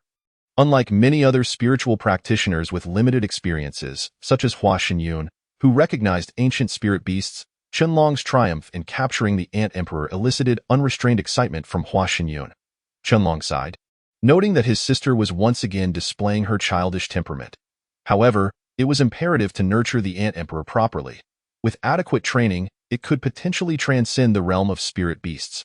Although the process would be protracted, the mere possibility indicated its value. Were the denizens of the Tianqiong continent to learn of Qianlong's acquisition of this legendary spirit beast within the trial space, pandemonium would surely ensue. Even if he fled to the ends of the earth, he would be relentlessly pursued. Reflecting on this, Qianlong realized that the coveted items he possessed were increasingly numerous, while the things he could reveal to outsiders were dwindling. He understood well the adage, an innocent man is often punished for his wealth. With a long sigh, Qianlong leaped towards the corner where Xue Ming and the Su brothers were situated, landing deftly atop the city wall. The Su brothers exchanged wry smiles, bowing their hands in respect to Qianlong. Brother Qianlong, your prowess is indeed remarkable. Today, we have gained new insight. It is rare for a sixth-tier spiritual practitioner to possess such strength. We are truly humbled. Unbeknownst to them, the spiritual technique Qianlong had employed earlier was one of the infamous four oddities of the Mei family. Upon hearing this, Qianlong's pupils narrowed slightly, instinctively becoming vigilant. Noticing his demeanor, the Su brothers hastily waved their hands and smiled apologetically. Brother Qianlong, please do not misunderstand. We harbor no ill intentions. Casting a sidelong glance at the seemingly innocent Xue Ming, Qianlong nodded, saying, this technique was merely something I stumbled upon while training in the Yiwen Valley. I have never heard of the four oddities of the Mei family. Since arriving in this trial space and encountering Xue Ming and the Su brothers, he deemed it prudent to remain cautious, regardless of whether it was mere coincidence. Seeing Qianlong's response, Su Zheng advised, Brother Qianlong, this year, members of the Wang family have infiltrated the trial space as well. It would be wise to refrain from using that spiritual technique in the future. If it were to reach the ears of the Wang family's younger generation, you would find yourself in a precarious situation. Chapter 50.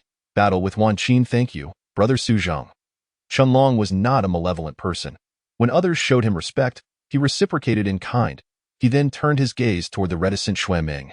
Xue Ming, fluttering her eyelashes, extended her slender hand in front of Qianlong, playfully scolding, return those few gathering spirit pills to me.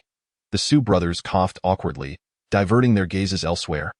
Qianlong, looking perplexed, stared at Xue Ming and replied, Miss Ming, how can one reclaim what has already been given? Humph, your mental strength has long reached the first-tier threshold. Do you still covet my first-tier pills? With a slight twitch at the corners of his mouth, Qianlong finally grasped Xue Ming's true intention. His earlier silence regarding his mental prowess was not intentional. Rather, he had yet to master any techniques related to mental power and thus found himself at a loss. Faced with the Earth Ant Beast, he had acted out of necessity. Miss Ming, although my mental strength has indeed reached the first tier level, I have yet to practice any techniques related to it, much less alchemy. Thus, those few pills hold significant importance for me.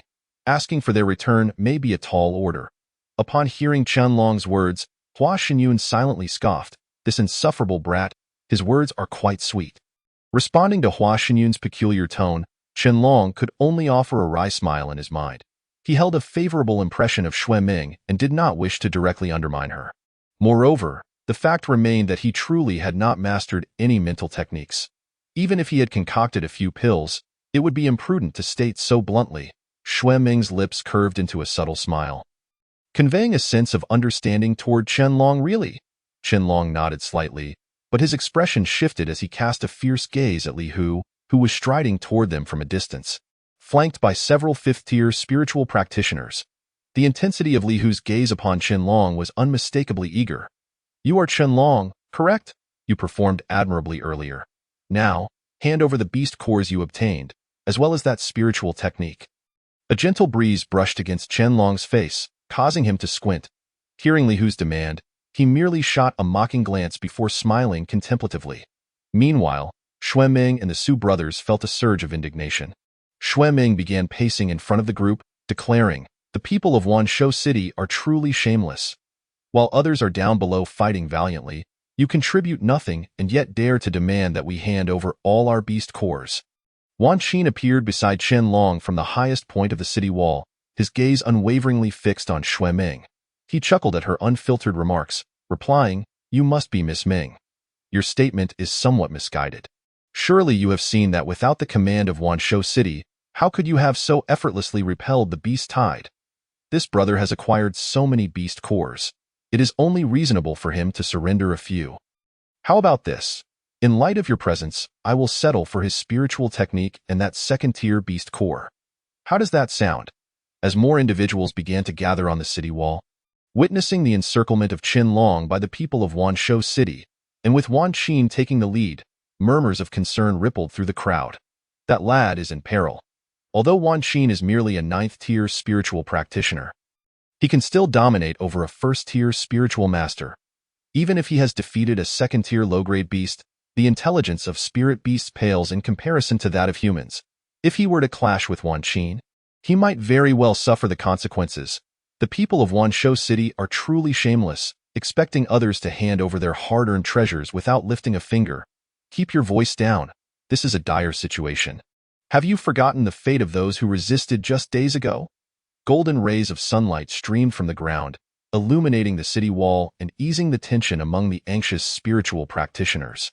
Yet the countless corpses and remnants of flesh below still bore witness to the previous night's carnage, their presence extending to the fissures at the base of the wall and the warm glow of sunlight. The surface layer gradually became clearer. As Wan Qin concluded his remarks, Xue Ming merely scoffed coldly, prompting the Su brothers to hastily pull her back. They were no less aware than Qianlong of the necessity to maintain a low profile. And though they felt somewhat guilty toward Qianlong, they still urged Xue Ming to step back. Wan Qin subtly signaled, and two ninth-tier spiritual practitioners swiftly lunged toward the Su brothers. Before they could react, they found themselves pinned to the cold ground. "What do you two think you are? How dare you lay hands on Miss Ming?" A glint of coldness flashed in Wan Qin's eyes, and a palpable aura of malice began to emanate from him. Qianlong's dissatisfaction with this threat was evident. With a forceful stomp, he released a wave of spiritual energy that swept Xue Ming behind him. Qianlong's anger surged. Seeing this, Xue Ming hesitated, while Wan Qin was taken aback. His intimidation tactic had failed to yield the desired effect. Observing Qianlong's impassive demeanor, Wan Qin declared, "Brat, hand over the spiritual technique and that beast core, and step away from Miss Ming. I can guarantee your absolute safety within this trial space." Qianlong let out a cold laugh, lightly tapping his storage ring. The second-tier beast core, glowing with spiritual energy, appeared in his hand. As it manifested, Wan Qin's expression softened slightly. "It seems you are somewhat perceptive. Hand it over." With a sudden clench of his fist, Qianlong crushed the second-tier beast core into powdered in the astonished gazes of those around him. He inhaled every last trace of the dissipating spiritual energy into his body. The surge of spiritual energy racing through his veins caused a sharp pain in his meridians, as the energy contained within that second-tier beast core rivaled that of second-tier pills. The immediate influx of such power was not without its repercussions. Gazing at the stunned Wan Qin, Chun Long taunted, "And who do you think you are? Merely a ninth-tier spiritual practitioner, incapable of even safeguarding yourself in this trial space, yet you dare to boast of protecting me?" Xue Ming's brows furrowed tightly. Chun Long's impulsive act of absorbing the energy was undeniably risky. However, it appeared to have no adverse effects on him. Moments later, her voice rose in anger. "Chun Long, are you out of your mind?" He had outsmarted the people of Wanshou City. Who was this bold individual, daring to stand against Wan Qin? It was indeed a rather unwise move. Seems he hails from Fengyun City, goes by the name of Chen Long. As Wan Qin regained his composure, a fierce glint flickered in his eyes. He struggled to maintain his composure, and even his voice carried an undercurrent of murderous intent as he pointed at Chen Long and declared, "You must truly be tired of living. I have changed my mind. Even if you leave that woman behind, I will still send you to hell. You, in this beast city, act as though you are the sovereign of this trial space. Today, I shall show you the folly of overestimating your own abilities. A mere handful of ninth-grade spirit practitioners, and you truly believe you can turn the tide." Stepping forward, Chun Long unleashed a tempest of spiritual energy that surged from his being. With the aid of the second-grade beast core, his spiritual energy soared rapidly. The energy within his meridians was compressed into a cohesive mass. Chun Long's spiritual energy concentration ascended directly to the pinnacle of the 6th grade, just a step away from entering the ranks of the 7th grade. The recent beast tide had significantly bolstered his power. Since he began cultivating the crystal refinement technique, the amount of spiritual energy required to break through to the 1st grade had increased considerably. To his surprise, having just achieved the 6th grade practitioner status and absorbing the 2nd grade beast core, he found himself nearing another breakthrough. Witnessing Chen Long's formidable surge of energy, Wan Qin felt the gravity of the situation. He planted his feet firmly on the ground, and the violent fluctuations of spiritual energy emanating from his body caused the ancient city walls to tremble. The inhabitants of Beast City, sensing this shift, exchanged quick glances and hastily retreated. Xue Ming, gritting her teeth, used her mental power to control the fallen Su brothers, propelling them swiftly onto a distant high wall, her gaze filled with concern for Chen Long. As Wan Qin's spiritual energy stabilized, he sensed the concentration of Chun Long's energy. With narrowed eyes, he realized that Wan Qin's energy had already reached the peak of the 9th grade. With just one more step, he could break through to the realm of the 1st grade spirit master. Nevertheless, he had previously slain a 1st grade spirit master from the Mo family while still a 3rd grade practitioner, albeit with the advantage of a mental assault and the natural winds of the mountains. Now, having broken through to the 6th grade and facing a mere 9th grade practitioner, he felt little fear for Wan Qin. Wan Qin's face darkened as he glared at Chen Long, seething with rage at being challenged so openly.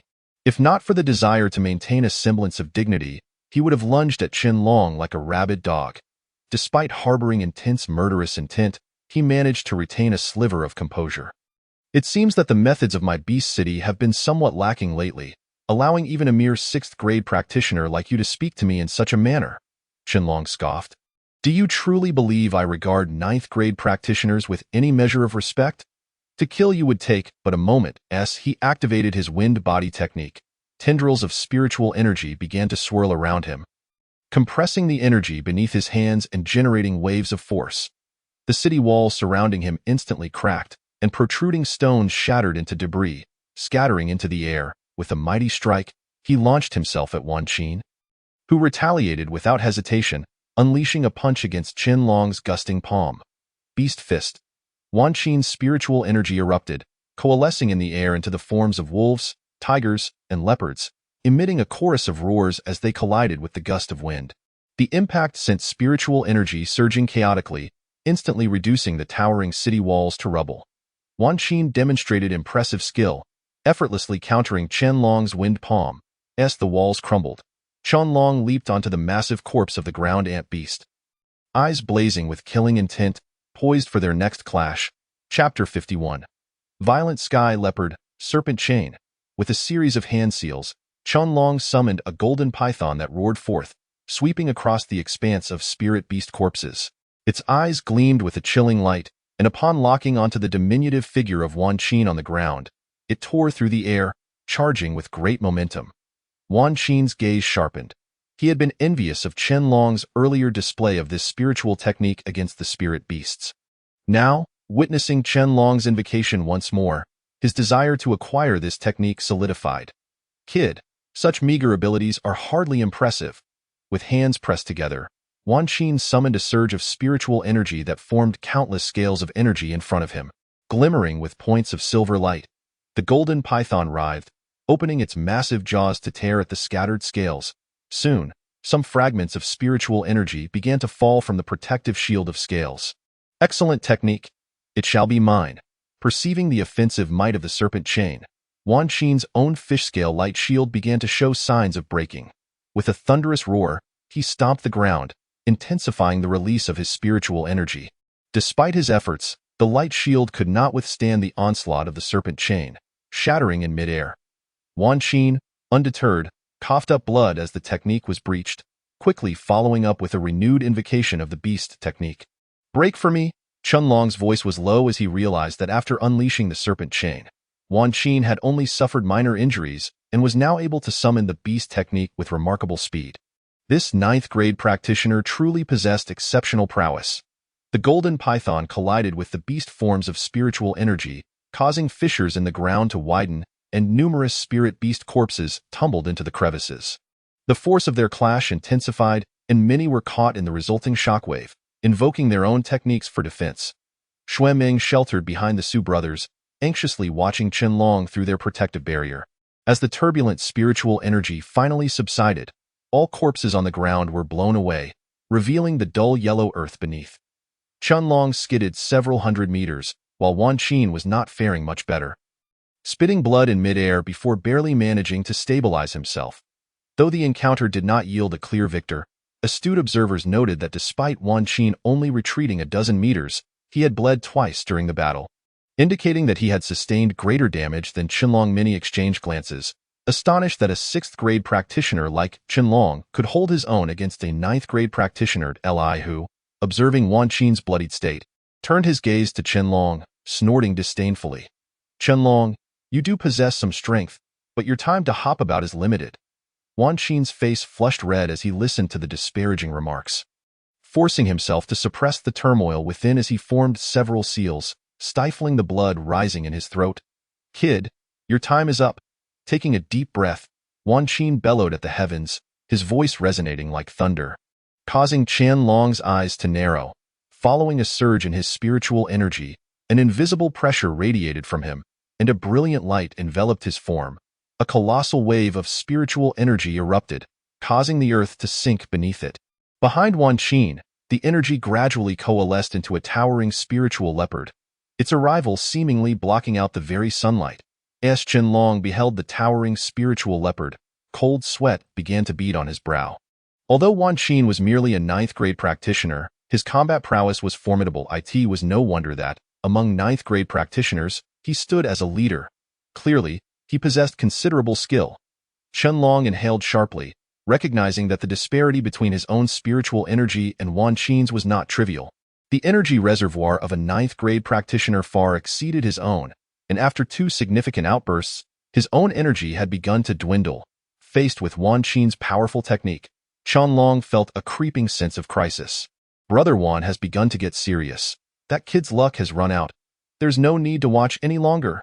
Li Hu scoffed, his eyes blazing with fervor as he regarded the spiritual leopard. Of course, Brother Wan's technique is the profound intermediate technique. Violent Sky Leopard.it is renowned in our beast city. Not to mention a mere 6th-grade practitioner like him, even a spirit master would be left in tatters. The kid has already forced Brother Wan to spit blood twice. This time, he will surely be reduced to ashes. The onlookers from Beast City regarded Wan Qin's invocation of this formidable technique with a mix of sympathy and anticipation for Qianlong. In their eyes, Wan Qin had only unleashed this technique twice before, each time annihilating a 1st-grade spirit master. Now, deploying this advanced technique against Qianlong seemed to guarantee victory. Gazing at the panting Qianlong, Wan Qin chuckled. "Kid, the power of my technique can shatter mountains and drain rivers. Tio perish beneath its might. You should consider yourself fortunate." Chunlong lightly tapped his spirit ring, producing 2 gathering spirit pills in his palm. His spiritual energy had diminished significantly, and the first-grade beast cores were insufficient for his expanded energy reservoir. Now, it seemed he had no choice but to forcibly absorb their potency amid the battle. Seeing the 2 pills in Chunlong's hand, Wan Qin, controlling the spiritual leopard, sneered, "What good are 2 pills? Do you truly think you can withstand the might of my technique?" A fleeting shadow of concern crossed Xue Ming's handsome visage as he beheld the increasingly colossal aura of the spirit leopard conjured by Wan Qin. If this continued, it was likely that Chunlong would face dire consequences. Chunlong swallowed hard, hastily stuffing 2 spirit-gathering pills into his mouth.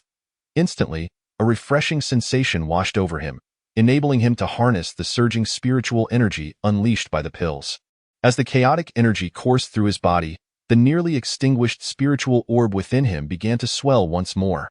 However, this method of consumption, bypassing the meridian circulation, inflicted considerable harm upon him. Such a manner of ingesting the pills meant he could not fully absorb their potency, significantly diminishing their efficacy. Wan Qin spread his arms wide. The leopard, now perfectly formed, howled as it charged towards Chunlong. The impact of its paws stirred up dust several meters high, swiftly burying Chunlong beneath it. The leopard, embodying an unstoppable force, generated explosive sounds as it tore through the air. Chunlong clasped his hands together, and spiritual energy erupted from his body. The spiritual winds that clung to his skin gradually expanded, coalescing into swirling blades of wind around him. These blades intermittently burst forth from his body, producing a sharp, crackling sound in the air, while the dust dissipated under their onslaught. The wind had been summoned to its utmost potential. Yet Chunlong remained unsatisfied. The impending spirit leopard's momentum grew increasingly formidable, and he feared that the wind blades alone might not suffice to withstand its charge. Chunlong took an unconventional approach, drawing forth strands of spiritual energy from the wind blades, which gradually coalesced in the air. Numerous serpentine figures of shimmering gold filled the sky, intertwining with one another to form a long chain of golden spiritual energy that spiraled around Chunlong. As he stood firm upon the ground, the head of the chain's foremost serpent hissed ominously, slithering towards the legs of the oncoming spirit leopard. In mere moments, the pale blue leopard was enveloped in a golden sheen, its speed unimpeded, though it momentarily faltered. Wan Qin smirked, a hint of derision in his expression, and remarked, "It's too late for you now." The small golden python began to disintegrate inch by inch under the leopard's rapid advance, the shattering sound reverberating through every onlooker's ears. Such a level of combat among spiritualists was unprecedented for them. That lad is in serious trouble. It was quite commendable for someone of 6th-tier spiritualist caliber to have lasted this long. If he survived this battle, he would undoubtedly emerge as the most audacious dark horse within this trial space. Many spectators sighed as they witnessed Chunlong's spiritual technique disintegrate into fragments across the landscape. Even the Su brothers exchanged perplexed glances. Having grown up in Wind Cloud City, they had never heard of Chunlong until now. Yet, through their brief interactions, they sensed that his prowess could rival even the descendants of the 5 prominent families of Wind Cloud. Affirming his status as the indisputable foremost among spiritualists, the spirit leopard collided with Chunlong. His pupils constricted, and a violent wave of energy surged through the air, reminiscent of crashing waves, causing ancient structures to shatter and the ground to collapse at a visible rate. With a sharp metallic clang, the wind blades on Chunlong's body clashed against the spirit leopard, and soon spiderweb-like cracks spread across the leopard's form, rendering it exceedingly fragile. Meanwhile, the number of wind blades surrounding Chunlong diminished, and his skin began to split, crimson blood spraying forth like a fountain. "Break for me." Chunlong gritted his teeth, his voice low and determined. At last, the form of the leopard grew increasingly indistinct, shattering into the void with a withering force. Witnessing this scene, Wan Qin frowned slightly, although Chunlong's figure was obscured beneath the continuous explosions below. The shattering of the spiritual technique stirred a sense of foreboding within him. The city walls remained shrouded in a kaleidoscope of spiritual energy, and it was only through the collective efforts of many that they managed to stave off the encroaching turbulence and energy. As the tumultuous dust began to settle, many spectators shook their heads in disbelief in such a clash. Not even a first-tier spiritual master would escape unscathed. Chapter 52. Breaking free from the cage, Qianlong. Xue Ming's lips pressed tightly together, murmuring softly within her heart. If he lacked any means of self-preservation, this moment could spell his doom. As the swirling dust subsided, several onlookers gasped in astonishment, exclaiming, He is still alive. The once jovial denizens of Beast City froze momentarily, their expressions rigid, before comprehension dawned upon them. Eli, who collapsed onto a stone block of the city wall, his face etched with profound shock as he watched Qianlong emerge from the dust. What is that lad made of, to survive such a tremendous impact from a spiritual technique? Qianlong's name would soon resonate throughout this entire trial space. The denizens of Beast City had undoubtedly found themselves up against a formidable opponent. Climbing out from the pit's edge, Qianlong's attire bore signs of damage, and blood trickled down his arms. Though Wan Qin was astonished, having seen his fair share of battles, he noted that Qianlong had only sustained minor injuries, causing his expression to darken once more.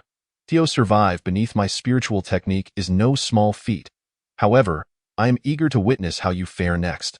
Wan Qin's own spiritual energy had been considerably depleted, making it unlikely for him to summon the spirit leopard again. In the midst of the bewildered gazes of the crowd, a palm-sized mirror appeared in Wan Qin's hand. As the mirror materialized, the very air seemed to thicken, drawing in the abundant spiritual energy that swirled around it. In mere moments, the surrounding spiritual energy was entirely consumed. What a domineering mirror! Qianlong spread his arms, feeling the absence of spiritual energy around him, his gaze fixated on the mirror in Wan Qin's grasp, which was rapidly absorbing energy. That wretched brat possesses an extraordinary artifact. It must be a spiritual treasure. If I cannot obtain it today, I shall ensure its destruction. Qianlong licked his lips, his eyes gleaming with desire. Indeed, Beast City had it all, even this rare spiritual treasure. No wonder Wan Qin felt so emboldened. With such a weapon in hand, few could stand against him. Wan Qin has actually brought out the life-saving Qiankuan mirror. Li Hu murmured, bewildered. Is that brat truly capable of pushing Wan Qin to this extent? He exchanged glances with others, and they fell silent, their expressions towards Qianlong growing increasingly peculiar. Having absorbed enough spiritual energy, the Qiankuan mirror radiated a dazzling light, its brilliance akin to the power of 1,000 suns. Wherever its light shone, everything was reduced to mere wisps of smoke. Wan Qin tossed the mirror casually, declaring, This Qiankuan mirror is a third-tier spiritual treasure. Any area illuminated by it will turn to dust. Since your vitality is so resilient, let us see how you fare. Wan Qin erupted into laughter, and the mirror emitted vibrant waves of spiritual energy, aimed directly at Qianlong. A beam of energy shot forth from the mirror, and as Qianlong attempted to evade, numerous craters appeared in the ground. Realizing the mirror's potency, Qianlong dared not delay. He intensified his pace, causing shockwaves to ripple through the air. The energy attacks from the Qiankuan mirror grew increasingly concentrated, forming a veritable storm of luminous energy beams that ensnared Qianlong. As the beams converged, they emitted a thunderous tearing sound. Observing the encroaching energy prison closing in, Qianlong summoned spiritual energy to his hands, striking the beams with the wind control palm. The ensuing vibrations echoed throughout the space, yet the beams showed no sign of damage. Rather, the energy from the wind control palm rebounded within the confines of the prison, wildly careening off in all directions. Ha! How delightful it must be to be slain by your own technique. Wan Qin guffawed as he witnessed the chaos within the radiant prison, where Qianlong darted about, evading the onslaught of energy. With a swift counterattack, Qianlong unleashed another wind control palm, clashing with the previous energy surge.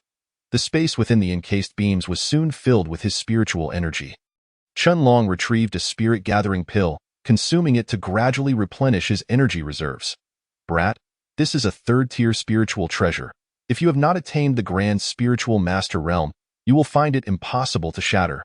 In a state of frantic agitation, Hua Xinyun observed him darting about like a headless fly. Qianlong responded with a slight nod, his expression revealing a hint of unease. If this were merely a spiritual technique, there might be alternative solutions, but the prison cage conjured by this spiritual treasure left him utterly bereft of options. Although the light column prison shrank increasingly in size, its brightness intensified, blinding Qianlong. who found it difficult to keep his eyes open. The radiant beams emanating from the column scorched his body, transforming the blood flowing from him into wisps of vapor, as the light column diminished to a mere few meters. Its interior remained shrouded in mystery, with no visible changes. Wan Qin wore a triumphant expression. He had never witnessed anyone escape from the spiritual treasures of his Wan Beast City. Suddenly, cracks began to appear on the surface of the light column, extending from the top to the bottom, and the fissures proliferated alarmingly. A clear dragon's roar resonated throughout the heavens and the earth, causing the light column prison to wobble precariously. Wan Qin swallowed hard. Observing the cracked Qian Kuan mirror prison, cold sweat trickling down his pale face. The dragon's roar momentarily disoriented him. Meanwhile, the remaining city wall stood silent, akin to the depths of night, with no sound echoing. Hundreds stared at one another in astonishment, momentarily entranced by the resounding dragon's roar. Xue Ming covered her agape mouth with her hand, her eyes fixated on the nearly shattered light column prison. With a resounding bang, shockwaves mixed with fragments of the light column erupted in all directions, piercing through ancient structures. Wan Qin was flung 1,000 meters by the sudden explosion, crashing harshly against the city wall. Two torrents of air in the shape of dragons burst forth from the prison, sweeping across a radius of several hundred meters, while the sky darkened ominously. Thick black clouds rolled in, obscuring the sun and rendering the atmosphere stifling. The air dragons circled briefly above the ground, emitting a series of dragon roars, before transforming into streaks of light that shot towards the oppressive sky. Within the tumultuous clouds, they momentarily churned before returning to Chen Long's sides. Dissipating into nothingness, as the gentle breeze swept away the dust, Chen Long emerged before the crowd, his eyes dark yet sharp as a blade. His once flowing black hair had turned crimson, cascading over his shoulders. As Chen Long took a step forward, a wave of pressure erupted from his feet, engulfing the surroundings. Wan Qin, clutching the Qian Kuan mirror, positioned it defensively in front of himself, barely managing to counteract the overwhelming force. He stared, dazed, at the advancing figure of Chen Long. What has become of that brat? His spiritual energy has surged to the 8th rank. Someone exclaimed, "It must be some secret technique that enhances strength. Did you not see his hair turn red?" However, such spiritual techniques often come with significant side effects. He seems intent on taking the risk. Even if he reaches 8th rank, his predicament remains perilous. For Wan Qin is not only a 9th rank spiritual wielder, but also wields a 3rd rank spiritual treasure. Wan Qin, standing atop the city wall, swiftly darted to Chen Long's front, turning the Qian Kuan mirror towards him. Yet, before the spiritual energy could emanate from the mirror, Chen Long, like a specter, circled behind Wan Qin and, to his utter shock, delivered a powerful punch to his back. Blood erupted from Wan Qin's mouth, accompanied by the sound of cracking bones as he tumbled across the ground. Chen Long once more positioned himself before Wan Qin, his gaze fixated on the Qian Kuan mirror, while Wan Qin, not one to be outsmarted, retracted the mirror into his possession. The smile that had graced Chen Long's face faded into a cold demeanor as he thrust both hands towards Wan Qin's chest. Wan Qin, completely unresponsive, was once again sent crashing into the city wall, his fate uncertain. The people of Wan Beast City leaped down from the wall to assist the fallen Wan Qin, who had lost all semblance of his earlier bravado. His once handsome face bore deep gashes, and his disheveled appearance rendered him utterly wretched. Lai Hu, wearing a worried expression, glanced at the distant Chen Long before resolutely stating, "Brother Wan, we must retreat for now. That brat has employed some devilish method, not only increasing his strength but also his speed significantly." Spitting out blood, Wan Qin felt his energy deplete to its nadir. He was acutely aware of the peculiarity of Chen Long's sudden surge in spiritual energy, even nearly losing the treasured Qian Kuan mirror. However, as a man of pride, he could not bring himself to flee in such a humiliating manner before so many witnesses. Shoving off Li Hu's support, Wan Qin cast a venomous glare at the onlookers atop the wall, who had previously pledged their loyalty to Wan Beast City but now stood silent. He closed his eyes, calming himself, and declared, "No, I cannot allow him to leave today, no matter what. You all, come with me, Brother Wan. Acting now would be unwise. Even you are no match for him. We would only face the same fate," one voice protested. "Perhaps we should retreat to Miaoyin City and seek assistance from Brother Gu." As the words hung in the air, Wan Qin's eyes widened, a palpable killing intent radiating from him. Brother Gu. Brother Gu. 6 of us 9th-rank spiritual wielders cannot defeat a 6th-rank spiritual wielder. How can we face Brother Gu? Fine. Let us strike together. Wan Qin's words, steeped in bloodlust, sent shivers through the others, who could only nod in agreement. Surrounding Chen Long in a united front, Xue Ming bit her silver teeth and called out from the city wall, "Do you want Beast City people have no shame?" Wan Qin scoffed, his gaze toward Xue Ming devoid of its previous gentleness, now tinged with cruelty. "Whether Wan Beast City has shame, you shall soon find out. You." Xue Ming's beautiful eyes widened in disbelief, rendered speechless, her face aflame with indignation as she glared at the people of Wan Beast City. Chen Long's crimson hair danced in the wind as he continued to stride forward, entirely indifferent to the figures behind him. Wan Qin, observing Chen Long's nonchalance, felt a trickle of cold sweat form on his brow. "Now!" Wan Qin bellowed, and the other 5 9th-rank spiritual wielders surged with energy, their combined force overwhelming Chen Long's spiritual waves, gradually illuminating the sky. This surge of power unnerved Xue Ming and her companions atop the city wall. 6 9th-rank spiritual wielders were formidable even against spiritual masters. Should news of this spread, Wan Beast City's reputation would be irrevocably tarnished. Chen Long assumed a combat stance, unleashing a punch infused with rich spiritual energy that struck one of the assailants. The man from Wan Beast City spat blood, staggering backward, while the other 5 rushed forward. Chen Long deftly dodged, casually delivering a few strikes, the sound of cracking bones echoing as they were sent flying like cannonballs. With the ground beneath him trembling, Chen Long unleashed a torrent of energy, sending the 6 adversaries hurtling through the air, utterly defenseless. "Brother Wan, this brat is too peculiar. We can't even get close. We must retreat." Panting heavily, Wan Qin glanced at the disheveled 5, suppressing his frustration and resentment. "Let us go." Wan Qin finally resolved, pushing against the ground to propel himself and the 5 others backward, transforming into streaks of light as they fled across the barren earth. At this juncture, attempting to escape from him was too late. Observing the 6 figures retreating and nearly fading into shadows on the ground, Chen Long snorted disdainfully, unleashing an aura of brutality and bloodlust. Countless spiritual energy serpents hissed across the sky, forming 6 energy chains that darted toward Wan Beast City's fleeing figures. With a hiss, the serpentine chains swiftly ensnared the escaping 6, halting mid-air. With his prey secured, Chen Long smiled faintly, tapping the chains, causing torrents of dense spiritual energy to surge toward Wan Qin and the others. With a violent onslaught, Chen Long's domineering spiritual energy penetrated their bodies, as if it had gained sentience. In the terrified gazes of the 6, the energy surged within them, causing Wan Qin's meridians to block up and his spiritual energy to spiral out of control. Should this energy continue its chaotic path through his meridians and reach the energy core, it would surely shatter, rendering him incapable of further cultivation. "Swallow the elixir." As Wan Qin's words echoed, several round, black Dan pills floated before a few individuals. Wisps of smoke curled up from the pills, emanating a fierce and malevolent aura. The group swallowed hard, yet there was no time for hesitation. They could only, like Wan Qin, absorb the pills into their bodies. "You little brat, this Dan pill is known as the LMDN, and by its appearance, it is classified as a 3rd-grade pill. Consuming it will significantly enhance one's internal spiritual energy and temporarily strengthen the meridians and bones. However, afterwards, the spiritual energy will diminish by half, and there is even a risk of meridian rupture.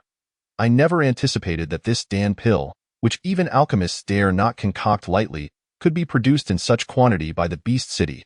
How truly insidious it is." Hua Xinyun's voice carried a somber tone. "This LMDN is also referred to as a forbidden pill. On this Sky Vault continent, there are no shortage of unscrupulous individuals. It is said that the LMDN originates from a savage island on the continent, where a 6th-grade alchemist once resided, renowned for this very Dan pill. This individual devoted his entire life to creating countless varieties of pills, some of which eventually made their way to this continent, even reaching the 9 provinces and the central continent. This Dan pill has been explicitly prohibited and its circulation strictly forbidden, yet here are Wan Qin and his 6 companions with such pills in hand. How truly nefarious the Beast City is. By consuming this Dan pill, Wan Qin was taking a considerable risk. Aside from the inevitable halving of his spiritual energy thereafter, a moment's carelessness could lead to the severing of his meridians. Faced with the violent spiritual energy coursing through his body from the Qianlong chains, he had no choice but to take this risk, for failing to consume the Dan pill would surely cause the spiritual energy within him to erupt uncontrollably. The moment the Dan pill entered Wan Qin's mouth, a turbulent black mist enveloped his entire being, darkening his skin significantly until the ferocious aura permeated his entire body, causing his eyes to take on a crimson hue. With a shudder, Wan Qin felt his spiritual energy surge dramatically. His previously depleted energy surged forth like a gushing spring, ultimately reaching the pinnacle of a ninth-grade spiritual practitioner. Now, whenever he wished, he could break free from the shackles of a practitioner and ascend to the ranks of a master. The others experienced a similar transformation, their internal energies wildly escalating. Under Wan Qin's leadership, they forcibly expelled the spiritual energy of Qianlong from their bodies.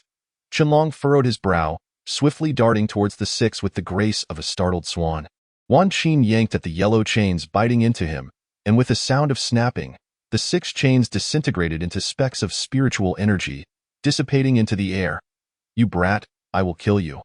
The 6, who had initially considered fleeing, swallowed the LMDN and resolved to fight Qianlong to the bitter end. After all, consuming the Dan pill came with considerable risks. Under Wan Qin's command, the 6 conjured various spiritual beasts, glaring menacingly at the approaching Qianlong. These spiritual creatures bore black patterns within their energies, suffused with a chilling, sinister essence. The beasts cried out in unison, generating invisible waves of energy that reached even the castle walls 1,000 meters away. Observing the towering spiritual beasts with black, cold hues, many adept practitioners in large cities immediately discerned the ominous nature of the situation and exclaimed, "Those 6 have consumed the forbidden LMDN."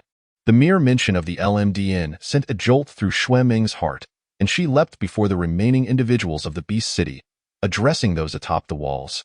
"Dear friends, the people of Beast City have repeatedly engaged in shameless acts. Now, those 6 have ingested the continent's prohibited Dan pill, and it has reached a point where everyone must rise against them." As many began to grasp her meaning and transformed into streaks of light, jumping towards her, Xue Ming finally let out a sigh of relief and continued, "Those before me are also from Beast City. Qianlong is fighting desperately for our benefit. At the very least, we cannot allow these people to go unpunished. Have you all forgotten how the people of Beast City once flaunted their power?" With her words, those who had been merely spectators finally turned their attention to the remaining individuals from the Beast City, Li who, however, seemed entirely unconcerned, surveying the approaching crowd and barking, "What do you want? What do you want? Do you think I can't deal with you?" Xue Ming snorted coldly, unleashing several strands of her spiritual power from her floating palace, transforming into invisible, snowflake-like projectiles that shot towards Li Hu. With several explosive sounds, though Li Hu showed no visible injuries, he nonetheless coughed up blood. Xue Ming continued, forming a hand seal, causing Li Hu's movements to finally come to a halt. "Spiritual power," many exclaimed. Stepping back several paces as they regarded the remaining individuals beside Li Hu, a few bold souls released their energies and charged at the remaining members of the Beast City. "Brothers, those 6 from the Beast City have consumed the LMDN. They deserve to be eradicated. What we are doing now is merely our duty. Indeed, having consumed the LMDN, they are bound to suffer severe side effects. We still have a chance. Worst case, we can leave this place." As the few spiritual practitioners rushed forward, urging their comrades behind them, thousands of others gritted their teeth and released waves of dense spiritual energy, charging at the few remaining individuals from the Beast City. "You? What are you doing? Our Beast City still has people in Miaoyan City." From atop the castle walls, explosions erupted as so many individuals attacked. The walls rapidly crumbled into rubble, and various spiritual techniques clashed chaotically against Li Hu and his companions. Facing the 6 ninth-grade spiritual practitioners, Qianlong found himself in a precarious position. The 6 dissimilar spiritual beasts approached with a thunderous presence. Each step they took unleashed a gust of spiritual wind that battered Qianlong's face with a hail of shattered stones, which were instantly reduced to dust by the thin veil of wind surrounding him. "You little brat, your divine battle body cannot last much longer if this strike fails to resolve the situation." Your own safety will be at stake. I will now gather a trace of the original spiritual energy of the Luotian flower into your palm.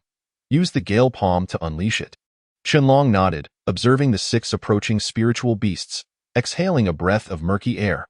Instantly, a chilling aura surged forth from the Mingshan Jade, enveloping Qianlong's hands as the original spiritual energy of the Luotian flower emerged, seemingly solidifying the space around them, suffused with an icy essence that slowed the beast's speed. Release it. Qianlong's spiritual energy surged as he formed a seal with his hands, gathering the white spiritual energy that enveloped the original energy of the Luotian flower. With a vigorous thrust of his hands, an unprecedented icy vortex collided violently with the 6 spiritual beasts. The explosive sound resonated in everyone's ears. Even with defensive techniques in place, many practitioners spat out blood from the impact of the spiritual energy. Chapter 54. Blood Refining the Universe Mirror. Qianlong has lost his mind. Xueming, caught in the tumult of spiritual energy, felt her blood surge within her. Fortunately, as an alchemist, she wielded refined spiritual power, wrapping herself completely in it to suppress the turmoil within her. Staring in a daze at the distant explosion, she realized that such a scale of devastation would surely be felt by the surrounding ancient structures. The icy spiritual vortex continued to expand, and the spiritual beasts, trapped in its grip, shattered like glass, crashing to the ground. Qianlong crossed his hands over his chest, also caught in the whirlwind and chill until the tumult subsided. He then bent his legs. His power reduced to the 6th grade, and his once crimson hair vanished, replaced by flowing black locks. With their techniques shattered, Wan Qin and his companions vomited blood, collapsing to the ground, unable to move. Puffing sounds of black smoke erupted as the spiritual energy of the practitioners around Wan Qin dissipated into the air before they could utter a word. The shattering of their spiritual energy spheres instantly claimed several lives. Though Wan Qin's energy sphere remained intact, his meridians were fractured beyond repair, reducing his strength to that of a 5th-grade practitioner. Observing the bloodied Wan Qin, Qianlong scoffed, unleashing a strand of spiritual power that grasped his throat. Lifting him into the air, we bear no enmity, but I've already stated. You cannot enjoy what belongs to me. Qianlong adjusted his slightly disheveled robe, a palpable aura of murderous intent flickering in his eyes. Wan Qin, having scraped against the ground, retreated a few steps, his voice trembling as he spoke. You little brat, if you kill me, Brother Wan will never let you off. This matter will surely reach his ears. Gazing at Wan Qin with disdain, Qianlong replied with a smirk, too late. With a slight exertion of force, Wan Qin struggled momentarily against the grip on his throat, but soon fell limp, like a dead dog, devoid of any resistance. Retracting his spiritual power, Qianlong seized the spatial rings of the fallen practitioners, then with a powerful step, he returned to the ancient structures like a flash of light. Observing the disheveled Li Hu and his companions, Qianlong nodded with satisfaction and offered his gratitude to Xueming and the others. Thank you.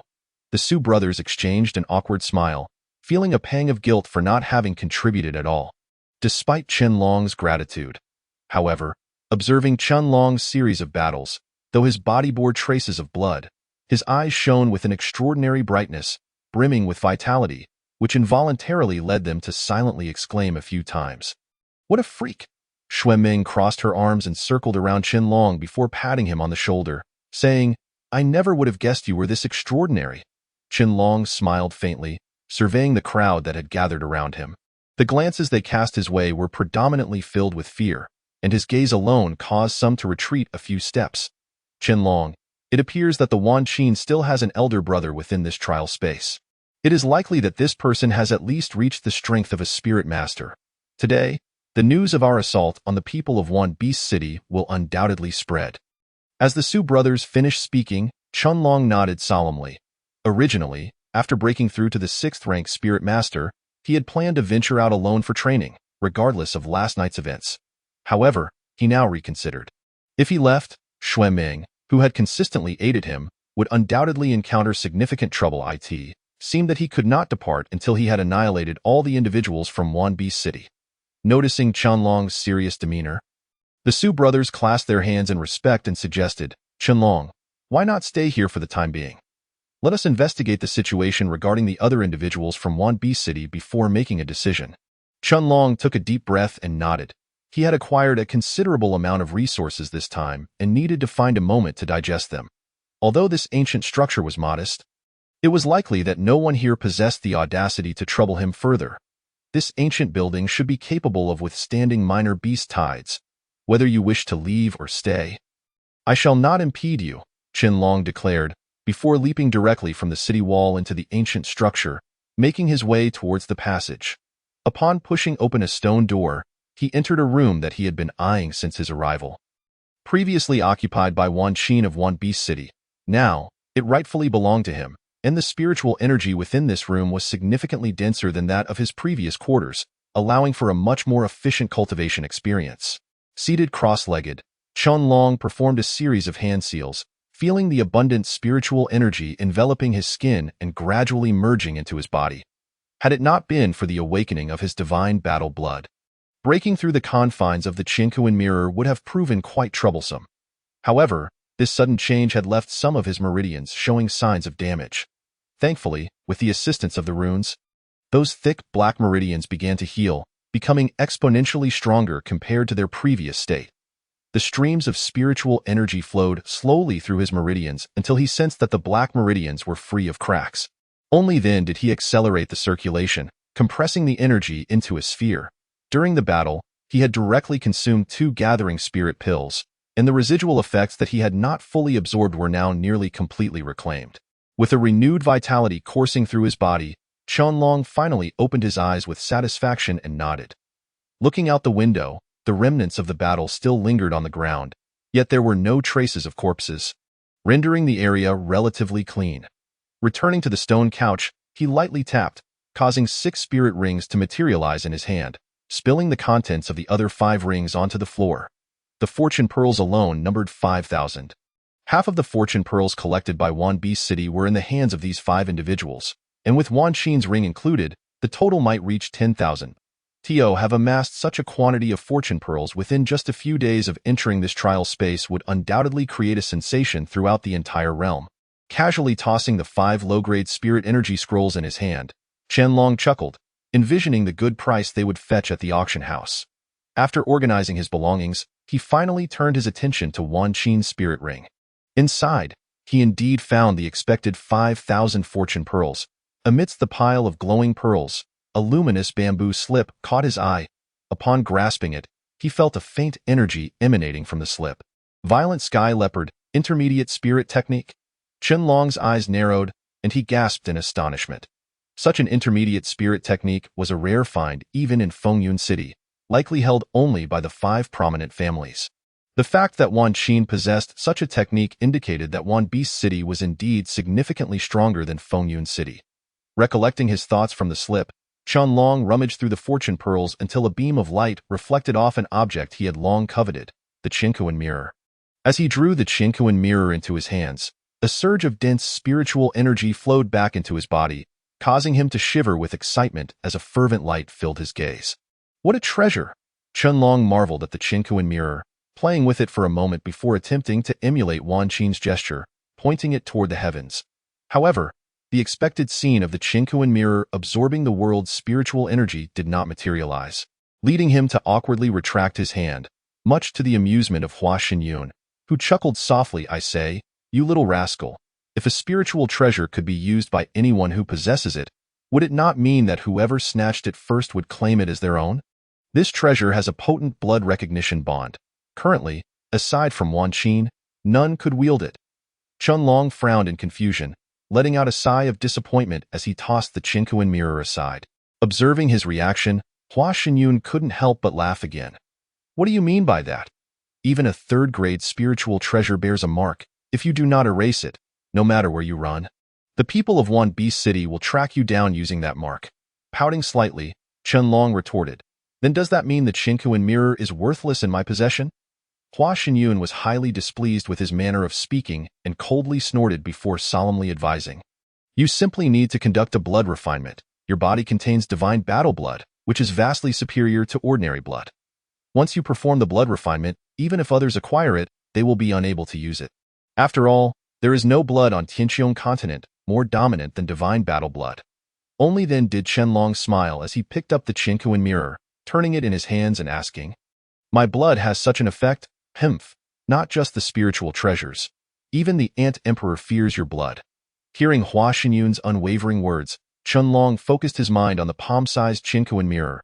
He still held the Ant Emperor within him, and he needed to establish dominance over it in the coming days. Only then could he safely release it from his body. Rubbing his chin thoughtfully, he eventually snapped back to reality, wearing a fawning expression as he asked Hua Xinyun, "Sister, how can I refine it to make it my own?" With a disdainful snort, Hua Xinyun instructed him to sit cross-legged. As Qianlong released a burst of spiritual energy, enveloping the Qinkuan mirror. The mirror began to tremble ceaselessly, causing the spiritual energy in the surrounding environment to stir restlessly. Blood refinement differs from erasing the spiritual imprint on a ring. The former relies on spiritual energy and blood essence, while the latter depends on mental strength, leaving Qianlong feeling a tad anxious as he faced this unfamiliar process. A potent wave of spiritual energy gradually emanated from the Qinkuan mirror. Qianlong focused on controlling his own energy to counteract the outpouring. Gradually, the mirror began to quiet down, continuously rotating within the energy. "Little rascal, prepare to spray your essence. It will cover the previous blood traces. After that, let it soak in your spiritual energy for half a day." As the words of the flower goddess gracefully came to an end, Qianlong bit down fiercely, sending a stream of crimson blood gushing forth from his mouth. Splattering onto the Qinkuan mirror. Chapter 55. The Ant Emperor acknowledges his master with a piercing sound. The blood permeated through the spiritual energy, enveloping the Qinkuan mirror. The deep red liquid instantly seeped within, releasing a wisp of mist. Seizing this opportunity, Qianlong spread his arms wide, continuously channeling spiritual energy towards the mirror, which began to emit a faint glow, followed by a waft of sanguine aura. As the Qinkuan mirror spun incessantly, it displayed delicate blood-like patterns, while the spiritual energy flowed along these lines, completely absorbed within. This culminated in a pulling force emanating from the mirror's surface, drawing the energy into Qianlong's grasp.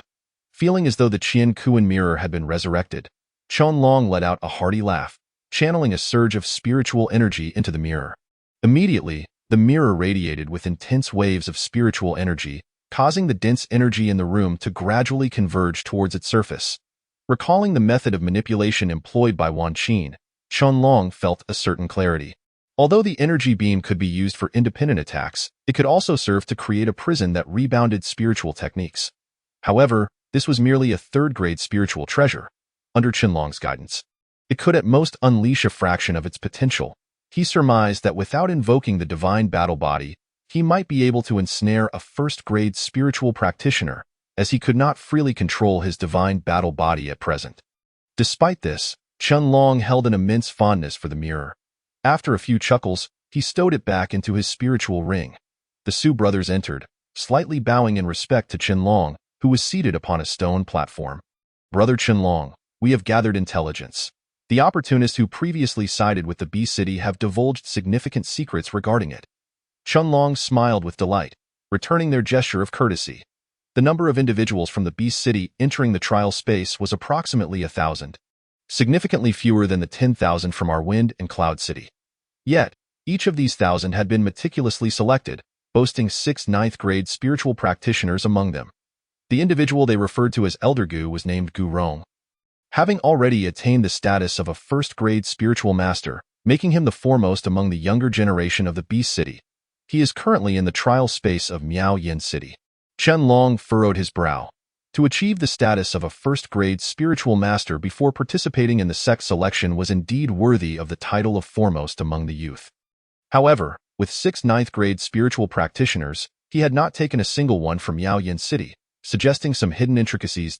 If sensing Qianlong's thoughts, Su Zhang spoke up. "From my inquiries, he ventured alone to Miao Yin City in search of an item known as the Blood Moon Fragment.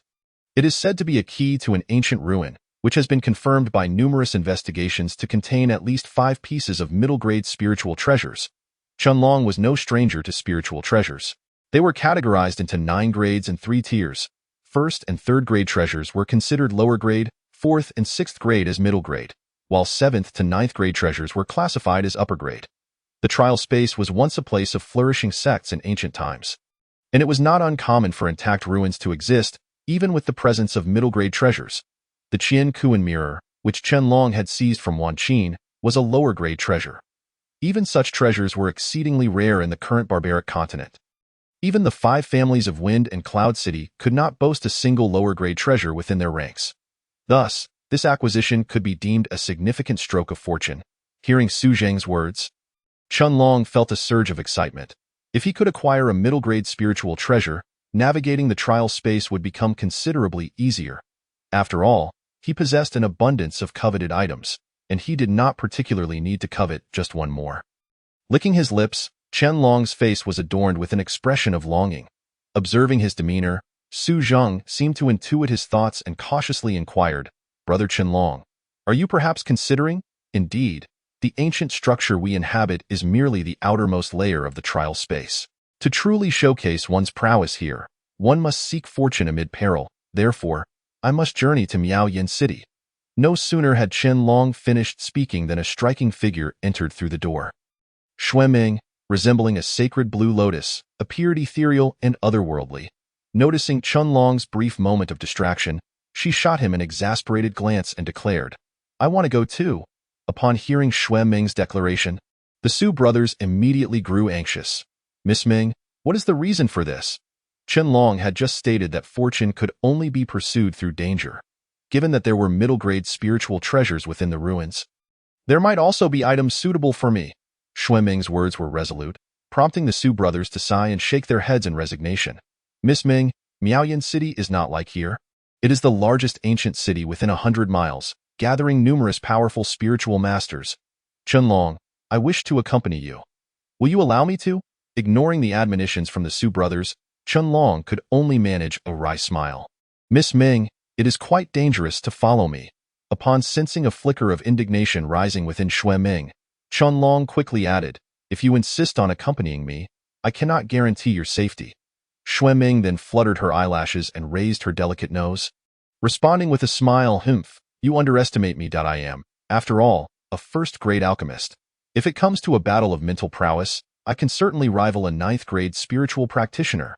Qianlong had witnessed Xueming's display of mental prowess with his own eyes, and thus found her words to hold a semblance of truth. Observing her unwavering conviction, Qianlong nodded in agreement. The Su brothers had entered the trial space primarily to safeguard Xueming. Although they offered their counsel, they refrained from further objections. He tossed a spatial ring containing 5,000 fortune beads to Xueming, acknowledging the considerable effort the trio had exerted in recent days. Qianlong was not one to be stingy. The days of collecting fortune beads stretched ahead, and his generosity invigorated the spirits of the 3 companions. Once the trio exited the chamber, Qianlong took a moment to calm his emotions. As long as he could establish a bond with the Ant King, this venture into the trial space would not be in vain. After all, the Ant King was no ordinary spirit beast. According to Hua Xinyun's conjecture, even with Qianlong's divine battle blood, it would take 3 days to refine it.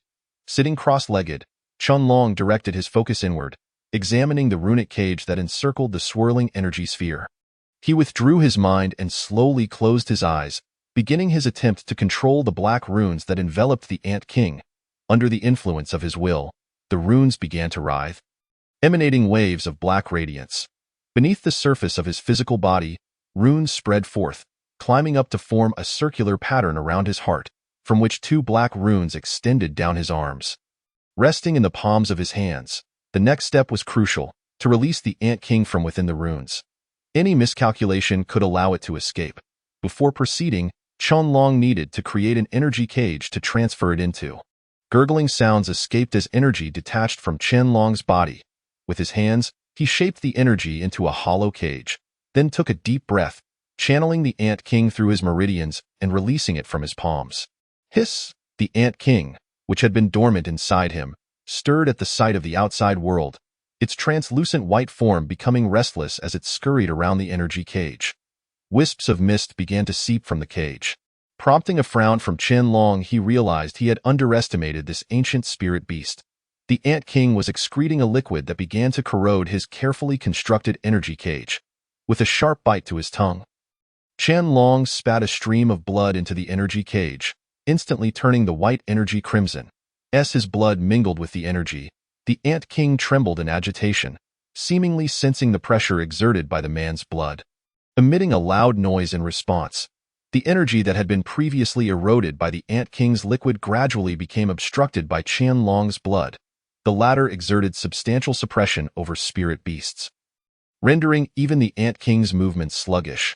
Under this pressure, the Ant King's antennae twitched, releasing a surge of beastly aura that collided with the now slightly crimson energy cage. Crackle! A sharp sound echoed as the energy cage began to splinter under the impact of the beastly aura, spiderweb-like cracks spreading across its surface. Qianlong clenched his jaw, biting his tongue once more as another stream of crimson blood shot into the energy cage, causing the fissures to absorb the blood. With another infusion of blood pressure, the Ant King lost its ability to move. Observing the gradually calming Ant King, Qianlong sighed in relief, increasing the concentration of energy emanating from his palm as the cracks began to heal. Following Hua Xinyun's guidance, Qianlong executed a series of intricate hand seals. Refining a spirit beast was a far more complex endeavor than refining inanimate objects. As the Ant King finally settled down, the energy cage shrank, enveloping it entirely. Upon contact with the Ant King, the blood produced wisps of smoke around it, as if the blood had found a host, flooding into the Ant King's body. Its originally translucent white form transformed into a deep crimson, rendering it extraordinarily alluring.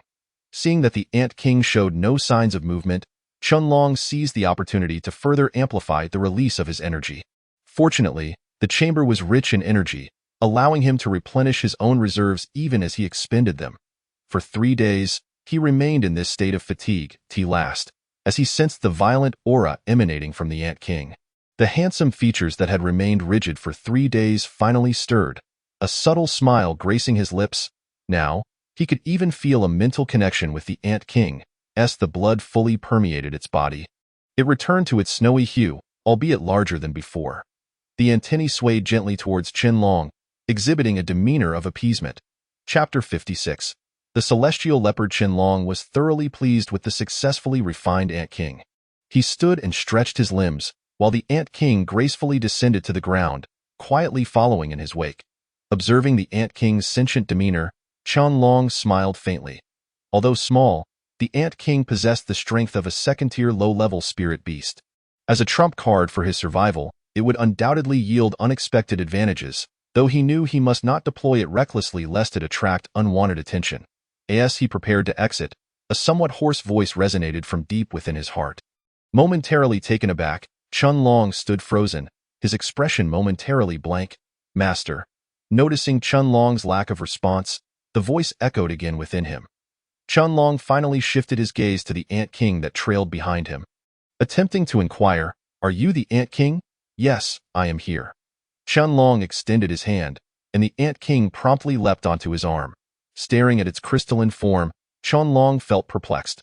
Generally, spirit beasts only gain the ability to speak upon reaching the 7th tier. And even the capacity for mental communication was typically reserved for those of at least the 4th tier.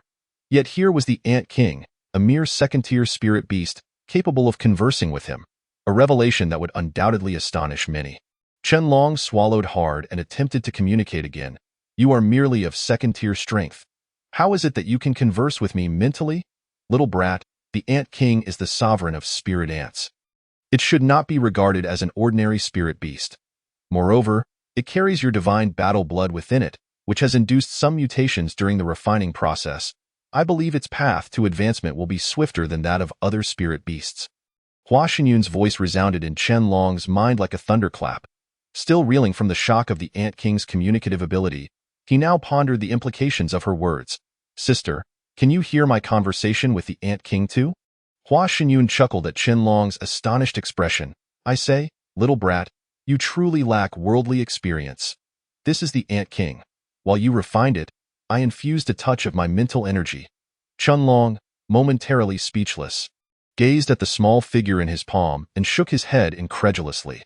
His sister placed significant value on the Ant King, having unilaterally merged her mental energy without consulting him first. "Sister," a hoarse voice continued, sending an inexplicable chill down Qianlong's spine. "I, in contrast." Hua Xinyun burst into delighted laughter, responding affirmatively before addressing Qianlong. "Little brat, I must say, this Ant King is smarter than you." It knows to call me sister. Qianlong shuddered, recalling the first time he had addressed Hua Xinyun as his master, rolling his eyes in exasperation. Nonetheless, the Ant King indeed exhibited remarkable intelligence, despite being merely a second-tier spirit beast. It already knew how to curry favor with Hua Xinyun. Looking at the Ant King, which was no larger than his palm, Qianlong smiled and extended his hand. The Ant King climbed up to his wrist. After moving his wrist a few times without any discomfort, Qianlong nodded in satisfaction and pushed open the door to exit. The recent battles had made Qianlong acutely aware of his insufficient mastery of spirit techniques. His proficiency in the cascading wave kick was merely a mid-level yellow-tier technique, hardly effective in combat. The only techniques truly at his disposal were the Wind Mastery Palm and the Coiling Serpent Chain. Moreover, the mid-level mysterious tier technique he had obtained from Wan Qin would prove ineffective unless he fused it with the blood of a leopard-type spirit beast. Therefore, before heading to Miaoyan City, Qianlong intended to hone this technique, with the primary goal of seeking a leopard-type spirit beast to acquire its blood and integrate it into his own being. After confiding with Xueming, Qianlong made his way towards the open expanse ahead. After running for half a day, he finally halted, and with a casual gesture, the Ant King's petite form transformed into a streak of light, landing on a patch of ground before Qianlong. Ant King, summon all the spirit ants in this area. Understanding the intentions of Qianlong, the Ant Emperor spun around a few times before emitting subtle waves of spiritual energy from its pair of antennae. In a mere moment, the dusky earth began to tremble. The ground not far from Qianlong swiftly sank at an observable rate, with quicksand resembling ocean waves making not a sound. Spiritual ants gradually emerged from the depression, instantly covering the area. Observing the 1,000-meter radius filled with those ink-like spiritual ants, Qianlong nodded in satisfaction and instructed the Ant Emperor, let them disperse and seek news of leopard-type spiritual beasts. The Ant Emperor's antennae quivered slightly, and the spiritual ants, as if receiving a command, rushed underground in a flurry, scattering away. The previously covered terrain once again revealed its dusky hue, gently stroking the Ant Emperor's back with his finger. The little creature excitedly climbed around Qianlong's fingertip. Qianlong, watching with delight, remarked, calling you Ant Emperor doesn't quite suit you. How about I give you a name? The Ant Emperor halted its climbing and, with a furrowed brow and a conflicted expression, replied, Master, my sister has already named me, Long Qin. Upon hearing this name, Qianlong nearly spat out a mouthful of old blood. He buried his hands in his hair and rubbed it in frustration, ultimately conceding to the pressure from Hua Xinyun, silently muttering a few phrases in his heart. What, little rascal, do you have an issue with the name your sister gave you? Embarrassed, Qianlong chuckled awkwardly and shook his head. Looking at the Ant Emperor's crystalline form, he could only sigh in truth. It mattered little what it was called. However, despite his thoughts, uttering the name still felt somewhat awkward. Long Qin, Master. Qianlong slapped his own face in resignation, squatting down to face the Ant Emperor, saying, from now on, you shall call me Big Brother. Yes, Big Brother. Hearing the Ant Emperor's slightly hoarse voice, he stood up with satisfaction, while Hua Xinyun couldn't resist teasing him inwardly. Qianlong rolled his eyes in annoyance, and after a moment, a dark silhouette emerged from the ground. Qianlong narrowed his eyes, and the Ant Emperor leaped onto his wrist, whispering, Big Brother, 10 miles north from here. There is a third-tier spiritual beast, the Sky Leopard, which is on the brink of evolving to the fourth tier. Qianlong raised his gaze to the north and murmured, a third-tier spiritual beast on the verge of evolving to the fourth tier. Little rascal, being able to evolve to the fourth tier indicates it has at least reached the level of a 9th-rank spiritual master. And no wonder, I didn't sense any particularly strong spiritual energy. It turns out it's in the process of evolution. During this period of unsuccessful evolution, it must be extraordinarily weak. If I merely wish to acquire a drop of its blood, it may not be impossible. Only after Hua Xinyun spoke did Qianlong's expression turn serious. If it were an ordinary third-tier spiritual beast, he feared it would be dead under the pressure before he could even act. With a powerful stomp, a wave of spiritual energy surged from his feet, stirring up a cloud of dust, as Qianlong darted toward the north like a shooting star. Before him lay a rugged terrain, reminiscent of the environment he encountered upon entering this trial space. In the depths of the ravines, there were bottomless abysses, and wisps of spiritual energy coalesced into mist, swirling around the stone formations. Qianlong halted, sensing the surroundings, but found no dense spiritual energy present, prompting him to furrow his brow. A cacophony of noise erupted ahead, where explosions sent forth billowing green smoke. Having seen much, Hua Xinyun, upon sensing the green mist, spoke in a somber tone, "This smoke is soul-distracting mist. It seems you are not the only one with designs on the sky leopard." Qianlong snorted coldly, and as he drew closer, he finally discerned the sky leopard concealed behind several massive rock formations. Its body shimmered with purple points of spiritual energy, pulsating with waves of power, yet it lay instead of standing among the stones. The sky leopard was already subtly affected by the green smoke, breathing heavily, yet it stood on the verge of a breakthrough. If it were to halt its evolution now, it would forever remain a third-tier spiritual beast. As a high-ranking third-tier spiritual beast, the sky leopard possessed a modicum of intelligence. Faced with its current predicament, it resolutely chose to force a breakthrough, and Qianlong waited for the precise moment of its evolution, hoping to procure a drop of its blood, thus fulfilling his objective. However, the influence of the green smoke rendered its breakthrough excruciatingly slow. Following the drift of the mist, several figures emerged, the strongest among them at approximately the 8th rank. Upon spotting one figure, Qianlong momentarily lost his composure. Lei Tong? His eyes sharpened, a strange nuance crossing his features. Indeed, it was a remarkable coincidence that the first two familiar faces he encountered in this trial space were both from Fengyun City. What puzzled Qianlong further were the two individuals beside Lei Tong, both possessing 8th rank spiritual strength, yet fawning over Lei Tong. Could they be subordinates of the Lei family? A flicker of doubt crossed Qianlong's mind. But soon his expression darkened, recalling Lei Tong's ostentatious demeanor at the apothecary, a surge of killing intent rising within him. Standing atop a fragment of rock, Lei Tong surveyed the sky leopard on the brink of a breakthrough, coldly licking his lips, exuding an air of chilling malevolence. Did these three truly believe that with the soul-distracting mist, they could subdue the sky leopard? Just as Qianlong pondered, one of the figures beside Lei Tong bowed slightly. Addressing him, "Young Master Lei, the beast has begun to slow due to the mist. Should we strike now or wait for its breakthrough?" Chapter 57. Snatching from the leopard's mouth, Lei Tong's eyes narrowed as he chuckled. "No need to rush. With this soul-distracting mist, that beast will certainly be unable to break through. Once it attempts to evolve, there will be a period of significant energy drop. We shall act at that moment to seize the Bailuo grass beside it." "Understood," the individual replied, returning behind Lei Tong, their countenance radiating an air of inevitable success. Qianlong smiled gently, glancing sideways at the sky leopard, realizing that Lei Tong and his companions were after the precious treasure beside the sky leopard. However, now that he was aware of it, it naturally became his target. "Little rascal, if that is indeed Bailuo grass, it must be obtained at all costs," Hua Xinyun asserted firmly. Qianlong nodded in agreement. How could he let such a valuable item slip away? "Little rascal, you seem unaware of the significance of Bailuo grass. If you wish to subdue the heavenly spirit crystal in the future, you will certainly need Bailuo grass to concoct elixirs." Hua Xinyun's words struck Qianlong like a thunderclap. The heavenly spirit crystal, a treasure birthed by the heavens, was something he had longed for in his dreams.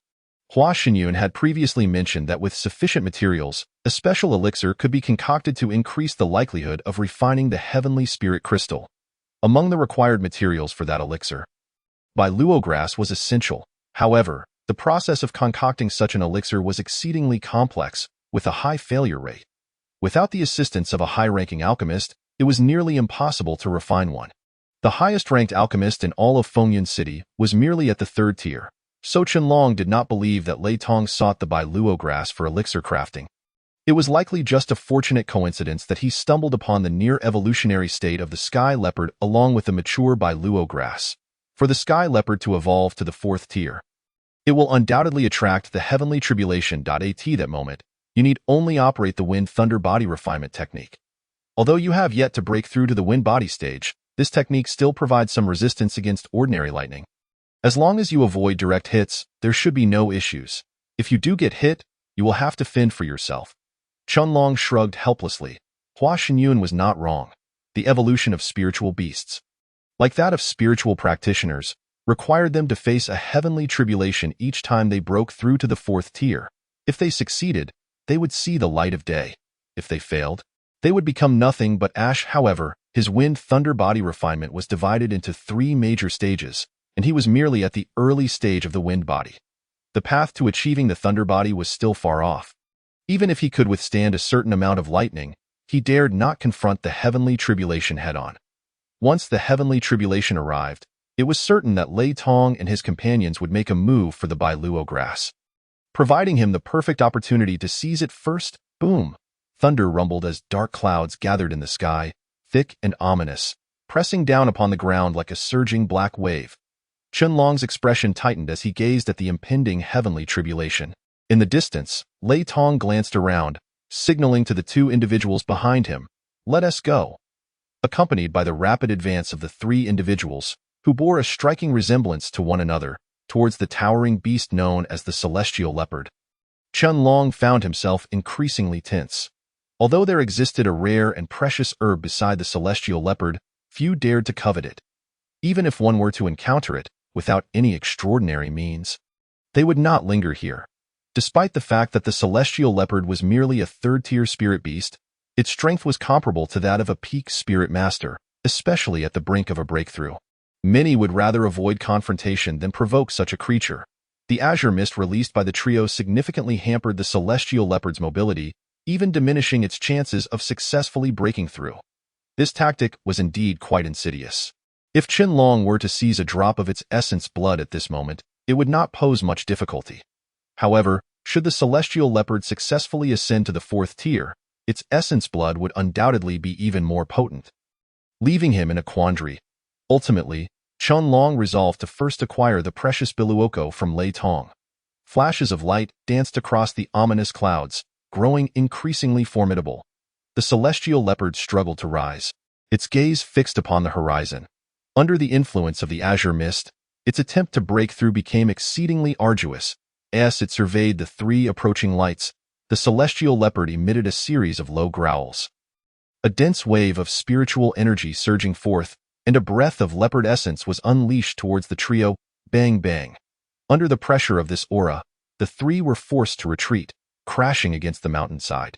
Qianlong, lips pressed tightly together, observed the impending thunderous tribulation descending from the sky. In an instant, the Celestial Leopard's spiritual energy plummeted, its emerald eyes now filled with fear. It had little time to focus on the trio. Letting out a few deep roars that seemed lifeless amidst the thunderous claps, he sensed the dwindling spiritual energy within the Celestial Leopard. A peculiar yellow lightning crackled beneath Lei Tong's feet, producing sharp, tearing sounds in the air. With a forceful push, Lei Tong's footing shattered the stones beneath him into dust. Qianlong's eyes flickered with intrigue. He recalled Lu Shang mentioning that the Wind and Cloud 5 families were particularly adept at their family's inherited movement techniques. Witnessing Lei Tong's lightning speed stirred his desire. Licking his lips, Qianlong yearned greatly for that movement technique. Previously, during the auction, he had relinquished a scroll of spiritual techniques to the Lu family. If he could obtain this technique from Lei Tong, Qianlong bent low and shot forward like a meteor, pursuing the trio. Clearly, Lei Tong's speed surpassed his own. With a gentle tap on his spatial ring, the Qian Kuan mirror appeared in the palm of his hand, shimmering with starlight, and as the mirror emerged, it seemed to agitate the spiritual energy of the surrounding world. Feeling the sudden shift in the atmosphere, the Celestial Leopard turned its gaze from the horizon to Qianlong, or more precisely, to the Qian Kuan mirror in his grasp. Lei Tong and his companions halted, staring at Qianlong, who was advancing from behind. "Who are you to dare steal from me?" Lei Tong bellowed, anger rising in his chest as he noticed Qianlong's unwavering focus on the Biluoko. The other 2 spread out, forming a triangular formation to encircle the motionless Qianlong. Observing the furious Lei Tong, Qianlong crossed his arms and replied nonchalantly, "Young Master Lei Tong seems to have quite a short memory." These words, laced with a hint of mockery, reached Lei Tong's ears, prompting him to frown in contemplation. After a moment, he coldly chuckled. "You are the one who embarrassed me earlier at the herb shop." Qianlong clapped his hands in mock approval, nodding sarcastically. Lei Tong signaled to the 2 beside him, stating, "Kid, once I secure that Biluoko, I'll settle the score with you." You too, keep an eye on him. Without looking back, Lei Tong leaped towards the celestial leopard, reaching for the coveted Biluoko. However, the spirit beast was no ordinary creature. It stomped its foot on the rocky ground, causing Lei Tong to be flung away like a fallen leaf, spewing blood in fright as he stared at the weakened celestial leopard. This is impossible. His original plan had anticipated that the celestial leopard, nearing a breakthrough, would not exhibit much movement and would temporarily lose spiritual energy, significantly weakening its power. Yet, it became evident that despite its reduced strength, obtaining the Biluoko, which it had safeguarded for countless years, would not be a simple task. Seeing Lei Tong injured, the other two cast a glance at Qinlong, who remained nonchalant with a smirk on his face. Before one gritted his teeth and rushed to support Lei Tong. Shoving the man's hand away, Lei Tong coughed up blood while the celestial leopard continued to emit a series of roars towards the heavens. The lightning above grew increasingly fierce, as if about to rend the earth asunder at any moment. Qinlong shook his head, gazing at the darkening sky. The impending thunderous tribulation would soon descend. Initially, he had thought Lei Tong might acquire the Biluoko, allowing him to seize an opportunity for himself. After all, he preferred to snatch it from Lei Tong rather than confront the spirit beast directly. Lei Tong, who had exuded an air of invincibility, was now bleeding before even laying a hand on the Biluoko, and with the tribulation approaching, Qinlong had no time for further contemplation. He flipped the Qian Kuan mirror in his hand, causing a torrent of dense spiritual energy to surge forth like a flowing stream. Lei Tong narrowed his eyes, astonishment evident as he beheld the mirror in Qinlong's grasp, a spiritual treasure. He exclaimed as his exclamation echoed. Lei Tong shifted his focus entirely to the Qian Kuan mirror, and the other two also fixed their gaze upon it, momentarily transfixed. Then, in a flash, they surged towards Qinlong. Though they were unaware of the mirror's rank, its overwhelming ability to absorb spiritual energy from the heavens indicated it was no ordinary artifact.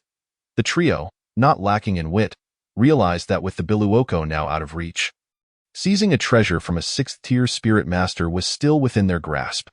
Haha, if we take him down, this treasure is worth just as much as the Biluoko. If we can obtain it, our trip here won't be in vain. The Qian Kuan mirror continued its voracious consumption of the surrounding spiritual energy, waves of force radiating from its surface, the mirror appearing as though it were ablaze with ethereal flames. With a sharp crack, Qinlong gripped the Qian Kuan mirror and swung it towards Lei Tong. A beam of spiritual energy shooting forth from the illusory surface, disintegrating a massive rock beside Lei Tong into dust. With his brow furrowed, Lei Tong executed a series of bizarre movements, quickly appearing before Qinlong, a sinister smile creeping across his face as he lunged forward, attempting to grip Qinlong's throat. However, just as Lei Tong's fingers were about to make contact, a surge of mental energy erupted violently from his inner core, causing Lei Tong to momentarily freeze. Seizing the opportunity, Qinlong struck, channeling a torrent of spiritual energy that slammed into Lei Tong's chest. Chapter 58. The approaching thunder tribulation. With Lei Tong's blood spilling forth, the other two bore fierce expressions, their spiritual energy manifesting in waves as they instantly elevated their momentum to its peak. One figure caught the launched Lei Tong while the other charged straight at Qinlong, exuding a murderous intent. This individual, though possessing 8-tier strength, lacked Lei Tong's peculiar agility. His speed, only marginally faster than Qinlong's, did not intimidate Qinlong in the slightest. Armed with the Qian Kuan mirror, he summoned countless beams of spiritual energy that filled the darkened sky. Under the onslaught of these spiritual energy beams, the assailant was forced to retreat in mere moments. The mountains were rent asunder by the chaotic energy, rocks exploding into a storm of debris. As Qinlong manipulated the beams, their range constricted, enclosing the three within. The assailant, unwilling to concede, pressed his lips together in frustration and unleashed several brutal spiritual techniques, but upon contact with the beams, they were instantly rebounded, stirring up tumultuous waves. Lei Tong, steadying his internal energy and blood, darted through the gaps like a bolt of lightning. Bang! Observing this, Qinlong again swung the Qian Kuan mirror, the beams tightening around the trio. Lei Tong's body collided forcefully with one of the beams, sending him crashing back towards the other two. One of them, peering through the beams, called out, "Brother, we are from the Lei family of Fengyun City. We acted recklessly earlier. Please retract this item," and we will willingly abandon our claim to the Biluoko." Hearing their weakened plea, Qianlong merely scoffed, "Fools! The Biluoko was mine to begin with. If you wish to leave, you must leave something behind to buy your lives." His emotionless words sent shivers down the spines of Lei Tong and his companions. Having always been the one to intimidate others in Fengyun City, they had never experienced being threatened themselves. This ignited a surge of fury within Lei Tong, but under pressure, he gritted his teeth and conceded. "Fine, as long as you let us go, I will certainly provide something satisfactory." Haha, young Master Lei Tong truly possesses cunning strategies. Regrettably, the situation demands that you present something satisfactory to me. Otherwise, Qianlong casually waved the Qinkuan mirror, causing the once still beams of light to stir once more, kicking up clouds of dust from the ground. "Very well. Here in my possession is a second-tier elixir, the spirit-breaking pill." Qianlong sighed lightly. He had an abundance of spirit-breaking pills, at least tens of thousands on him. Although these pills were quite old and their efficacy diminished, with the flower goddess by his side, he truly did not covet this second-tier elixir. It appears that young Master Lei Tong's heart is not sincere. Though a second-tier elixir is indeed valuable, it cannot buy your life. Lei Tong's face twitched. This second-tier elixir was one of his more expensive possessions. And in Fengyun City, it was an item that everyone would scramble to acquire. Qianlong's blatant extortion stirred the blood within him once again. The two individuals accompanying Lei Tong exchanged glances, leaning closer to him and whispering, "Young Master Lei Tong, if we can just delay a little longer, the thunder of heaven and earth will strike down. With this beam of light as a cage, it can protect us from the impending thunder calamity, while that kid, utterly reliant on nothing, may very well be reduced to ash." Lei Tong narrowed his eyes slightly, excitement bubbling within him as he clapped his hands softly, murmuring, "So, we ought to thank that kid, then, for allowing this cage to shield us from the thunder calamity." Seeing the two nod seriously, a glint of malice flickered in Lei Tong's eyes, but he quickly suppressed it and turned to Qianlong outside the beam of light, saying, "This is already the most valuable item I possess. If it does not meet your satisfaction, I am at a loss." Qianlong let out a cold snort, glancing up at the impending thunder calamity. The towering leopard was now entirely enveloped in spiritual energy, resembling a cocoon of light.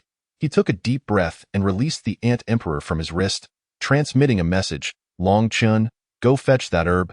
Understanding Qianlong's command, the Ant Emperor, with its snow-white form, flashed to the front of the Biluoko.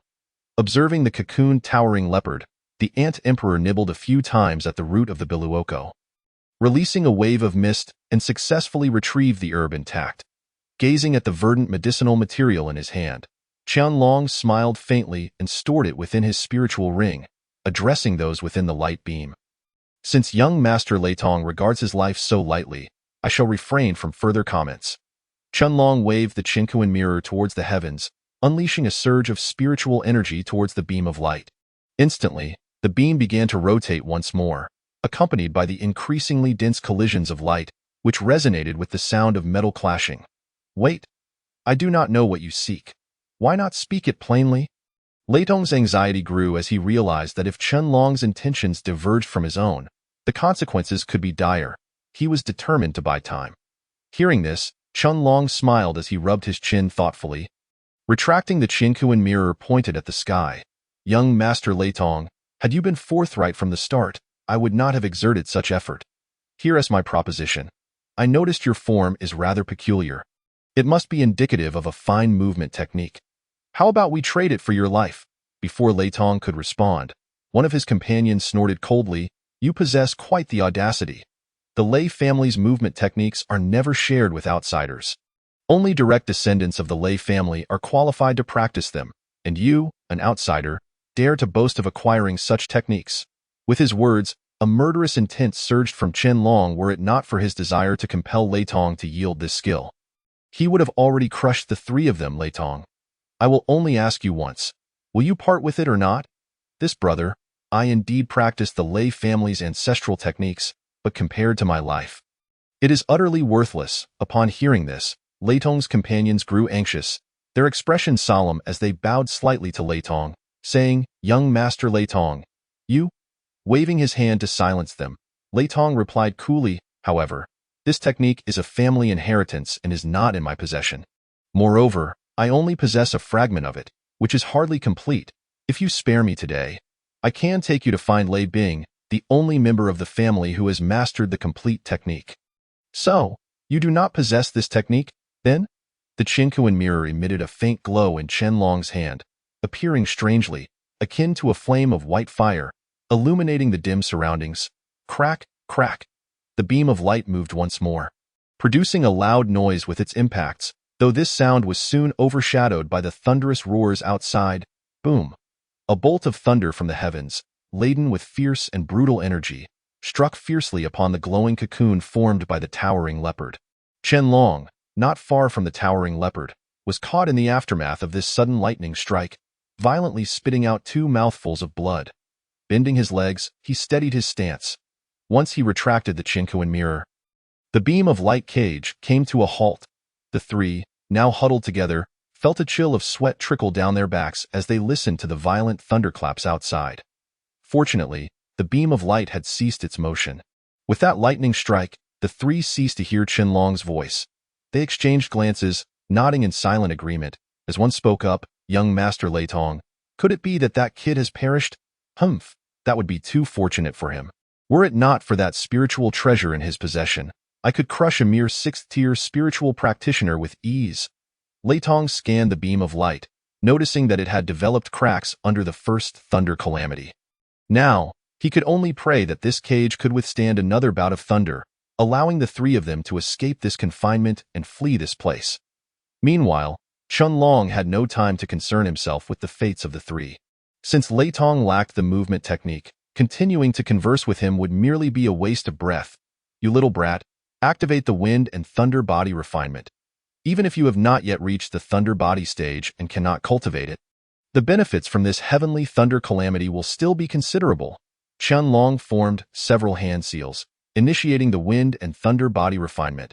In a moment, a layer of turbulent winds enveloped his body, amplifying the flow of spiritual energy, and a rich wave of spiritual energy radiated from him.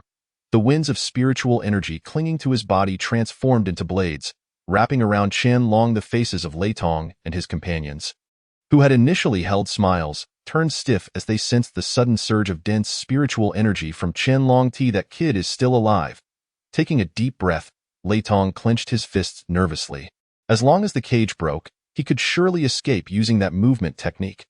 However, Qianlong's survival amidst the thunder indicated that he must possess something extraordinary. As the saying goes, people die for wealth, birds die for food, and Lei Tong was no exception. "Lei Yao, Lei Ding, when the second wave of thunder calamity descends, we will break this cage and rush outside. As long as we work together, we can surely subdue that kid and seize his belongings. Young Master Lei Tong, you have acted independently from the Lei family's ranks.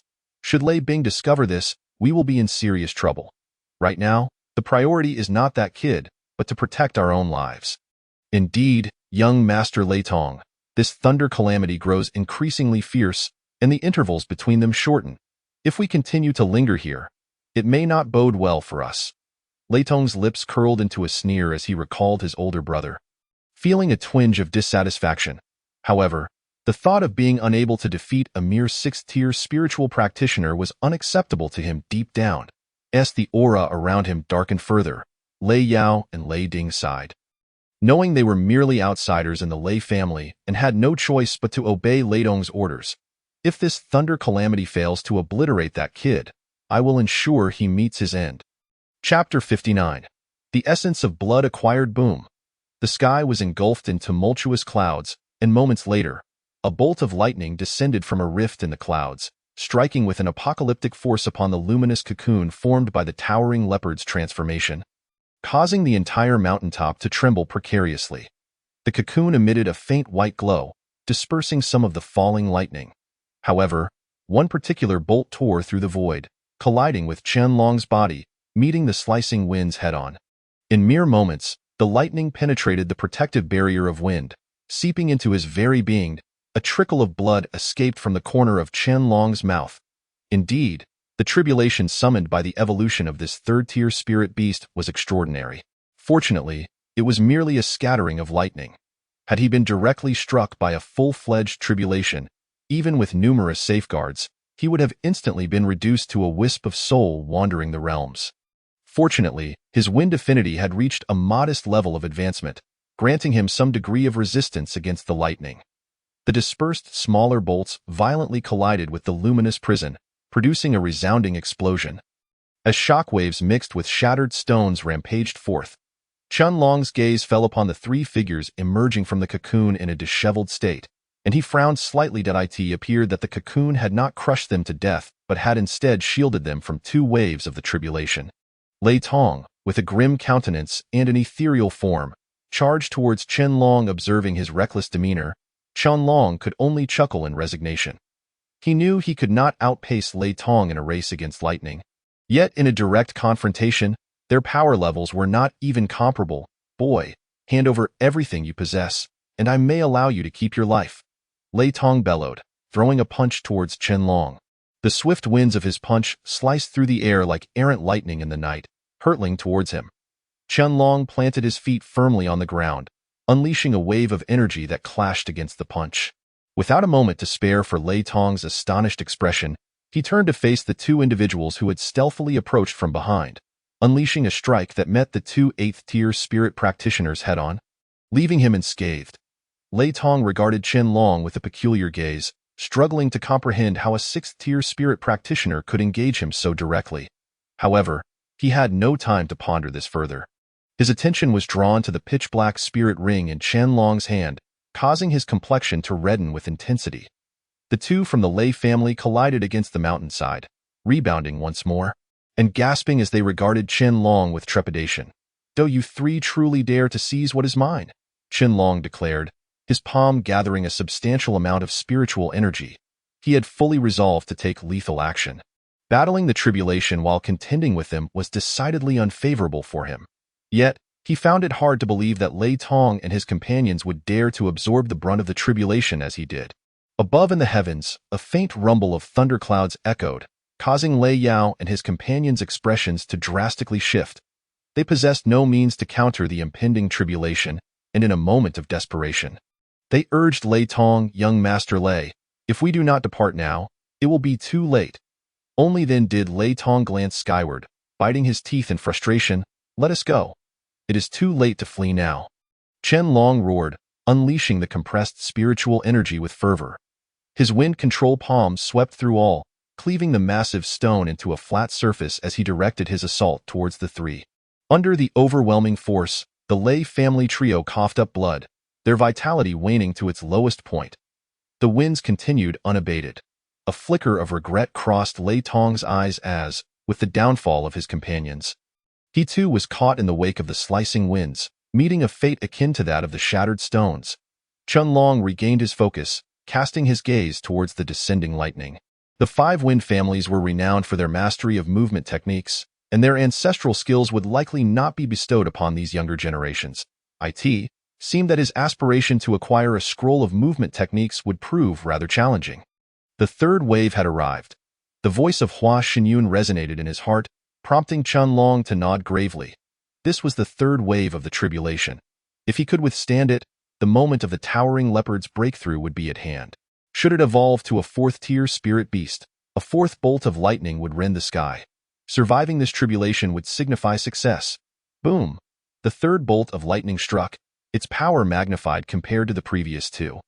And Qianlong, who had managed to endure the earlier waves, suddenly coughed up several mouthfuls of blood under this onslaught. Qianlong's eyes were fixed on the heavens as he consumed the last of his gathering spirit pills.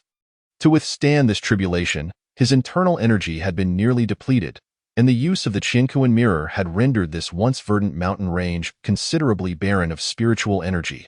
As the pill took effect, a refreshing sensation coursed through him, spreading throughout his body and flowing along his meridians, condensing within his energy core. Sensing the replenished energy within, he finally felt a surge of satisfaction as he focused his spirit on the stormy skies above.